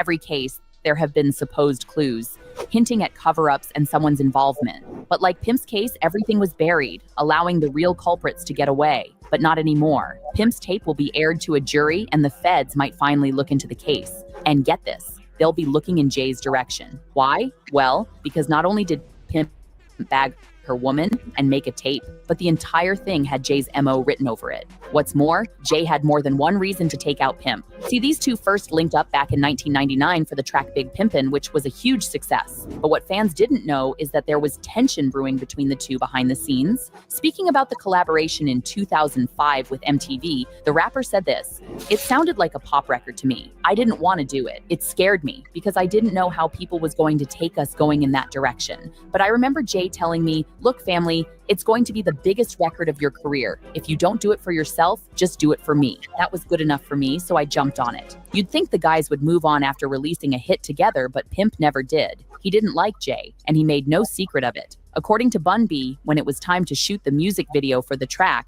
Pimp ghosted them. I'm like, all right, let's do it. And Pimp like, I'm not going to Trinidad, shoot up got a video. Because he had just bought a new car. He had a new lady friend at the time. And he felt he didn't want to leave the situation to go do the video. Right. And yes, he only did it because he wanted to mess with Jay. But what beef did he have with the music mogul? Well, turns out Pimp wanted Jay to do right by Pac. He wanted him to hand the $1 million for the collab to Pac's mom. He's like, who is that with? I said, with Rockefeller. He was like, what? I was like, yeah. He was like, I'm watching Ben with the checkbook, he writing out. He was like, ain't that with over there with Jay-Z? I was like, yeah. He was like, man, tell him to take that check, go give it to Tupac mama, man. He's gonna be stealing all my shit. I was like, what? Unfortunately for Pimp, Jay heard every single word. And if there's one thing the record executive hates more than anything, it's someone questioning his power. But that's just the tip of the iceberg. Hold on, so what? This is too much. Yeah. Drip. It's me. Rag glass. Man, and I'm still tripping off you saying this being a good birthday gift for him. Like, what? Oh, my goodness. Hey. That's what stood out to me, you know? And I'm not even a person that really like follow, you know, stuff like that. But I'm like, December 4th, that sound familiar. And, you know, things are usually not a coincidence like that, you know? I would say this.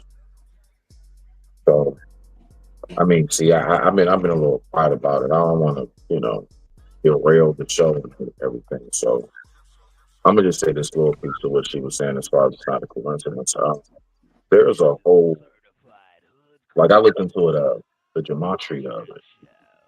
The number sequence, even down him passed away at 33, it's a whole lot of real weird stuff that whether you believe in it or not, when you see how it adds up, the sequence of events numerically, I don't know, it's just something that at least have you leave off and be like, all right, something ain't right.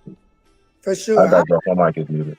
I always pay attention to numbers. You know, numbers don't lie, you know, so yeah, when stuff like that stands out, you know, that's big, you know.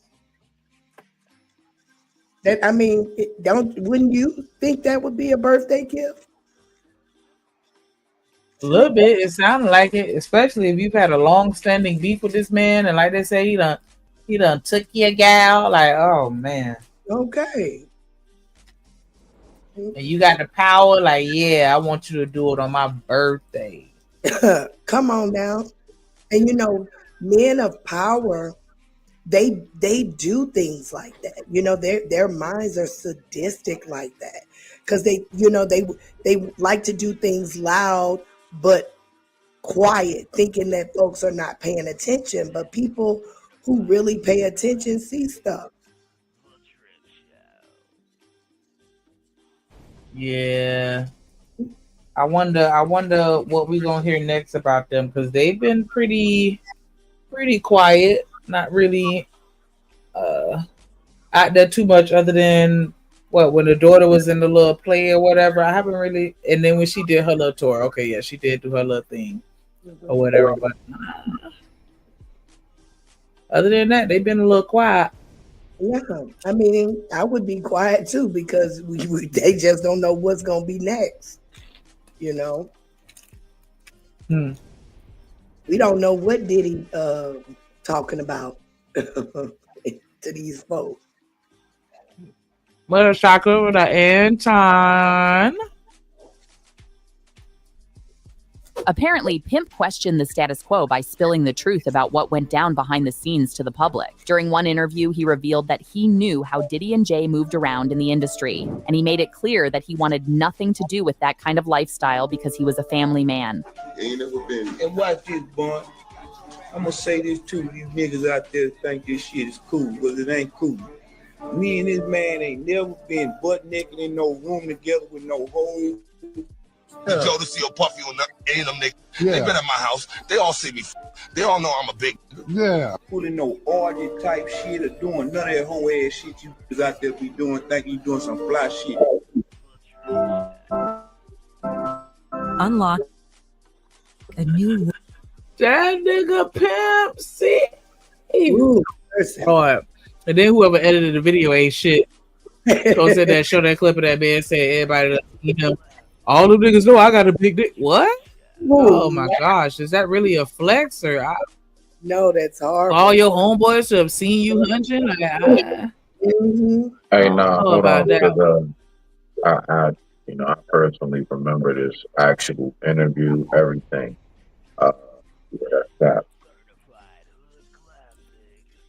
That's cool. That part right there, that had to be added in.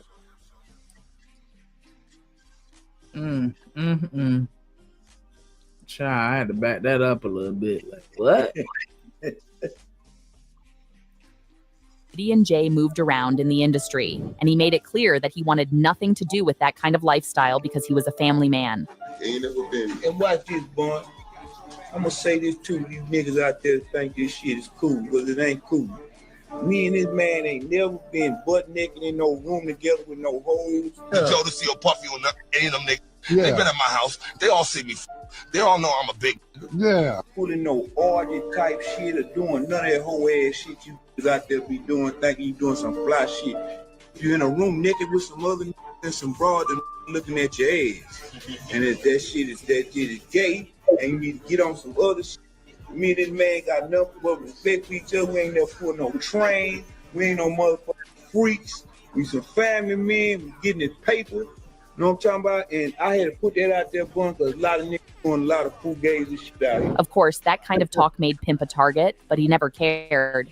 He kept on doing what he wanted. I know who let them models stick them dildos in them, and I know who did what, where, when, and why. Wow. Unfortunately, if Pimp realized the powers he was playing with and stepped back, he might have still been alive. At least that's what Jaguar believes as well. In her eyes, Jay's responsible for taking out Pimp. I mean, oh Lord, Pimp, why you said that? Why you said that? Oh, no. That was some real nigga shit though. That was some real nigga shit. Like, I don't know. That's always been weird to me. Like the whole, gang bang, whatever. Like 5-6 niggas all standing around in a circle with their dick out. Like, what? Oh my God. Could you imagine? Could you? I can't. I would cannot. I would not ever want to see men in a circle like that. I remember it. A situation that happened. It was me and my homeboy, right? And he had, a jump. We call them jumps. Y'all say thoughts, we say jump. So he had a little jump with him. Mm-hmm. And we go back to her crib, and I don't know nothing about that type of life at the time. You know what I'm saying? I was one of those, I real deal was like a kid until I had to be an adult like this. So I won't get all the freaky shit. So anyway, we go back to where crib and it's weird. I know how you said, I think Miss Joy, how a bunch of dudes stand out with their stuff out. So you get back there, they on the way back to the room. I'm like, all right, bro, I'm gonna just, sit out there, and just smoke some weed and watch TV and shit. Maybe eat up the snacks or something. I don't know, you know what I'm saying? Like, I'm gonna just chill. Man, she said, you ain't coming? I said, oh no. What, with y'all now? No, hell no. And she said, what, you gay? And I'm like, no, actually polar opposite. I don't want to see my man's jump. Like, I don't want to be like, no, like, nah, I'm good. But it's crazy that you said that because it made me think of that one incident I had. She actually, the chick, not my boy, he ain't say that, but the chick, she was like,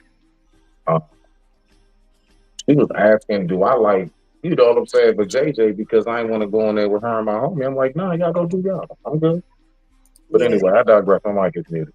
She was definitely totally nasty, but I'm gonna say, that's our go-to when we get offended. Like, yeah, you gay. Like, like that's what that sounded like. Yeah, She used her feelings. Yeah, for sure. But yeah, I would not want to see men do that, and I hope that's not a practice out there because men are able to have relationships that I never have really seen women have, and so I just hope that that's not a thing that y'all sitting around with each other with y'all dicks out. All right, that's funny.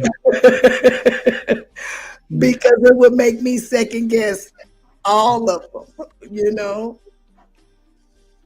Miss Joy already said 1 out of every 5. I know, that's all I'm thinking about. 1 out of every 5, they in that circle for sure. Oh, crazy. I was at a party one time. Hell no. A little house party. And you know how, back in the day, especially, now, that time. But, it was always like that room where, like, folks just, and I remember I walked past this one room, and when I tell you, it just smelled like booty juice and death. It smelled so bad. So then I'm thinking to myself, like, Lord knows how many whatever has been transferred. All that shit. Like, it's a lot that goes with that type of shit. But don't let me start being a mole, please. I'm shut up, though.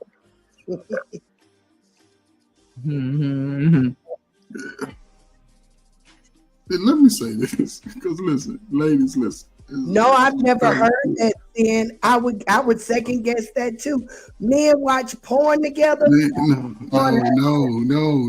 Crack era dudes, yeah. What no dudes? No, this is all crazy stuff, man. No, brothers don't do that shit. Yeah, because I've never heard that. Brothers don't do. If a brother, but listen, if your son, you got somebody that switches and wears slippers, somebody in your family been fucking with the boy. Yeah, that's what I said too. But brothers don't do that. Even when they got to a point now, the young dudes, when they play sports, if they don't even take a shower at the gym, so they ain't trying to see nobody's nothing. Right. When I played football, we was men. We would play our sports, and we in the shower. Wasn't nobody wrestling. Wasn't nobody rub. See all that hugging and shit they did. Niggas never did that shit butt naked. Never. This is that Diddy shit. He came along during the Clark era, didn't he? Did he get his height? Everybody he's been connected to, mysteriously, it's always us.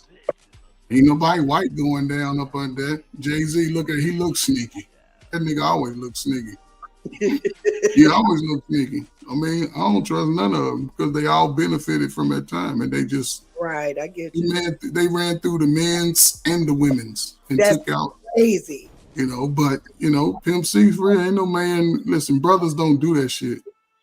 Brothers don't run up on. We ain't never stood around naked nobody house party. No, they don't teach that shit. Real men don't teach that. Yeah. Dudes like Diddy will turn them niggas out, and that's what he did. They found a freak type weird ass dude, and they played against his weaknesses. Yeah. And look, and we be tripping about the sisters, but it's always them old other colors and skin complexions be setting them dark skinned slow niggas up. You know what I wonder though? So, You know what I wonder? brothers, but Smitty, just be real, man. I don't know, man. Men don't do that shit. Even niggas in jail ain't standing around. You know, you take a shower as a Listen, man. I mean, Anybody out you here like going up over nobody's house and shit, standing around looking at each other's butt. Nigga, hell no. yeah, you gotta. I mean, again, you know, I was disturbed even, you know, being offered, you know, such a like small circumstance. The point is, you know, it really makes me wonder. Like, I don't know, my mind goes a little deep with things sometimes. So, like, I just be wondering, like, so it's like Uncle Ferb just said, right? Even dudes in prison, whatever. Yeah, no, it's a real thing. I know guys who have been there for 20 years and they like, for real, they not playing with you. Like, they're not doing none of that. Nah. And, you know, they either wait for their conjugal visit or they get up with one of the female COs on some real shit. But anyway, I just be wondering, like, how does a person mind work?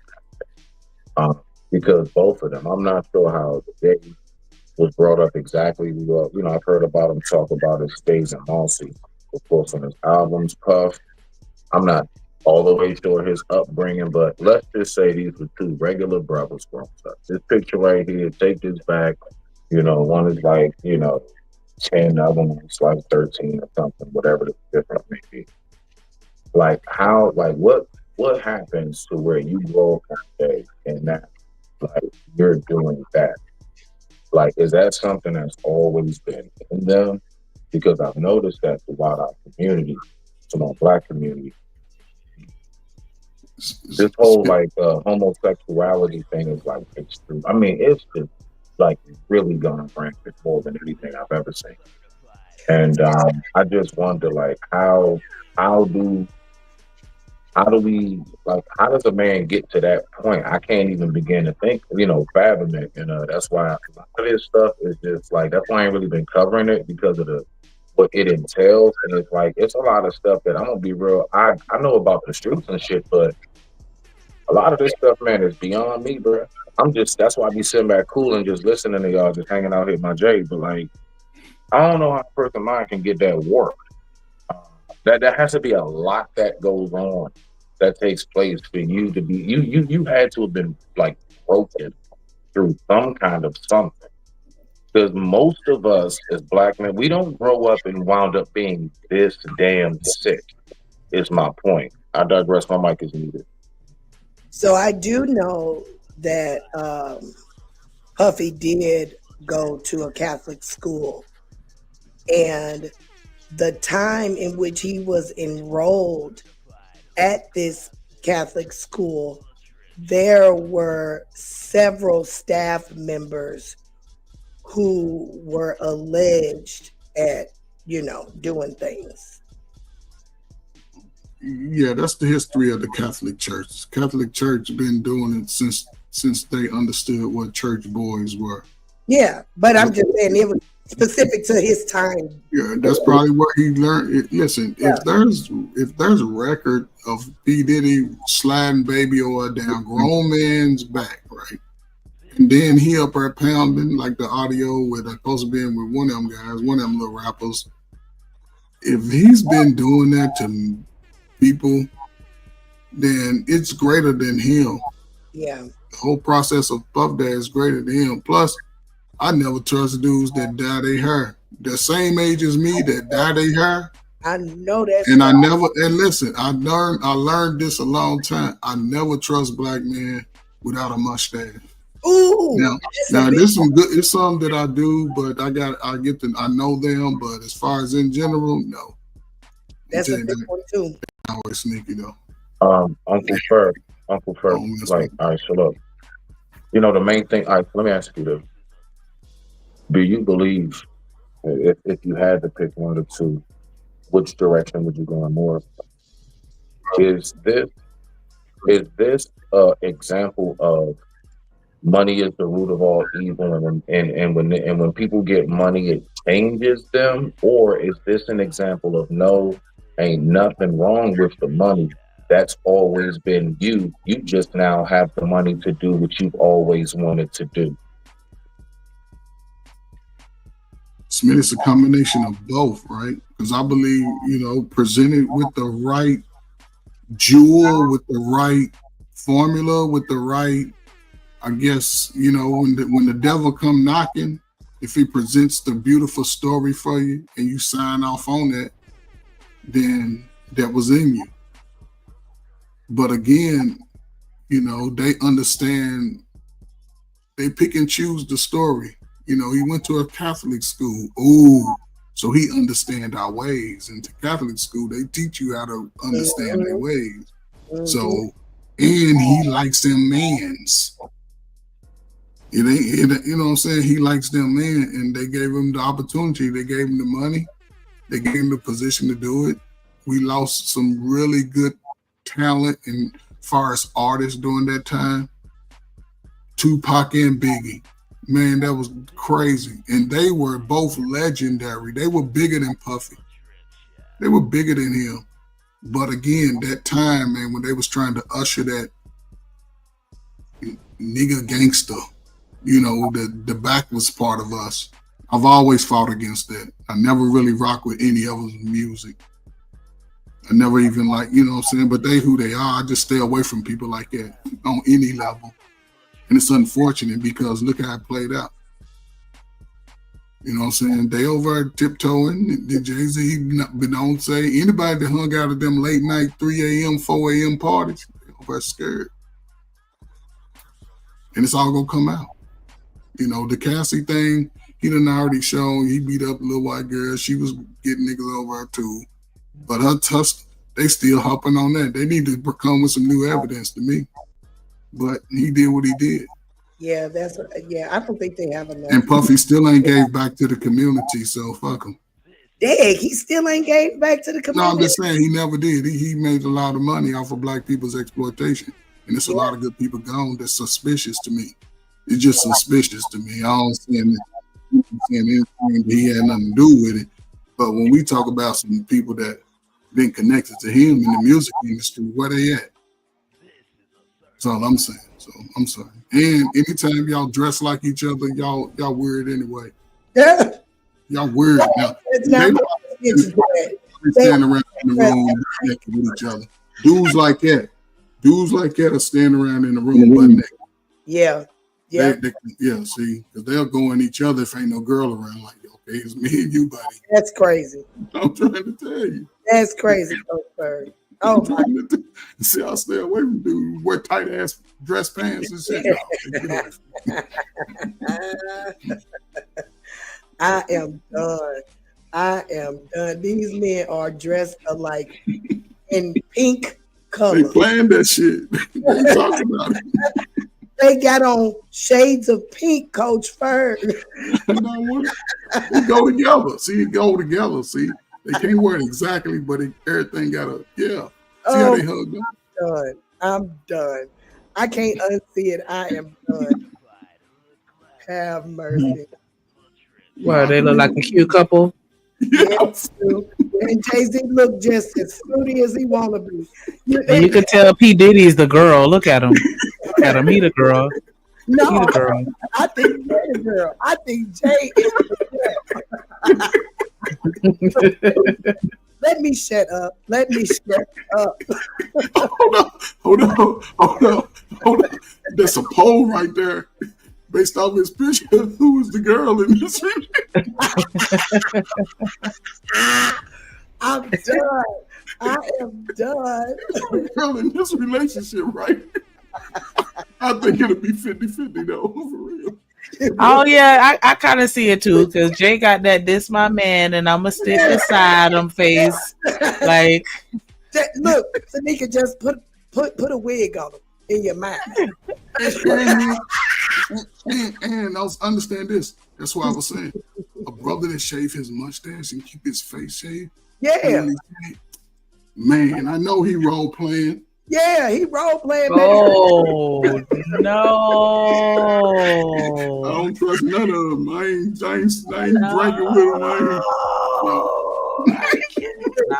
You know what? No, we not even finished that. No, we done. Yeah, we done. You're done. You're done. Let me put up the banner. We through. That's IQ. That is IQ, baby. Have mercy. Because we all have been put on the list. Oh my God. My goodness. I'm sorry, man. Y'all been making new food over here today, man. Y'all made my day, man. It's gonna be interesting to see how all of this stuff play out with Karmelo and Diddy and shit. Even Jay, I don't know, but I mean, they haven't really been saying anything about him litigiously. So, hopefully he in the clear. I don't know if that's a good thing or not, but it's definitely gonna be some very passionate people watching Karmelo though. I definitely will say that. Like I feel like people are tuned in to Diddy, but I feel like now with all this stuff happening, like I don't know, I think the shift is gonna go to Karmelo and we just gonna completely forget about the fact that we at war. But I mean it is what it is. Cause I was a little nervous. I was a little nervous. You're a little nervous. Yeah, a little bit, because I don't think people really understand what's really going on. I really don't, but it's just unfortunate that everybody going through what they're going through, and we don't want to make it seem like they're just all the absolute worst evil people ever. Because even Stan pointed out, he said Sean Diddy Combs has made significant contributions to the Black community through various initiatives.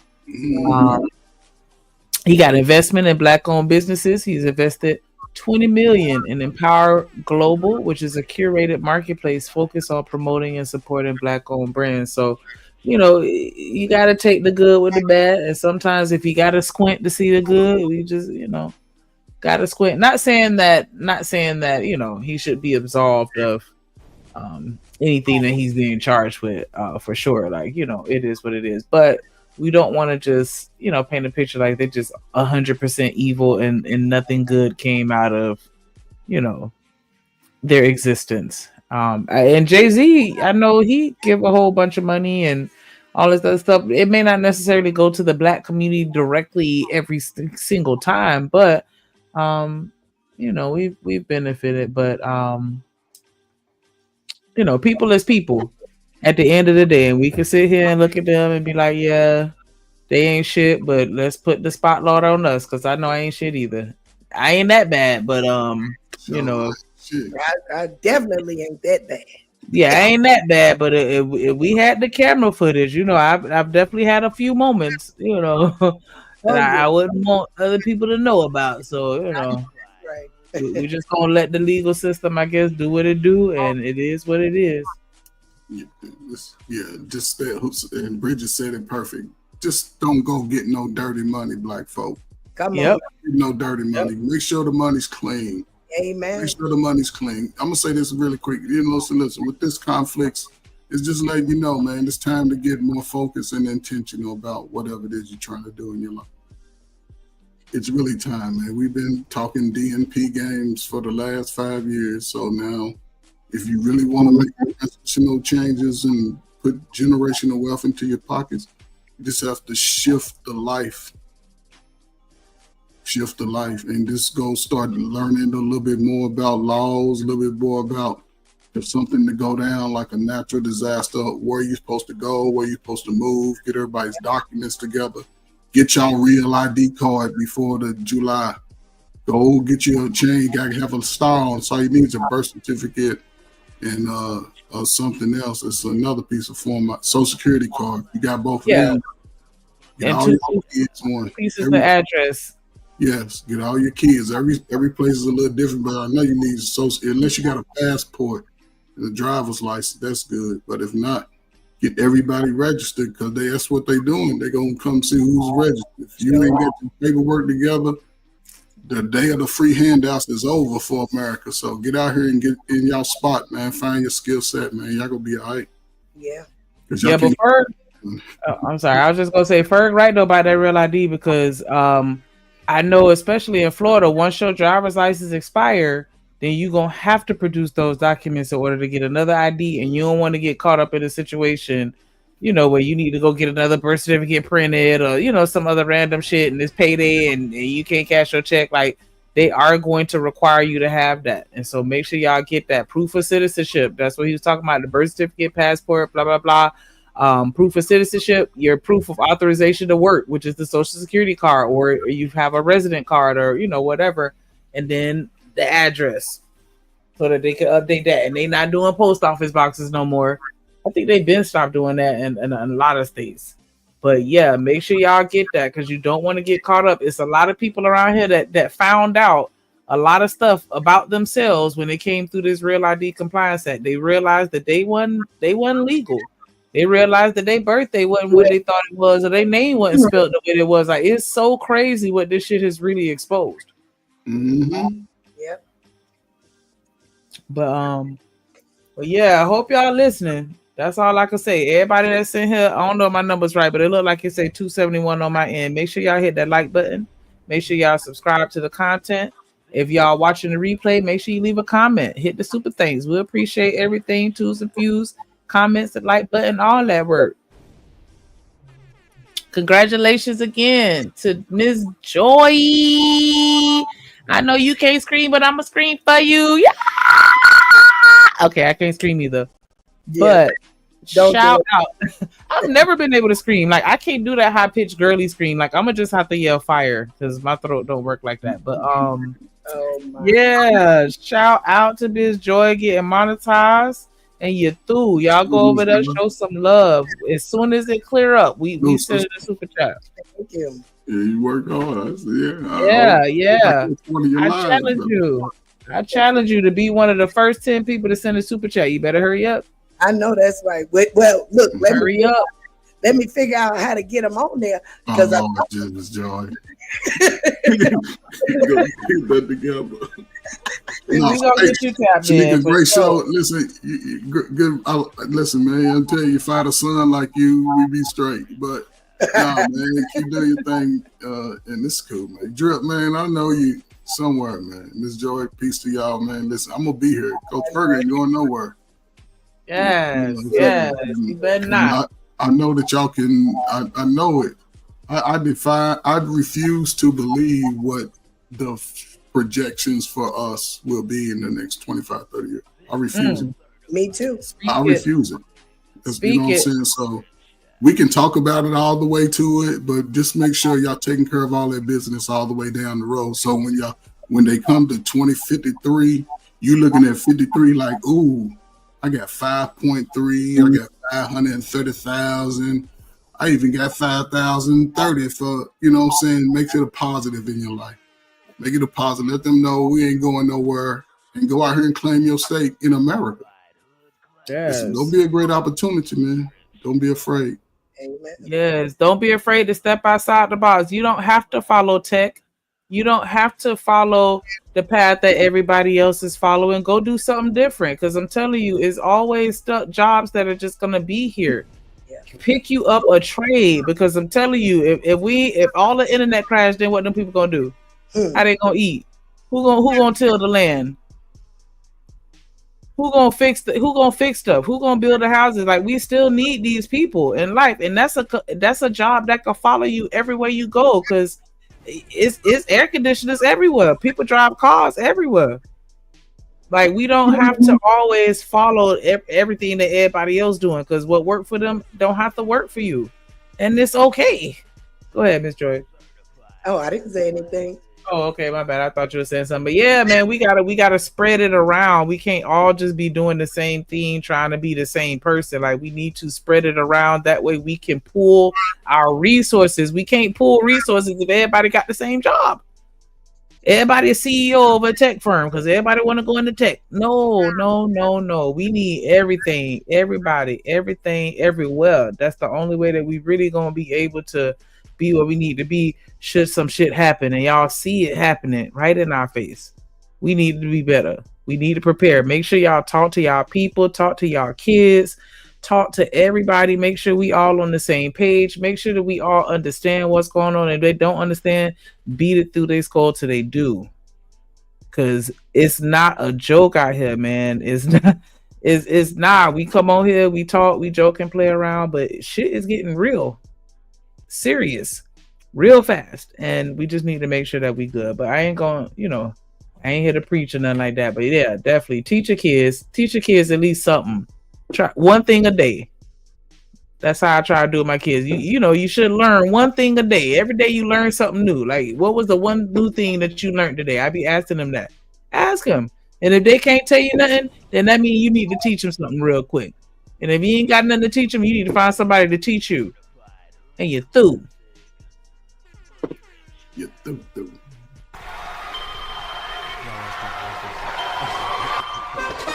Drip Nation, let's go. Coming to the stage.